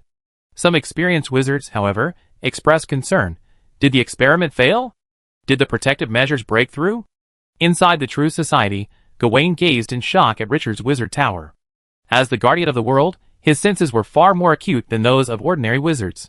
His senses informed him that within the wizard tower lay a creature radiating life energy as intense as the sun. This creature had surpassed the limits of a third-ring wizard. In a voice only audible to himself, Gawain muttered to himself, "Should I say he's truly worthy of being protected by the council? It seems the wizarding world will have another great wizard." Inside the wizard tower, Ellie slammed the door open. "Is the energy channel broken?" Richard shrugged. "No.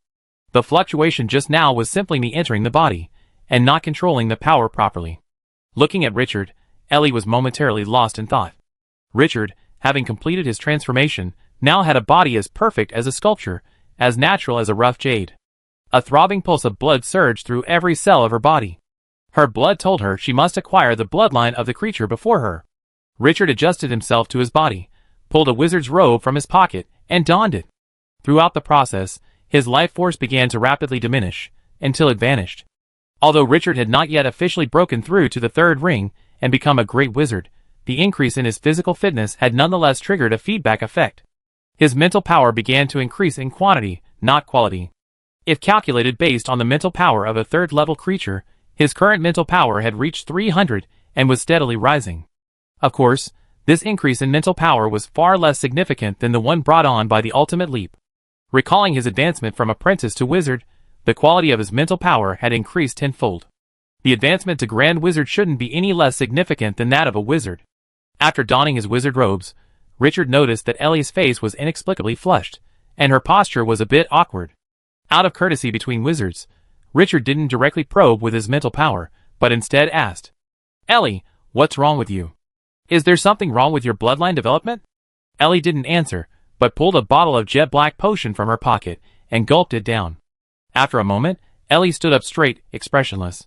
Although her body was still flushed, emitting an incredibly vigorous life force, her voice was remarkably calm. Nothing, just an instinctive outburst. Also, are you alright now? Apart from adjusting to my body, nothing much. You can take some time to adjust. I need you to work with me on some activities that can calm my body's instincts. Well, I'm not quite sure about my physical strength yet. It's okay. You don't need to move. Just enjoy it. 3 days later, Richard entered the secret realm and began to adjust to his now otherworldly body. Huh? Your body is ready? Elisa stared at Richard in shock. The vigorous life force emanating from Richard's body practically blinded him. Richard nodded slightly. Yes, it worked. Elisa flew around Richard and couldn't help but marvel. Incredible, incredible. I have to say, you wizards are truly freaks, able to cultivate something like this. What are you talking about? Richard laughed. As long as they know the process, any creature that meets the requirements can do what I did. That's not necessarily true, Elisa shook his head. You've experimented countless times over the years to cultivate these cells. You certainly didn't just add these things randomly. There must be a logic behind them. And your logic comes from your long-standing education and concepts, that is, the wizarding system. Without this system, even if you give these things to other creatures, they won't be able to replicate them. Elisa's words startled Richard. He hadn't expected Elisa to be so critical. The soul injury must have caused the lord of this world to have a lot of wild thoughts. My friend, I feel like you're ready to become a wise man now. Gah, nonsense. Do I need to talk about my wisdom? After the small talk, Richard got down to business. Can you tell me about the construction of the body of rules? Richard looked at Elisa seriously and asked, after my body transformed, I gave birth to the law of life. I now must balance the law of life with the law of radiation. Chapter 486. Constructing the body of rules? Richard's request left Elisa slightly stunned. As a legitimate world master, he couldn't immediately grasp the connection between constructing the body of rules and the rules of balance. However, he quickly realized it. I think you have some misunderstandings about the body of rules. Although the name sounds like it specifically involves physical transformation, in reality, constructing the body of rules requires significant soul involvement. A simple physical breakthrough alone cannot create a body of rules. After hearing Elisa's explanation, Richard's expression froze, a hint of embarrassment rising to his brow. Is that so? Richard chuckled. Then do you have a way to balance the two rules? If I were to use them, there would be a conflict. Elisa nodded slightly, calmly saying, What a happy trouble. An ordinary indigenous world master might never find a complete set of basic rules in their lifetime. You, on the other hand, have so many rules that your body is almost overflowing. Balancing the two rules is simple. Doesn't your furnace allow for rule smelting? Simply smelt these two rules together. Huh? Richard was somewhat taken aback by this solution. But doesn't constructing a rule body require building upon the basic rules? If I've smelted them ahead of time, wouldn't I need to find another basic rule to build upon? Elisa shook his head. No, no, no. If your rules were incomplete, then this would indeed require finding another one. But your radiation rules are complete. You're simply smelting them ahead of time. Rule fusion is essentially an upgrade of the body of rules, allowing previously distinct rules to merge.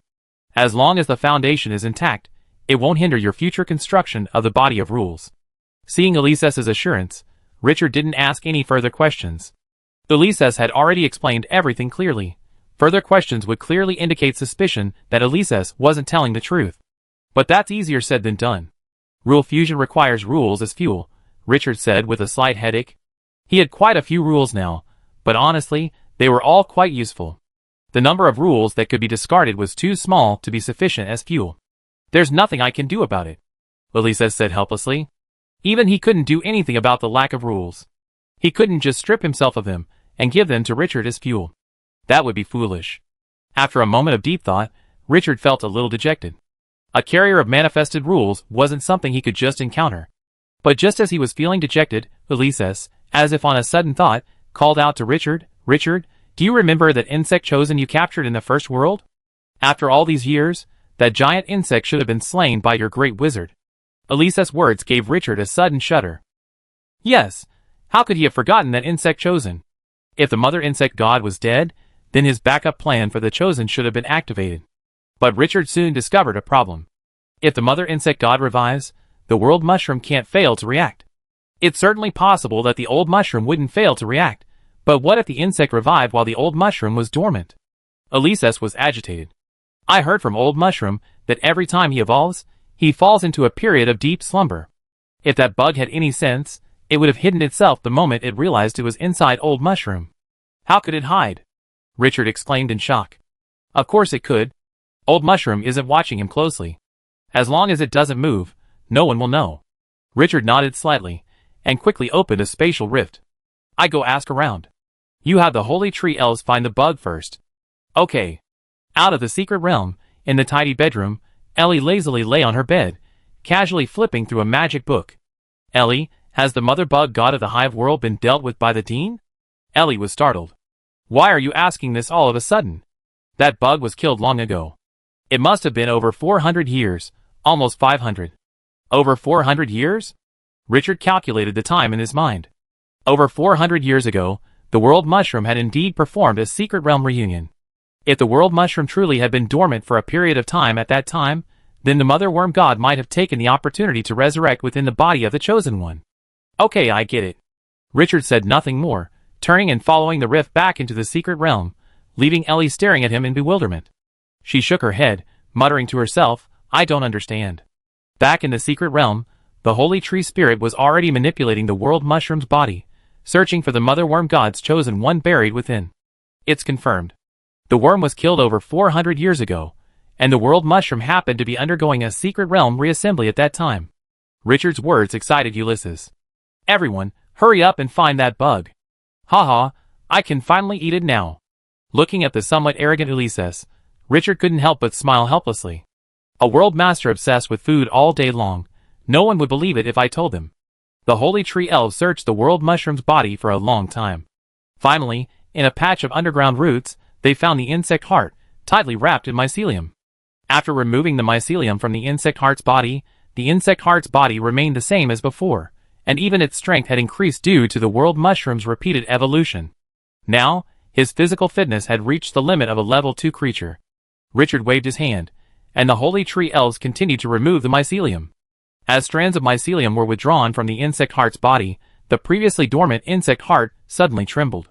But the trembling soon subsided. Richard frowned slightly. Is the drug's effect still there? No. Ulysses' eyes gleamed, and then he sneered. This insect sensed someone outside, so it chose to continue playing dead. With that, he opened his mouth and spit out a ball of pitch-black flame, the heat of which even caused space to distort. Buzz, the insect heart on the ground suddenly moved, and a golden barrier of rules instantly blocked the pitch-black flames. Seeing this, Richard didn't waste any time and swung his fist. The next moment, there was a bang, and the barrier of rules shattered. The insect heart's foundation was too weak. Even if the mother insect god had rules, it would be no match for Richard's body, which had already exceeded the limits of mortals. A sturdy arm grasped Wormheart's neck and forcibly lifted him up. Richard turned to Ulysses and asked, What should we do with this thing? Don't let it get away again. Ulysses chuckled, Don't worry, I'm here. It can't escape. With that, a beam of black light suddenly emanated from Ulysses' body and pierced directly into Wormheart's. Instantly, fluctuations of laws could be seen emanating from Wormheart's body, and the various phenomena generated by these laws nearly distorted Wormheart's body. The souls of the two world masters engaged in a desperate battle, using Wormheart's body as a battlefield. Soon, Ulysses' soul flew out of Wormheart and returned to his body. As soon as he spoke, Richard froze in his tracks. There was a little incident. Ulysses, are you interested in training a chosen one for fun? What? In the dark space, Wormheart's consciousness drifted for an unknown amount of time. Without a point of reference, a second could feel as long as a year. Loneliness, emptiness, despair. Countless negative emotions filled Wormheart's heart. In the pitch-black space, he visualized the image of the mother worm god and recited her teachings. But in this seemingly endless loneliness, even the strongest faith can waver. And once cracks appear in the walls of faith, collapse is only a matter of time. Amidst the endless loneliness, Wormheart's faith began to crumble. He began to resent the mother worm god for not saving him. He had fought tooth and nail for her, but now, she couldn't even kill him. Hatred is a fierce emotion, unlike faith. It's like a slow-acting poison. It can gradually lead to death, but even when dying of thirst, it can save lives. In this pitch-black space, Wormheart went from being the mother worm god's staunchest believer to her staunchest enemy. And in this seemingly endless loneliness, the hatred in his heart didn't fade, but instead grew even stronger. Finally, in the endless solitude, a ray of light shattered the darkness. The mother worm god descended. She hadn't anticipated that her most steadfast believer would become her most steadfast enemy. But even if she had known in advance, she wouldn't have cared. Wormheart's resistance was of no use to her. But the appearance of the world mushroom caught him off guard. She knew her old friend so well that she even knew the taste of the world mushroom. So she could only remain silent, hoping that one day the world mushroom would cast her out. It pushed Wormheart's soul to the corner of its body, and then began to wait. The mother worm god showed no reaction to Wormheart's curses. Humans don't care about the insults of insects. The rest was simple.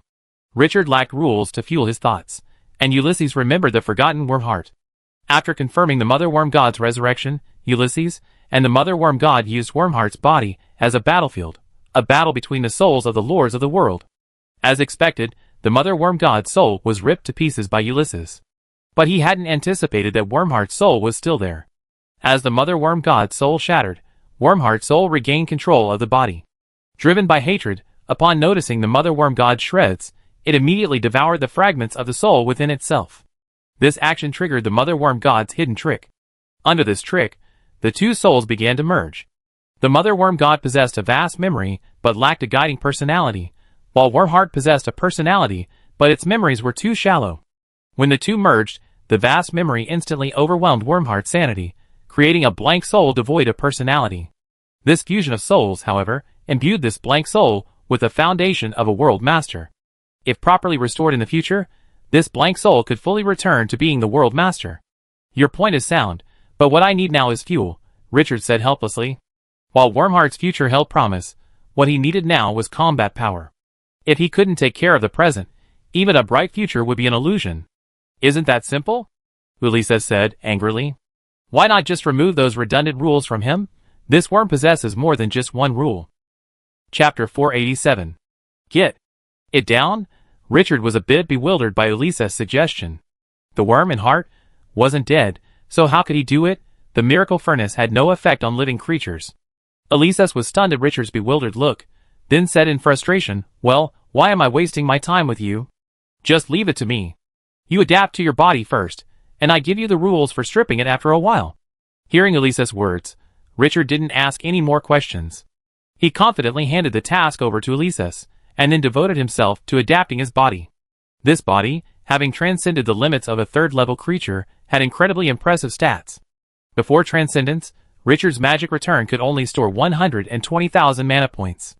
After transcendence, his magic circulation remained, but his body's magic storage had reached 1.2 million. This was 10 times the magic return. In terms of power, Richard's average punch could deliver a force of 10,000 energy. A full-strength strike could nearly double that. Adding to the martial arts Richard had learned, his full-strength attack could even reach 50,000 energy. This was without the influence of rules. If rules were involved, the power would increase even further.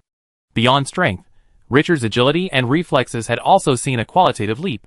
Ordinary level 3 creatures were no different from tortoises in front of him. Even wizards, who had cultivated physical evolution, were merely faster tortoises. Only powerful individuals like Jimmy could still be considered capable. But even Jimmy likely couldn't defeat Richard at this point. Furthermore, Richard's physical defense had also seen a qualitative leap. Relying solely on physical strength, elemental spells below 8,000 energy were a breeze to Richard. If the radiation rule is added, energy spells below 15,000 energy levels will be largely ineffective against Richard. Based solely on this data, Richard could easily dominate a level 3 creature. Furthermore, Richard could clearly sense that his body was constrained. After all, Richard hadn't yet completed the dual evolution of spirit and flesh, and the constraints of his soul limited his physical development. Only when he became a great wizard would his body truly reveal its full power. It took Richard a year to adapt to his body. During this time, he used his soul essence to forcibly end his feedback effect. The feedback effect was beneficial, but it was too slow. At that rate, Richard would likely have fought the battle before it was over. Due to Richard's unique condition, the crystal ball reported errors upon receiving his data. For now, he could only estimate his own mental power. According to his estimate, he currently had approximately 400 points of mental power, based on the mental power quality of a level 3 creature. Although compared to the World Master, This amount of mental power was no different from that of an ordinary level 3 creature. For a level 3 creature, this extra 100 points of mental power was enough to withstand most mental attacks. Ha! Richard growled, and threw a punch. In an instant, the world around him seemed to freeze. The magic energy in the space, stirred by this punch, transformed into a simple yet exquisite spiral structure. The next moment, a sharp gust of wind echoed. A concentrated fist of light, like a mighty arrow, blasted towards the Snake King across from Richard. A hint of solemnity flashed across the Snake King's golden eyes. His dozens-meter-long body swung violently, and as the kinetic energy and other energies were transferred to the tip of his tail, a blade of light, no less powerful than the fists, flew out from the tip of his tail. Then, there was a loud boom. A brilliant supernova exploded in the air, radiating energy so powerfully that the observing holy tree elves could not help but manipulate their mycelium to shield themselves. Soon, the light faded. Richard retracted his fist, pulled a wizard robe from his pocket, and donned it. The Snake King slowly swam over to Richard's side, praising him. "Your Excellency is truly a prodigy. In just a year, you've already achieved this level of control over your body. This combat technique must require a very high level of physical control." Richard's previous punch had been delivered using the Heaven and Man Unity skill he had redeemed from the contribution shop. This combat technique, requiring the integration of mind, body, and environment, is extremely challenging to master. Yet, Richard had only been practicing for 6 months, yet he had already achieved some success. If he continued to practice, he would likely reach Jimmy's level in a few years. By then, he might even be able to challenge the Lord of the World with this skill. "Snake King, you're too kind," Richard said modestly. "I just happened to have some martial arts training before. Since the radiation rules allow me to control energy more effectively than ordinary wizards, and since it's easy to master this technique, I was able to master it so quickly." "Don't be modest. Even so, your progress is commendable." Elisa's voice suddenly came from behind him. Richard turned and saw Ulises, a weary man, clutching a ball of light, flying towards him. "I have good news and bad news. Which one do you want to hear first?" Richard raised his eyebrows slightly. "The good news first. The good news is that the rules of this insect have been deconstructed. It should be more than enough for you to refine them." Richard was delighted at this, then asked, "What about the bad news?" "The bad news is, if you want this bug to grow, you must give it a basic rule." "Huh?" Elisa's words left Richard bewildered. "Why did you need to give it a basic rule for it to grow?" Seeing Richard's confusion, Elisa's explained, "This bug looks impressive, but its grasp of the basic rules is incomplete. If you want to raise it to a level 5 or even 6 creature, you must give it a basic rule as a foundation, rebuilding its body of rules." "That's it?" Richard looked at Elises with a puzzled expression. "That's not all that bad news, is it? Isn't raising a level 5 creature a bit too far in the future? He was just a young wizard who had just broken through the limits of mortals. Raising a world master was too far off for him." "Huh, never mind. Just ignore what I said." Elises paused, feeling that Richard's words made sense. While a loyal world master slave is invaluable, it's completely useless to Richard right now. "You smelt it first. I draft a fake contract for this insect." Taking the illusory ball of light that Elises had denied, Richard gently touched it, and it appeared next to the miracle furnace. With a thought, the fire in the miracle furnace flared up, and a message appeared before Richard's eyes. Ingredients: Radiation Rule, Level 1, Life Rule, Level 1, Incomplete. Fuel, Life Rule, Level 1, Incomplete. Water Element Rule, Level 1, Incomplete. Wind Element Rule, Level 1, Incomplete. Smelting Difficulty, Level 3. Estimated Time, 987 days. Smelting Result, Radiation Rule, Revised, Level 2. Looking at the information from the miracle furnace, Richard thought, and removed the life rule from the raw materials. After breaking through the limits of mortals, his body automatically comprehended the incomplete life rule. And the rules brought by the mother insect god might be able to complete his rules. But just as he removed the life rule, the miracle furnace gave him another message. Insufficient fuel. Well, this rule must be put back. Replacing the life rule, Richard thought, and all the rules used as fuel were thrown into the furnace. The next moment, Richard felt the rules within his body being drained away by an invisible force. Inside the miracle furnace, a ball of fluorescent light gradually merged with a small tree. Without the rules, Richard suddenly felt as if something was missing, and his heart felt empty. "How long will it take you to refine these rules?" Elises asked at the right moment. "About 3 years. Calculating the time, I think I'd be able to finish them by the time we arrive.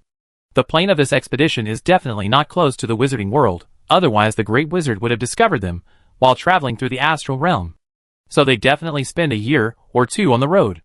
There are still 2 years until the war begins, more than enough time. 3 years? So fast. Ulysses explained in amazement.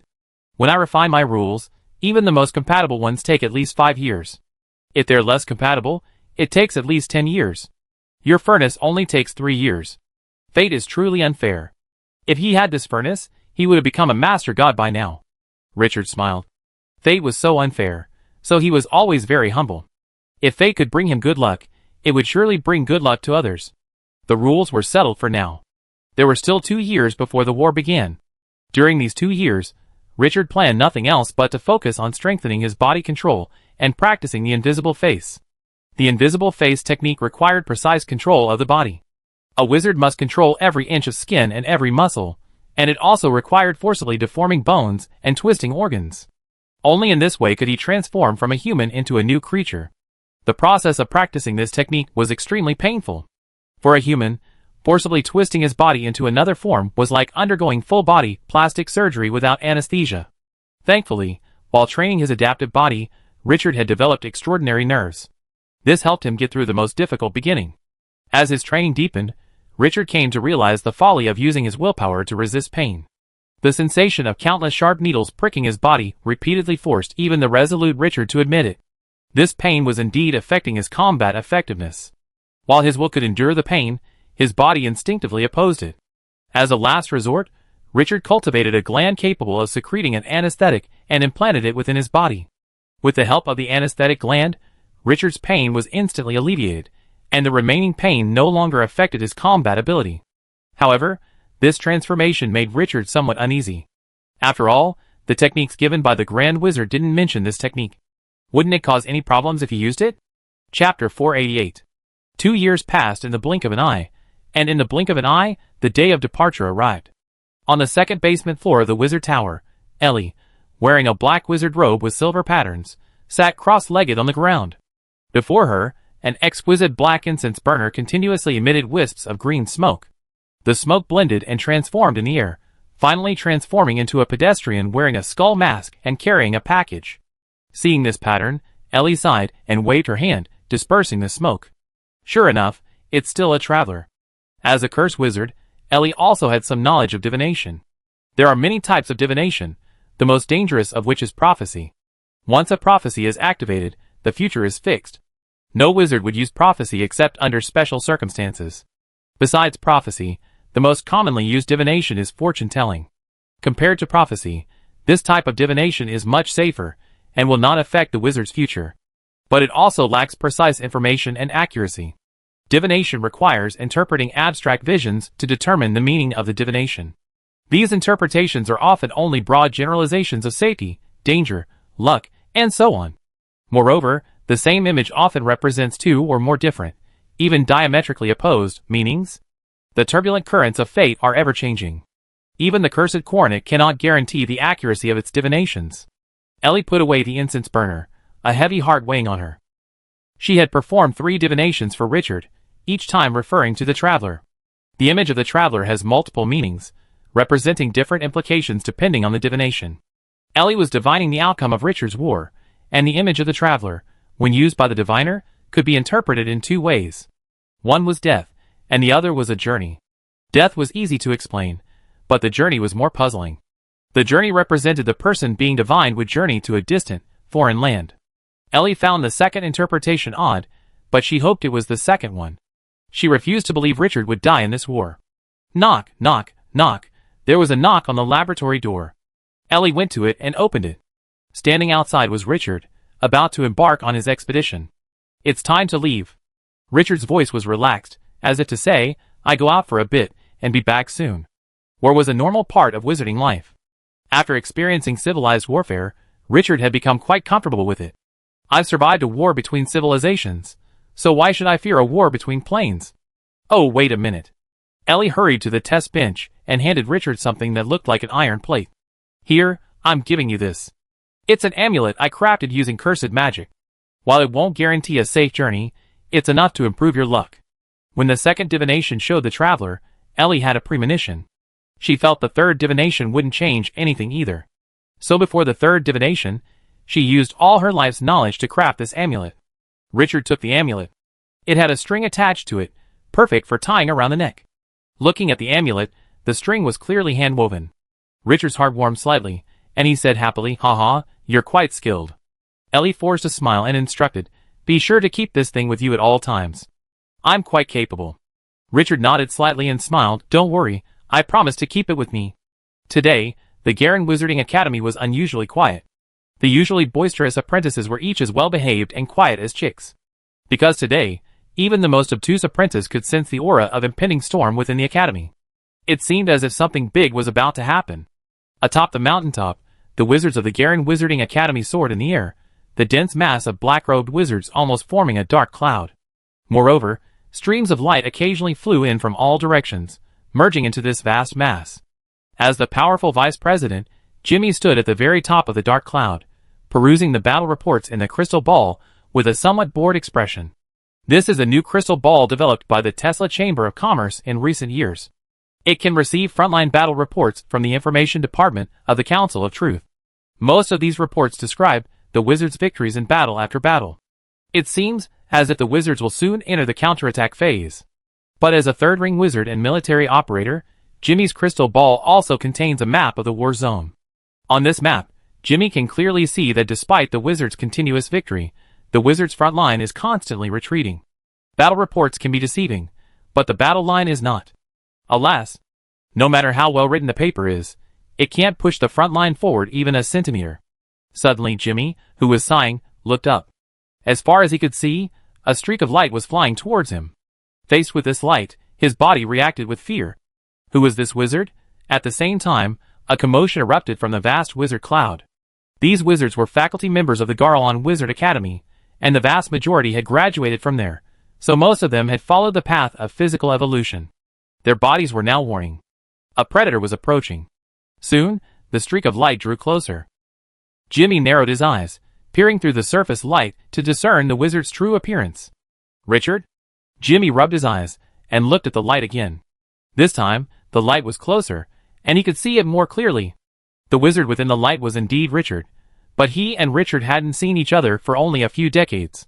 What remarkable discovery had Richard made in that time that had transformed him so drastically? The stream of light stopped beside Jimmy, revealing Richard within. Jimmy couldn't help but examine him. Richard's body looked unchanged, but the subtle emanations of life constantly reminded him that the creature before him had only a human-like resemblance. "Master, what are you looking at?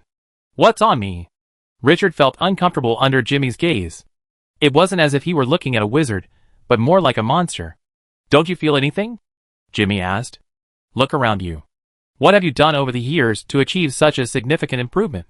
Richard glanced around and noticed that the wizards around him were significantly closer to him than to the others. He could also keenly sense the subtle tremors in their bodies. Richard was startled, then immediately understood what was happening. "Oh no! Without the radiation rules, there's no way to perfectly conceal the life radiation." Richard gave an awkward smile. "The increase in strength is so great that the life radiation can't be completely contained." Jimmy nodded slightly, exclaiming in amazement, "That's a significant improvement indeed. Tell me the truth, did the dean give you some special treatment?" Richard chuckled and pulled the scroll from his pocket. "Master, you have this too, right?" Jimmy's expression suddenly changed upon seeing the scroll. As a trusted aide to the great wizard Garlon, he had naturally seen it before. Jimmy's voice trembled. "You found it?" Richard shook his head slightly. "No, I just succeeded." Jimmy swallowed. Although he hadn't discovered the specific mechanism, the success alone was enough to shock him. Beyond the physical limits of a level 3 creature, Richard could almost be called a small-scale great wizard.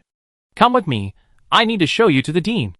Jimmy grabbed Richard with a somewhat excited expression and plummeted towards the wizard tower on the top of the mountain like a meteorite. With a loud boom, the two of them created a large crater on the mountaintop. Then, without a word, Jimmy kicked open the wizard tower's door and dragged Richard straight to the second floor. The whole process was so smooth and fluid that Richard was stunned. "No, buddy, this is the Great Wizard's Wizard Tower. Do you think it's your own home?" On the second floor of the Wizard Tower, Grand Wizard Garlon stared at Jimmy in similar astonishment. Jimmy, what's wrong with you? Jimmy stopped dead in his tracks, and pushed Richard toward Grand Wizard Garlon. Dean, Richard made it. Grand Wizard Garlon was stunned. What do you mean by made it? You made it. He stared at Richard in shock, a powerful mental force surging from his body, enveloping Richard like a storm. Soon, the storm dissipated. Grand Wizard Garlon couldn't suppress the upward curve of his lips. He smiled and muttered to himself, it really worked. I never thought it would. You're my lucky star. Well, Dean, I haven't discovered the mechanism of evolution, Richard chuckled. No, I handle the mechanics. Give me some of your blood. Not much, just 1 liter will do. Grandmaster Garlon rushed into the laboratory. The sound of bottles dropping onto the floor echoed. Soon, he rushed to Richard's side, holding a crystal tube with a pattern. You are the first wizard to break through the 3-ring limit without becoming a Grand Wizard. Your blood will definitely help me uncover the secret, or at least the secret to how wizards break through the 3-ring limit. Grandmaster Garland's voice was filled with excitement. As a wizard, no one could remain indifferent when faced with the key to solving a mystery. Richard cooperated and obtained a liter of blood, which replenished his blood in a matter of minutes. Looking at the bright red liquid in the crystal tube, Grandmaster Garlon quickly cast a sealing spell, sealing it. In a moment, the crystal tube was covered with dozens of seals, leaving Richard dazzled. After the seal was completed, Grand Wizard Garlon carefully pocketed the crystal tube and patted Richard on the shoulder with a smile. Good job, boy. If I succeed in the future, you definitely get a share. Chapter 489. Richard was slightly taken aback by the Grand Wizard's promise, then immediately gave a solemn wizard salute. Thank you, Dean. Great Wizard Garlon wasn't about tossing around a share. Since he offered it, he had to give it.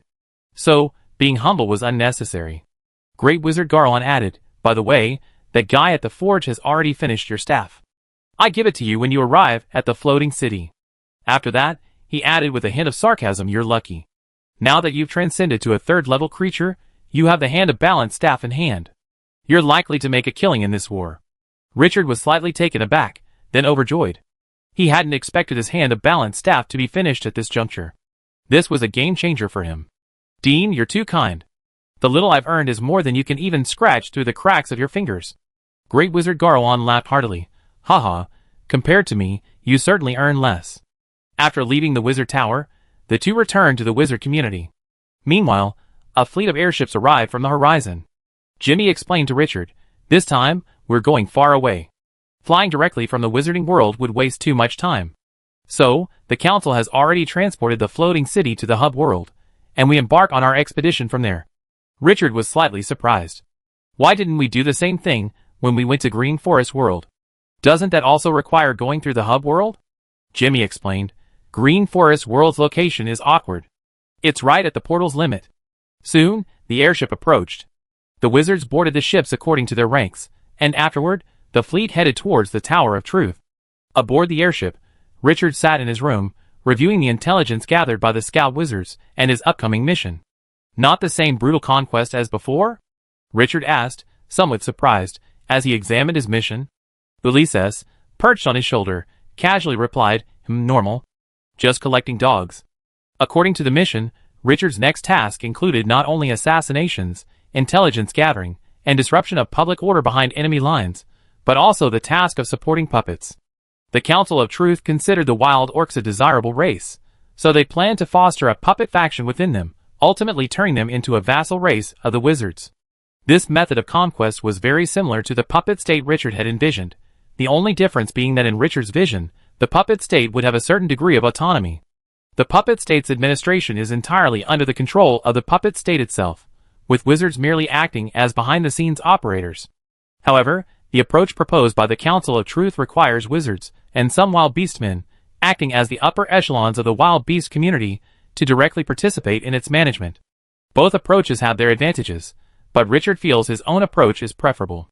Because by revising history and keeping wizards in the background, even if unrest occurs within the wild beast community, the wild beasts won't blame the wizards. This way, wizards only need to support a wise ruler to maintain stability within the wild beast community. However, the Council's approach is not without its advantages. Direct involvement in management can effectively prevent hidden rebels within the wild beast community, which is crucial in the early stages of conquering the world. Richard reviewed the new intelligence, which primarily covered specific details about the wild orc cities and their customs and culture. This information was primarily intended to facilitate infiltration for dark wizards, like Richard. But at the end of the report, Richard noticed a strange piece of information. Among the wild orcs, demonic warriors often appear. These warriors are dedicated to destroying the Lost One relics of the major sects, and are considered mortal enemies by all sects. Once such warriors are discovered, both righteous and evil sects will utterly destroy them. Looking at this information, Richard stroked his chin and flipped through a few pages. Among the information on wild orc customs, a mythical figure was mentioned. The Demon Lord. Legend has it that in ancient times, when the world was first created, our ancestors established a brilliant kingdom in the wilderness. Then, one day, a great demon suddenly emerged from the void. Upon its birth, this great demon destroyed an ancient city. Later, it led billions of demonic armies born from the void and waged a war against the ancestors that lasted for thousands of years. Ultimately, the great demon was slain by the ancients, his body sealed in the underworld, and the ancients declined.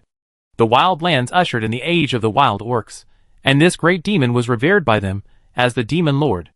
According to the wild orcs, those demonic warriors were infected by the Demon Lord's resentment, seeping from the underworld, which is why they were so dedicated to destroying the ancients' relics. If nothing unexpected happens, this story should be the progression of civilization up to the time of the Forerunner War. And that Demon Lord was presumably a celestial master. But Richard felt that this matter might not be as simple as it seemed. The martial arts of these wild orcs were no less sophisticated than those of wizards. And based on Richard's understanding of the Forerunners, these wild orcs were most likely creatures created by the Forerunners. But why would the Forerunners create such a group of creatures at the last minute? Wouldn't it be better to let dragons inherit civilization? Richard had no idea what secrets lay within, and his strength wasn't enough to delve into them. Forget it, there's no point dwelling on this. Better to continue training the invisible face. Speaking of the invisible face, Richard suddenly left the room and found Jimmy. Knock, knock, knock. Who? It's me, Richard. The door opened with a click, and Jimmy welcomed Richard inside. What's going on? Jimmy asked curiously, sitting across from Richard. He knew Richard never visited unless necessary. Richard chuckled and replied, Haven't I been practicing the invisible face for the past 2 years? It's a great skill, but it's incredibly painful to use. As a last resort, I implanted an anesthetic gland. So I came here to ask if it has any effect on this technique? Does it? Jimmy was stunned, finding Richard's doubt somewhat baffling. Of course not. Practicing the invisible face definitely involves the use of an anesthetic gland. A wizard's will can withstand the pain, and their body will naturally resist. Richard breathed a sigh of relief and asked, Then why didn't the dean include a price recommendation or anything like that in this technique? Aren't the dean's written instructions very detailed? Jimmy burst out laughing at that. Haha, why would such a thing be written? No wizard would endure that kind of pain to practice this technique, would they? Honestly, if a wizard were to use this technique despite the pain because it wasn't written, it only proves he's an inflexible idiot and deserves death. Richard was silent for a moment. It seemed he almost became that inflexible idiot. The airship took half a month to transport the wizards to the Tower of Truth, and then through the tower's portal, they arrived at the hub world where they would depart. In the hub world, a massive floating city hung in the air. Around it, several smaller floating cities orbited like satellites. Seeing this scene, Richard couldn't help but feel a little proud. He had put a lot of effort into building this small floating city. However, Richard soon discovered a problem. The number of wizards participating in the expedition seemed too small. The wizards near the floating city only had enough to support a miniature world. Suddenly, Richard received an order from his crystal ball. Operator Richard, please report to the war headquarters and floating city number 1 within the hour. Richard glanced at the message, suppressed his doubts, turned, and flew towards the floating city in a stream of light. In the center of the floating city, the towering command tower was already bustling with activity. Richard looked at the wizards hurriedly passing by, feeling somewhat bewildered. Are they not yet prepared? Following the flight path, Richard arrived directly at the headquarters on the top floor. The door to the headquarters was open, and Grand Wizard Garlon sat inside, fiddling with a sealed metal box. Noticing Richard, Grand Wizard Garlon stood up and tossed the box to Richard. Boy, your new staff. Richard reached out to take it, the weight of the box causing his hand to sink slightly. Great Wizard Garlon smiled. Open it, and let me feast my eyes. Just 1 drop of blood will do the trick to break the seal. Richard obeyed, and as blood dripped, the spiderweb-like seal on the box shattered. The faint pressure of a world lord seemed to freeze the air around them. Watching this scene, Richard smiled faintly and opened the box with his backhand. Having transcended the limits of mortals, the pressure of a world lord was nothing but a gentle breeze to him. Inside the box, a pitch-black armstaff rested quietly within a mass of gel. After being transformed by the alchemist, this earthly hand had undergone a profound transformation. The once dry, mummy-like arm had become like obsidian. Within the obsidian, countless fine runes flowed like flowing gold within the staff. At the head of the staff, 5 fingers adorned with mithril rings grasped a crystal ball encased in hollowed-out adamantium. This crystal ball was spliced from almighty crystal and various auxiliary materials. The alchemist's exquisite craftsmanship allowed the disparate materials to blend seamlessly into one. The shaft of the staff was inlaid with several mithril rings, its sole decoration. At its base, there was a splicing port. If the wizard wasn't satisfied with the length, this was an excuse to extend it. The alchemist even prepared a shaft he deemed suitable and placed it in the box. Simple and unpretentious, that was Richard's first impression of the staff. Try this staff and see if the forge guy's craftsmanship has deteriorated, Grand Wizard Garlon said with a smile. If it's below 30,000 energy level, I find him when I return.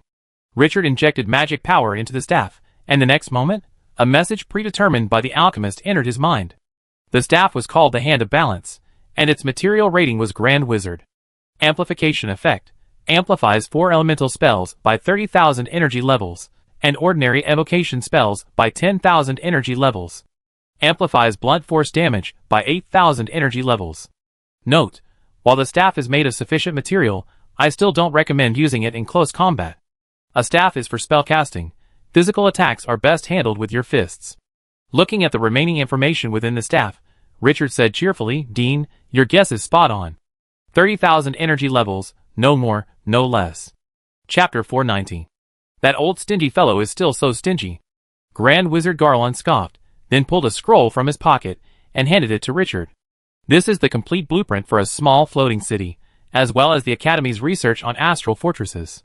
The Academy's research on astral fortresses hasn't been very successful over the years, so we only have a few. Just bear with me. Richard was taken aback. After taking the scroll, he asked, I do remember the research on astral fortresses, but these blueprints for a small floating city. You are one of the creators of the small floating city, Grand Wizard Garlon said calmly. You should have the published blueprints. It's your right, and it's your reward. This small floating city is essentially Richard's selfless contribution to the wizarding world. The design of the Nightmare Power Reactor is complete. Once Richard becomes a Grand Wizard, he can build it himself. At that time, Richard will own the entire small floating city. But Richard chose to share it, choosing to minimize the damage to wizarding civilization. This action was strongly encouraged by the council. To be frank, once Richard became a great wizard, his example would be used as a model for publicity. So a mere blueprint, let alone one that Richard should have had, even if it wasn't, the council would have given it to him if he had asked. Richard nodded slightly, then asked, Dean, I see the wizards on this expedition are a bit small. Have they not yet begun to assemble? Not yet, Great Wizard Garlon replied. The galaxy mayflies must have noticed our manpower shortage, so they've been extending their display, attempting to use more low-level combat power to create gaps in our defenses. Therefore, manpower is somewhat tight on the front lines at this time. We are the first batch of wizards, forming the vanguard. Your next mission is to infiltrate behind enemy lines, gather intelligence, and await the arrival of the main force. If possible, it would be best if you support a faction of wild orcs. This time, the council has finally softened its stance toward the alien natives. If the faction you support is valued, your contribution will be converted into a share. Richard was slightly surprised. Can this be converted into a share? Of course, Great Wizard Garlon explained.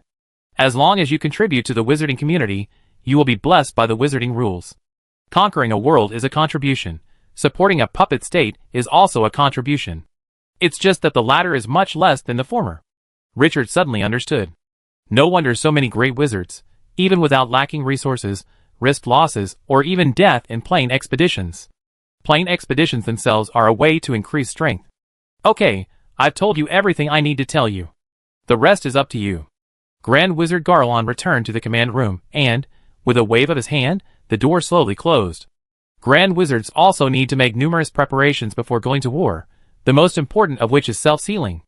With the wizard skill, mortals below the level of World Master and inanimate objects like floating cities, can pass through the world wall without much reaction from the wall.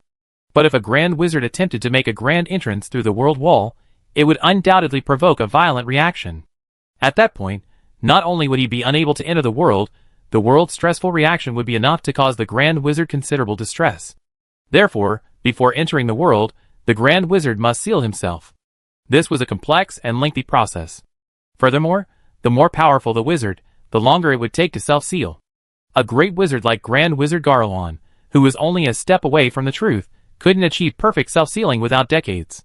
Leaving the command tower, Richard sheathed the hand of balanced staff. The pressure of the World Master emanating from this staff had a significant impact on other wizards. Back then, even Richard, whose strength had reached the limit of the second ring, felt a wave of fear under the pressure of the Hand of Earth, let alone the other wizards. Soon, the wizards boarded the ship. Because they were the vanguard, the wizards transported this time were all dark wizards, and there was no small floating city to escort them. This unique situation made the participating wizards feel a little depressed. Without a direct battlefield, these dark wizards, who had infiltrated behind enemy lines, would be truly isolated and helpless. If discovered, their death would be the best outcome. But, so what? If we don't fight the galaxy mayflies head-on, we must participate in the planar expedition to strengthen the wizard civilization. The clarion call of war has already resounded across the starry sky, and no wizard can escape.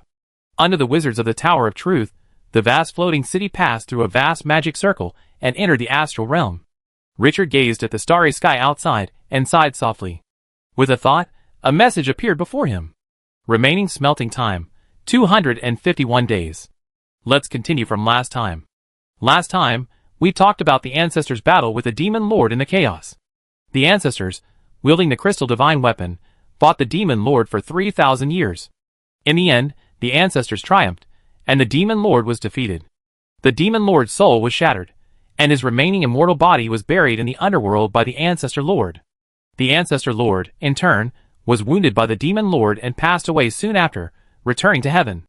This time, we will tell the story of how we, the Wild Beastmen, first arrived on Earth and how the great Saint Sex descended upon the world. In Tianyang City, a frail-looking storyteller, dressed in a wide robe with wide sleeves, was reciting his old tale in the lobby of a restaurant. He had told this story countless times, from the arrival of the Ancestors to the battle against the Demon Lord, to the advent of the Saint Sex, and the strife of the world. However, the diners didn't mind. After all, the storytelling was free, and listening to a story while dining was not a bad idea. This old man is the first leader of the Tianji Saint Sect. Old Man Tianji. Everyone in the Tianji Holy Sect has probably heard of him. They're incredibly foresight and predict things like a god, and their leader can predict life and death with a single word, never failing to do so. Furthermore, the Tianji Sect's members are incredibly intelligent. If you encounter a Tianji Holy Sect disciple while wandering the martial arts world, be careful, lest you become a pawn and lose your life in vain. After hearing this, the audience, who had never heard of this story before, burst into laughter. A burly, scarred man in the martial arts world said jokingly, "Old man, you're in the territory of the Tianji Holy Sect. With this kind of smear campaign against the Holy Sect, aren't you afraid that their disciples will chew on it and eat it with their wine?" The storyteller was instantly invigorated, his energy surging. He replied, "Your Excellency may not know this, but this old man's story has been heard by Zhuge Wulo, the current senior brother of the Tianji Holy Sect." He listened and said, "I'm right, old man. No one would bother me anymore, don't you think?" As soon as these words were spoken, the regular customers in the lobby laughed. "Good for you, Storyteller Lee. I've given you another chance, haven't I?" These regular customers had heard this line countless times. Every time a visitor came in and asked, Storyteller Lee would repeat it. After so many years, the regular customers' ears were almost calloused. Dong! Dong! Dong! Suddenly, a loud yet not deafening bell rang from outside the restaurant, passing through the door and windows, and into the ears of the many diners in the lobby. At first, the diners didn't take it seriously. But when the bell rang to the third time, some people's faces changed slightly.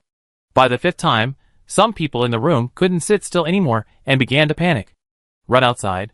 By the seventh ring, the entire hall was deserted. Everyone fled home in terror.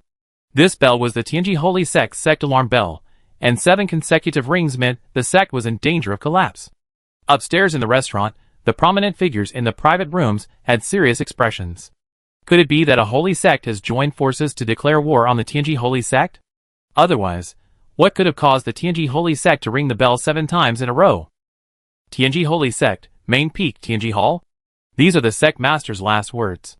A young beastman, towering in stature, presented a blood-written letter to the various peak masters in the hall with a sorrowful expression. The TNG Holy Sect has 9 peaks in total. In addition to the Sect Master's TNG peak, there are 8 other peaks. Each of these 8 peaks is presided over by a Grand Master or Grand Master. A martial arts master is a peerless powerhouse, transcending the mundane, unfettered by the 10,000-year limit. Above that is the Grand Master, a further step forward in the martial arts realm. And above the Grand Master is the Martial Saint, a realm of powerhouses that exists only 7 times throughout the entire Savage Land, even within the surrounding cave heavens. But right now, these peerless masters, whose mere gestures could stir celestial phenomena, all wore expressions of worry. "Open it, and take a look," the Chiefeng Peak Master said. As the oldest of the 8 Peak Masters, he was the backbone of the TNG Holy Sect at this moment. The young man slowly unfolded the blood letter, and the more he opened it, the heavier the mood grew for the other Peak Masters. The blood letter was rough, its edges jagged, revealing it had been hastily torn from clothing. But the TNG Holy Sect's leader was at the Martial Saint realm, and above that was the legendary Martial Ancestor realm, the one who pioneered the martial arts. Even at his advanced age, his energy, blood, and spirit had weakened. But he wasn't so hasty as to write his last words with scraps of clothing. What had the Sect Master seen? The blood letter was completely opened, revealing only 4 words. The devil has descended.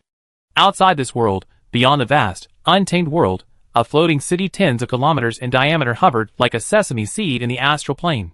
Great Wizard Garlon stood outside the floating city. Even though his power was only a step away from that of a truth wizard, facing such a vast world, he still felt pitifully insignificant. Beside him, Jimmy stood to Garland's right, holding up a magical barrier. On the other side, Richard, like Garlon, used his physical body to resist the ravaging ether of the astral plane. Prepare to enter.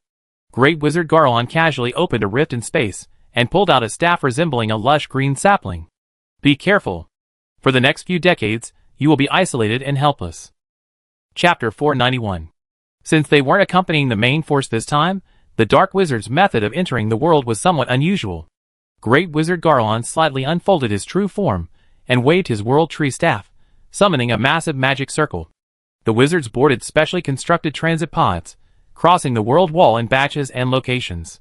With the help of reconnaissance wizards, who had sneaked in beforehand, these dark wizards landed in desolate areas of this ruined world, areas rarely frequented by wild orcs.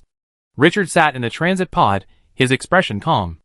Although this infiltration was somewhat unusual, for most dark wizards, it was actually less dangerous. Without a direct battle, there would be no extensive investigation within the wild orcs.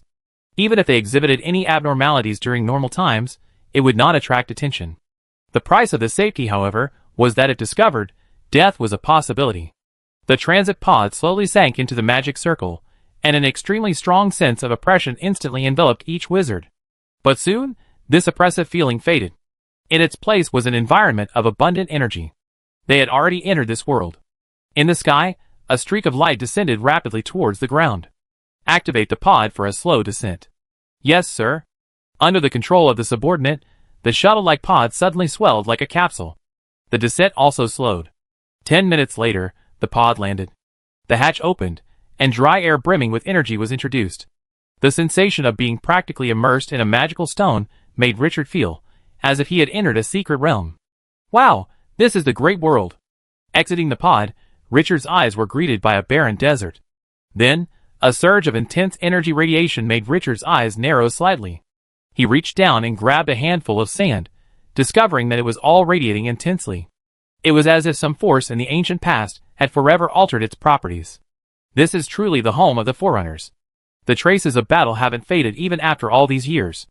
After sighing, Richard gestured, signaling the wizards inside to erect a magical barrier. While this energy radiation was harmless to Richard, it could be fatal to the other wizards in the pod if not handled properly. After everyone emerged, Richard opened the rift in the secret realm and tossed the pod into it. He then said, "All right, now that we're in, let's agree on a code. When we act, we won't accidentally injure our own people." The other wizards exchanged glances, and an older wizard said, "Sir, please decide." Richard nodded slightly. "All right, let's make the code. The pod is in the desert. The wizards memorized the code, and then went their separate ways. They didn't need to carry out any destructive missions right now, so casting a wide net and building an intelligence network was paramount. According to the previous intelligence, Richard began to use the invisible plane to adjust his form. Richard's skin tightened, his muscles moved, and his bones grew. With a series of crackling sounds, his body gradually transformed into a 2-meter-tall orc. Richard casually summoned an ice mirror.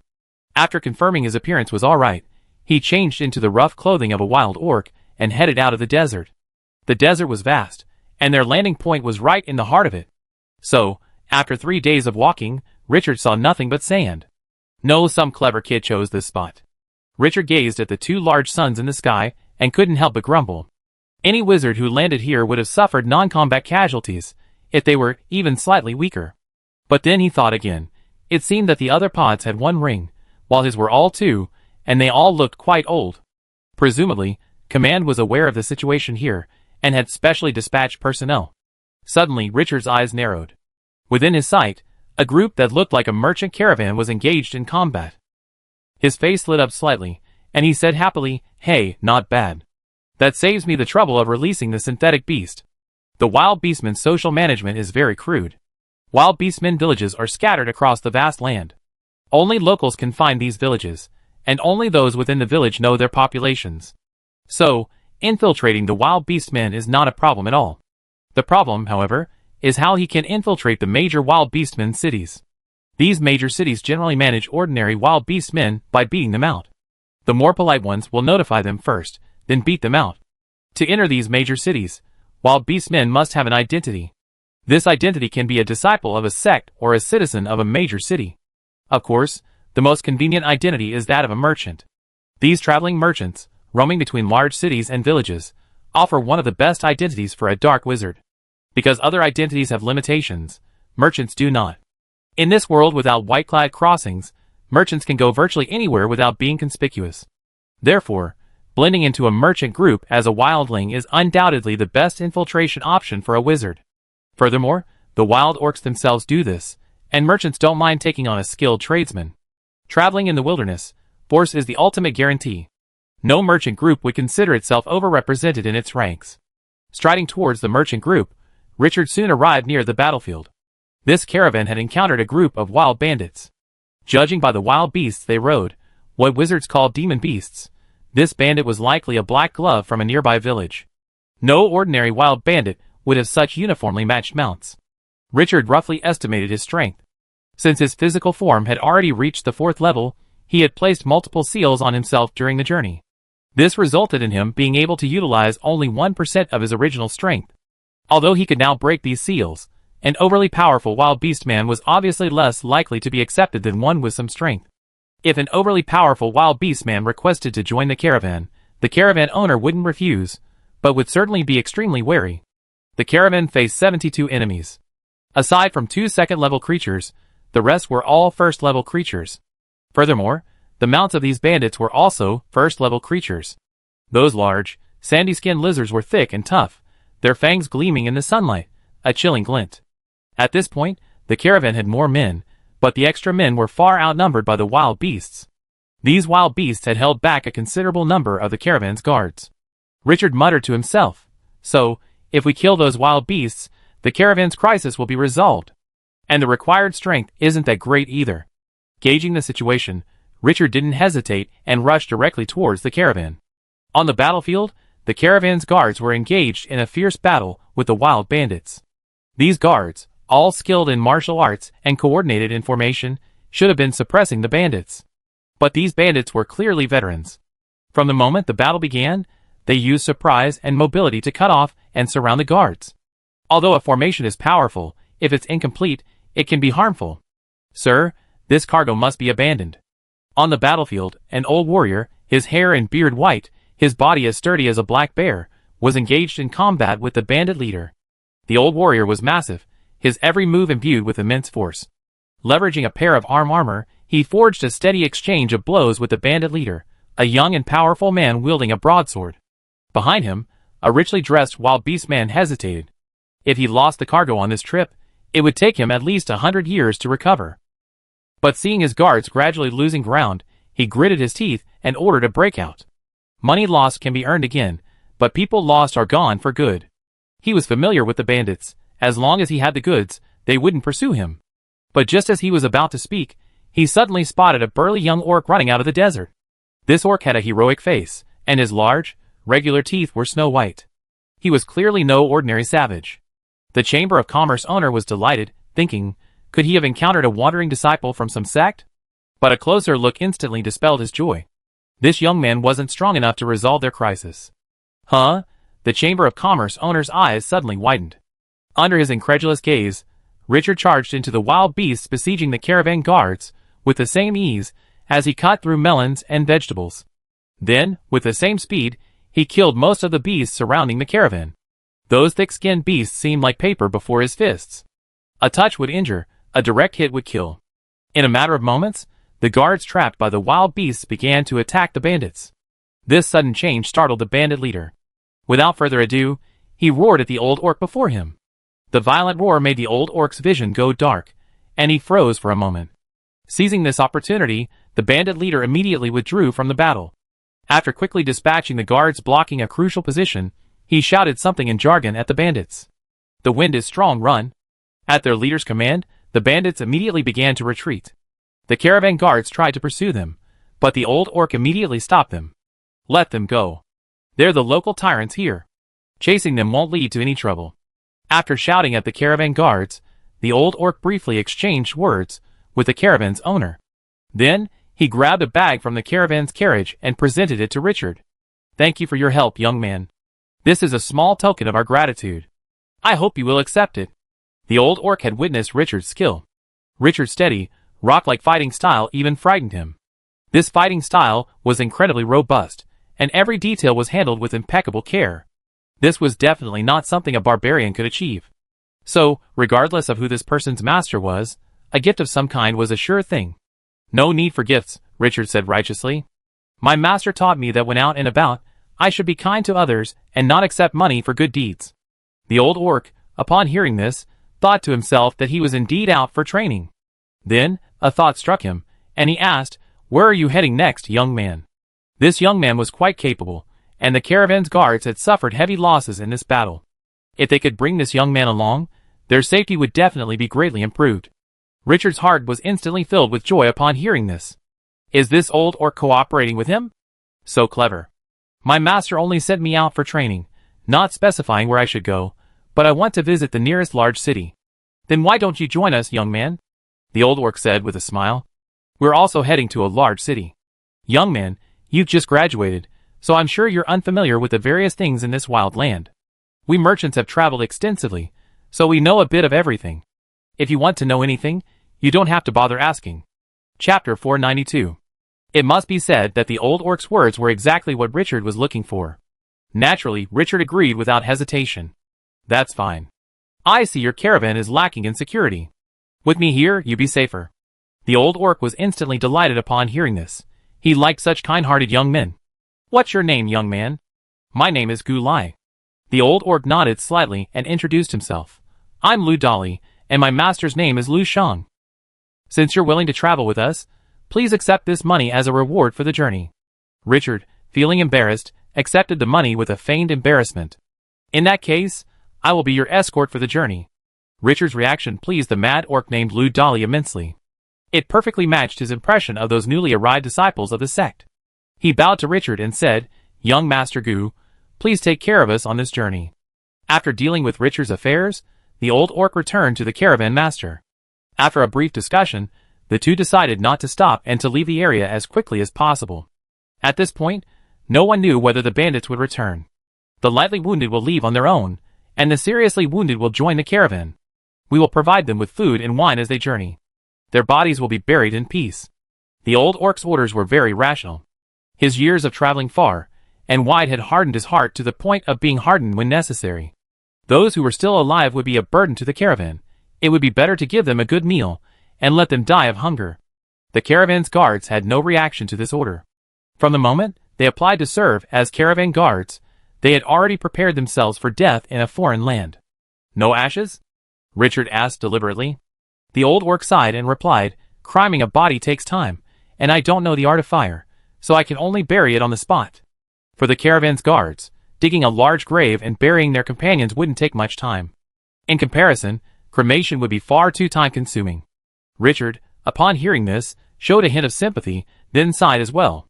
The Jianghu is truly dangerous. The old orc smiled, thinking that he was indeed a young man entering the world. In this world, fighting for resources in the wilderness can kill dozens or even hundreds of people. And when the lords of some small towns fight each other, dozens or even hundreds of warriors die. If it's a war between sects, the toll would be even higher. As for the wars between holy sects, the bloodshed is even more gushing, with corpses strewn across the land. Compared to these, the battle between the caravan and the bandits was just a minor incident. After the body was buried, the caravan set off for their destination, Chumshan City. There were no roads in the wild lands, but as merchants traveled, they became roads. A relatively safe trade route was crucial for merchants. If a road was destroyed, perhaps by a sect building on it, or a wild beast claiming it as its territory, the caravan would have to take another route.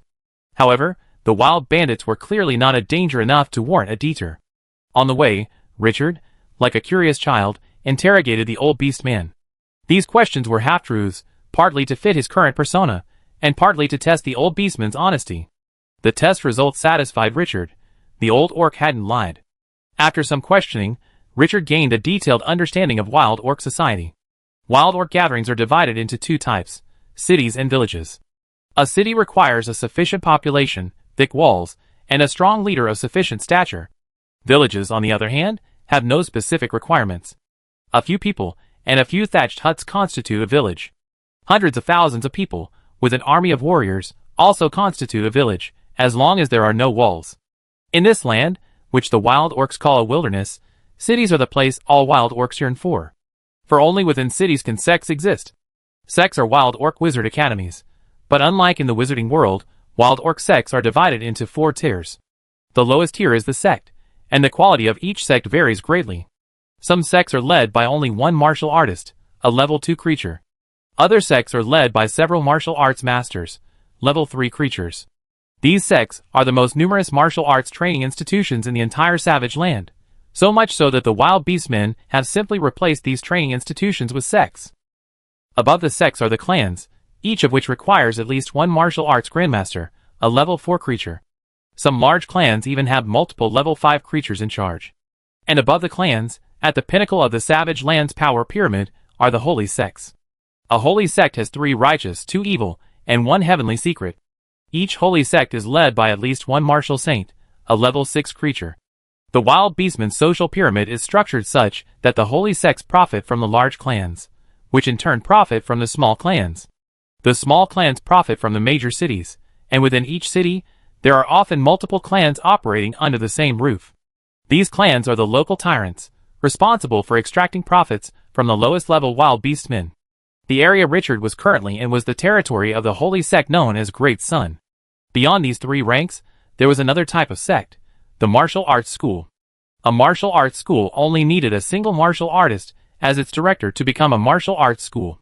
The minimum qualification for a martial arts school was extremely low. A single martial artist could open one. But the upper limit was also extremely high. Throughout the Savage Land, there were 7 martial saints. In addition to the leaders of the 6 major holy sects, there was also a mysterious and elusive martial saint. Rumor has it that this legendary martial saint resided in a small town and had a martial arts school. But even beyond this one, martial arts schools were still full of hidden talents. Many powerful figures, who had once been renowned in the martial arts world, would open martial arts schools in their old age, where they would spend their remaining years. After understanding the basic social structure, as well as the complexities that the scouting wizard hadn't mentioned, Richard had an idea. He planned to usurp the power of his sect and establish his own base. With his invisible face, no one could detect his disguise as a wild orc. With proper handling, he could openly operate as the leader of a sect, directly supporting the forces and gathering intelligence simultaneously. After deciding on his next move, Richard began to deliberately inquire about the sects within Chumshan City. As for the reason, it was simple. Many sects in the martial arts world have the tradition of conducting martial arts trials. These trials involve sparring with the local sects as they travel the world. For his current character, a martial arts trial was perfectly normal. Given your abilities, young man, I suggest you skip the smaller sects and begin your martial arts trials directly with the Banshan Gate, the old orc said graciously. This sect is middling in strength among the sects in Chungshan City, but its ancestors were quite powerful and once the dominant force in the city. Its fighting style also matches that of the young hero. If you can defeat this sect, you won't be turned away from any sect you choose. If you can't defeat this sect, then there's no need for you to try your luck at any higher sects. The old orc has been roaming the martial arts world for many years, and is very familiar with the sects of Chungshan City. His advice was very pertinent. Richard nodded repeatedly, thinking the Chungshan sect is a good choice. If we can steal this sect, we have a firm foothold in Chungshan City. How much do you know about the Banshan sect, old sir? My master taught me that before engaging in battle, you must first understand the enemy's information and have a plan in place, never engaging in unprepared battles. The old orc was stunned by this, then sighed softly, your master must be a veteran. Alas, so many young warriors, new to the martial arts world, are clearly quite capable, but always fail miserably. This is their lack of caution. Traveling the martial arts world requires both courage and caution. Many people possess only the former, but not the latter. After this, the old orc relayed to Richard all the information he knew about the Banshan sect. The Banshan sect's martial arts primarily focus on strength, and its signature technique is called the Banshan Bull Power. Rumor has it that once mastered, this bull power can break monuments and split rocks. Once mastered, it can even handle boulders weighing tens of thousands of pounds as if they were toys. Mastered, it's said to be powerful enough to move mountains, and a single punch can even cause the very space to vibrate. Richard frowned, asking, such a powerful force must require corresponding physical training. Otherwise, the backlash from this punch, the force would shatter their bones. Young man, you're right. Besides the mountain-moving bull power, the mountain-moving sect also possesses another body-refining method. We outsiders don't know the secrets of this body-refining method, but we do know that when it is mastered, one can transform into the mountain-moving bull, creating a mountain-moving bull statue. Richard was stunned by this, then thought to himself, so it's bloodline alchemy, most likely a bloodline seed. With this information, his next move would be more assured. Alas, it's a pity that no one in the Banshan sect will ever be able to cultivate the mountain-moving bull statue. Oh, what do you mean, old man? The old orc sighed. 3 generations ago, a leader of the Banshan sect wandered the wilderness and died there. Upon hearing this news, the sects of Chungshan City seized the opportunity and united to attack the Banshan sect. While this battle spared the Banshan sect, a portion of their body-refining technique was damaged. Without this technique, the Banshan bull's power could never reach its peak. The Banshan sect has no chance of rising again. Richard wondered if the body-refining technique was incomplete. Wouldn't it be easier to complete it later? As the sect's signature martial art, it must have been studied extensively. With the information gathered, completing it shouldn't be a big problem. Even if the information was destroyed, the Banshan sect survived. Wouldn't it be difficult for those who practice this body-refining technique to discuss it with one another and complete it? Richard couldn't help but ask, isn't anyone trying to complete it? Of course, the old orc said quietly. The previous leader of the Banshan sect went into seclusion, declaring he wouldn't come out until he had completed the body-refining technique. But after so many years, I'm afraid he'd die of old age in there. Chapter 493. Chungshan City is a vast ancient city with a population of millions, and a history stretching back tens of thousands of years. Within this ancient city, dozens of sects, large and small, are dotted. Fighting between sects, bloody battles, and annihilation are commonplace. But among these sects, only 4 have managed to withstand the vicissitudes of 1,000 years without falling. Among them, Banshan is one. Since its founding by its founder, Banshan Jinren, Banshan has a history of over 3,500 years, making it one of the oldest sects. But there are no sects in this world that remain unbroken. Since the Great War hundreds of years ago, Banshan has declined. The rise of a sect is often fraught with difficulty, but its fall is surprisingly easy. The sect's texts have been scattered, its occupied city walls have been divided up, its talented disciples have been snatched away or assassinated. After 1,000 years of decline, Banshan has finally reached a critical juncture. The lobby of the Banshan headquarters. As a 1,000-year-old sect, the Banshan headquarters has remained unchanged. Despite several renovations, the building still retains its historic charm, etched with 3,000 years of weathering. In the lobby, the once packed seats for the hall master are now only a third occupied. Many of these are injured. In the main seat, a middle-aged beastman, with a body the size of a giant bear, but a weak breath, frowned. This middle-aged man is the Banshaman sect leader, Kong Xiong. 6 months ago, a charlatan from nowhere came to test his martial arts and injured him internally. Soon after, a rumor spread throughout Changshan City that the Banshaman sect leader had died, and that the new leader, who hadn't mastered the Banshan bull force, was useless. The former overlord of Changshan City was now a mere paper tiger. In the hall, a wild beast man, dressed like a disciple, half knelt on the ground, holding a vermilion invitation. Master, a messenger from the Tai West sect has delivered an invitation to attend this year's Changshan martial arts competition. Kong Xiong reached out, and the invitation, seized by an invisible force, fell into his hands. He opened it, and a powerful pressure instantly filled the hall. As the master of the Banshan sect, Kong Xiong's strength had already reached the level of a martial arts master. These bastards are going too far. They're clearly trying to divide our Banshan sect. The first part of the invitation was simple, a repetition of clichés, as seen in hundreds of previous martial arts competitions. But at the end, the Tai West sect added a statement. The constant fighting between the sects in recent years has severely impacted many businesses in the city. However, taxes levied by the higher authorities continued to rise. To ensure Changshan City paid sufficient taxes, they decided to form the Changshan Martial Arts Alliance to divide the power of the various factions and end the chaos. While this may sound noble, the major factions were at the table, and the smaller factions, who should have been at the table, had already secured their backers. Only Banshaman lacked the strength to sit at the table, yet was unwilling to be humbled. When the martial arts competition began, they would certainly not even get a sip of the soup.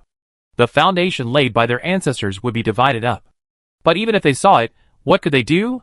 Without sufficient strength, they would only be at the table. The former glory of Banshaman had been witnessed by all the major factions. If they could permanently thwart it, they wouldn't mind stepping in and crushing it. The pressure dissipated. Kong Xiong coughed and waved to the silent hall masters. Well, disperse. I figure out a solution for this. Some of the hall masters wanted to say something, but in the end, they kept quiet. In their view, they could simply sacrifice their dignity for now, humiliate themselves, and bide their time. When the opportunity arose, they could regain their dignity.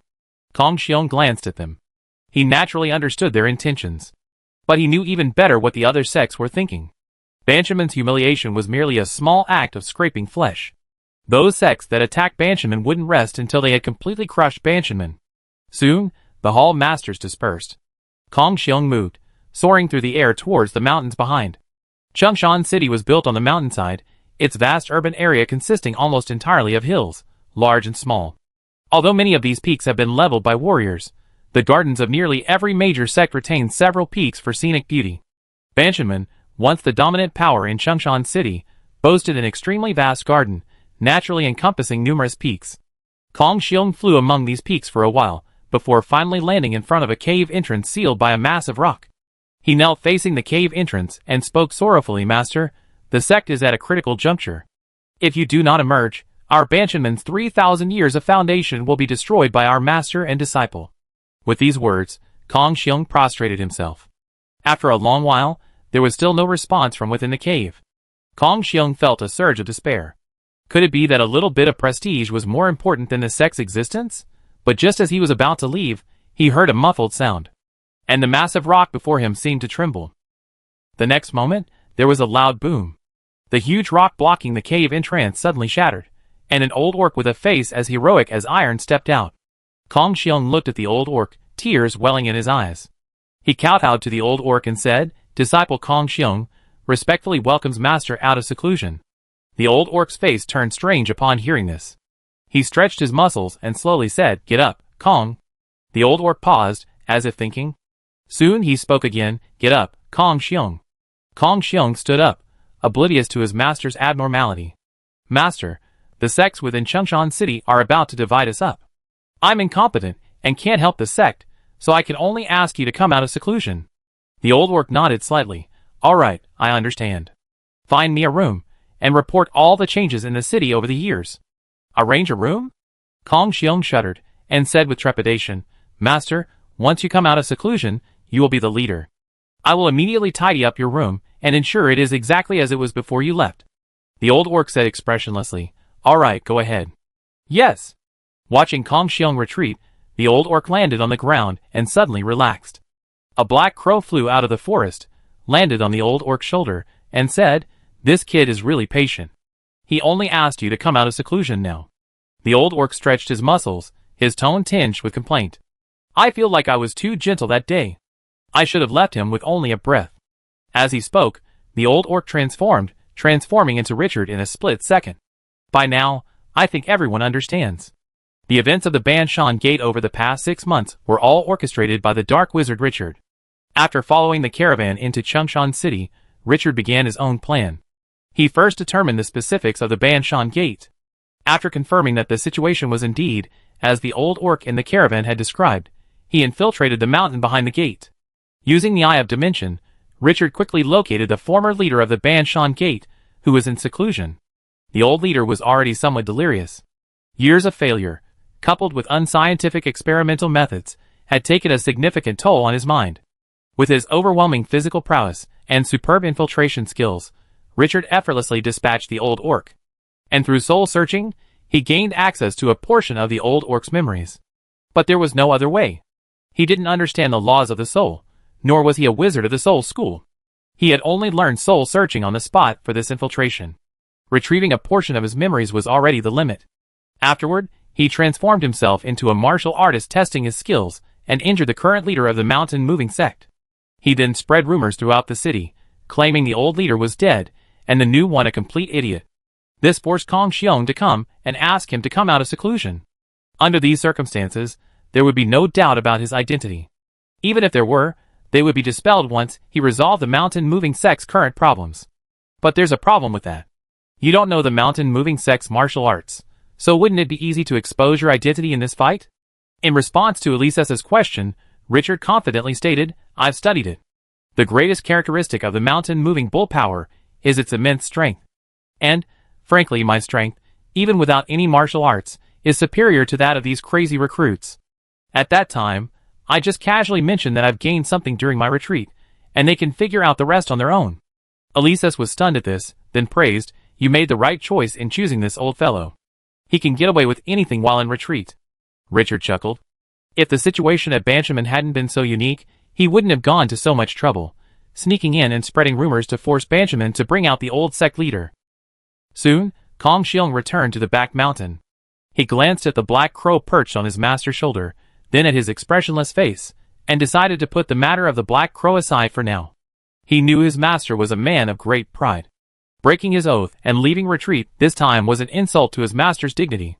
If he spoke too much and angered his master, he would likely receive a severe beating.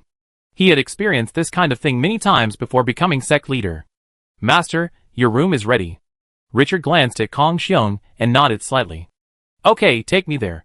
Also, list the names of the sects that have bullied us the most over the years. Kong Xiong's eyes welled up upon hearing this. After being bullied for so many years, he finally got his revenge. However, while his master was stronger than him, it wasn't to such an extreme degree. Besides, his master had been in seclusion for so many years, and hadn't fought anyone during that time, so it was unclear whether he still had the strength he once had. Richard glanced at Kong Xiong, and casually slapped the nearby tree. Instantly, there was a muffled sound. A century-old tree collapsed with a crashing thud. Kong Xiong looked, and saw that the core of the tree had been completely shattered, while the outer layer remained intact. This was the result of a meticulous mastery of strength. Richard said calmly, I've gained some insights over the years. While I haven't yet completed my body refining techniques, I haven't made any real progress in the martial arts. Chapter 494. Seeing his master's tactics, Kong Xiong was certain. Although centuries of seclusion hadn't fully cultivated his body refining techniques, the improvement he had made in his martial arts was a positive development. A complete body refining technique, at present, was only a distant prospect. It wouldn't resolve the current crisis facing Banshan sect. After escorting Richard to his bedroom, Kong Xiong naturally withdrew, preparing to summon all the hall masters to stabilize the situation.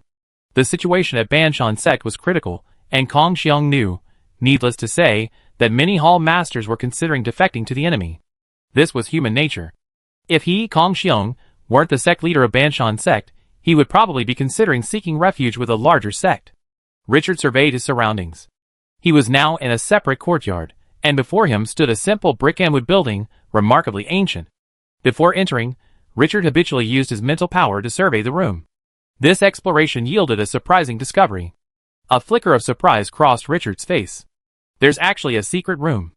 Entering the room, the bedroom appeared quite spacious.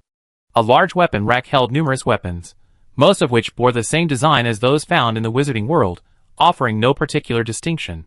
Humans and wild beast men share human form, with similar joints and muscles, so it's natural for their weapons to resemble each other. Besides the weapons, several massive stone locks sat in the corners of the room. These locks were crafted by warriors known as craftsmen among the wild beast men, whose duties resemble those of alchemists. Normally, they weighed only a few hundred to 1,000 pounds, but when imbued with martial arts energies, they could instantly multiply their weight several times over. Furthermore, the higher the level of the lock, the greater the multiplication of weight. According to the memories Richard retrieved from the old orc soul, these stone locks all increased in weight 20-fold, making them considered mid-range martial arts stone locks. Richard stepped forward and took the stone locks in his hands. One of the noticeably refined stone locks prompted a message from the miracle furnace. Raw material, martial arts stone lock. Refining technique, martial arts forging incomplete. Refining cost, 5 spiritual power. Refining information, martial arts formation, increase weight. Refining cost, 2 spiritual power. Without hesitation, Richard immediately chose to refine. A moment later, a hint of understanding crossed Richard's face. Interesting, such a unique forging technique. To Richard, the wild orc's forging technique resembled a fusion of dragon alchemy and Forerunner technology. It inherited the Forerunner's characteristic of using complex energy nodes to construct spell-like models to achieve its goals, but in terms of operation, it was very similar to dragon alchemy. If one must use an analogy, this technique resembled another form of wizard alchemy. But wizard alchemy is simpler, yet just as effective. Even so, as a master alchemist, this skill remains invaluable to Richard. Richard thought to himself, looks like I have to gather more information in the future, alongside my intelligence and martial arts. Putting the stone lock down, Richard walked to the innermost part of the room. There lay a massive stone bed, its surface as smooth as a mirror, evidently a very old one. Richard bent over and supported the bed, exerting a slight force with his arms. The next moment, the stone bed, weighing hundreds of thousands of pounds, was easily moved aside. Under the stone bed lay a secret chamber. Richard scanned it carefully, confirming there were no traps, and then entered. The secret room wasn't large, only about a dozen square meters. It contained numerous bound books, and a carefully stored painting. Richard flipped through them, and discovered they contained martial arts secrets and insights. Great stuff. Richard, delighted, immediately began flipping through the books. With his photographic memory and multitasking abilities, he memorized every secret in the room in a matter of minutes. But the painting gave Richard pause. The painting, stored away by Zheng, depicted a gigantic bull monster. The artist must have been a master. The painting wasn't meticulous, but rather freehand. With just a few strokes, he had created a ferocious, yet towering bull monster. But Richard wasn't interested in the brushwork. He was interested in the painting's underlying meaning. Is this the so-called inheritance of true meaning? Richard gazed at the scroll, a hint of intrigue playing on his lips. Among the wild beastmen's martial arts traditions, there's a special kind. This kind of inheritance leaves no written words, relying entirely on true meaning. If one resonates with the true meaning within the inheritance, one can take it. But if not, one can only gaze upon the treasure mountain, unable to enter. Alas, this thing met its nemesis with Richard. Richard touched it lightly, and the miracle furnace released a message. Ingredients, mountain moving bull diagram. Refined message, mountain moving bull power inheritance. Refining cost, 20 spiritual power. Refine. The next moment, the scroll vanished, then reappeared a moment later. But this back and forth made it seem as if it had lost its soul, devoid of its former divine will. Richard closed his eyes tightly, digesting the true meaning of the mountain-moving bull power. In Richard's experience, this true meaning inheritance was similar to the skills he had refined in the furnace, but its strength was far inferior to that of the miracle furnace. This true meaning inheritance also had a side effect. Upon receiving the true meaning, the recipient would inevitably be influenced by it. Consequently, their personality, behavior, and actions would become similar to those of the inheritor. However, Richard's mental strength was superior to that of the mountain-moving master, so the little true meaning he left behind naturally had no effect on him. After only a moment, Richard opened his eyes. Sure enough, the inheritance of this small sect really isn't very good. Richard was slightly disappointed. This true meaning inheritance contained the mountain-moving bull power.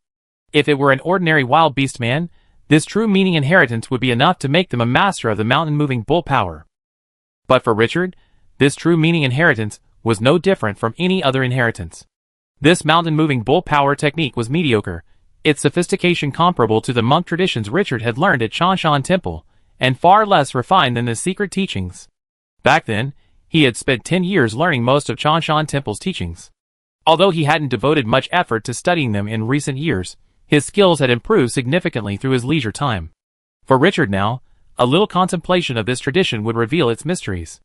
If he were willing to study, it wouldn't take much effort to innovate upon the old. After all, Chanshan Temple was a power whose ancestors had produced world masters. Even if it couldn't rival the martial arts sects of the savage land, it was still more than capable of competing with them. However, while this mountain-moving bull power was ordinary, it did have some merits. The wild beastman's martial arts emphasize the integration of essence, energy, and spirit. Essence refers to the physical body, energy refers to energy, and spirit refers to the soul, or mental force. Those who can utilize just one of these are considered low-grade martial artists, those who can integrate both are considered mid-grade, and those who can integrate all three are considered high-grade martial artists, sought after by all major martial arts sects. This mountain-moving bull power, however, integrates both energy and spirit, making it a mid-grade martial art. Richard found the method of integrating these two to be quite valuable to learn. This mountain-moving bull power, though ordinary, grew from the great tree of martial arts, offering an inherent advantage over other indigenous methods of evolution. Putting away the now-defunct mountain-moving bull image, Richard left the secret room. Replacing the stone bed, Richard assumed a stance similar to a horse stance and closed his eyes, recalling the martial arts manual he had just read. Compared to the true meaning of inheritance, these secret manuals are far more useful. Their vast collection of data allows Richard to more systematically understand the mysteries of the evolutionary system of martial arts. Soon, Kong Xiong returned to his bedroom. Seeing his master practicing, he cautiously called out, "Master? Master?" Richard opened his eyes, a look of displeasure on his face. "What is it?" Kong Xiong said respectfully, "Master, the people of our Banshan sect are in a state of panic right now.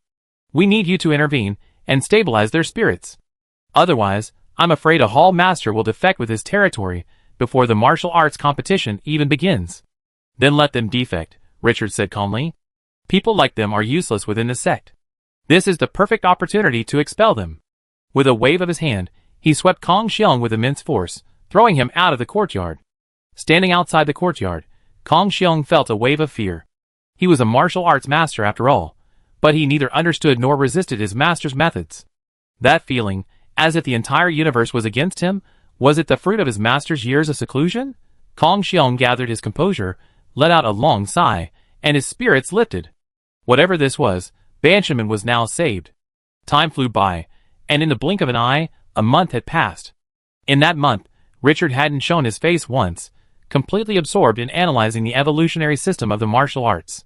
By drawing on numerous texts and Richard's own vast knowledge, he had developed a very systematic understanding of the martial arts system. The martial arts system is a very balanced form of evolution. Unlike wizards, who simply meditate to increase their mental strength and then perform a ritual to ascend, its evolution is remarkably balanced. Within the martial arts system, the three elements of spirit, energy, and constitution must advance simultaneously, otherwise, one will fall into evil ways. Based on this fundamental concept, martial arts techniques often consist of three parts: energy circulation, physical training, and visualizations to enhance spiritual power. Among these, physical training is often integrated with energy circulation, meaning that through energy circulation, one can achieve the effects of physical training. This method astonished Richard. A major challenge in physical evolution is how to steadily improve physical fitness, similar to meditation. Current physical evolution mostly relies on various potions and primitive physical exercises. Even if there are methods that utilize energy training, they are undoubtedly the secrets of a wizard. With the wild orcs martial arts, the biggest shortcoming in physical evolution is eliminated. Richard muttered to himself, "I'm afraid that after conquering this world, the great wizard Garlon will become a physical crown." Knock, knock. A sudden knock sounded at the courtyard door, followed by Kong Xiong's gruff voice. "Master, the day for the martial arts competition has arrived." Chapter 495. Only after hearing Kong Xiong's voice did Richard realize that the day had arrived for the martial arts competition. The Changshan Martial Arts Competition, a tradition of the Changshan City sects, is held every 100 years. Its purpose is to allow the major sects to exchange ideas and exchange martial arts skills. In other words, it's a show of strength. It also serves as a recruitment fair.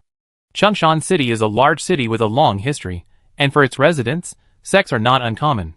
By showcasing one's own sect's strength, one can establish the sect's ranking for the next 100 years, thereby determining the level of the next disciples. This is also one of the purposes of the Changshan martial arts competition. Richard changed into ordinary training clothes and left the courtyard, leaving behind no weapons or armor. Kong Xiong naturally noticed Richard's actions and asked nervously, "Master, aren't you bringing the Qingshan armor and the earth-shaking hammer? These two items are the Banshan sect's most valuable treasures. The Qingshan armor is invulnerable to swords and spears, and the earth-shaking hammer packs a powerful punch. Both are truly remarkable treasures." Richard glanced at him, his tone calm and confident. No need. Over the past few days, he had also observed the strength of the sects within Changshan City. 13 of them were helmed by level 3 creatures, and 9 of them had multiple level 3 creatures. These 9 happened to be the sects that had challenged the Banshan sect back then.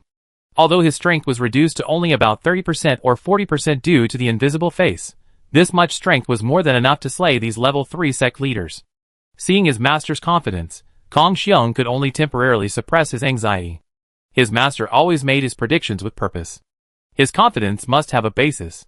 It's possible that after all these years of seclusion, his master has already glimpsed the way of heaven. "Master, you are mighty. I will now prepare my wild beasts and head to Changshan Tower." The Changshan martial arts competition will take place at Changshan Tower, located in the heart of Changshan City, at the highest point in the city. The massive wooden tower stands atop the mountaintop of Changshan City, ablaze with lights on any given day, like a beacon. And now, during the Changshan martial arts competition, its brilliance is even more dazzling. All the prominent figures in Changshan City have gathered at Changshan Tower today, eager to witness the young talents of the major sects, even the clan leaders. Manager Qian, long time no see, long time no see.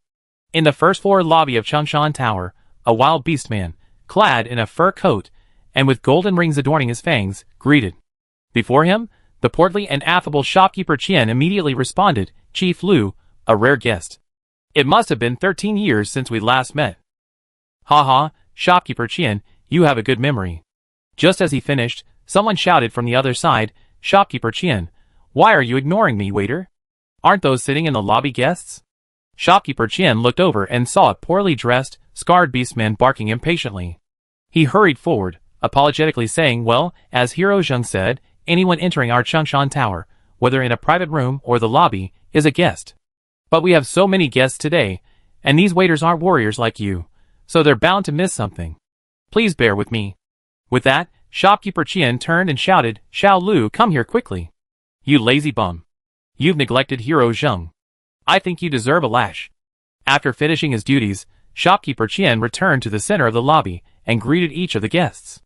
It was the Changshan martial arts competition, and the crowds were prominent figures. Getting acquainted with these figures might increase future business.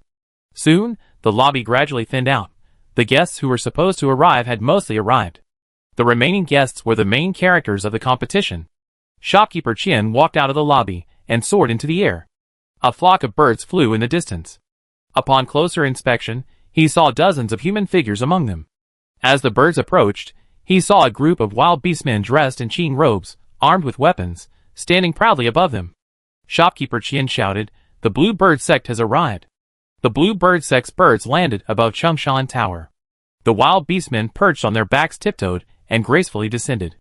The leading sect leader smiled, and nodded at Shopkeeper Qian. "Shopkeeper Qian." Shopkeeper Qian bowed and replied, "Master, his heroic demeanor remains unchanged." Behind the Blue Bird sect, a hearty laugh suddenly erupted from the distance. The next moment, a massive winged tiger sprinted towards Changshan Tower.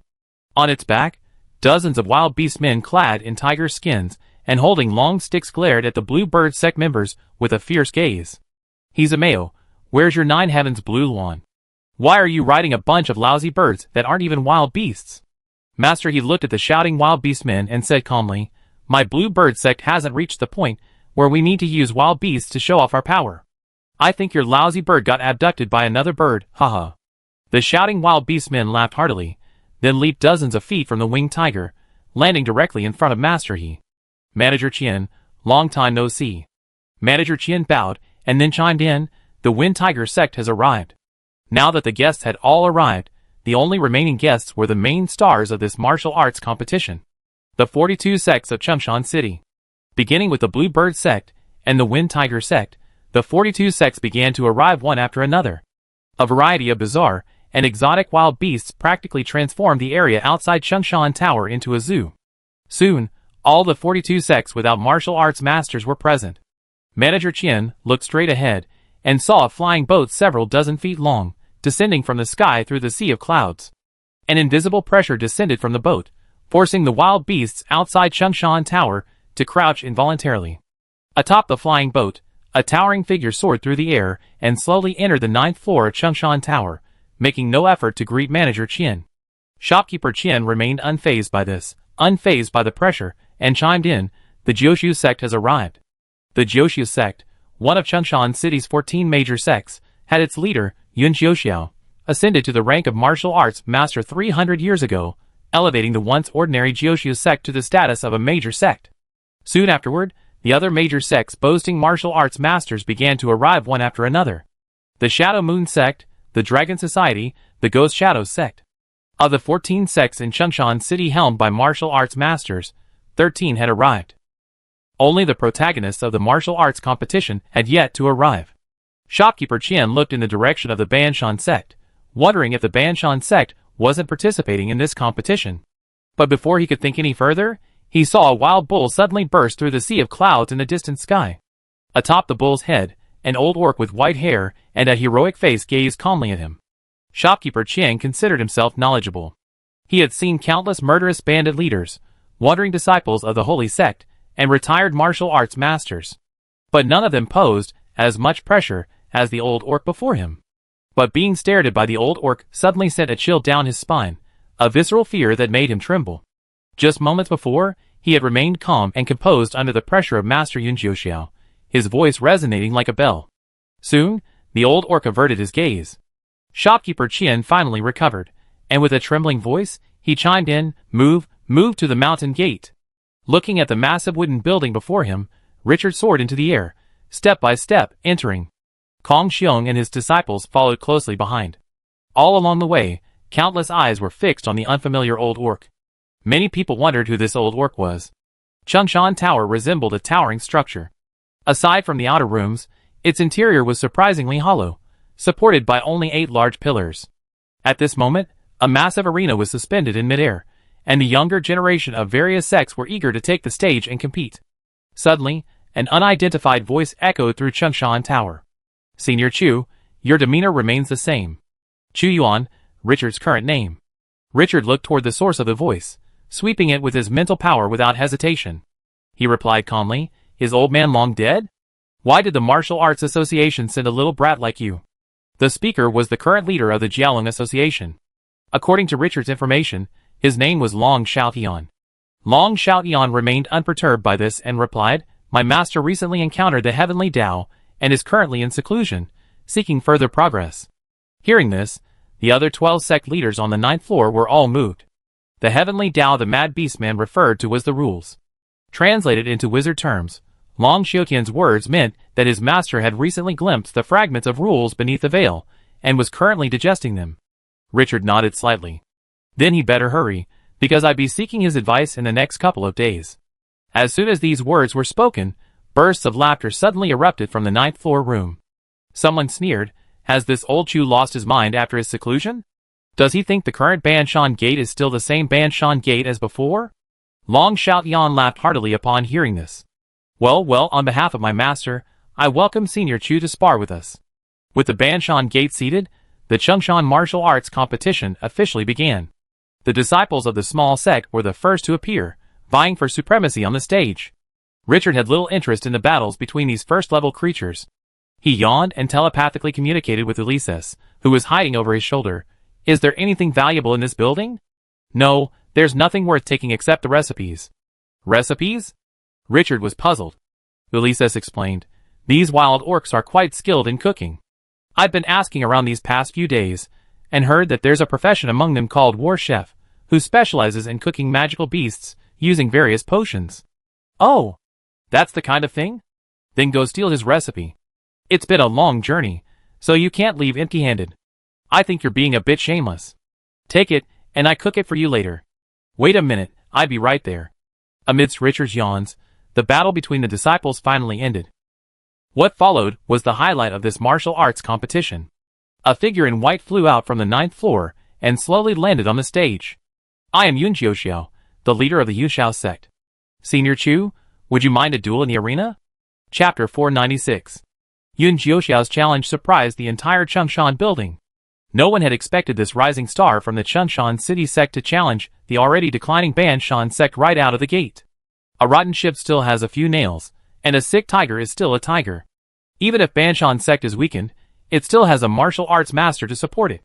Not to mention, Banshan sect now has another martial arts master. But soon, someone came to their senses. Master Yun must have made a deal with those 9 families, someone muttered. The 14 families are divided into the upper 9, and the lower 5. The upper 9 are sects with multiple martial arts masters, and these 9 sects all challenged Banshan sect back then. Now that Banshan sect has summoned its former sect leader, the 9 families are likely wary, but they are unwilling to give up the lucrative Banshan sect.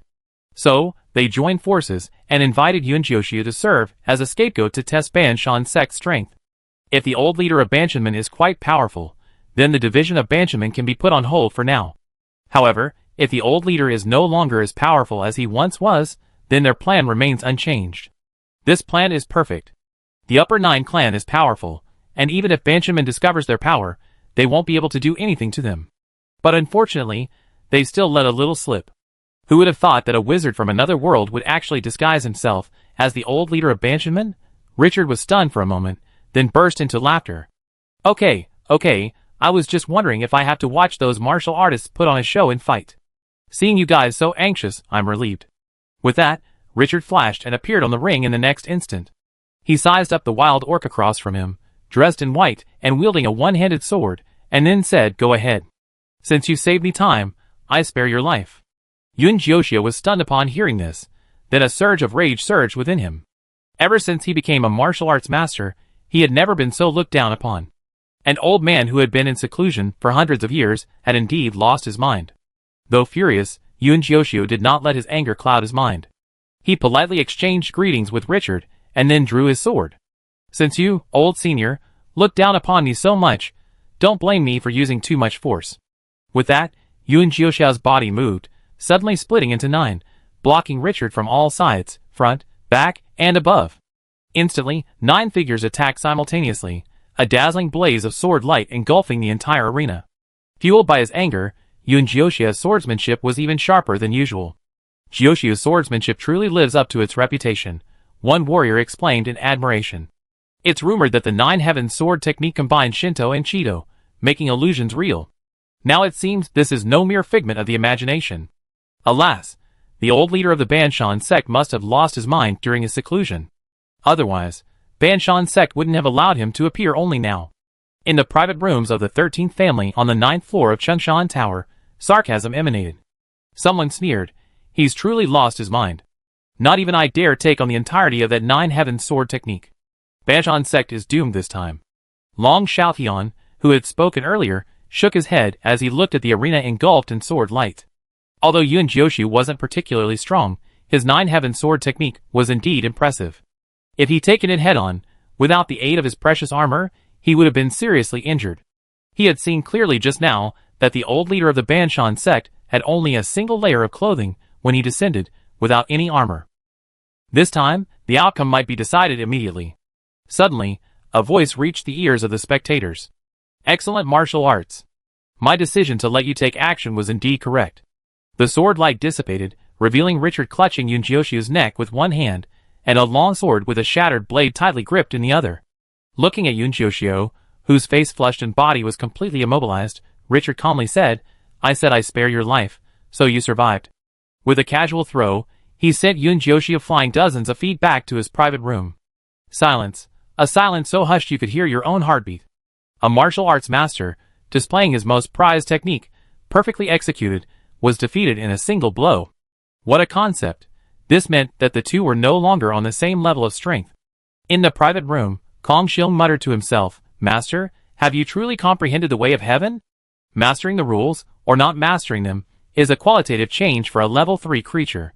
However, while their speculation was correct, their reasoning was flawed. To deal with Yun Jiuxiao, Richard didn't employ the rules. He simply activated his Vajra body, walked up to Yun Jiuxiao's true form, and then broke through his energy shield, what the wild beastmen call protective chi, to capture him.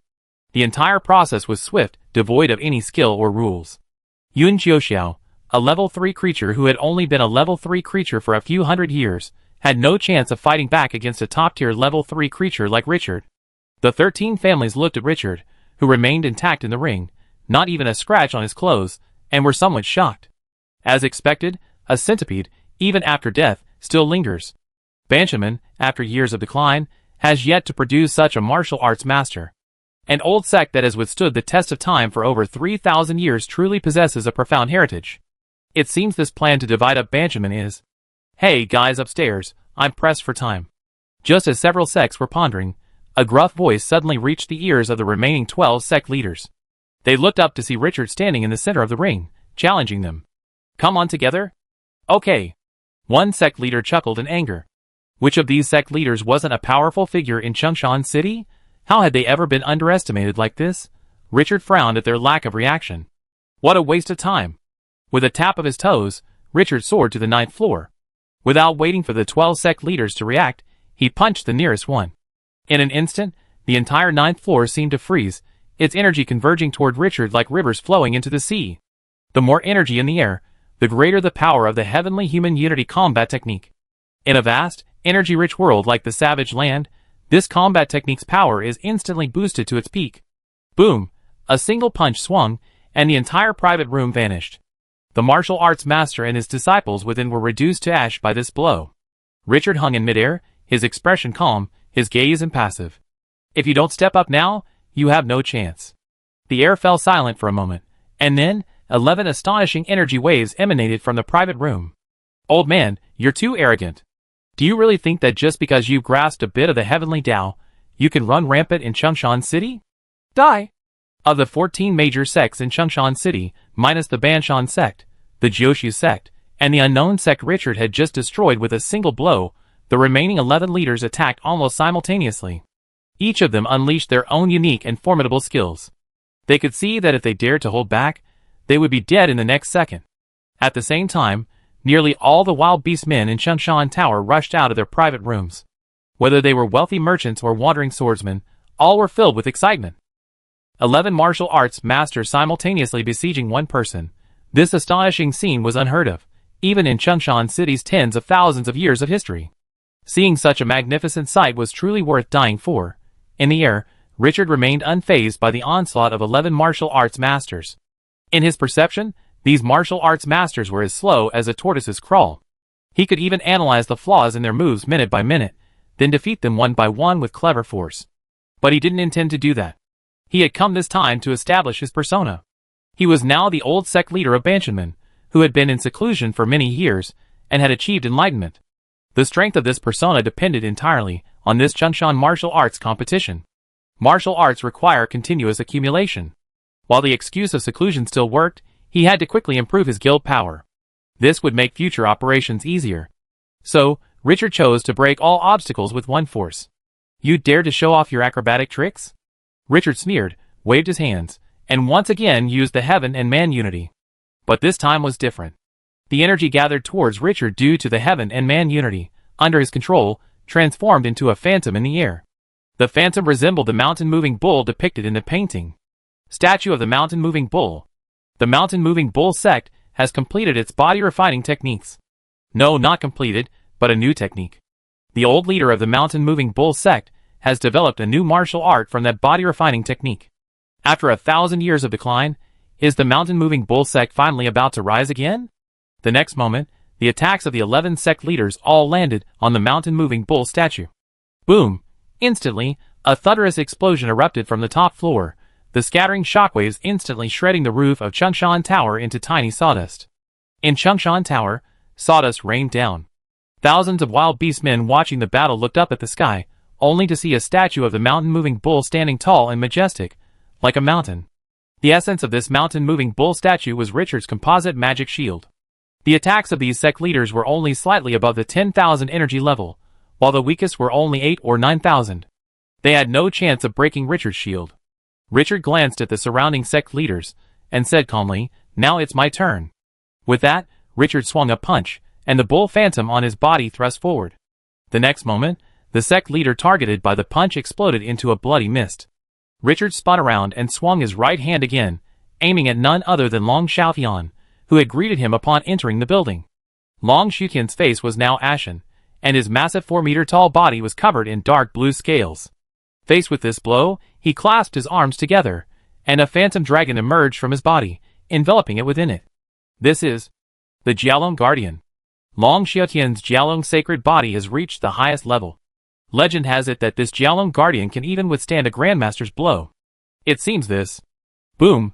The Jialong Phantom was shattered by the horn of the mountain-moving wild bull, and Long Xiaotian, who was guarding it, instantly exploded into a cloud of blood mist. Old Ghost Long and I had some friendship back then. Sparing your life is a personal favor. The blood mist dissipated, and Long Xiaotian's scales shattered. His life force waned, falling beyond the realm of a level 3 creature. Long Xiaotian forced himself to hold himself together, and bowed solemnly to Richard. "Thank you, Senior, for your mercy." Richard ignored him, turning his attention to the other sect leaders. They had now united, their various armors and martial arts radiances merging into a giant, luminous tortoise shell. The sect leaders within the shell were on full alert, but Richard sneered. These sect leaders didn't know how to form military formations, and the protection they created was merely a combination of multiple shields stacked on top of each other. Using his knowledge of transmutation, he estimated that this shield could only protect against attacks of 13,000 energy levels at best. 13,000 energy levels, that was like folding a piece of paper in half for Richard. Richard smirked at the sect leaders. "It's good to stay together. Staying together means you won't be alone on your journey." Chapter 497.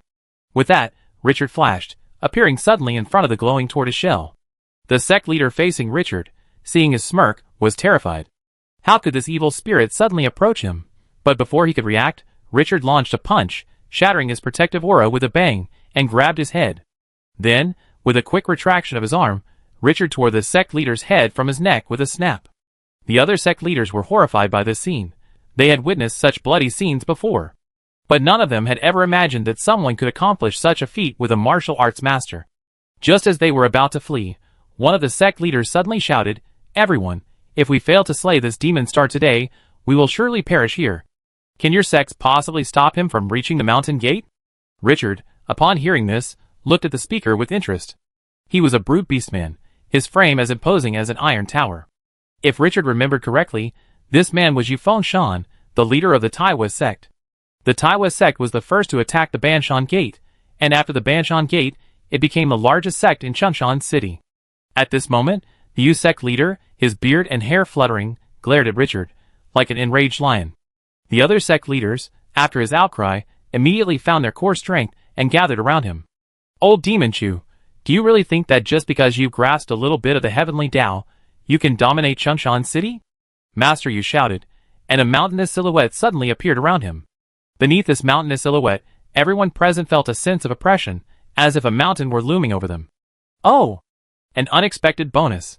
Richard looked at Yufeng Shan in surprise. He hadn't expected that even among these wild beast men, there was someone who had comprehended the rules. This was a huge bonus. And so, before Yufeng Shan could say anything else, Richard's body suddenly glowed with a fluorescent light. Then, a brilliant light burst out from the tip of his fist, instantly piercing through Yufeng Shan's mountain shadow and burning his head into nothingness. Even with the knowledge of the rules, these level 3 creatures were nothing more than stronger insects. Following this, Richard moved, his body instantly transforming into a trail of afterimages.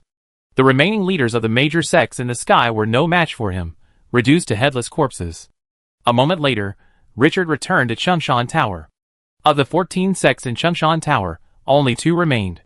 One was the Jioshu sect, used as a sword, and the other, naturally, was the Banshan sect, where Richard was stationed. As soon as Richard landed, Kong Xiong hurried to meet him. "Master, you are mighty." Richard nodded slightly, and casually said, "Take those bodies back to headquarters and hang them up. Then, gather the disciples, and I will settle the accounts with them one by one. Kong Xiong was stunned for a moment, then enthusiastically shouted yes. The Banshan sect had been on the decline for too long. It was time to show the people of Changshan City, who was truly the foremost sect in the city. After making arrangements, Richard descended to the first floor of Changshan Tower, and said to shopkeeper Qian, with a friendly face, "Shopkeeper Qian, today's losses will be charged to Banshan sect. Once today's matter is over, you can go and collect the debt from Kong Xiong. Although we of Banshan sect can be a bit fierce to our enemies, we are very kind to our friends." Shopkeeper Qian replied with a shaky voice, "Master Chu, this small loss is a great loss for us at Changshan Tower." "Hey, if I tell you to get it, then go get it," Richard interrupted. "We, the Banshan sect, are not an unreasonable sect." With that, Richard patted shopkeeper Qian on the shoulder, grabbed an unopened jar of liquor from the next table, and walked out of Changshan Tower. Chu Yuan was a heavy drinker, so this was a good sign, covering up a lot of things, so Richard didn't intend to throw it away. Opening the jar, Richard sniffed the aroma and said, "Good wine." He took a long sip from the jar, and soared into the air, heading towards the nearest major sect to Changshan Tower. Today is the day of reckoning. All sects that have encroached upon the Banshan sect will be caught. People watched Richard's back and murmured, "Changshan City is about to change." Taiwa sect headquarters. The sky was lit with flames. The retaliation from the Banshan sect was so sudden that the Taiwa sect was completely unprepared, and their disciples stormed into their headquarters. "Chu Yuan, are you really going to kill us all today?" In the sky, an old orc, with white hair and beard and a withered body, cried mournfully. Not far away, Richard stood in the air, his body plump and full of vitality, as if he were still young. "Kill us all?" Richard sneered. "You bastards are about to carve up my Banshan sect, and you still dare to bark like dogs." With that, Richard swung a punch. A brilliant aurora streaked across the night sky, instantly piercing the old orc's chest. Although the old orc's fighting spirit remained, his body was no longer able to support him. The three paths of spirit, energy, and spirit complement each other. Unless one is a martial artist of the unorthodox path, or a master of all three, even one of them alone would be powerless. Seeing their old leader slain by a single blow, the morale of the Taiwa sect's disciples plummeted, allowing the smaller Banshan sect's disciples to suppress their momentum. Amid this wave of enthusiasm, many of Banshan sect's young disciples even broke through bottlenecks, advancing from warrior to martial master on the battlefield. Richard stood in midair, a smile on his face, yet his heart remained remarkably calm. His mental power silently swept over the wild beast men who had achieved breakthroughs on the battlefield, secretly memorizing their appearances. The wild beastman's bloodline talent was unknown to the wizard's investigations. According to the reconnaissance wizard's findings, the wild beastman's talent allowed them to become first-level creatures without any prior training. In other words, with specialized training, wild beastmen could become first-level creatures by adulthood. And as things stand, this lack of prior training hides a deeper secret. While breakthroughs on the battlefield aren't uncommon, the probability of a wild beastman achieving such a breakthrough is somewhat too high. In the battle against Taiwa Gate alone, Richard witnessed more than a dozen examples of this. Richard's disciples numbered only a few hundred, so a near 1% breakthrough rate on the spot was completely unrealistic. Richard thought to himself, perhaps I should try this experiment with a few wild beast men. Taking note of the wild beast men who had achieved breakthroughs on the spot, Richard flashed and flew towards the Taiwa Gate's Sutra Library. Richard's first target upon infiltrating the Taiwa Gate was the Sutra Library. He had already slaughtered all the guards there before the old beastman was killed. To prevent the Sutra Library from being set on fire, Richard even installed a simple seal on the upper floor to ensure its safety. He wasn't targeting these sects for revenge, as he claimed, for the Banshan sect. His real goal was to obtain their martial arts secrets. Analyzing martial arts requires vast amounts of data. The secrets of the Banshan sect alone were far from sufficient. Entering the Sutra Library, the rich set of books lifted Richard's spirits. The smell of knowledge is always so alluring. With a casual wave of his hand, Richard's spirits swirled, and a rift in the secret realm opened in midair. He tossed bookshelf after shelf of books into the secret realm. Soon, he reached the top floor of the Sutra Library. Oh! Martial arts sealing techniques? Richard looked at the clearly sealed books before him, his interest piqued. This war will definitely advance wizard civilization. After taking away all the sealed books, Richard turned and disappeared into the Sutra Library. Before leaving, he also broke the seal he had left behind. Soon, A fire engulfed the Sutra Library.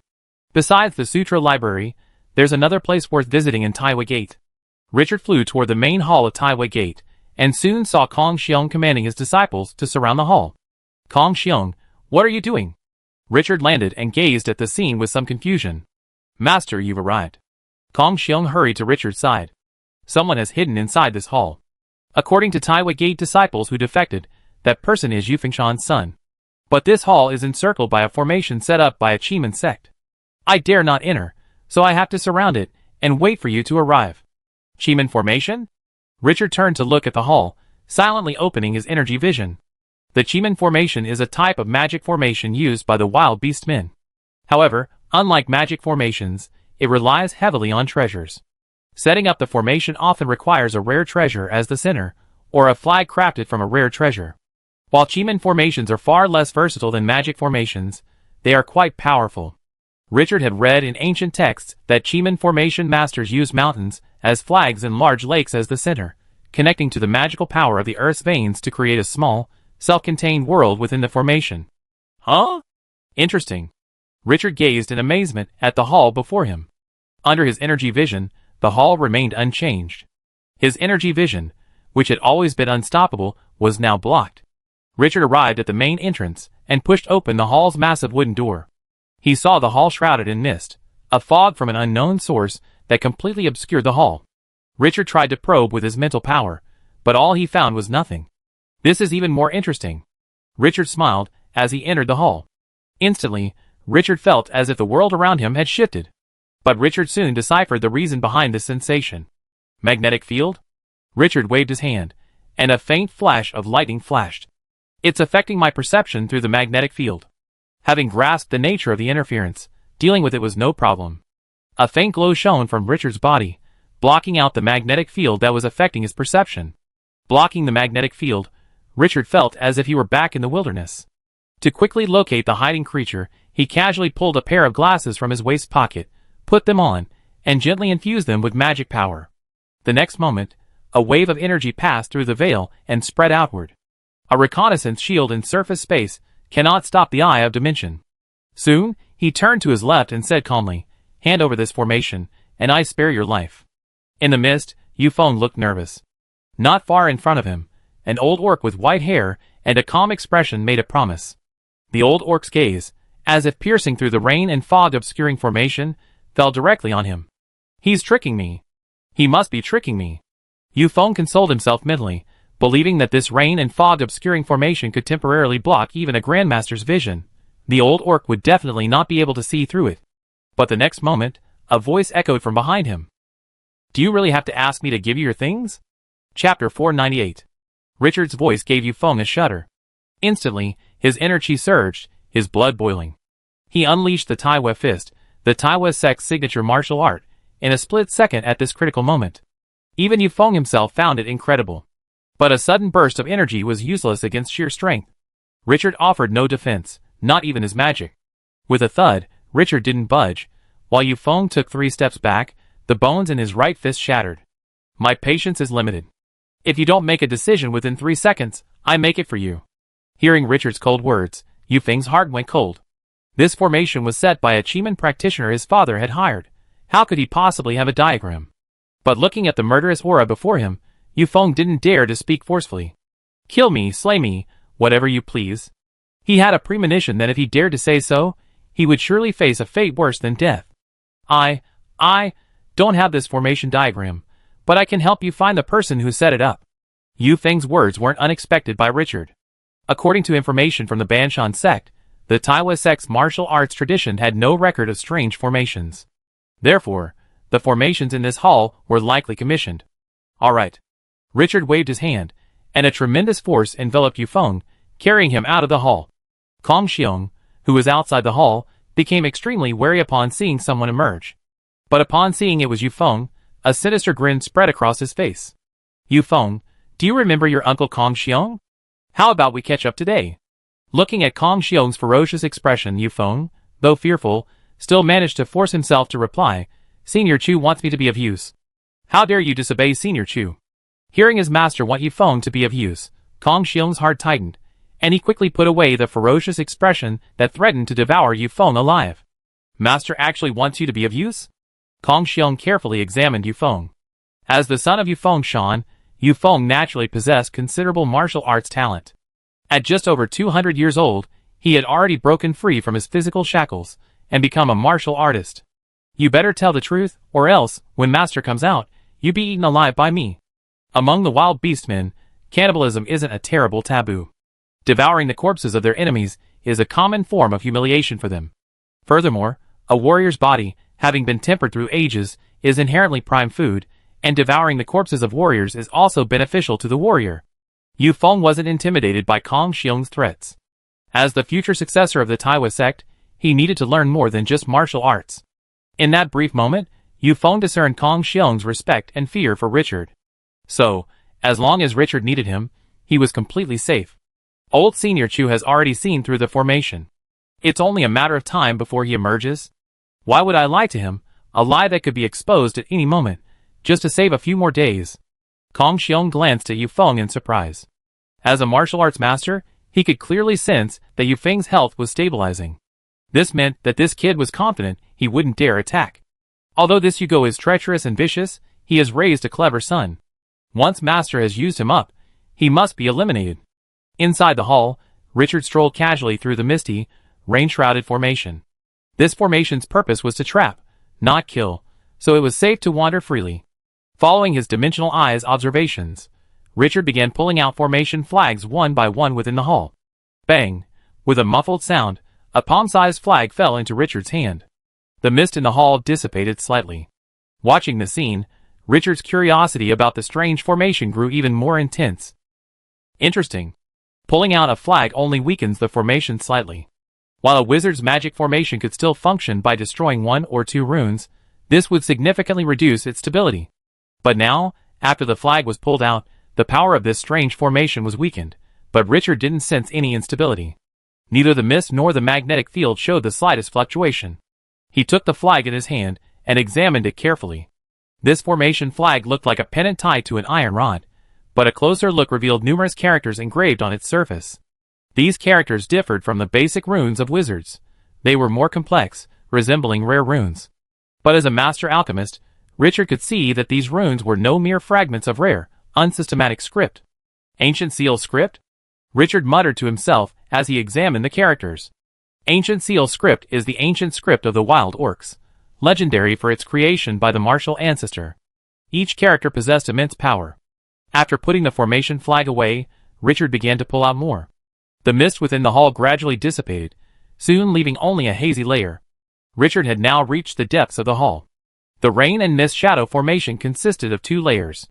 After removing the outer flags, Richard entered the inner formation. The inner formation was the center of the formation, the core of the formation. According to what Richard had read in the classics, and what his sect's ancestors had heard from others, the more centers a Chiman formation had, the greater its range. The better the treasures in the centers, the greater its power. Richard remained skeptical of this statement, as it made no mention of the importance of the flags. As a component of the formation, the flag's crucial importance was undeniable. The inner formation differed from the outer formation. As the core of a Chiman formation, it possessed a certain degree of protection. 8 flags, significantly more refined than the outer flags, were enveloped by an invisible field. Richard extended his right hand into the field, and the next moment, he felt a tingling sensation. This invisible field was attacking him at the cellular level. After a moment's reflection, Richard muttered to himself, if this had been an ordinary level 2 creature, its body would have disintegrated upon entering this realm. Unfortunately, it's not powerful enough against level 3 creatures, and even less so against me. He reached out and plucked out the formation flag. The next moment, a powerful wave of energy emanated from the formation, instantly dispersing the mist that enveloped the entire hall. Mist-shrouded formation, broken. After removing the 8 inner formation flags, Richard casually took the cyan stone that served as the center of the formation, which was emitting mist. I thought it was something else, but it turns out to be a rare object. Putting the stone away, Richard tiptoed out of the hall. Where's that kid? Kong Xiong, upon hearing this, hurriedly brought Yufeng to Richard's side. He's here, master. Yufeng stared at the old demon before him, his calmness returning to a state of unease. Richard gave him a strange feeling. His indifferent gaze made Yufeng feel less like a person and more like an object. Tell me the origins of this strange formation, and take me to the master tomorrow. Richard's voice was perfectly normal, yet held a certain authority that defied all accusations. Yufeng immediately spoke out the words he had prepared in his mind. This unique formation was left behind by a Cheeman practitioner my father met by chance during his training in the wilderness. Later, pursued by his enemies, my father hid this Cheeman practitioner in a manor outside Changshan City. Manor? Kong Xiong asked fiercely. Cheeman practitioners are so rare that even within a sect, they are treated with respect. How dare you, Taiwa's sect, place that Cheeman practitioner in a manor outside the city? Who are you trying to fool? Richard glanced at Yufeng, who quickly explained, this Cheeman practitioner disliked the large crowds and noise in the city, so he specifically requested a manor be built for him. I swear by the martial ancestor that this is not an empty promise. Kong Xiong was about to say something, but Richard stopped him. Alright, Kong Xiong, find him a room. It's getting late, and I think the Cheeman person should be resting. It's not nice to disturb him at night. Kong Xiong put away his fierce expression and said respectfully, yes, master. The next morning, Richard set the formation flag aside and casually pocketed the paper with ancient seal script written on the table. The inner formation flag was exquisitely crafted, but unfortunately, it was still not a top-notch product. Therefore, the miracle furnace was of little help. But Richard was a master alchemist after all, and relying on the miracle furnace for everything was a waste of his skills. Under Richard's manipulation, he copied the ancient seals from the formation flags. There were 16 of these seals in total, and the characters on the formation flags were a permutation of their order. A magical system, Richard muttered to himself. Each character is a rare rune, yet these runes belong to the same system. In the wizard's alchemical system, a rare rune is often the core of a magic circle. But the ancient seals of the wild orcs use rare runes as basic runes, greatly simplifying the formation's composition. Where a long string of basic runes was previously required, a single rune was now sufficient. This significantly reduced the size of the magic circle, and even its energy consumption. So, whether for his own benefit or for the future of the wizarding world, he had to obtain this strange ancient seal. Leaving the courtyard, Richard found Kong Xiong, who had also been awake all night. Bring that kid here. I'm going to find that Cheeman person. Kong Xiong looked at Richard, hesitated for a moment, then slowly said, Master, I think that kid is deceiving you. You killed his father, and it's not enough that he didn't impulsively seek revenge on you. Now, he's cooperating without even being punished. I think there's definitely something fishy going on. Maybe there's some kind of trap hidden in that manor outside. Richard nodded slightly, then asked, Then, what kind of trap do you think could ensnare me? Kong Xiong was stunned, unsure how to respond. Richard could withstand the siege of 11 martial arts masters without a scratch. Even if the Taiwa sect laid a tight net, what could they do to Richard? You can't explain it, Richard said calmly. So hurry, and bring that kid here. Yes. Chapter 499. Outside Changshan City, Richard followed Yufeng. Senior, this manor is extremely well hidden. Ordinary people simply can't find it. As he spoke, Yufeng pushed aside the weeds, more than a man tall, blocking the path, revealing a small path. Senior, this way. Richard glanced around, his brow furrowing slightly. With his senses, transcending those of a level 3 creature, he keenly sensed something amiss in the surrounding energy environment. It seemed as if someone was observing them through a medium. Ulises, have you noticed anything? Richard asked Ulises via telepathic communication. Someone's just spying on us. Ulises' voice was a little languid. Yesterday, Richard had been responsible for the killing, while Ulises had been in charge of scouting. Ulises had uncovered several sect scripture repositories. After such intense scouting, Ulises felt a little tired. A strange formation? Richard wondered. As a hunted Cheeman formation master, it's not surprising that he makes some arrangements in his hiding place. Following the path, Richard soon arrived at a manor nestled midway up a mountain. Inside the manor, orc servants were clearing the path. Seeing Richard and the others arrive, an orc dressed as a steward stepped forward and said, Young master, Mr. Wu has been waiting for you for quite some time. Yufeng's face tightened upon hearing this. He glanced at Richard secretly, and when he saw that Richard didn't react, he breathed a sigh of relief. The steward's words were too easy to misinterpret. Although he truly hoped to use Mr. Wu's help to escape the old demon's clutches, he hadn't made any preparations beforehand. Lead the way, Richard said calmly. Following the butler, the two entered a large wooden house in the center of the manor. Inside, a strangely dressed, elderly-looking half-orc sat on a recliner, leisurely basking in the sun. The old orc wore only a robe, a gourd tied around his waist, and a pair of tattered straw sandals. The robe was multicolored, seemingly made from many scraps of cloth. The hairpin on his head was also made of ordinary wood, devoid of any jewels. Upon entering, Yufeng bowed to the old orc and said, "Mr. Wu?" But the old orc seemed not to hear him, lying motionless on the recliner. Yufeng, looking a little embarrassed, called out again, "Mr. Wu?" The old orc remained unmoved. Yufeng was about to shout again, when he heard Richard beside him say, "Stop shouting. A predestined phantom won't respond to you." Richard looked around, and could keenly sense that the courtyard had been separated from the outside world by some kind of spatial anchor. At this moment, the courtyard was like a seal. "I'm curious, what exactly are you?" A voice rang out from outside the courtyard. The two turned to see Mr. Wu, clad in a colorful robe, holding a rough wooden staff, and looking at Richard calmly. Richard pointed at himself and replied, "Are you talking about me? Is there anyone else here? Isn't this person next to me considered a human? Dead people aren't considered human." With that, Mr. Wu tapped the ground with his staff, and Yufeng, beside Richard, felt a sharp pain radiate through his body. An invisible field enveloped him, and in a moment, his body disintegrated into a pool of effluent. Richard glanced at Yufeng and asked calmly, "Is this a strange technique?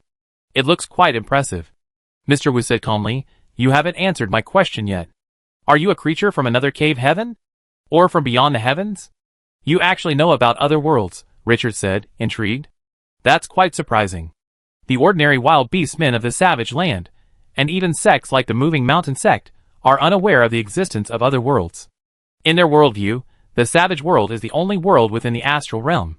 Beyond the savage land, the world is nothing but chaos." "It seems you're from beyond the world," Mr. Wu said, a flicker of excitement on his face. "The Lord Saint's knowledge is indeed correct. There truly is a new world beyond the savage land." "Lord Saint?" Richard's face flickered with surprise at this, for in the savage land, only one faction used the term Lord Saint. Mr. Wu glanced at Richard with some disapproval. "Monster from another world, if you want to live, then shut up." "What if I don't?" "Then." Mr. Wu was about to use his strange formation to teach Richard a lesson. But before he could even raise his staff, a figure stood before him. Richard unleashed his invisible mask, and sneered at the old orc before him. "You're overestimating yourself, manipulating space in front of a wizard alien." Richard knew 5 ways to break the space anchor. Seeing Richard break through his formation, Mr. Wu's body trembled violently, and a powerful wave of energy erupted from his body. Bang! Richard gripped Mr. Wu's fist, a look of surprise on his face. In a brief moment, Mr. Wu transformed from a skinny old man into a 4-meter-tall, muscular figure.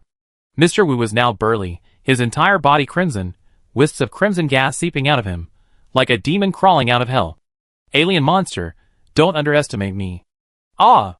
Richard expressionlessly released his grip. Mr. Wu's fist had been clenched into a ball of flesh and bone. "Alien, you think too highly of yourself." Compared to Richard, a creature who had transcended the limits of a level 3 organism, Mr. Wu's strength was merely that of a tortoise, reduced to that of a child. Mr. Wu, terrified, turned to flee, but before he could move, he felt a sharp pain in his body. Looking down, he saw several long metal spikes piercing the vital points, where the technique was activated. Richard looked at Mr. Wu with a kind smile. "Don't leave so quickly. I have many questions for you." A rift in the secret realm opened behind Richard, and under Mr. Wu's despairing gaze, Richard entered the secret realm. 3 hours later, Richard stood before Mr. Wu, his body covered in knife wounds and his soul shattered, holding the interrogation record, and nodded with satisfaction. "Not bad, it basically matches." After 3 hours of interrogation, Richard successfully extracted what he sought from Mr. Wu. As he had suspected, Mr. Wu was a mage. And the Holy Lord he spoke of was the demon lord from the myths and legends of the wild orcs. Wizards have little information on mage warriors. These warriors are nearly universally hated in the wilds. Once discovered, local sects will immediately dispatch their forces to kill them. Information about these warriors is difficult for ordinary people to obtain. According to Mr. Wu's confession, he was originally an ordinary Chiman practitioner, wandering the wilderness, seeking out various unique feng shui locations to aid his cultivation. But once, while cultivating within a feng shui location, he vaguely encountered a vast will. That will was immense, yet it seemed unconscious. After contacting it, Mr. Wu was instinctively imbued with a stream of random information. Upon awakening, Mr. Wu became a mage warrior. After becoming a mage warrior, Mr. Wu's temperament did not change drastically as rumored.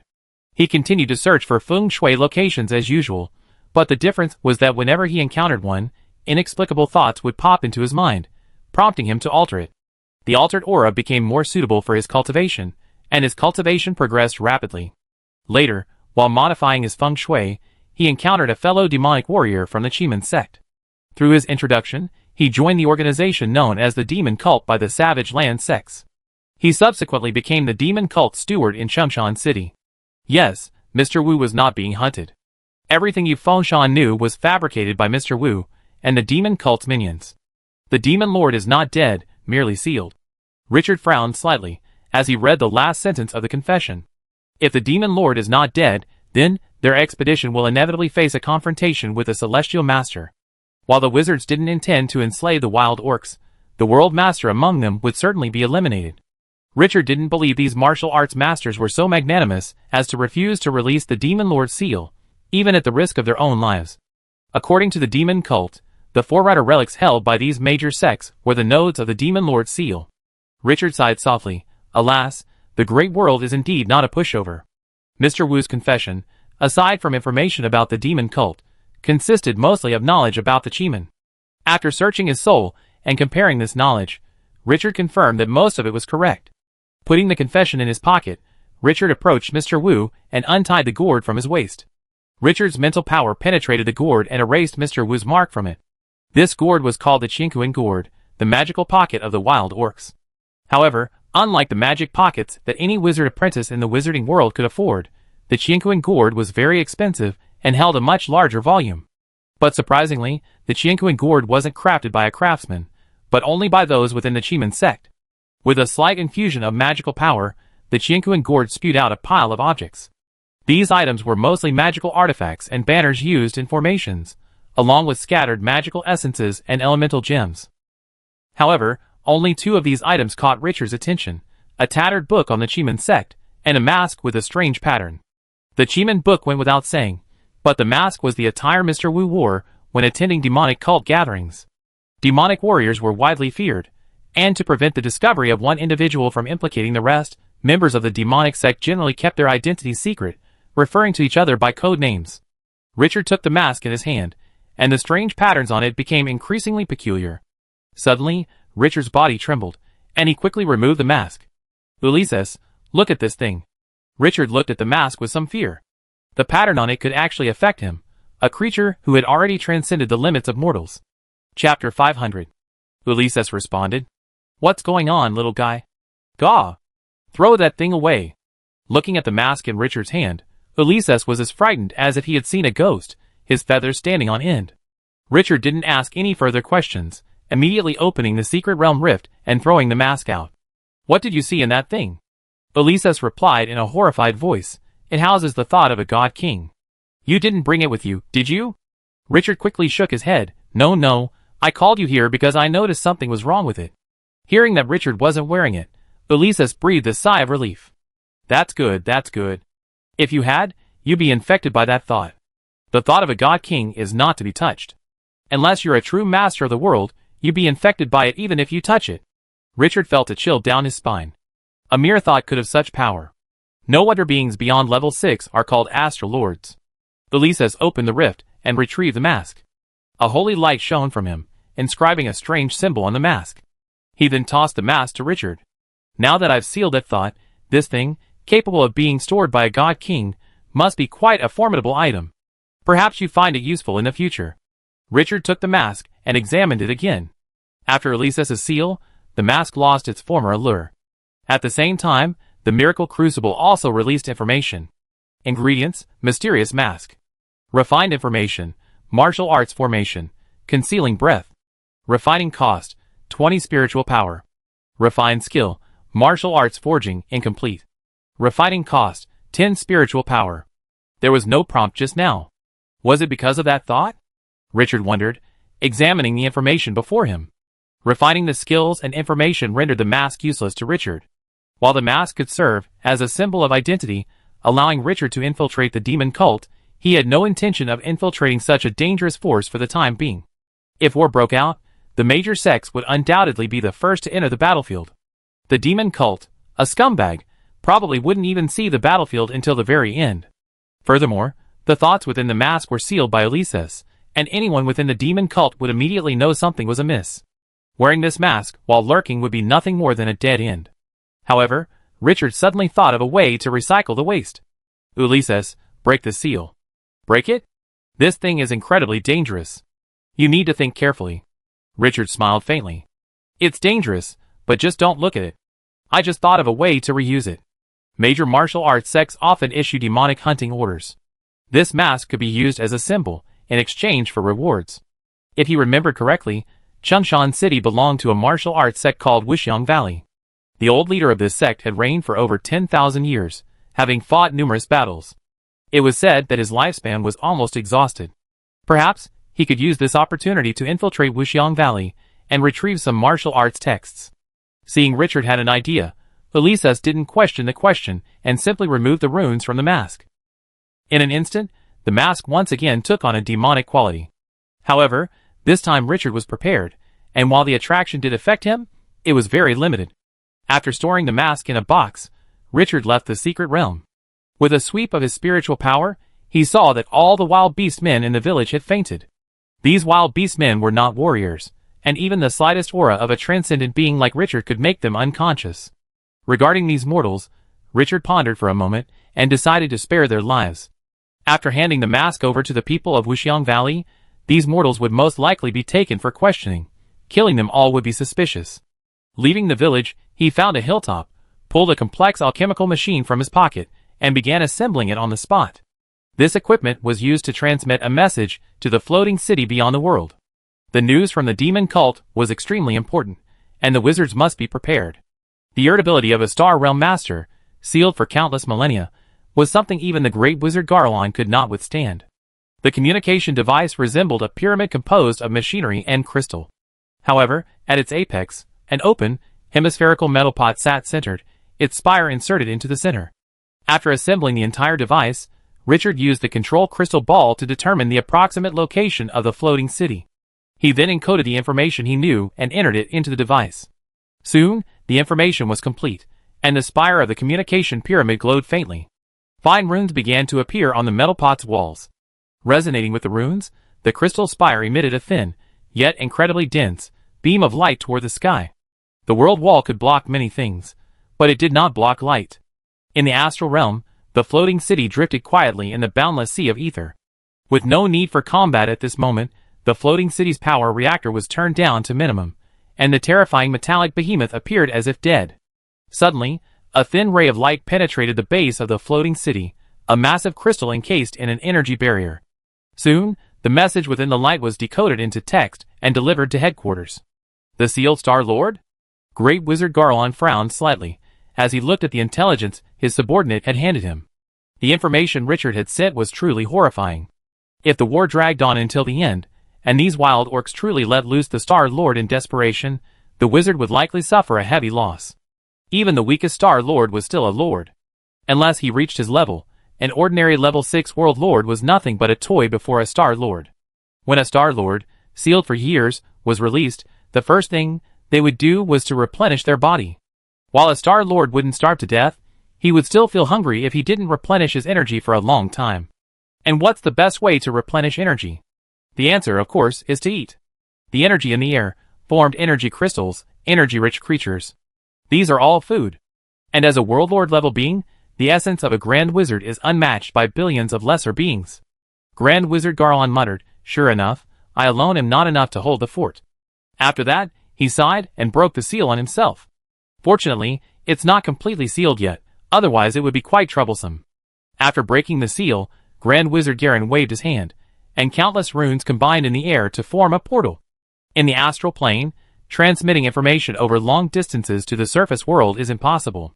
Under the erosion of the ether, even the most concentrated energy will be corroded.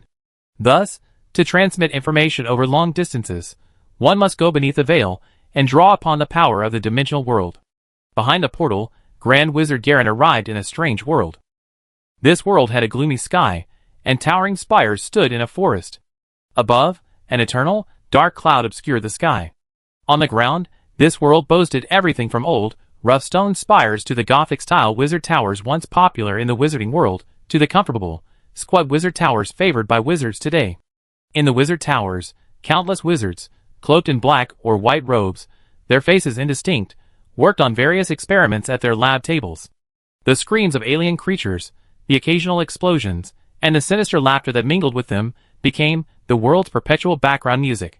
Grand Wizard Garlon muttered to himself, "Wizard Dimension, it's been ages." He gazed into the distance.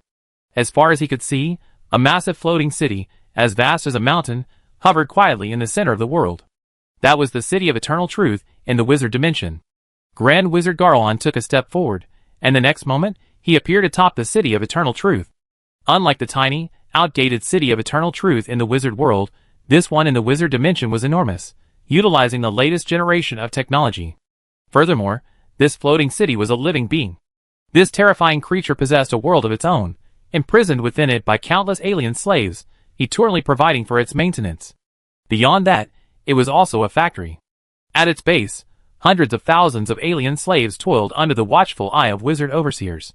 Beside them, a small floating city was slowly taking shape. As soon as they stepped onto the floating city, a black-robed wizard, whose face could not be seen, emerged from thin air and respectfully addressed Grand Wizard Garen. "Lord Garen, welcome to the Eternal Skies City." Grand Wizard Garen glanced at him and said, "I will begin the Truth Conference." "As you wish." Inside the world, Richard reviewed the confirmation from headquarters and, satisfied, stored the equipment in the secret realm. Headquarters greatly valued his intelligence and had already recorded his achievements in the military merit log. A rough estimate suggested that his current military merits would be enough to earn him a promotion to Grand Wizard. After leaving the mountaintop, Richard immediately returned to Chungshan City. Chungshan City was in a state of chaos today. Richard had spent the entire day yesterday clearing out 11 of the 14 families, leaving the Jioshu sect and Jialong society untouched. The vast territory occupied by these sects was a massive bargain for the Banshan sect. In order to quickly devour the pie, Banshan sect's actions were rather crude. Kong Xiong's attitude was simple: surrender or die. Richard flew overhead, his brow furrowing slightly, as he surveyed the chaotic Chungshan City. As a sect within Chungshan City, they were responsible for paying taxes. With Chungshan City in such disarray, the tax burden this year would likely be fatal. This was not a good thing.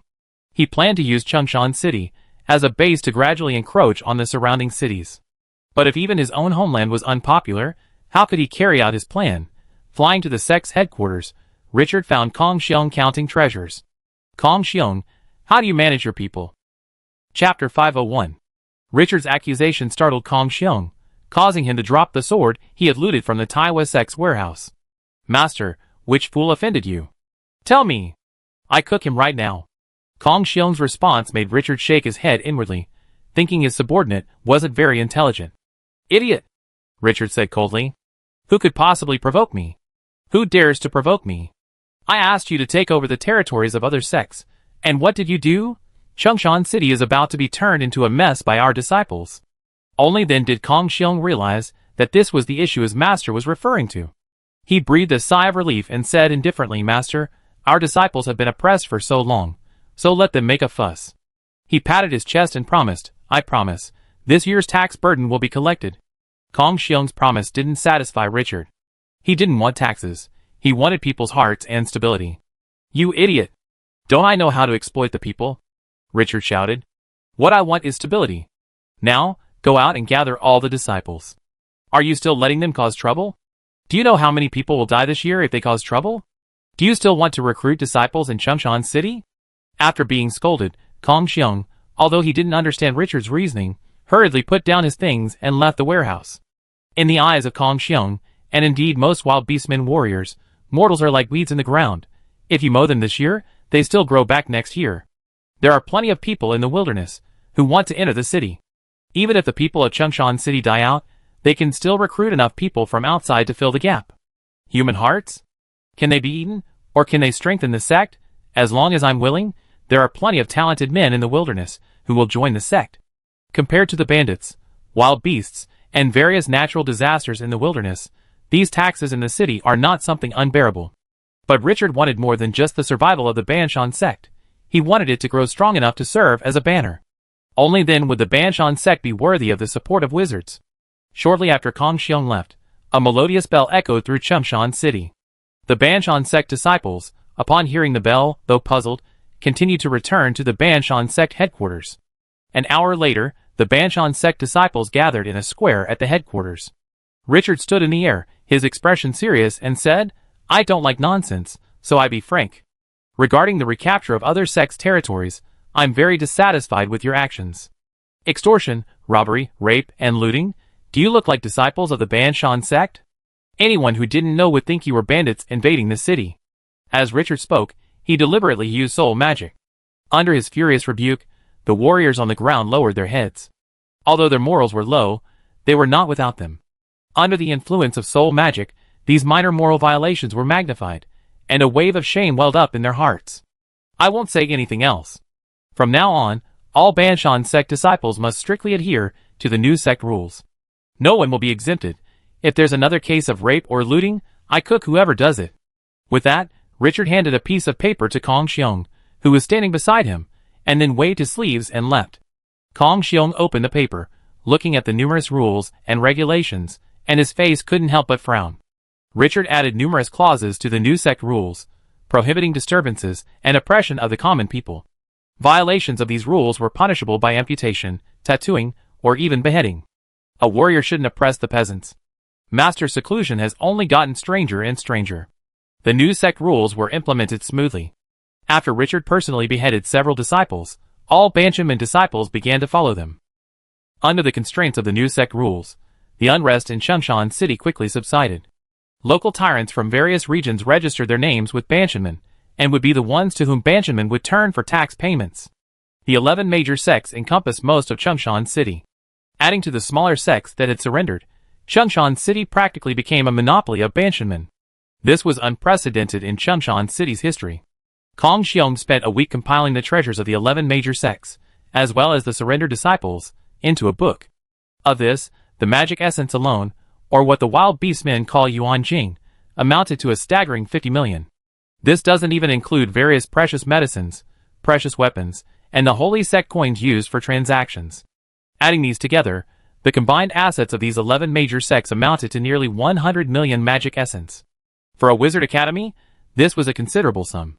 What a rich family. Richard sighed as he surveyed the records on the roster. Such a vast treasure could be plundered from a single sect in a single city. If it were a sect with a longer history, a single raid would likely cost as much as an entire dimensional expedition. From these roster entries, Richard selected materials useful to Chiman and tossed the rest into the warehouse. There's no point taking these things right now. Putting them in the warehouse can help establish a personal image. The major shakeup brought on by the purge of the 11 major sects quickly passed. Thanks to Richard's meticulous maintenance, Chumshan City remained relatively untroubled. The city's citizens returned to their normal lives. If nothing unexpected happens, this year's tax burden shouldn't be so severe as to drive people to death. In the past, the sect's exploitation of the people was brutal, and deaths were common. Therefore, as long as Richard ensured no casualties, Chumshan City's foundation would be secure. Among a group of inhuman beings, anthropomorphism is a form of progress. After completing his work in Chumshan City, Richard relayed the news of the slaying of the demonic warrior to Wuxiang Valley. To conceal his strength, Richard even returned to the manor, created numerous traces of battle, and used mind sorcery to brainwash his mortal servants to ensure they wouldn't speak carelessly. A week after delivering the message, a response finally arrived. Wuxiang Valley dispatched a team specifically to escort the mask. "Excuse me, sir. Where is the mask?" In the lobby of Banshan headquarters, the Wuxiang Valley disciples, who had come to escort the mask, formed two lines. A middle-aged wild beastman, leading the group, asked Richard. "It's right here."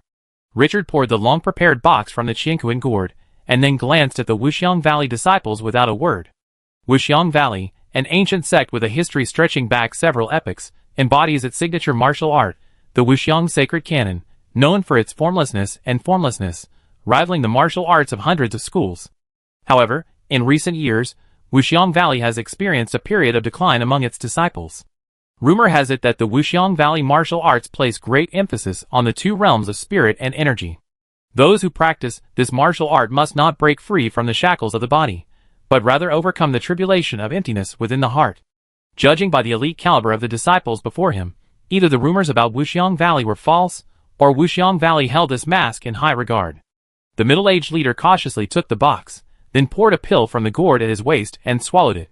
Once the pill began to take effect, he moved his fingers slightly, pushing the box open a tiny slit. The allure of the mask reached the middle-aged man through the small gap, and upon sensing its allure, he quickly closed the box. After doing this, he solemnly bowed to Richard. I never imagined that a martial arts master like you could exist in such a small city as Changshan. This demon's encounter with a master is truly his fate. But I have a question for you. Have you ever worn this mask? Richard frowned slightly. Of course not. This mask is so sinister, I'd be hard-pressed to avoid it, so why would I wear it? Hearing Richard's words, the middle-aged man's expression shifted slightly, as if he was surprised that Richard had resisted the mask's allure. The middle-aged man bowed again. Master, you're amazing. What do you want? Richard nodded slightly, and offered his prepared answer. I wish to visit the library in Wuxiang Valley. The middle-aged man wasn't surprised by Richard's answer. Since Richard could single-handedly slay a demonic warrior, his strength must be extraordinary. A warrior at this level would surely seek further advancement. Master, please wait a moment. Once we have investigated the abodes of these evil spirits, we will bring you back to the sect. In the manor where Mr. Wu lived, the disciples of Wuxiang Valley began to interrogate the servants, who served him one by one. Nearby, the middle-aged leader stared at Mr. Wu's house in silence. Second uncle, what are you looking at? A crisp voice rang out from behind the middle-aged man. He turned and saw a short female disciple from Wuxiang Valley looking at him curiously. Nothing much. I was just wondering how the old leader of the Banshan sect managed to slay this evil demon. What's there to wonder about? The disciple asked doubtfully. The martial arts of these small sects aren't worth imitating. The middle-aged man shook his head. It's not that simple. Look at the surroundings. Although these houses are damaged, overall, the evil demon was under the old leader's suppression the entire time. But do you know who the evil demon was who killed? Who was it? The middle-aged man sighed softly. It was Bing Ho. There are 120 masked individuals within the demon cult. Their titles are a combination of the 12 zodiac animals and the heavenly stems. Bing Ho, of these 120, is one of the most ruthless characters, ranking near the top 36th. Even, he wouldn't dare claim to be able to kill Bing Ho. Not to mention, the old sect leader was fighting in Bing Ho's lair. While the middle-aged man wasn't a Qi practitioner, he did know some simple Qi techniques. The ground energy here had clearly been altered, suggesting a Qi formation had once existed. With this Qi formation completely suppressing Bing Ho, the old sect leader's strength was likely even more terrifying than rumored. Uncle, we're done questioning these people. These people know nothing. A disciple approached the middle-aged man and reported, head bowed. Nothing? The middle-aged man frowned slightly. He had thought that if someone survived this time, they might be able to dig up something, but to his surprise, nothing was found. Then let's go back. What about these people? What else can we do? They've been with that evil demon for so long, who knows if they've been infected? Kill them all, gather their ashes, and bring them back to the sect for burial. Yes. Chapter 502. Wuxiang Valley isn't far from Changshan City, or rather, all the cities in Wuxiang Valley are not far from it. The savage land is vast, and land is the least valuable commodity. Almost all major cities radiate outward from their respective sects. If there are exceptions, it means that the land contains resources that even the sects consider rare. Most bloody battles between sects occur because of this. Martial arts are different from sorcery. Martial arts consume vast amounts of resources. A sorcerer can easily reach the peak of their current level simply through meditation. But warriors are different. In addition to spending considerable time on visualization to enhance their mental strength, warriors also consume large quantities of magic potions and magical beast flesh for nourishment or medicinal baths. And because visualization diagrams are so ineffective, the vast majority of warriors in the savage land advance to higher levels through physical evolution. The wild beastmen call this breaking the shackles. After 7 days of flying with the Wuxiang Valley team, Richard finally arrived. The journey had been uneventful, bringing a sigh of relief to the middle-aged leader. This leader, Lu Wuming, was the youngest disciple of the current Wuxiang Valley master. This mission was his first foray leading Wuxiang Valley disciples. While Wuxiang Valley may be called a valley, its headquarters is located on a mountain. Richard followed the Wuxiang Valley disciples to the mountain gate. Gazing at the mist-shrouded peaks ahead, he muttered to himself, "A strange formation." Just as Richard finished his thought, Lu Wuming said, "Master Chu, our Wuxiang Valley is surrounded by a strange formation." Flying over it will expose us to attacks from wild beasts hidden in the mist. Therefore, we have to walk the rest of the way. Richard nodded slightly. Then let's walk up. As they continued along the mountain path, the fog created by the strange formation obscured Richard's surroundings. However, with his superhumanly keen senses, he could clearly sense the murderous intent hidden deep within the mist. The strange formation could trap people, but it could also kill them. The path was filled with forks, each leading to a different location. Lu Wuming navigated the forks expertly, and as he reached the end of the last one, Richard suddenly felt a sense of enlightenment. Before him, a magnificent hall emanated a deep Buddhist chant. Once you pass through this hall, you've officially entered Wuxiang Valley. Richard gazed at the hall, and silently activated his energy vision.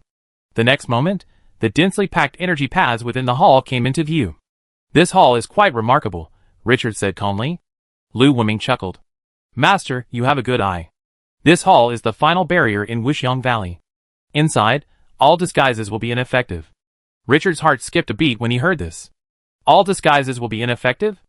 Then wouldn't he be in danger if he went in? Master, let's go! Lu Wuming, not understanding Richard's thoughts, led the way into the hall. Richard hesitated, but the arrow was on the string, and had to be shot. He couldn't just say he had diarrhea and couldn't go. At worst, he could just take down the mountain gate. He was a transcendental third-level creature, armed with a weapon, like the Hand of Balance, and with the support of a world master from a civilized world. Even if the old leader of Wuxiang Valley came in person, he was confident he could escape. Upon entering the hall, Richard felt a subtle tingling sensation throughout his body. Under this stimulation, his cells were actually showing signs of losing control. Thankfully, Richard had transcended the mundane. His control over his body, and his own cells, were far superior to those of a level 3 creature. While the hall had some effect on his body, it wasn't enough to negate his invisible aspect. Passing through the hall, Richard saw a vast palace complex before him. These palaces were exquisitely decorated, with carved beams and painted pillars, and ornamented with gold and jade. They could be called golden palaces and jade palaces. But after inspecting them, Richard's eyes flashed with disdain. Though these palaces were luxurious, they contained no Chiman formations. In Richard's view, they were nothing but rotten rags. This, however, was also the limitation of Chiman formations. Chiman formations couldn't be deployed anywhere like magic circles.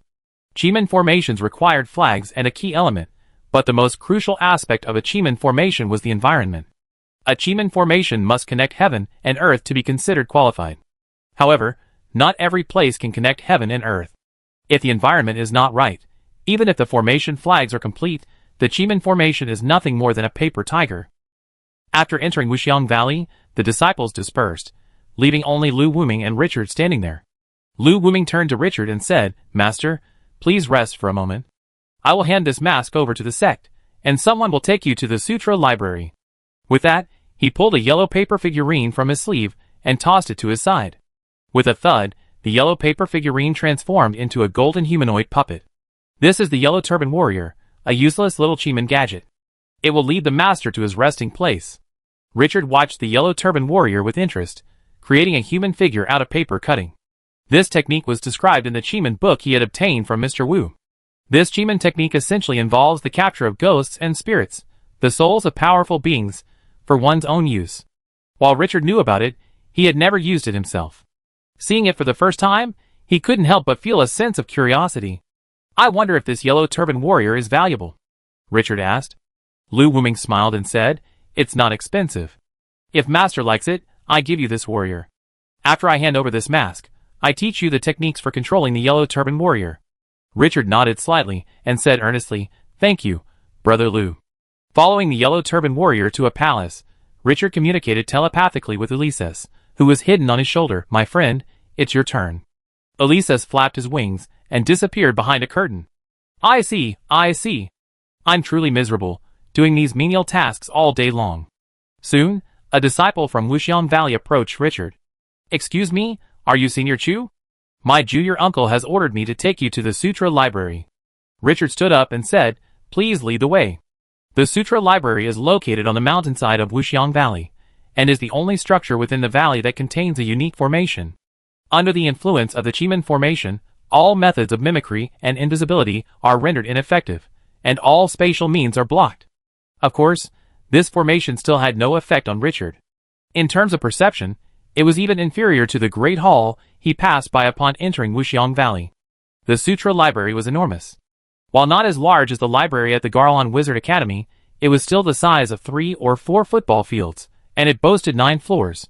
The collection ranged from ancient to modern, encompassing everything from Chiman formations to various martial arts, a dazzling array of materials that left one dazzled.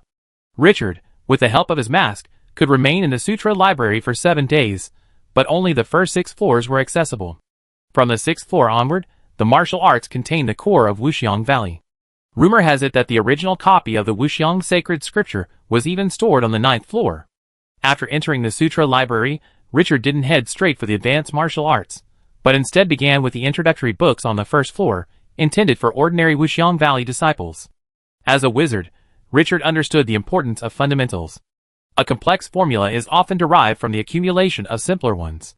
If the foundation is flawed, then any building built on it will inevitably suffer from serious problems. The Sutra Library was deserted. Apart from readers like Richard, the only person who could truly stay there for an extended period was the sweeper. To be honest, the sweeper monk trope was a cliché. But anyone who could stay in the Sutra Library for so long was definitely not an ordinary person. When questioned by Richard, the sweeper didn't hide his identity. He was the 3rd disciple of the Wuxiang Valley's leader, and the owner of the Sutra Library. Besides the leader, he was the most senior person in the Wuxiang Valley.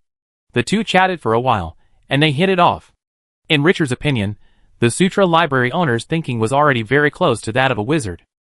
This owner was dedicated to systematically summarizing and analyzing the laws of martial arts, deriving advanced martial arts from lower-level ones, and ultimately finding the legendary general principles of martial arts, the foundation of all martial arts. Except for the last half of the sentence, this scripture master was already very close to a wizard. Under the scripture master's guidance, Richard found many valuable items in the library. From rare and unique formations to rumored lost martial arts, the scripture library was truly a treasure trove. This only solidified Richard's intention to rob the scripture library. While Richard was examining the books, Ulysses was scouting the terrain and defenses of the entire Wuxiang Valley. He even had a good grasp of the unique formations protecting the valley. After all, this crow was of civilized origin, and a level 5 life form. Even the leader of Wuxiang Valley couldn't match his vision and insight. The 6th day arrived. I've explored this area thoroughly. You can start today. Ulysses landed on Richard's shoulder, his form concealed by an invisible force field. Today? That's fine. Richard placed the book in his hand on the shelf. Over the past 6 days, he had memorized the fundamentals of martial arts. All that remained was to organize and apply this knowledge. His purpose for coming to the Sutra Library had been achieved. By the way, Richard said, as if a thought suddenly struck him, did you encounter the leader of the Wuxiang Valley during this time? Although he's dying, he's still the master of the world. With all your reconnaissance, didn't he react at all? Elisa's tone was tinged with disdain. He's just a dying fellow. So what if he discovered him? If he dares to come, we're not afraid of him even if we combine our forces. Alright, leave me an illusion. I keep this identity. Understood. The next moment, the figures of the man and the bird vanished into thin air. On the 9th floor of the Sutra Library, a figure clad in a black robe appeared out of thin air. Before him, an elderly wild beast man calmly flipped through the Wuxiang sacred scripture. I've been wondering why I felt like someone's been scurrying around the sect these past couple of days. Turns out it's a rat. The old orc closed his book, and an invisible pressure instantly filled the room. Little rat, how did you get away? Bang! Before the old orc could finish his words, there was a loud bang. As he stared in shock, the little rat suddenly moved, and a force, though weak, yet no less powerful, instantly dispelled his pressure. The impact of the two forces colliding instantly shook the entire Sutra Library. The old orc's expression straightened. So it wasn't a rat. Leave your name. I, Wuxiang, will not kill nameless ghosts. The man in black said nothing. With a casual wave of his hand, a pitch-black arm emerged from thin air. Your name is enough, for I also won't kill nameless ghosts. Chapter 503. Seeing the black arm, Wuxiang was suddenly startled. He sensed an aura on that arm, no less powerful than his own. Judging by its shape, it was likely crafted by a craftsman. Who is this man? Has Wuxiang Valley been doing any harm lately? But despite his thoughts, Wuxiang's movements never faltered. As the leader of Wuxiang Valley, despite his age, he remained a true martial arts master. He had fought countless battles over the past 10,000 years. To intimidate him with just a single arm was undoubtedly wishful thinking. But before he could make a move, Richard vanished into the Sutra library in a flash. Fighting in the Sutra library, if you don't feel bad for me, I do.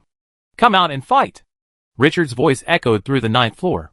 Wuxiang was stunned, then laughed in anger. Did this man in black consider his own Sutra library? He then flashed out of the Sutra library. But Wuxiang didn't notice that after he left, a crow flew through the curtains and into the Sutra library.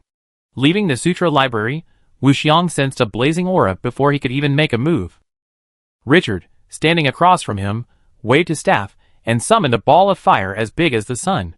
Sensing the flame's heat, Wuxiang's expression changed slightly. Even a common fire master wouldn't be able to summon such a flame so easily. As the sun approached, Wuxiang took a deep breath, his eyes suddenly sharp. The next moment, his body instantly grew larger, transforming into a giant in an instant. The giant, radiating golden light, delivered a powerful punch.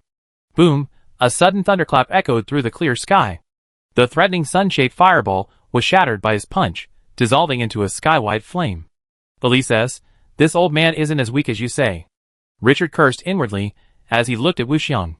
This fireball is approaching 100,000 energy level, and this old man seems to be handling it with ease. The next moment, Elises' voice suddenly rang out in his ears. Don't be afraid, just go ahead. This old man may look powerful, but his strength is based on his lifespan. A few more blows, and his soul will shatter on the spot. The lifespan of a world lord is very long. Normally, it's not uncommon for a world lord in a civilized world to live for 10 or so epochs. But martial arts masters in the wild lands often die after just 1 or 2 epochs. This isn't a flaw in martial arts, but rather the result of internal conflict. To protect their sex, martial arts masters of the savage lands often employ techniques that consume lifespan. After all, burning lifespans allows for survival, but if killed, all that lifespan is lost. This leads to a kind of internal conflict. You burn for 100 years, I burn for 200, and as time goes by, the lifespans of martial arts masters throughout the savage lands plummet. In ancient times, martial arts masters of the savage lands could live for 100,000 years, but in modern times, those who live for 20,000 years are considered the greatest of masters. The Wuxiang sacred scripture of Wuxiang Valley was born out of this internal conflict.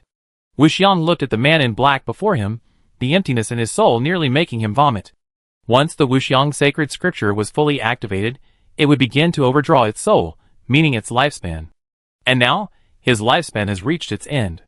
We must end this battle quickly. Wuxiang's heart clenched. True qi surged within him, his blood boiling. A wisp of blood, like a flaming smoke, emanated from his body, and he instantly became thousands of years younger. This was a secret method for overdrawing the physical body. Unlike the soul, overdrawing the physical body would cause damage to its foundation, but this could be remedied through various treasures. Ha! With a loud shout, the younger version of Wuxiang instantly appeared before Richard. The next moment, a gigantic ape demon emerged from Wuxiang's body. A fist with a power level of 150,000 tore through space and instantly reached Richard. Bang! With a single loud bang, the fist pierced through layers of composite energy barriers, instantly exploding Richard's body from the neck down into a bloody mist. Old man, you're quite strong. A voice from within the bloody mist reached Wuxiang's ears. Wuxiang felt a sense of foreboding upon hearing this. Suddenly, the exploding blood mist glowed, connecting with one another to form an extremely complex geometric structure in the air. The next moment, this structure exploded in the air. Boom! Instantly, a third sun rose in the sky above Wuxiang Valley. A massive shockwave erupted from the sky, sweeping away the entire palace complex like fallen leaves in an autumn wind.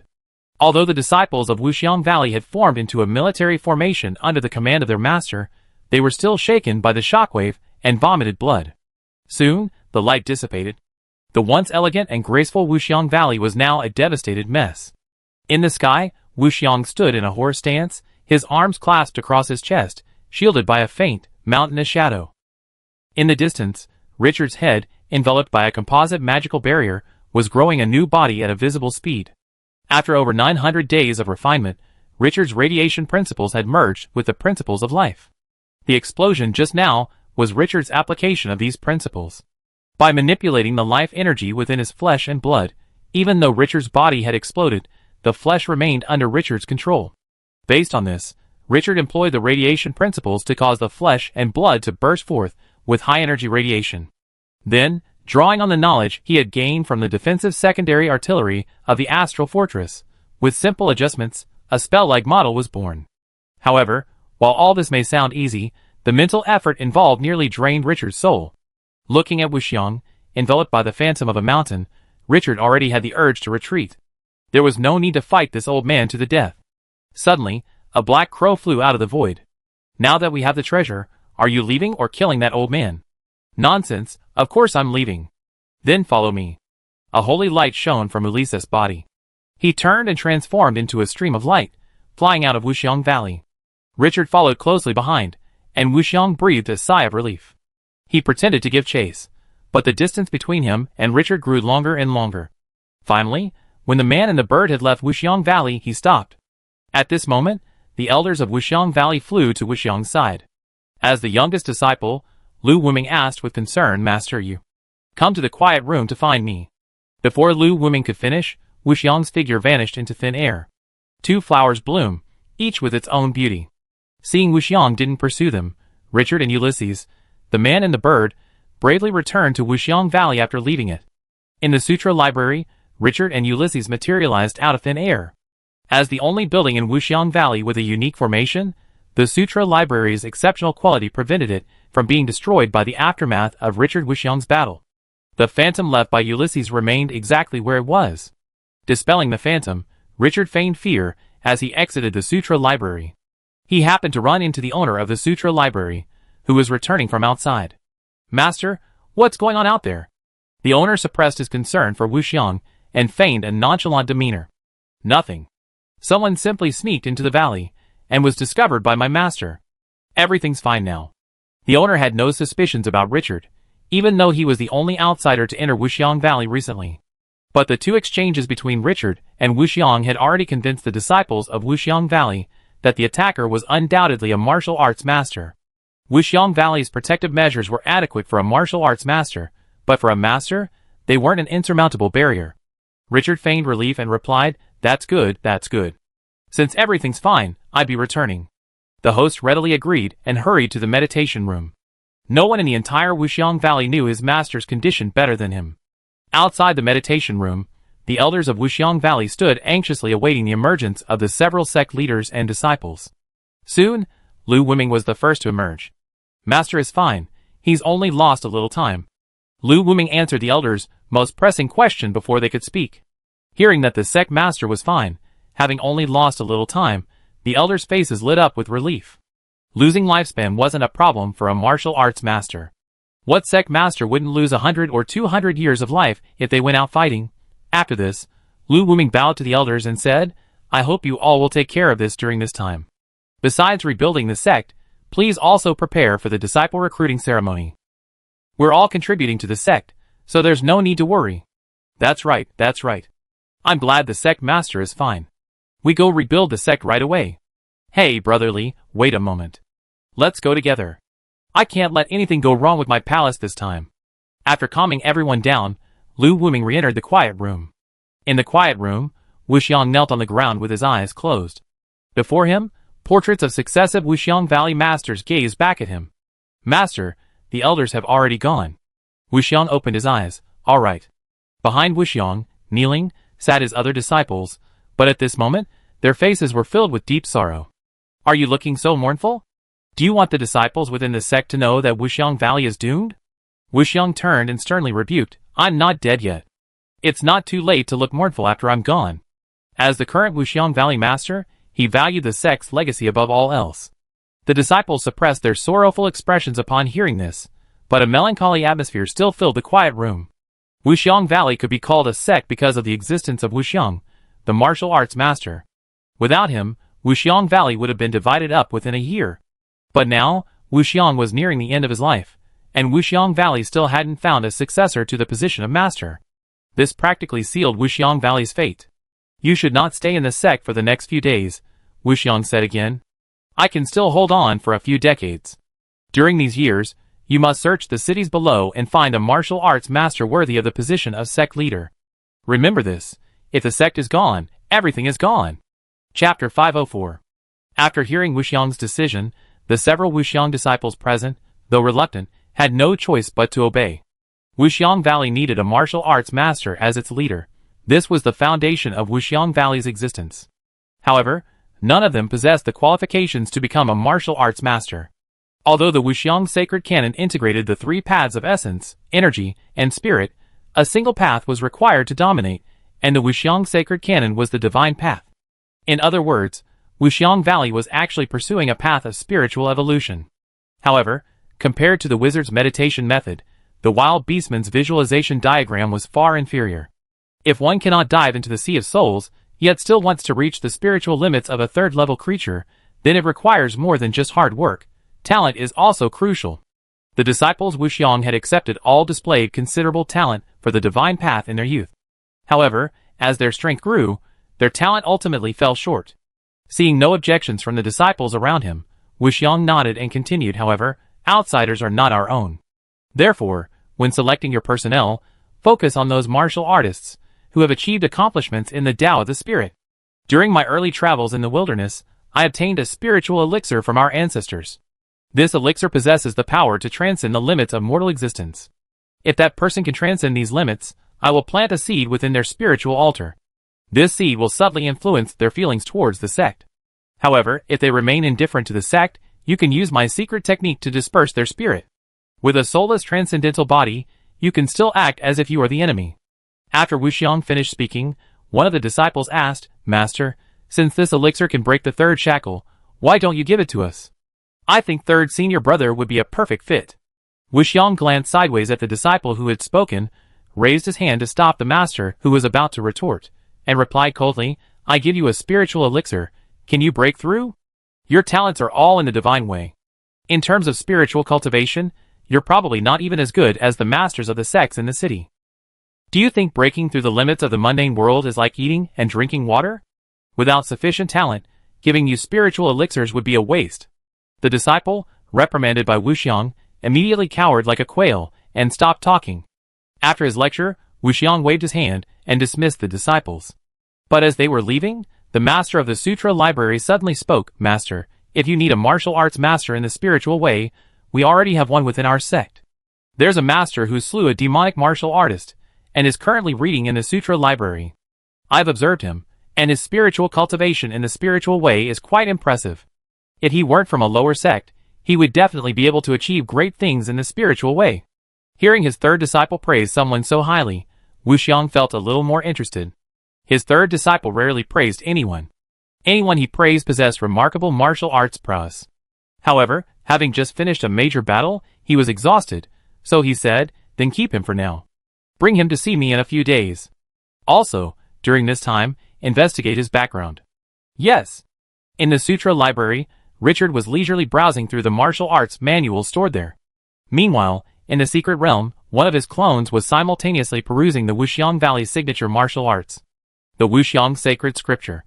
This was the ability Richard cultivated, while cultivating his body, to divide his mind and body. TSK, the martial arts in the Wuxiang Sacred Scripture are indeed exquisite, but using them at full strength requires exhausting the soul, which is a bit unpleasant, Richard's clone said with a hint of regret. The martial arts knowledge contained in the Formula Sacred Scripture is quite profound, and its claim to be able to emulate hundreds of martial arts schools is well-founded. Apart from those requiring special bloodlines, most martial arts are centered around the Qi and Shinto realms.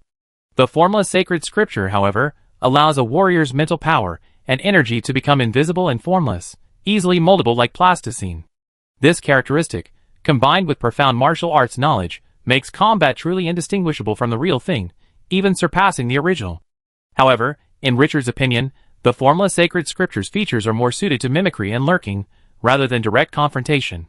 Combined with the Formula Surface, the Formula Sacred Scripture allows for a triple disguise of physical energy and mental power. This disguise could fool even a level 6 world master. Richard was reading, when a voice suddenly interrupted him. Brother Chu, I have good news for you. Richard turned to see the host looking at him, with a complicated expression. Oh! What good news? Richard asked with interest. Wuxiang Valley had just been riled up by him, so how could they give him a surprise for an outsider? But the host's next words left him stunned. Brother Chu, my master wants to see you. If you're someone he like, you might become the leader of Wuxiang Valley in the future. Ah? You want me to be the leader of Wuxiang Valley? After informing Richard, the host left him alone. At that moment, the host's second half of the words kept echoing in Richard's mind. You might become the leader of Wuxiang Valley in the future. You might become the leader of Wuxiang Valley in the future. You might become the leader of Wuxiang Valley. Are you, Wuxiang Valley, so careless in choosing your leader? However, this wasn't Wuxiang Valley's fault for being reckless. If Richard hadn't fought Wuxiang, Wuxiang could have held out for at least another 200 years. While 200 years might not be much, Wuxiang Valley had been kind over the years and lacked resources to draw attention to, making a major conflict unlikely. With this amount of time, cultivating a master of exceptional martial arts wouldn't be difficult. In fact, Wuxiang himself had already been scouting for outstanding talents within the cities of Wuxiang Valley. But unfortunately, man's plans are always uncertain. With this action, his originally ample time was quickly exhausted, forcing Wuxiang to resort to this desperate measure. Recovering from his shock, Richard immediately realized this was an opportunity, a perfect chance to infiltrate the upper echelons of the wild orcs. As the leader of Wuxiang Valley, he would not only have access to martial arts masters from various sects, but also learn about Wuxiang Valley's years of research on other sects. For a wizard, this was a priceless treasure. But how can I conceal this? Richard felt a slight headache. This was, after all, a matter of great importance to the sect's inheritance, and Wuxiang was a world master, so the subsequent investigation would undoubtedly be extremely thorough. Although he was extremely confident in the invisible face, a technique created by the great wizard Garlon that allowed for impeccable physical disguise, the body wasn't everything. His energy wasn't the same as the wild beastman's true chi, and his method of utilizing mental energy differed from that of the wild beastman. These were his weaknesses. But Richard would certainly not give up. Moreover, no warrior would pass up such an opportunity. He sighed inwardly, I can only take it one step at a time. I absolutely cannot pass up this opportunity. After flipping through the secret book in his hand, he began to summarize what he had learned over the past few days. Since he needed to disguise himself, he had to focus on martial arts. In recent days, he had read a large number of martial arts secrets collected by the ancestors of Wuxiang Valley, as well as the various martial arts secrets they had collected. The explanations of martial arts principles in these secrets were very useful material for Richard. With this knowledge, combined with some principles from the Wuxiang sacred scripture and the knowledge of energy shaping he had accumulated over the years, he should be able to disguise the magic power within his body as a warrior's true chi. As for spiritual power, Benjamin has almost no secrets in the Shinto, so it's normal that he doesn't know Shinto methods. As long as he doesn't use his spiritual power carelessly from now on, he should have no problem in this area. Soon, the 7-day period was up. Although the owner wanted Richard to continue reading in the library, Richard declined the offer, citing the need to digest the martial arts. The library was right under his nose, and Richard couldn't use many of his methods. Wuxiang Valley was vast. Besides the palace complex resembling the Afong Palace, there were also many uninhabited hilltops. Coincidentally, Wuxiang Valley was currently undergoing reconstruction, so Richard used this as an excuse to find a secluded place to stay, away from the site of Wuxiang Valley. In the cave, Richard sat cross-legged on the ground, energy surging within him. Changing the properties of energy was not a difficult task for a wizard. Many energy-shaping spells required altering the properties of energy. But the time Richard had was too short. If he had a year, with his martial arts knowledge, he could easily shape his true energy to the point of being indistinguishable from the real thing. But he only had a few days left, and Wuxiang could summon him at any moment. If he couldn't disguise his energy quickly, he would not only miss a once-in-a-lifetime opportunity, but also risk having his cover blown. But rushing for quick results isn't good for research. Suddenly, a violent energy surge erupted from Richard's body. Richard's eyes snapped open, a look of pain on his face. Sure enough, it's still too much to disguise my true energy in such a short time. If this continues, I have to resort to my last resort. Richard sighed and activated the rules to heal his injuries. Then he pushed aside the boulder blocking the cave entrance and prepared to go out and relax. But just as he left, he heard the voice of the Sutra Library's owner in the distance. What a coincidence. Brother Chu, you've emerged from seclusion. The owner flew over and landed beside him. Brother Chu, my master wants to see you in 3 days. Richard's heart skipped a beat upon hearing this news, but he was also startled. What's coming will come. However, 3 days is too short a time frame, not even enough for him to resort to his last resort. Seeing Master Wuxiang in 3 days? I'm afraid. Richard pretended to be hesitant, and the host quickly asked, Brother Chu, what's the matter? Richard sighed, I've been practicing martial arts these past few days, and some issues with my chi flow have caused me some internal injuries. I'm afraid this will affect Master Wuxiang's future evaluation. The host frowned slightly. Some internal injuries. Alas, Brother Chu, it's unwise for you to practice martial arts at this time. I send some elixirs over soon, so it won't be a problem for me to postpone Master's visit for a few days. The host had no doubts about Richard's excuse. Injuries are common when practicing martial arts. Well, I trouble you, Master. After sending the Master away, Richard walked into the cave with a heavy expression. Since faking his true energy was impossible, he only had one option left. Richard let out a long sigh and said quietly, I can only become a mixed blood. Chapter 505. Bloodline magic has many forms. Besides the bloodline seeds Richard was most familiar with, the most popular path in the wizarding world was hybridization. This path allows one to acquire certain special talents or abilities from an alien through the fusion of bloodlines. The price, however, is a change in physical form and even in the mind. A living being's body and spirit aren't isolated, they are closely connected. When a creature's body changes, its mind also undergoes subtle changes.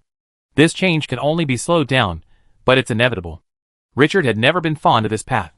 Although he wasn't a proponent of hyperhumanism, he was extremely wary of changes in the mind. Physical changes were not a big deal for wizards, especially alchemists. Wizards, who had undergone mechanical transformations, looked even less human than those hybrids. However, this change in their mind filled Richard with deep-seated fear. This change, not caused by external influences, filled him with a fear of being possessed. But now, he had to let go of this fear. Richard said to himself, although the influence of blood on the mind is unstoppable, it's not irreversible. As long as this bloodline is removed in the future, everything will return to normal. Soon, the owner of the cave arrived with the elixir. Richard accepted the elixir and dismissed the guest under the pretext of healing. After the owner left, Richard sealed the cave entrance with a huge rock. After ensuring that no one was spying on him, he entered the secret realm. The blood mixing process was simple, but the wizard typically experienced a period of unconsciousness during the process. Therefore, for safety, he had to enter the secret realm to perform the blood mixing. Richard pulled a level 3 wild beastman corpse from his pocket, expressionlessly cut it into small pieces, and placed it in the alchemy array on the test bench.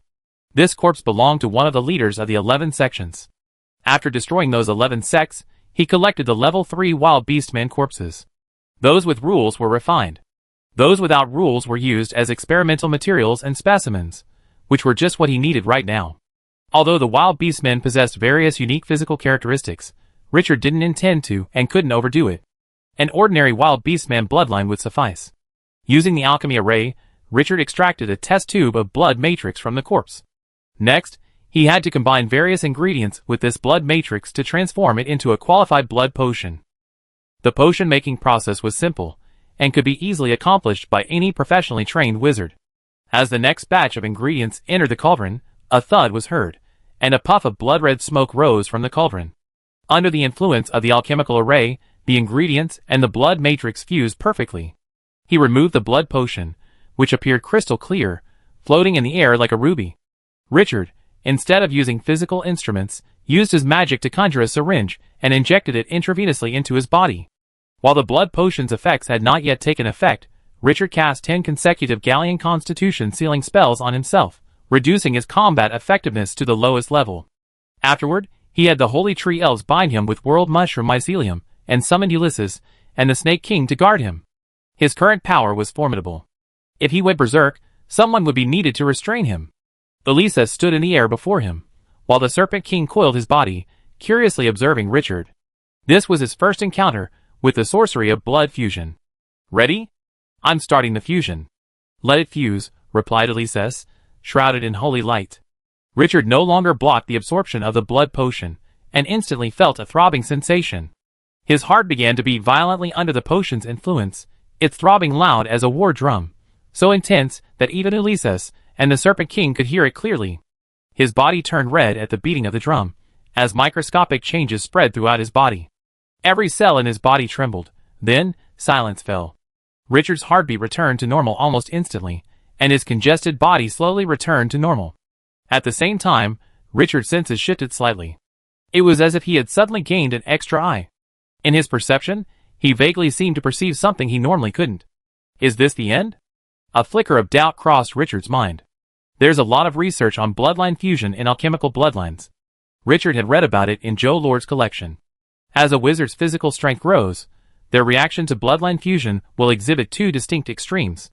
One is that the wizard has almost no reaction to the fusion, completing it smoothly. The other is that the wizard's reaction to the fusion is extremely intense. Not only can the entire process last for days, but the various reactions during the process can be nearly fatal.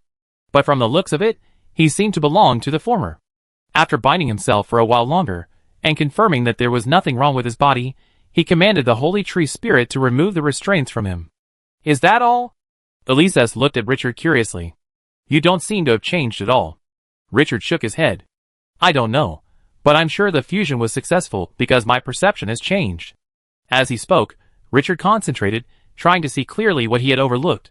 But no matter how hard he focused, those things remained a veiled mystery. Perhaps it's because of my impure bloodline, he thought. Melding with the blood of the wild beast man had both advantages and disadvantages for Richard. The advantage was that he could now perfectly impersonate the wild beast man without being detected. The disadvantage was that his battle body could no longer be used. The bloodline formula for each battle body was strictly defined.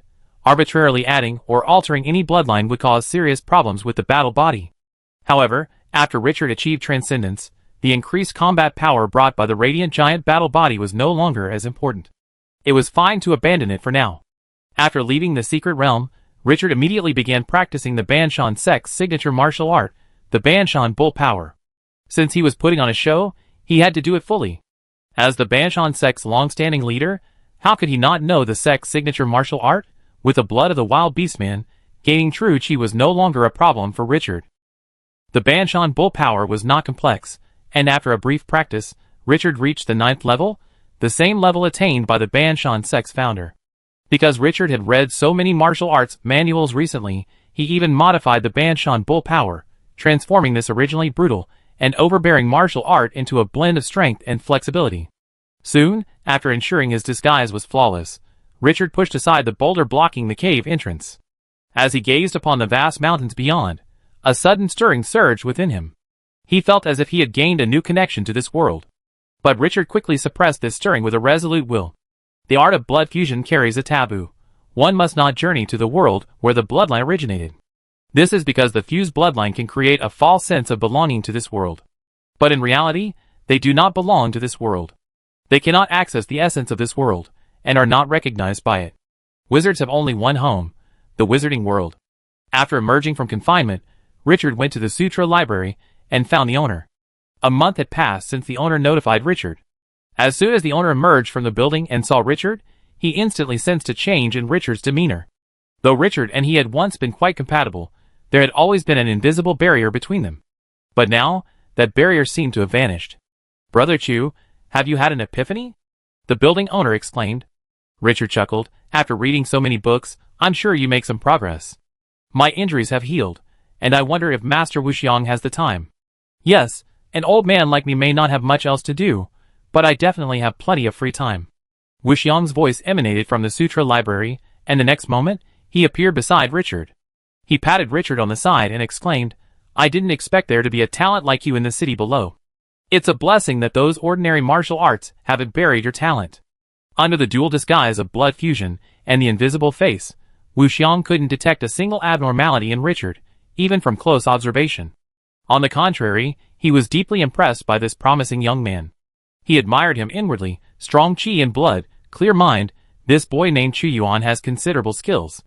As the lord of the world, he had a clear understanding of Richard's body. He was certain that Richard was the martial arts master he was seeking to take on the position of sect leader. And judging by Richard's appearance, he likely possessed considerable talent in the way of the gods. After practicing the Wuxiang sacred scripture, he might even achieve grandmaster status. "Boy, you're in luck. I have a great opportunity for you. If you agree, I will help you break through the third shackle and become the new sect leader of my Wuxiang Valley." Richard looked shocked at this, but he didn't immediately agree. Instead, he inquired about the reason.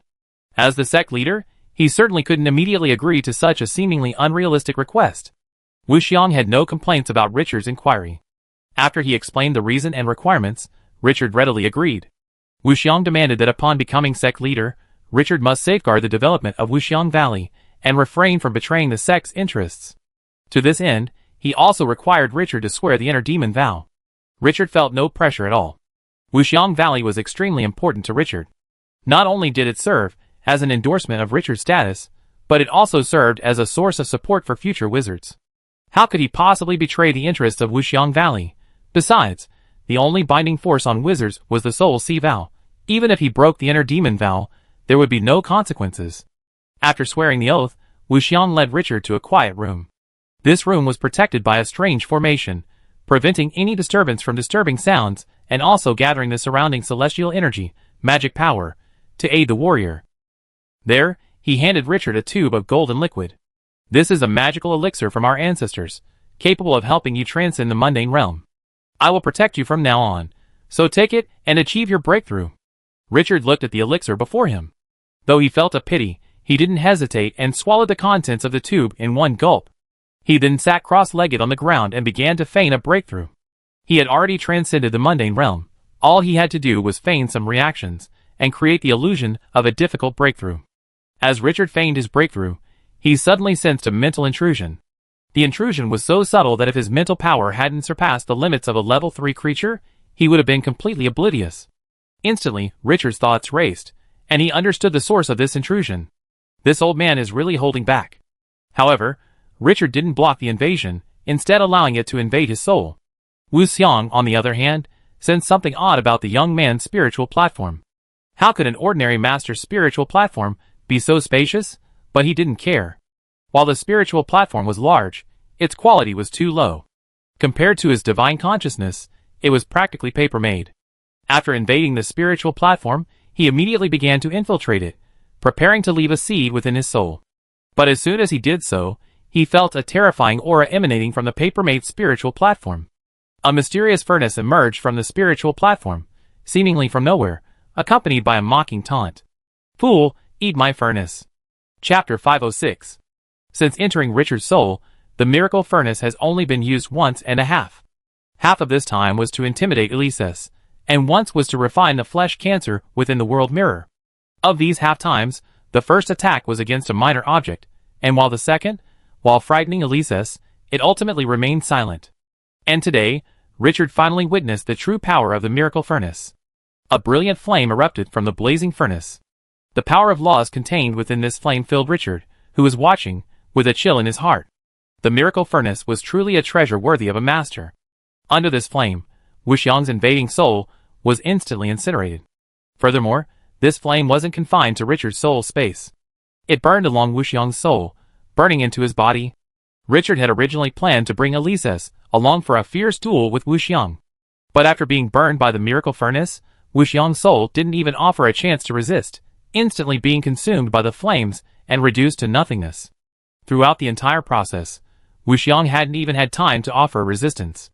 The miracle furnace's flames crushed him to dust with a near-crushing force. Even if Wuxiang's soul had been overdrawn, making it weaker than that of an average world master, it was still enough to demonstrate the miracle furnace's power.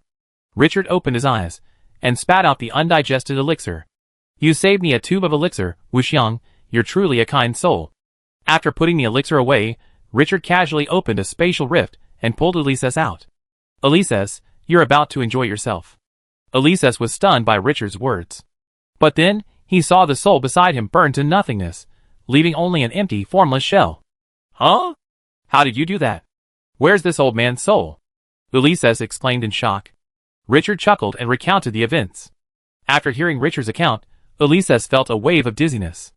A perfectly intact body of the Lord of the World. For him, this was a godsend. This wasn't just a body, it was a healing method to accelerate the recovery of his soul. The soul and body aren't separate entities. Elises destroyed his body, and ever since then, his soul has been isolated. Although he later rebuilt his body with the living flesh and blood provided by Richard, this temporary body was too weak to help his injuries at all, and his soul would inevitably feed back into the body. But Wuxiang's body was different. It was his soul that withered, not his flesh. His body remained at the level of a world lord. As long as he established a connection with this body, his soul would inevitably be nourished by it. Perhaps, within a few hundred years, he could return to the divine realm. Ha ha, ha ha, ha ha, this old man is really courting death. Elises laughed and mocked from above Wuxiang's head. If he hadn't added unnecessary layers, and wanted to leave something in your soul, then he wouldn't have lived a peaceful death, but he wouldn't have died so miserably. Richard chuckled at this. It's inevitable. I'm an outsider, after all. The inner demon vow isn't omnipotent. Circumventing or breaking it isn't impossible. So he had to do something to get me on my way to becoming the leader of Wuxiang Valley. So what's next? Ulysses asked. I pretend to be this old man and go into seclusion, while you go out and take charge of the leadership? Richard nodded slightly. Your plan is good. But can you fool those disciples? Don't worry. His body is intact, and so are the memories in his head. As long as I activate them in time, the loss of these memories won't be significant. However, before that, you still have to deal with this body. How? Extract the laws within this body. These laws will conflict with mine, so they must be eliminated. Alright, but I'm afraid my limited soul essence will be used up after all this extraction. Hey! Don't be so stingy. This isn't a rare resource for you.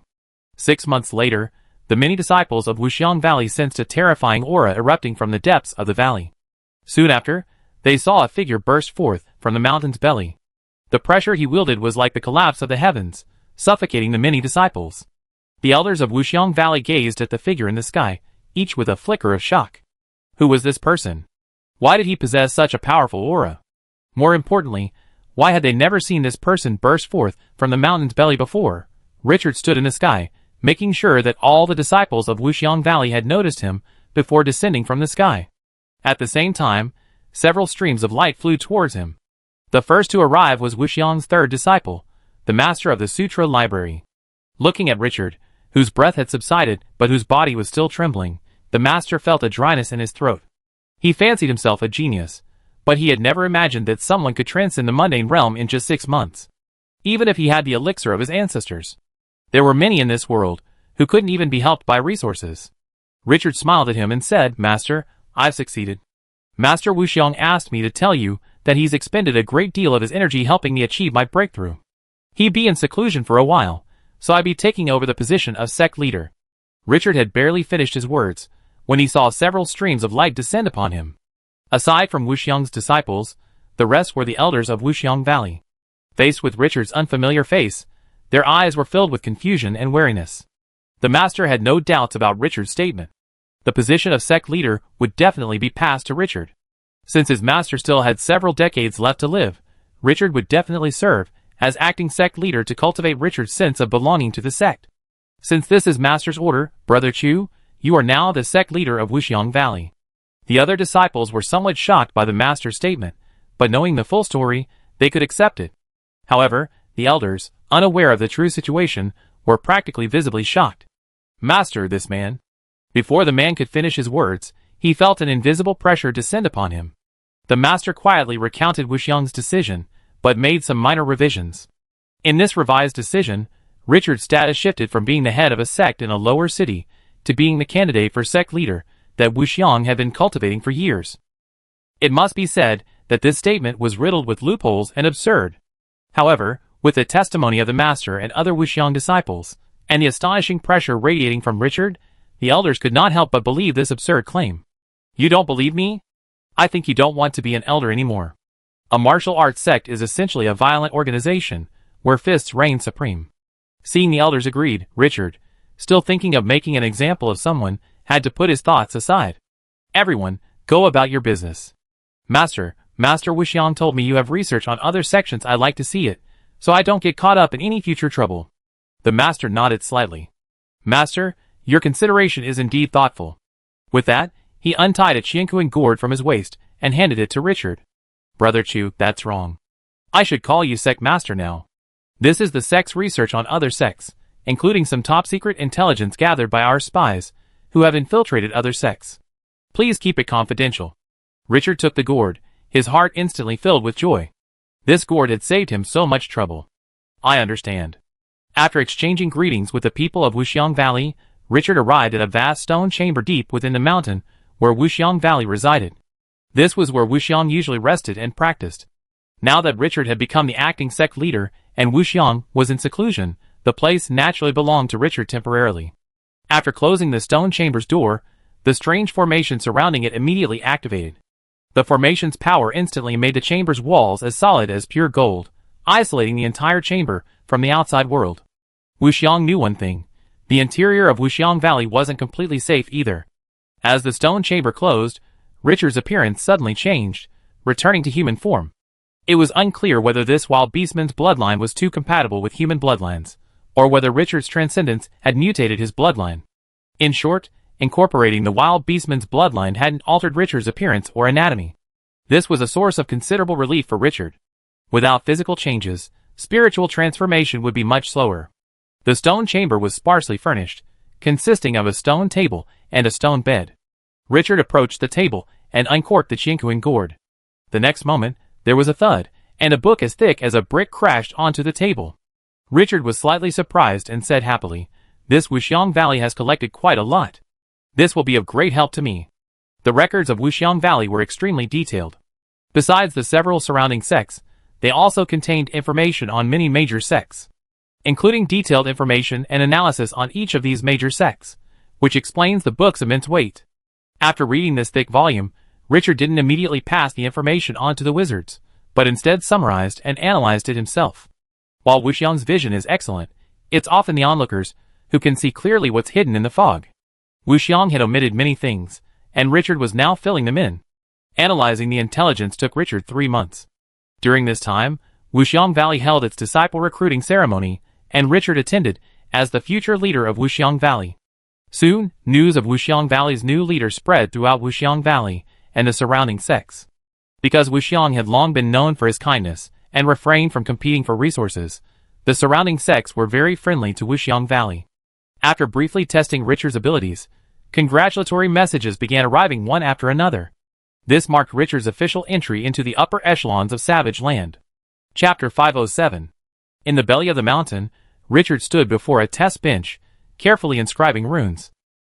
Beside him lay a large, earthy yellow crystal, carrying an aura as heavy as the mountain.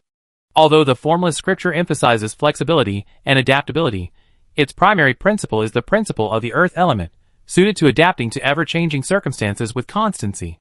To refine this principle, Richard expended a full 300 soul powers, draining his soul essence reserves. But it was all worth it. No one can ever have too many rules. As the next rune was inscribed, a surge of energy erupted from the object on the test bench. Richard was inscribing a piece of armor called the Black Bird, once considered one of the most precious treasures of the Wuxiang Valley. It was considered so because it had collapsed in a great battle thousands of years ago. The armor itself shattered, and the martial arts formation left within it by the craftsman was also destroyed. However, the artisan who had originally forged the armor had passed away. Without a skilled artisan, it could not be repaired, and Wuxiang found reforging it too expensive. One artisan offered the price of 3 cities to reforge the armor. At the time, Wuxiang had reached a high level of martial arts, enjoying the heyday of the spring and autumn period. He was confident that even without the armor, he could still support Wuxiang Valley. So, he discarded the Black Bird armor into the secret vault of Wuxiang Valley. 5 years ago, Richard stumbled upon this armor in the vault. As an alchemist and owner of the Miracle Furnace, Richard immediately became interested in restoring it.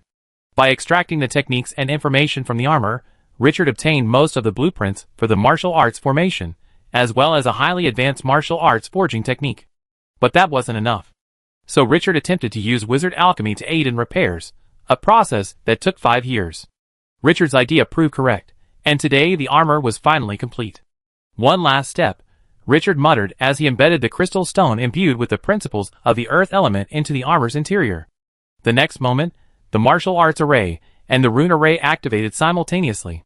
The Black Bird armor, which had once appeared light armor, suddenly became as massive as a mountain. Watching this scene, Richard said with a hint of pride, "Hee, combining martial arts arrays and rune arrays, I'm a true genius." 10 years had passed since Richard became the sect leader. During these 10 years, he had completely reorganized the entire Wuxiang Valley's personnel structure, eliminating many troublesome elders, and firmly controlling the entire Wuxiang Valley. Under the pressure of absolute power, personnel changes were merely trivial matters. In addition, he also consolidated the Dark Wizards of Wuxiang Valley and several surrounding sects. Taking advantage of the sect's lack of attention to sect management, the Dark Wizards employed the same tactics Richard had used in Chumshan City. They replaced the leaders of these major sects, overtly and covertly controlling the various sects. They wove a vast intelligence network across the cities, allowing for more efficient intelligence gathering. However, his greatest achievement over the years was the integration of martial arts arrays and wizard rune arrays. This allowed these two distinct techniques to coexist on the same platform, without interfering with each other, and even complementing each other to a certain extent. This marked the beginning of a new chapter for Richard's alchemy, and indeed for wizard alchemy as a whole. Donning his armor and a robe, Richard left the stone chamber. As he stepped outside, he saw a black-robed orc offering him a wizard salute. "Master Richard, intelligence has reached us from the Xuanyu sect. The Tianji Holy Sect, one of the 6 great holy sects, recently ended its internal strife and announced the final words of their venerable martial saint. The final words hinted at the coming of the heavenly demon. Therefore, the Tianji Holy Sect speculated that an evil demon would soon invade the primal chaos. Therefore, they were convening an anti-demon conference, gathering martial arts sects from across the savage land to form an anti-demon alliance." Richard frowned at this. Had the wizard's actions been discovered through prophecy? Okay, I understand. The black-robed orc retreated, and Richard flashed to the quiet room where Wuxiang had once led him to a breakthrough. At that moment, a faint pressure emanated from the quiet room. "Elises, haven't you finished yet?" After all, Wuxiang's body wasn't Elises's original. Merging with the intact body of the World Lord and establishing a connection between spirit and flesh was no easy task. But now, 10 years later, Elises, while not completely integrated, should be able to move at least somewhat. Rumble.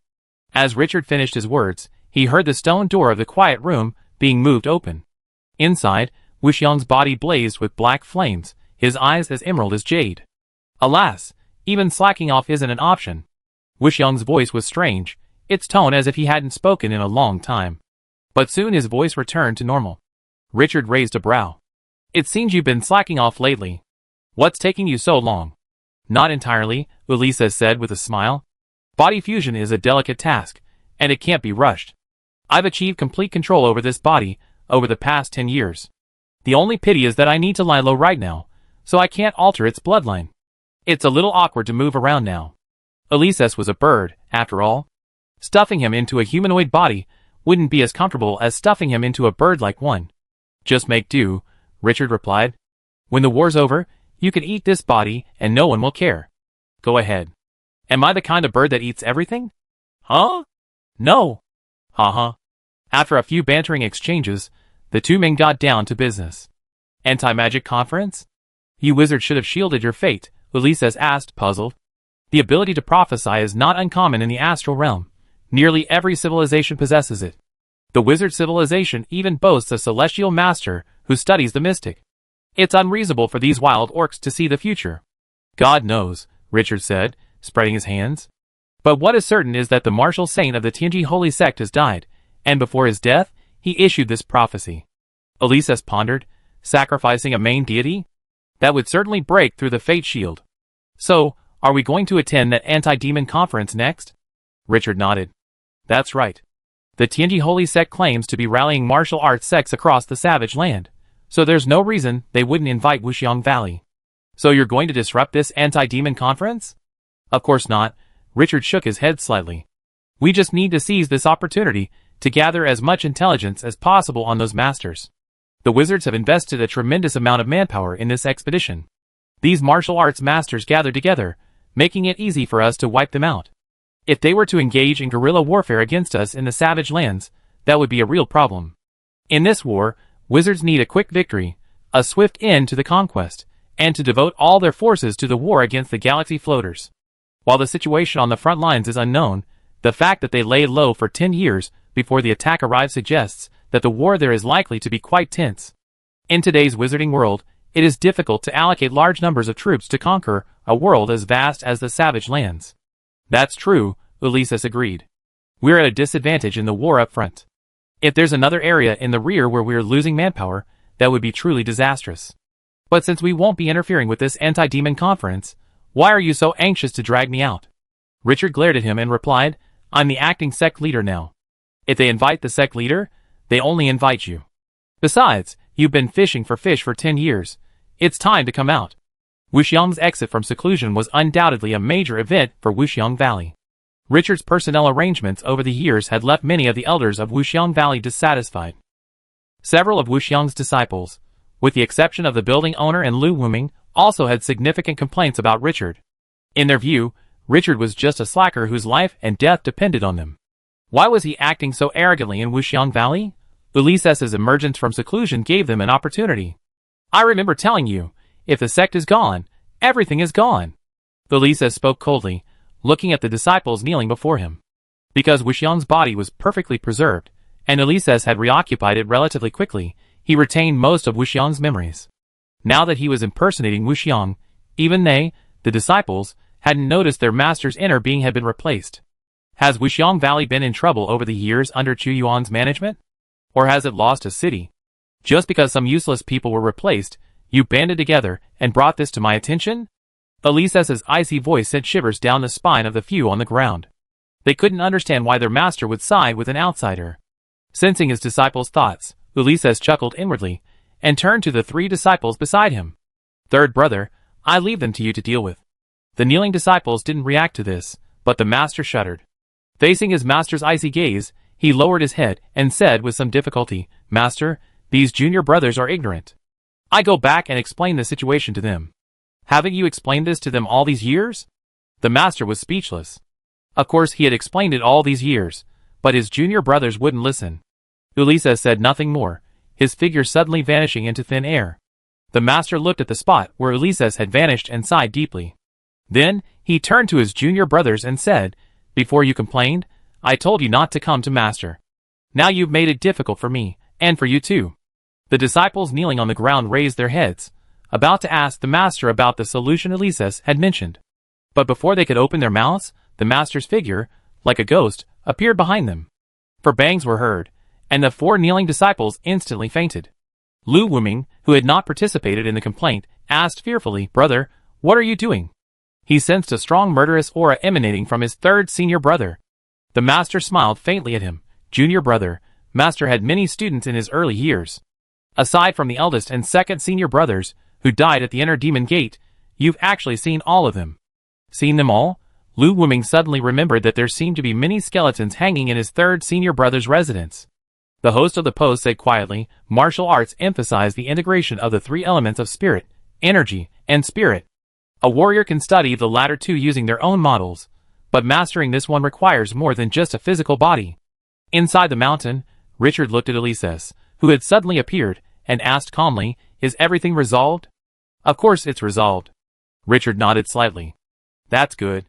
Now we need to leave, and the rear must be absolutely secure. As he spoke, he pulled an exquisitely crafted invitation from his pocket. This is your invitation from the Tianji Holy Sect. Chapter 508. The invitation to the Tianji Holy Sect was delivered by a special mechanical bird. This bird, incorporating ancient Shiman seals and martial arts forging techniques, possessed a soul trapped within it, capable of obeying the warrior's commands like an intelligent puppet. This bird not only delivered the invitation, but also guided the various masters to the Tianji Holy Sect. After handling matters within the sect, Richard and Ulysses released the Tianji bird and flew together towards the Tianji Holy Sect. Having transcended the mundane, Richard's speed naturally increased. While not reaching the speed of light within the world, it was still quite fast. In just 7 days, Richard had traversed a small portion of the savage land and arrived at the Tianji Holy Sect, located in its center. The Tianji Holy Sect was located in the very center of the savage land, a land that was both its best and its worst. This land is dotted with the scars of the wars fought by the ancestors against the demons. Countless relics and ruins remain. However, the price paid is that there are very few areas left for civilian life. The relics from the battlefields frequently attack cities governed by the Holy Heavenly Secret Sect. Gazing at the bald-spotted desert on the ground, and the elemental turbulence that occasionally appears in the sky, Richard once again felt the horror of war between civilizations. The wizard's own civil war had plunged a great world into the age of decline, and the war between the Forerunners and that unknown civilization had directly shattered it. Even after so many years, the world itself has yet to fully recover from the damage inflicted. Dozens, even hundreds of epochs have passed. Richard sighed softly. Alas, I really wonder what the outcome of this war will be. You mean this war? Of course, it's a war of civilization. Only God knows. The Anti-Demon Conference was held in Tianji City, a city under the jurisdiction of the Tianji Holy Sect. After all, the sects participating in this Anti-Demon Conference weren't just ordinary martial arts sects. Several other holy sects were also participating. These holy sects had fought countless battles in their long history, and the blood shed in those battles could hardly fill this city. Even if the Tianji holy sect pulled out all the stops, it couldn't harm the leaders of the several holy sects through backstabbing, but it still had to show its respect. Arriving in Tianji City, Richard and the others handed the invitation to the Tianji holy sect disciples, and followed their instructions to their resting place. Looking at the palace before them, Richard thought the Tianji holy sect was quite polite, not putting on any airs. The residences of these sect leaders were all newly built. While not magnificent, they were certainly well decorated with carved beams and painted pillars. After acquainting themselves with the sect, Richard and the other two did not go into rest, but instead wandered around Tianji City. Besides the disciples of the Tianji holy sect, the rest of Tianji City consisted entirely of masters from various major sects and their disciples. This clearly presented a prime opportunity for gathering intelligence. In Tianji City, there were many masters with similar goals, though not identical to Richard's. The opportunity for so many sect leaders to gather together was rare, and it would be a shame not to take advantage of this opportunity to exchange skills and discuss martial arts with the masters of other sects. While a sect leader must be highly calculating, it is undeniable that every martial arts master harbors a genuine passion for the art. While Richard was lost in thought, he suddenly saw a familiar figure on the street. To be more precise, he sensed a familiar presence in it. Ulysses noticed something strange about Richard and followed his gaze. He saw a burly orc watching a fight. Beside him, two martial arts masters were quietly exchanging blows. What's so special about this orc? Yes, if I'm not mistaken, he's probably Jimmy in disguise. With that, Richard calmly walked over to the orc and casually placed his right hand on his chest. Seeing Richard's gesture, the orc also placed his left hand on his chest. Richard wiggled his fingers seemingly casually, and the orc followed suit. From this gesture, Richard knew for sure that this man was Jimmy. I hadn't expected Jimmy to sneak into this anti-demon conference. Sure enough, none of these veteran wizards were weaklings. Noticing Richard's arrival, the two masters sparring stopped their movements. A master, his physique imposing, his energy so brimming with life that a faint smoky cloud formed above his head, asked, "Young man, which sect are you head of?" He sensed the master's aura from Richard, but it felt a little too weak, unbecoming of a master. "This is my disciple," Ulysses said, stepping forward at the right moment. "I am Wuxiang of Wuxiang Valley. May I know your names?" The burly master replied, "I am the master of the Giant Spirit sect, the master of the Mountain Moving Strength sect." The other master replied, "Master of the Lianyang Mountain, the master of the Hengduan Cliff." After introducing themselves, the three became acquainted. Ulysses, realizing Richard wanted to speak with Jimmy, so he soared into the sky under the pretext of a martial arts exchange. Only Richard and Jimmy remained on the ground. Freed from restraints, Richard beamed via telepathic message, "I didn't expect the master to sneak in." The wild orc's expression shifted slightly, and he replied via telepathic message, "Goodness. I thought I was the only one who managed to sneak in. I didn't expect to run into two wizards in a short while. I guess I underestimated the heroes of the world." Richard chuckled upon hearing this. The master's disguise is quite clever. He even speaks like a wild orc. After the greetings, the two quickly began exchanging information. According to Jimmy, he had already encountered two wizards before meeting Richard. One of them was Richard's old acquaintance, the old wizard Delis. "Master, have you become the Grandmaster's disciple?" Richard asked. "Not really," Jimmy said with a hint of pride. "I'm only his disciple in name only. In reality, I've recruited him as a spy." "A spy?" Richard was startled. "Isn't the council planning to eliminate all wild orc world lords? Are the wild orcs so easily deceived?" "Of course not," Jimmy explained. "The council is eliminating wild orc world lords to prevent them from having a leader to rebel. The man I recruited is a martial arts fanatic, and his defection was motivated by a desire to explore higher realms. He has no intention of leading the wild orc rebellion. This time, our dean will be leading the charge. Once the battle begins, I notify the dean and remove him from this world." Richard marveled at this. How could this be possible? He still respected the rules too much. But despite his amazement, Richard knew the risks involved.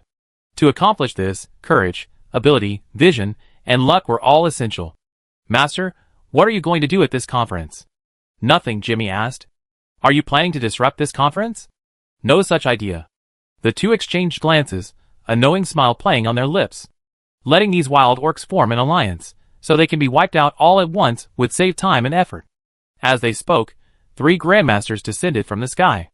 Relying on the rules of level 5 creatures, Even though Ulysses's soul hadn't recovered to the level of World Master, the suppression of the rules allowed him to hold his own against the two Grandmasters. At least, that was the case until the real fight began. Farewell to Jimmy, the two continued their journey through Tianji City. Along the way, Richard encountered delis disguised as a wild orc's familiar, an alchemist disguised as a Forerunner puppet, a soul wizard disguised as an old man with a ring, and even some with such skill and audacity that they had posed as disciples of the Tianji Holy Sect. Even Ulysses marveled at the wizard's endless variety. During this time, Richard and Ulysses, under the guise of sparring, tested over a dozen Grandmasters and gathered intelligence on two Grandmasters by observing their battles. This information may seem insignificant, but it was crucial for the battle. Nothing was more terrifying than an enemy you knew nothing about. As time went on, more and more Grandmasters arrived at Tianji City. Grandmasters from all walks of life gathered together, and the sounds of sparring and fighting never ceased from morning to night. This also gave the various wizards a great opportunity to dig up information. Bang! The two Grandmasters in the sky suddenly separated, exchanged glances, and began to flatter each other. Richard, observing nearby, unabashedly recorded the two men's praise. He was now Wuxiang's disciple, and it was perfectly normal for an apprentice to record the words and deeds of his master. After completing his recording, Richard stored his notes in the Qianquan gourd at his waist. This was already the fifth pair of Grandmasters he had documented. There were only about 20 Grandmasters in the entire savage land, and among them were a few elusive, independent warriors. Including the information recorded by other wizards, it was likely that they had collected information on all the Grandmasters in the savage land. While this information wasn't very in-depth, it held considerable value for those Grandmasters with vast accumulated knowledge. An enemy you know a little about is much easier to deal with than one you know nothing about. Just as Richard was about to continue watching the other Grandmasters battle, a melodious bell rang throughout the city. Immediately afterwards, a brutal pressure brought all the Grandmasters and Grandmasters to the ground. The dull sound of horse hooves echoed from the sky, and a great sun approached from the east, accompanied by the clatter of hooves. The Great Sun Holy Sect has arrived, a Grandmaster whispered. Even before the sun arrived, a terrifying pressure emanated from the west of the city. The Grandmasters looked and saw a dark cloud suddenly appear in the distant sky. The cloud rolled, flashes of lightning flashed, and in an instant, the cloud transformed into the face of a wild beast man. One Grandmaster exclaimed, "The heavenly punishment Holy Sect has arrived too." But this wasn't the end. Suddenly, a cry of surprise rang out from the south of the city. In the southern sky, hundreds of ghosts pulled a chariot. Various evil spirits from the wild beastman legends were harnessed to the bridle. Behind them, a massive palace slowly moved toward Tianji City. To the north of the city, a towering giant carried a mountain-sized bronze cauldron on his shoulders. He was accompanied by an old man riding a five-headed dragon. Underworld Holy Sect. Dingtian Holy Sect. Wanling Holy Sect. Amid the exclamations of the Grandmasters, the 6 great holy sects of the savage land gathered together to join forces in the fight against the demons. Chapter 509. With the arrival of the 5 major holy sects leaders, the Tianji Holy Sect naturally wouldn't remain unresponsive. A bell rang again in Tianji City, and immediately afterwards, an old orc with white hair and beard appeared in the air, revealing a towering Dharma image. In terms of imposing aura, he was in no way inferior to the leaders of the 5 major holy sects. Seeing this, Richard frowned slightly. No wonder the Tianji Holy Sect was able to put an end to the civil strife. It turns out they produced another martial saint. A martial saint is a level 6 creature, while a Grand Master is a level 5 creature. Although there's only a level difference between the two, the difference in strength is immense. The Tianji Holy Sect welcomes the Great Sun Holy Sect, the Heavenly Punishment Holy Sect, the Netherworld Holy Sect, the Dingtian Holy Sect, and the Myriad Spirits Holy Sect to participate in the Anti-Demon Conference. With this, the old orc bowed. The 5 Holy Sect leaders didn't find fault with this, but dispersed their Dharma images and responded with a fist clasp. After the Dharma image dissipated, the leader of the Great Sun Holy Sect rode an 8-horse carriage, while the leader of the Heavenly Punishment Holy Sect was surrounded by a flock of birds. The palace of the leader of the Netherworld Holy Sect dissipated, transforming into a sedan chair. The hundreds of ghosts pulling the carriage transformed into 8 terrifying ghost king sedan bearers. The leader of the Dingtian Holy Sect shrank, and the mountain-sized bronze tripod shrank with it. The leader of the Myriad Spirits Holy Sect remained unchanged, though the 5 dragons beneath him restrained their aura. The 5 entered Tianji City, and the old orc also dissipated his Dharma image. With a casual wave of his hand, A dull sound echoed from Tianji City. The palace, originally used as the leader's resting place, now began to move. Many masters ascended to the sky, observing the changes in the city below, and immediately understood what the Tianji Holy Sect was doing. A strange formation. This Tianji Holy Sect is using these palaces as formation flags. No wonder he hadn't sensed any strange formations in this city. He assumed it was a sign of sincerity from the Tianji Holy Sect, only to discover it hadn't yet been deployed. In a moment, the strange formation was complete, creating a world of its own within it. Then, a spatial rift appeared in the void, and a massive stone platform emerged from the rift. The old orc said, "Everyone, please take the stage." With that, the old orc flew onto the stage. The other 5 Holy Sect masters didn't hesitate and landed on the stage. Seeing the Holy Sect master already on the stage, the Grand Masters and Grand Masters nearby followed suit. Over 200 long vermilion tables were placed on the stone platform, corresponding to the remaining Grand Masters and Grand Masters. After the last Grand Master took a seat, the old orc of the Tianji Holy Sect, without further ado, took out the blood-written letter on the course cloth. I've already included the reason for this conference in the invitation, so I won't waste any more words. This is a hastily written blood letter from our old master before his death. You are all not ordinary people, so you should be able to discern its authenticity. The old orc unfolded the blood letter, revealing 4 large characters in the center. The devil descends. The handwriting revealed these 4 characters to be written hastily, as if the old master of the Tianji Holy Sect had witnessed something horrific. The blood letter hovered in the center of the stone platform. Although the numerous Grand Masters and Grand Masters were unaware of the details, they were certain of one thing. The blood used to write, it was indeed that of a martial saint. The Great Sun Holy Sect's master gazed at the blood letter and sighed softly. Wentian, what on earth did you see that frightened you so much? Could it be that within that chaos, another demon as great as the Demon Lord has emerged? The words of the Great Sun Holy Sect sounded like a casual sigh, but everyone present was shrewd. Upon hearing this, they all realized that the Heavenly Secret Holy Sect had already reached a cooperation with the Great Sun Holy Sect. But even if they could see it, no matter how poorly the Holy Sect acted, they could only applaud. It's hard to say if they could scare old Wentian. Elsewhere, the voice of the Netherworld Holy Sect's leader emanated from the sedan chair. It sounded strange, like the combined voices of multiple people. Why do I feel like Wentian has lost his mind? The Dingtian Holy Sect's leader said in a naive voice. Wentian has been mumbling about something for over 1,000 years, constantly rambling on about great terror, great terror. He couldn't have seen the heavenly demon over 1,000 years ago, could he? Is this all you have? The Wanling Holy Sect's leader, who had come with sect leader Dingtian, frowned and asked. Old Wentian has been confused for a long time. How dare you convene this anti-demon conference based solely on a blood oath? With these words, the Grandmasters present instantly perked up. The main event of the conference began. The Great Sun Holy Sect and the Netherworld Holy Sect had likely already reached an agreement with the Heavenly Secret Holy Sect, while the Dingtian Holy Sect and the Wanling Holy Sect likely hadn't.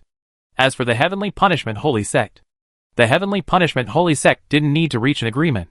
As soon as a heavenly demon descended, its Heavenly Punishment warriors would automatically mobilize in full force to annihilate the demons. In the past, the demon cult leader, relying on the Demon Lord's power, ascended to the martial saint realm and intended to unleash a demonic disaster on the wild land. The Heavenly Punishment Holy Sect mobilized in full force, sacrificing most of its disciples to annihilate the demon cult leader and numerous other grandmasters. Meanwhile, the other 5 holy sects were still bickering among themselves. Of the 6 holy sects, only the Tianfa Holy Sect truly deserved the title of holy. Don't worry, you two. Our sect isn't calling you all together for fun, the old orc of the Tianji Holy Sect said calmly. We, the Tianji Holy Sect, have been praised by so many warriors from the wilderness, saying we are as accurate as gods, never failing to predict the future. While this may be a bit exaggerated, when it comes to the true application of the principles of heavenly secrets, I believe your sects are inferior to ours. The leaders of the Dingtian and Wanling sects offered no objection to this statement. The Tianji Holy Sect espoused the art of heavenly secrets as its foundation. Although both were holy sects, they each had their own biases.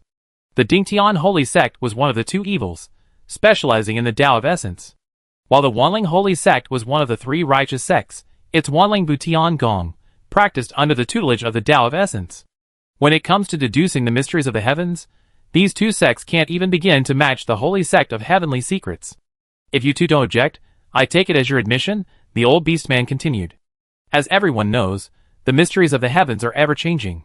Even a martial saint wouldn't dare to claim that their deductions are absolutely true. But ever since the old sect leader wrote the blood oath, all the disciples of the holy sect of heavenly secrets, including the many peak masters and myself, have been completely confused when deducing the mysteries of the heavens. Even the simplest divination can only predict good or bad luck within 7 days. Beyond 7 days, it's all chaos. I think some of you are skilled in deducing the mysteries of the heavens. Why not try it here, and see if you can predict good or bad luck 7 days from now? Hearing this, some of the masters present immediately began to deduce the mysteries of the heavens. But whether they used coins, Joro, or the shell of a sacred tortoise, none of them could predict good or bad luck after 7 days. It was as if an invisible barrier obscured their vision. Although the Dingtian and Wanling sects weren't experts in divination, their 2 sect masters had learned from many schools. While their deductions weren't as good as the old orcs of the Tianji Holy Sect, they were certainly better than the average peak master. However, their deductions couldn't see beyond 7 days. The Wanling Holy Sect's leader frowned and attempted to channel the power of the Great Tao, the miraculous power used by wizards and curses, to break through the barrier. But as soon as he did so, he felt a gaze directed at him. Buzz! A buzzing sound echoed from the void. The Wanling Holy Sect's leader closed his eyes, but couldn't stop 2 lines of blood and tears from flowing from the corners of his eyes. Seeing this, the masters present who knew the art of divination immediately gave up their thoughts of breaking through the barrier. You're kidding. If even a martial saint couldn't break through, why wouldn't these little shrimps even try? Soon, the leader of the Wanling Holy Sect opened his eyes, and stared intently at the old orc of the Tianji Holy Sect. Who is that? The old orc said quietly, Senior Wanling, that's the heavenly demon. That heavenly demon has sealed off the entire savage land, even the secrets of the surrounding caves. If we don't form an alliance, it will be easy for this heavenly demon to exterminate us. The leader of the Dingtian Holy Sect looked at his old friend, who sighed, and wiped 2 streaks of blood from his face. The Wanling Holy Sect agrees to the alliance. The Dingtian Holy Sect also agrees. Seeing the 2 sects agree, the old orc of the Tianji Holy Sect smiled with relief. The toughest nut to crack had been taken care of, leaving only. The Tianfa Holy Sect also agrees. A deep voice rang out from the flock of birds, and everyone who heard it looked at the leader of the Tianfa Holy Sect in shock. Did the Heavenly Punishment Holy Sect also agree? The old orc hadn't anticipated such a turn of events. He had originally planned to wait for the arrival of the heavenly demon before seeking an alliance with the Heavenly Punishment Holy Sect. He hadn't expected the Heavenly Punishment Holy Sect to actually join the alliance. As the most mysterious of the 6 holy sects, the Heavenly Punishment Holy Sect usually stayed out of matters of alliance and didn't participate. But today, the Heavenly Punishment Holy Sect had actually taken the initiative to join the alliance. This was truly a rare event. But it was undoubtedly a good thing. The old orc bowed to the Heavenly Punishment Holy Sect leader and said, Welcome to the Heavenly Punishment Holy Sect. Bang! Before the old orc finished his words, something flew out from the flock of birds. When it landed, Richard's pupils narrowed. What had flown out was the corpse of a 3-ringed black wizard. This is what you call the heavenly demon. The Heavenly Punishment Sect's leader's voice was emotionless. According to my estimation, these creatures may have infiltrated our ranks 10 years ago, or even earlier. I'm not sure if there are any spies sent by these so-called wizards at this conference. But it doesn't matter if there are. The alliance is already formed, and any further interference from them would be nothing more than clowns. Looking at the wizards in the arena, the grandmasters present, including the grandmasters of the other 5 major holy sects, were all shocked. The heavenly demon had actually infiltrated their ranks. The Heavenly Punishment Sect's leader ignored the grandmaster's commotion and continued, These creatures all practice unorthodox methods. Most specialize in spiritual cultivation, while a few practice both spiritual and spiritual cultivation. They are extremely skilled. I've searched within our sect for 10 years, and all I've found are corpses.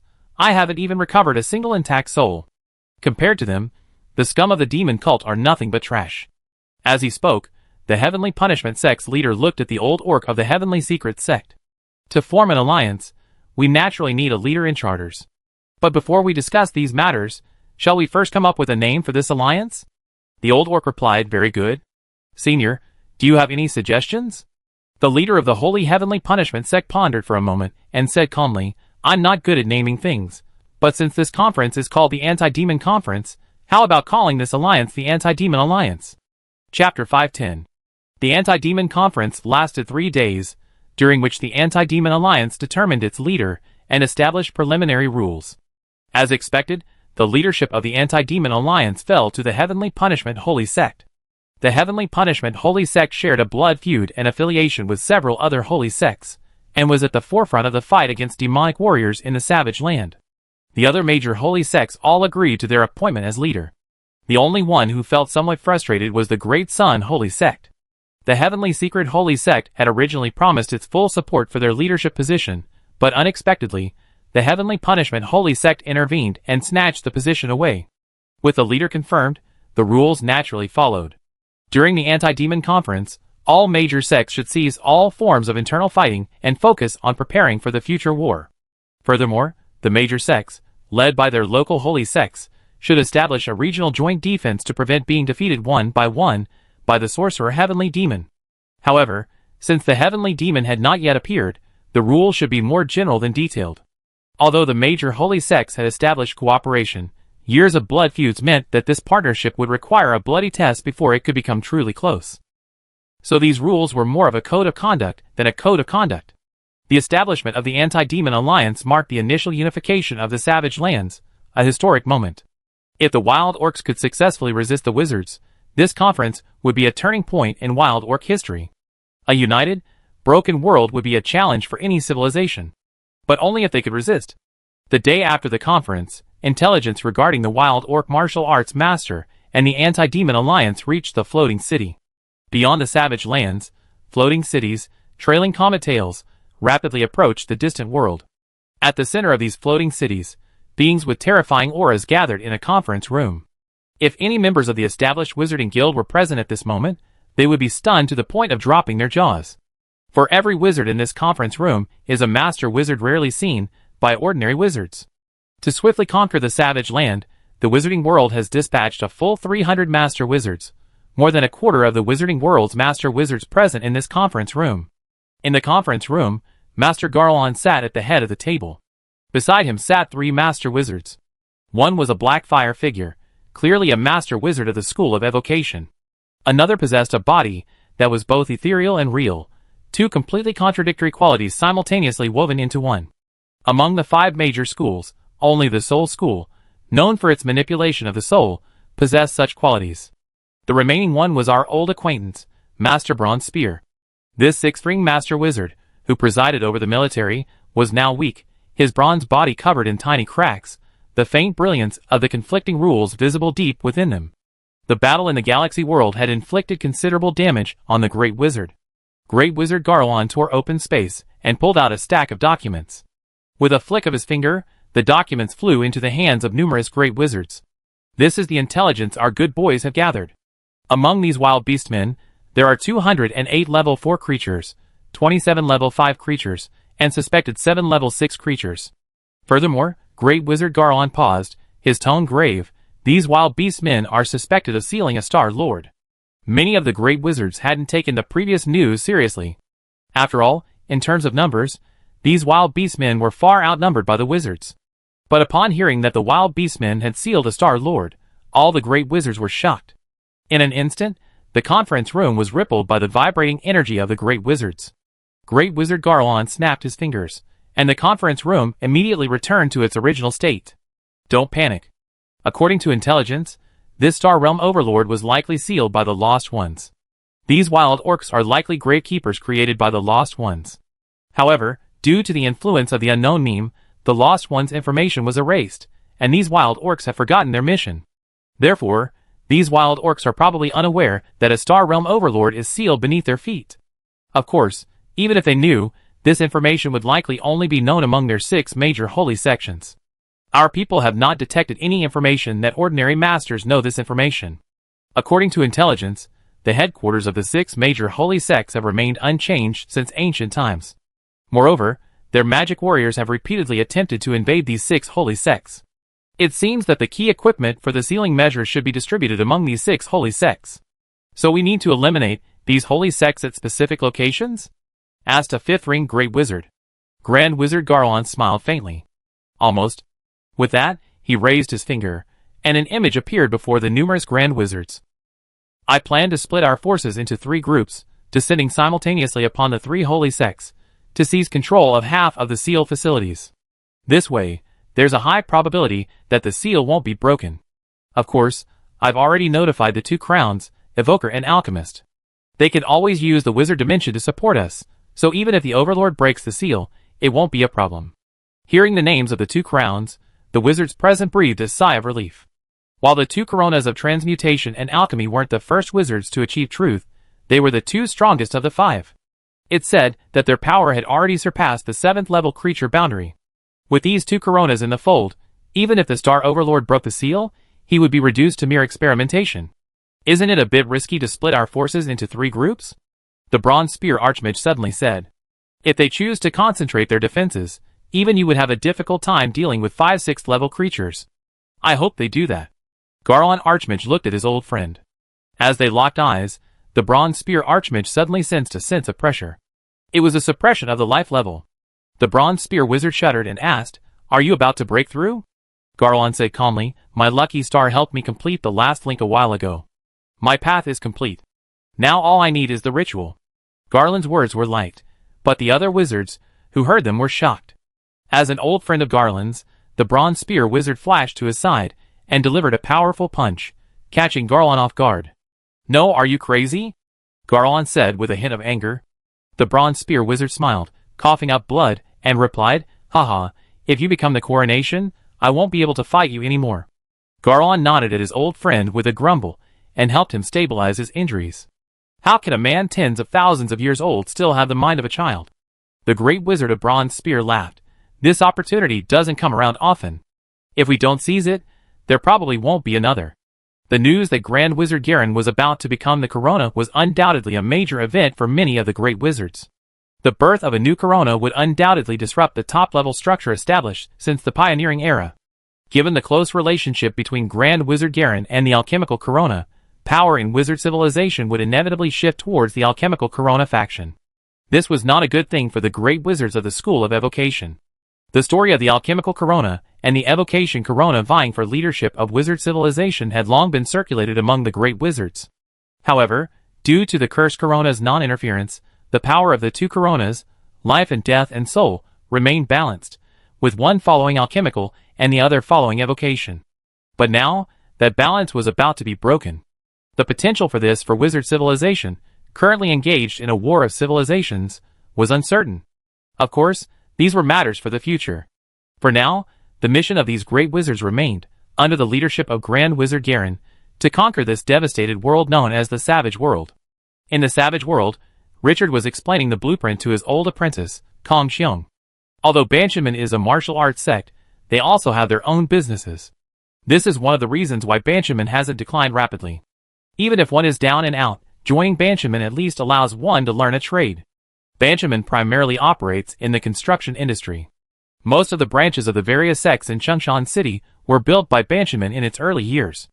Now that the major holy sects are establishing a joint defense line, sects like Banshaman, known for their ability to build structures, have suddenly gained attention.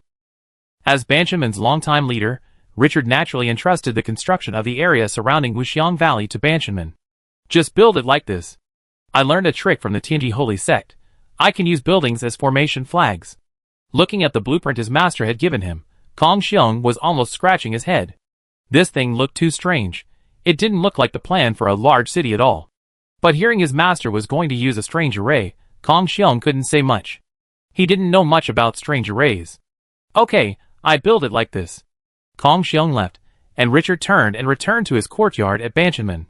Here, the communication pyramid, controlled by several dark wizards, was continuously transmitting messages to the floating city. Is it finished? Almost. A year had passed since the Anti-Demon Alliance was founded. During this year, Richard had continuously passed on information from the Anti-Demon Alliance to the wizards. Adding to the intelligence gathered by other undercover wizards, it could be said that the Anti-Demon Alliance was almost completely transparent to the wizards. After sending the message, the dark wizards transformed into several black-robed wild orcs. If any disciples of the Banshan sect had seen this, they would have surely discovered that these dark wizards were actually their own sect's hall masters. Under Richard's manipulations, all the major cities under the jurisdiction of Wuxiang Valley were under the control of the dark wizards. As soon as the battle line reached Wuxiang Valley, the Wuxiang Valley would immediately defect and join the wizards. Putting the communication pyramid away in the secret realm, Richard gazed up at the sky. Although he couldn't see, he knew the war was not far away. In the astral realm, dozens of floating cities, along with hundreds of smaller floating cities, were being organized under the command of the headquarters. The savage world was not an isolated world. Surrounding it lay dozens of shattered small worlds, formed from fragments of the savage world. These were what the wild orcs called cave heavens. These cave heavens were also targets for the wizards to conquer. Under the command of the headquarters, numerous floating cities, carrying tens of millions of wizards, began final preparations for crossing the world wall. At the same time, Grand Wizard Garlon opened the portal to the wizard dimension and delivered a message to the cursed Corona, who had been obscuring fate. The war has begun. Please, Corona, guide us.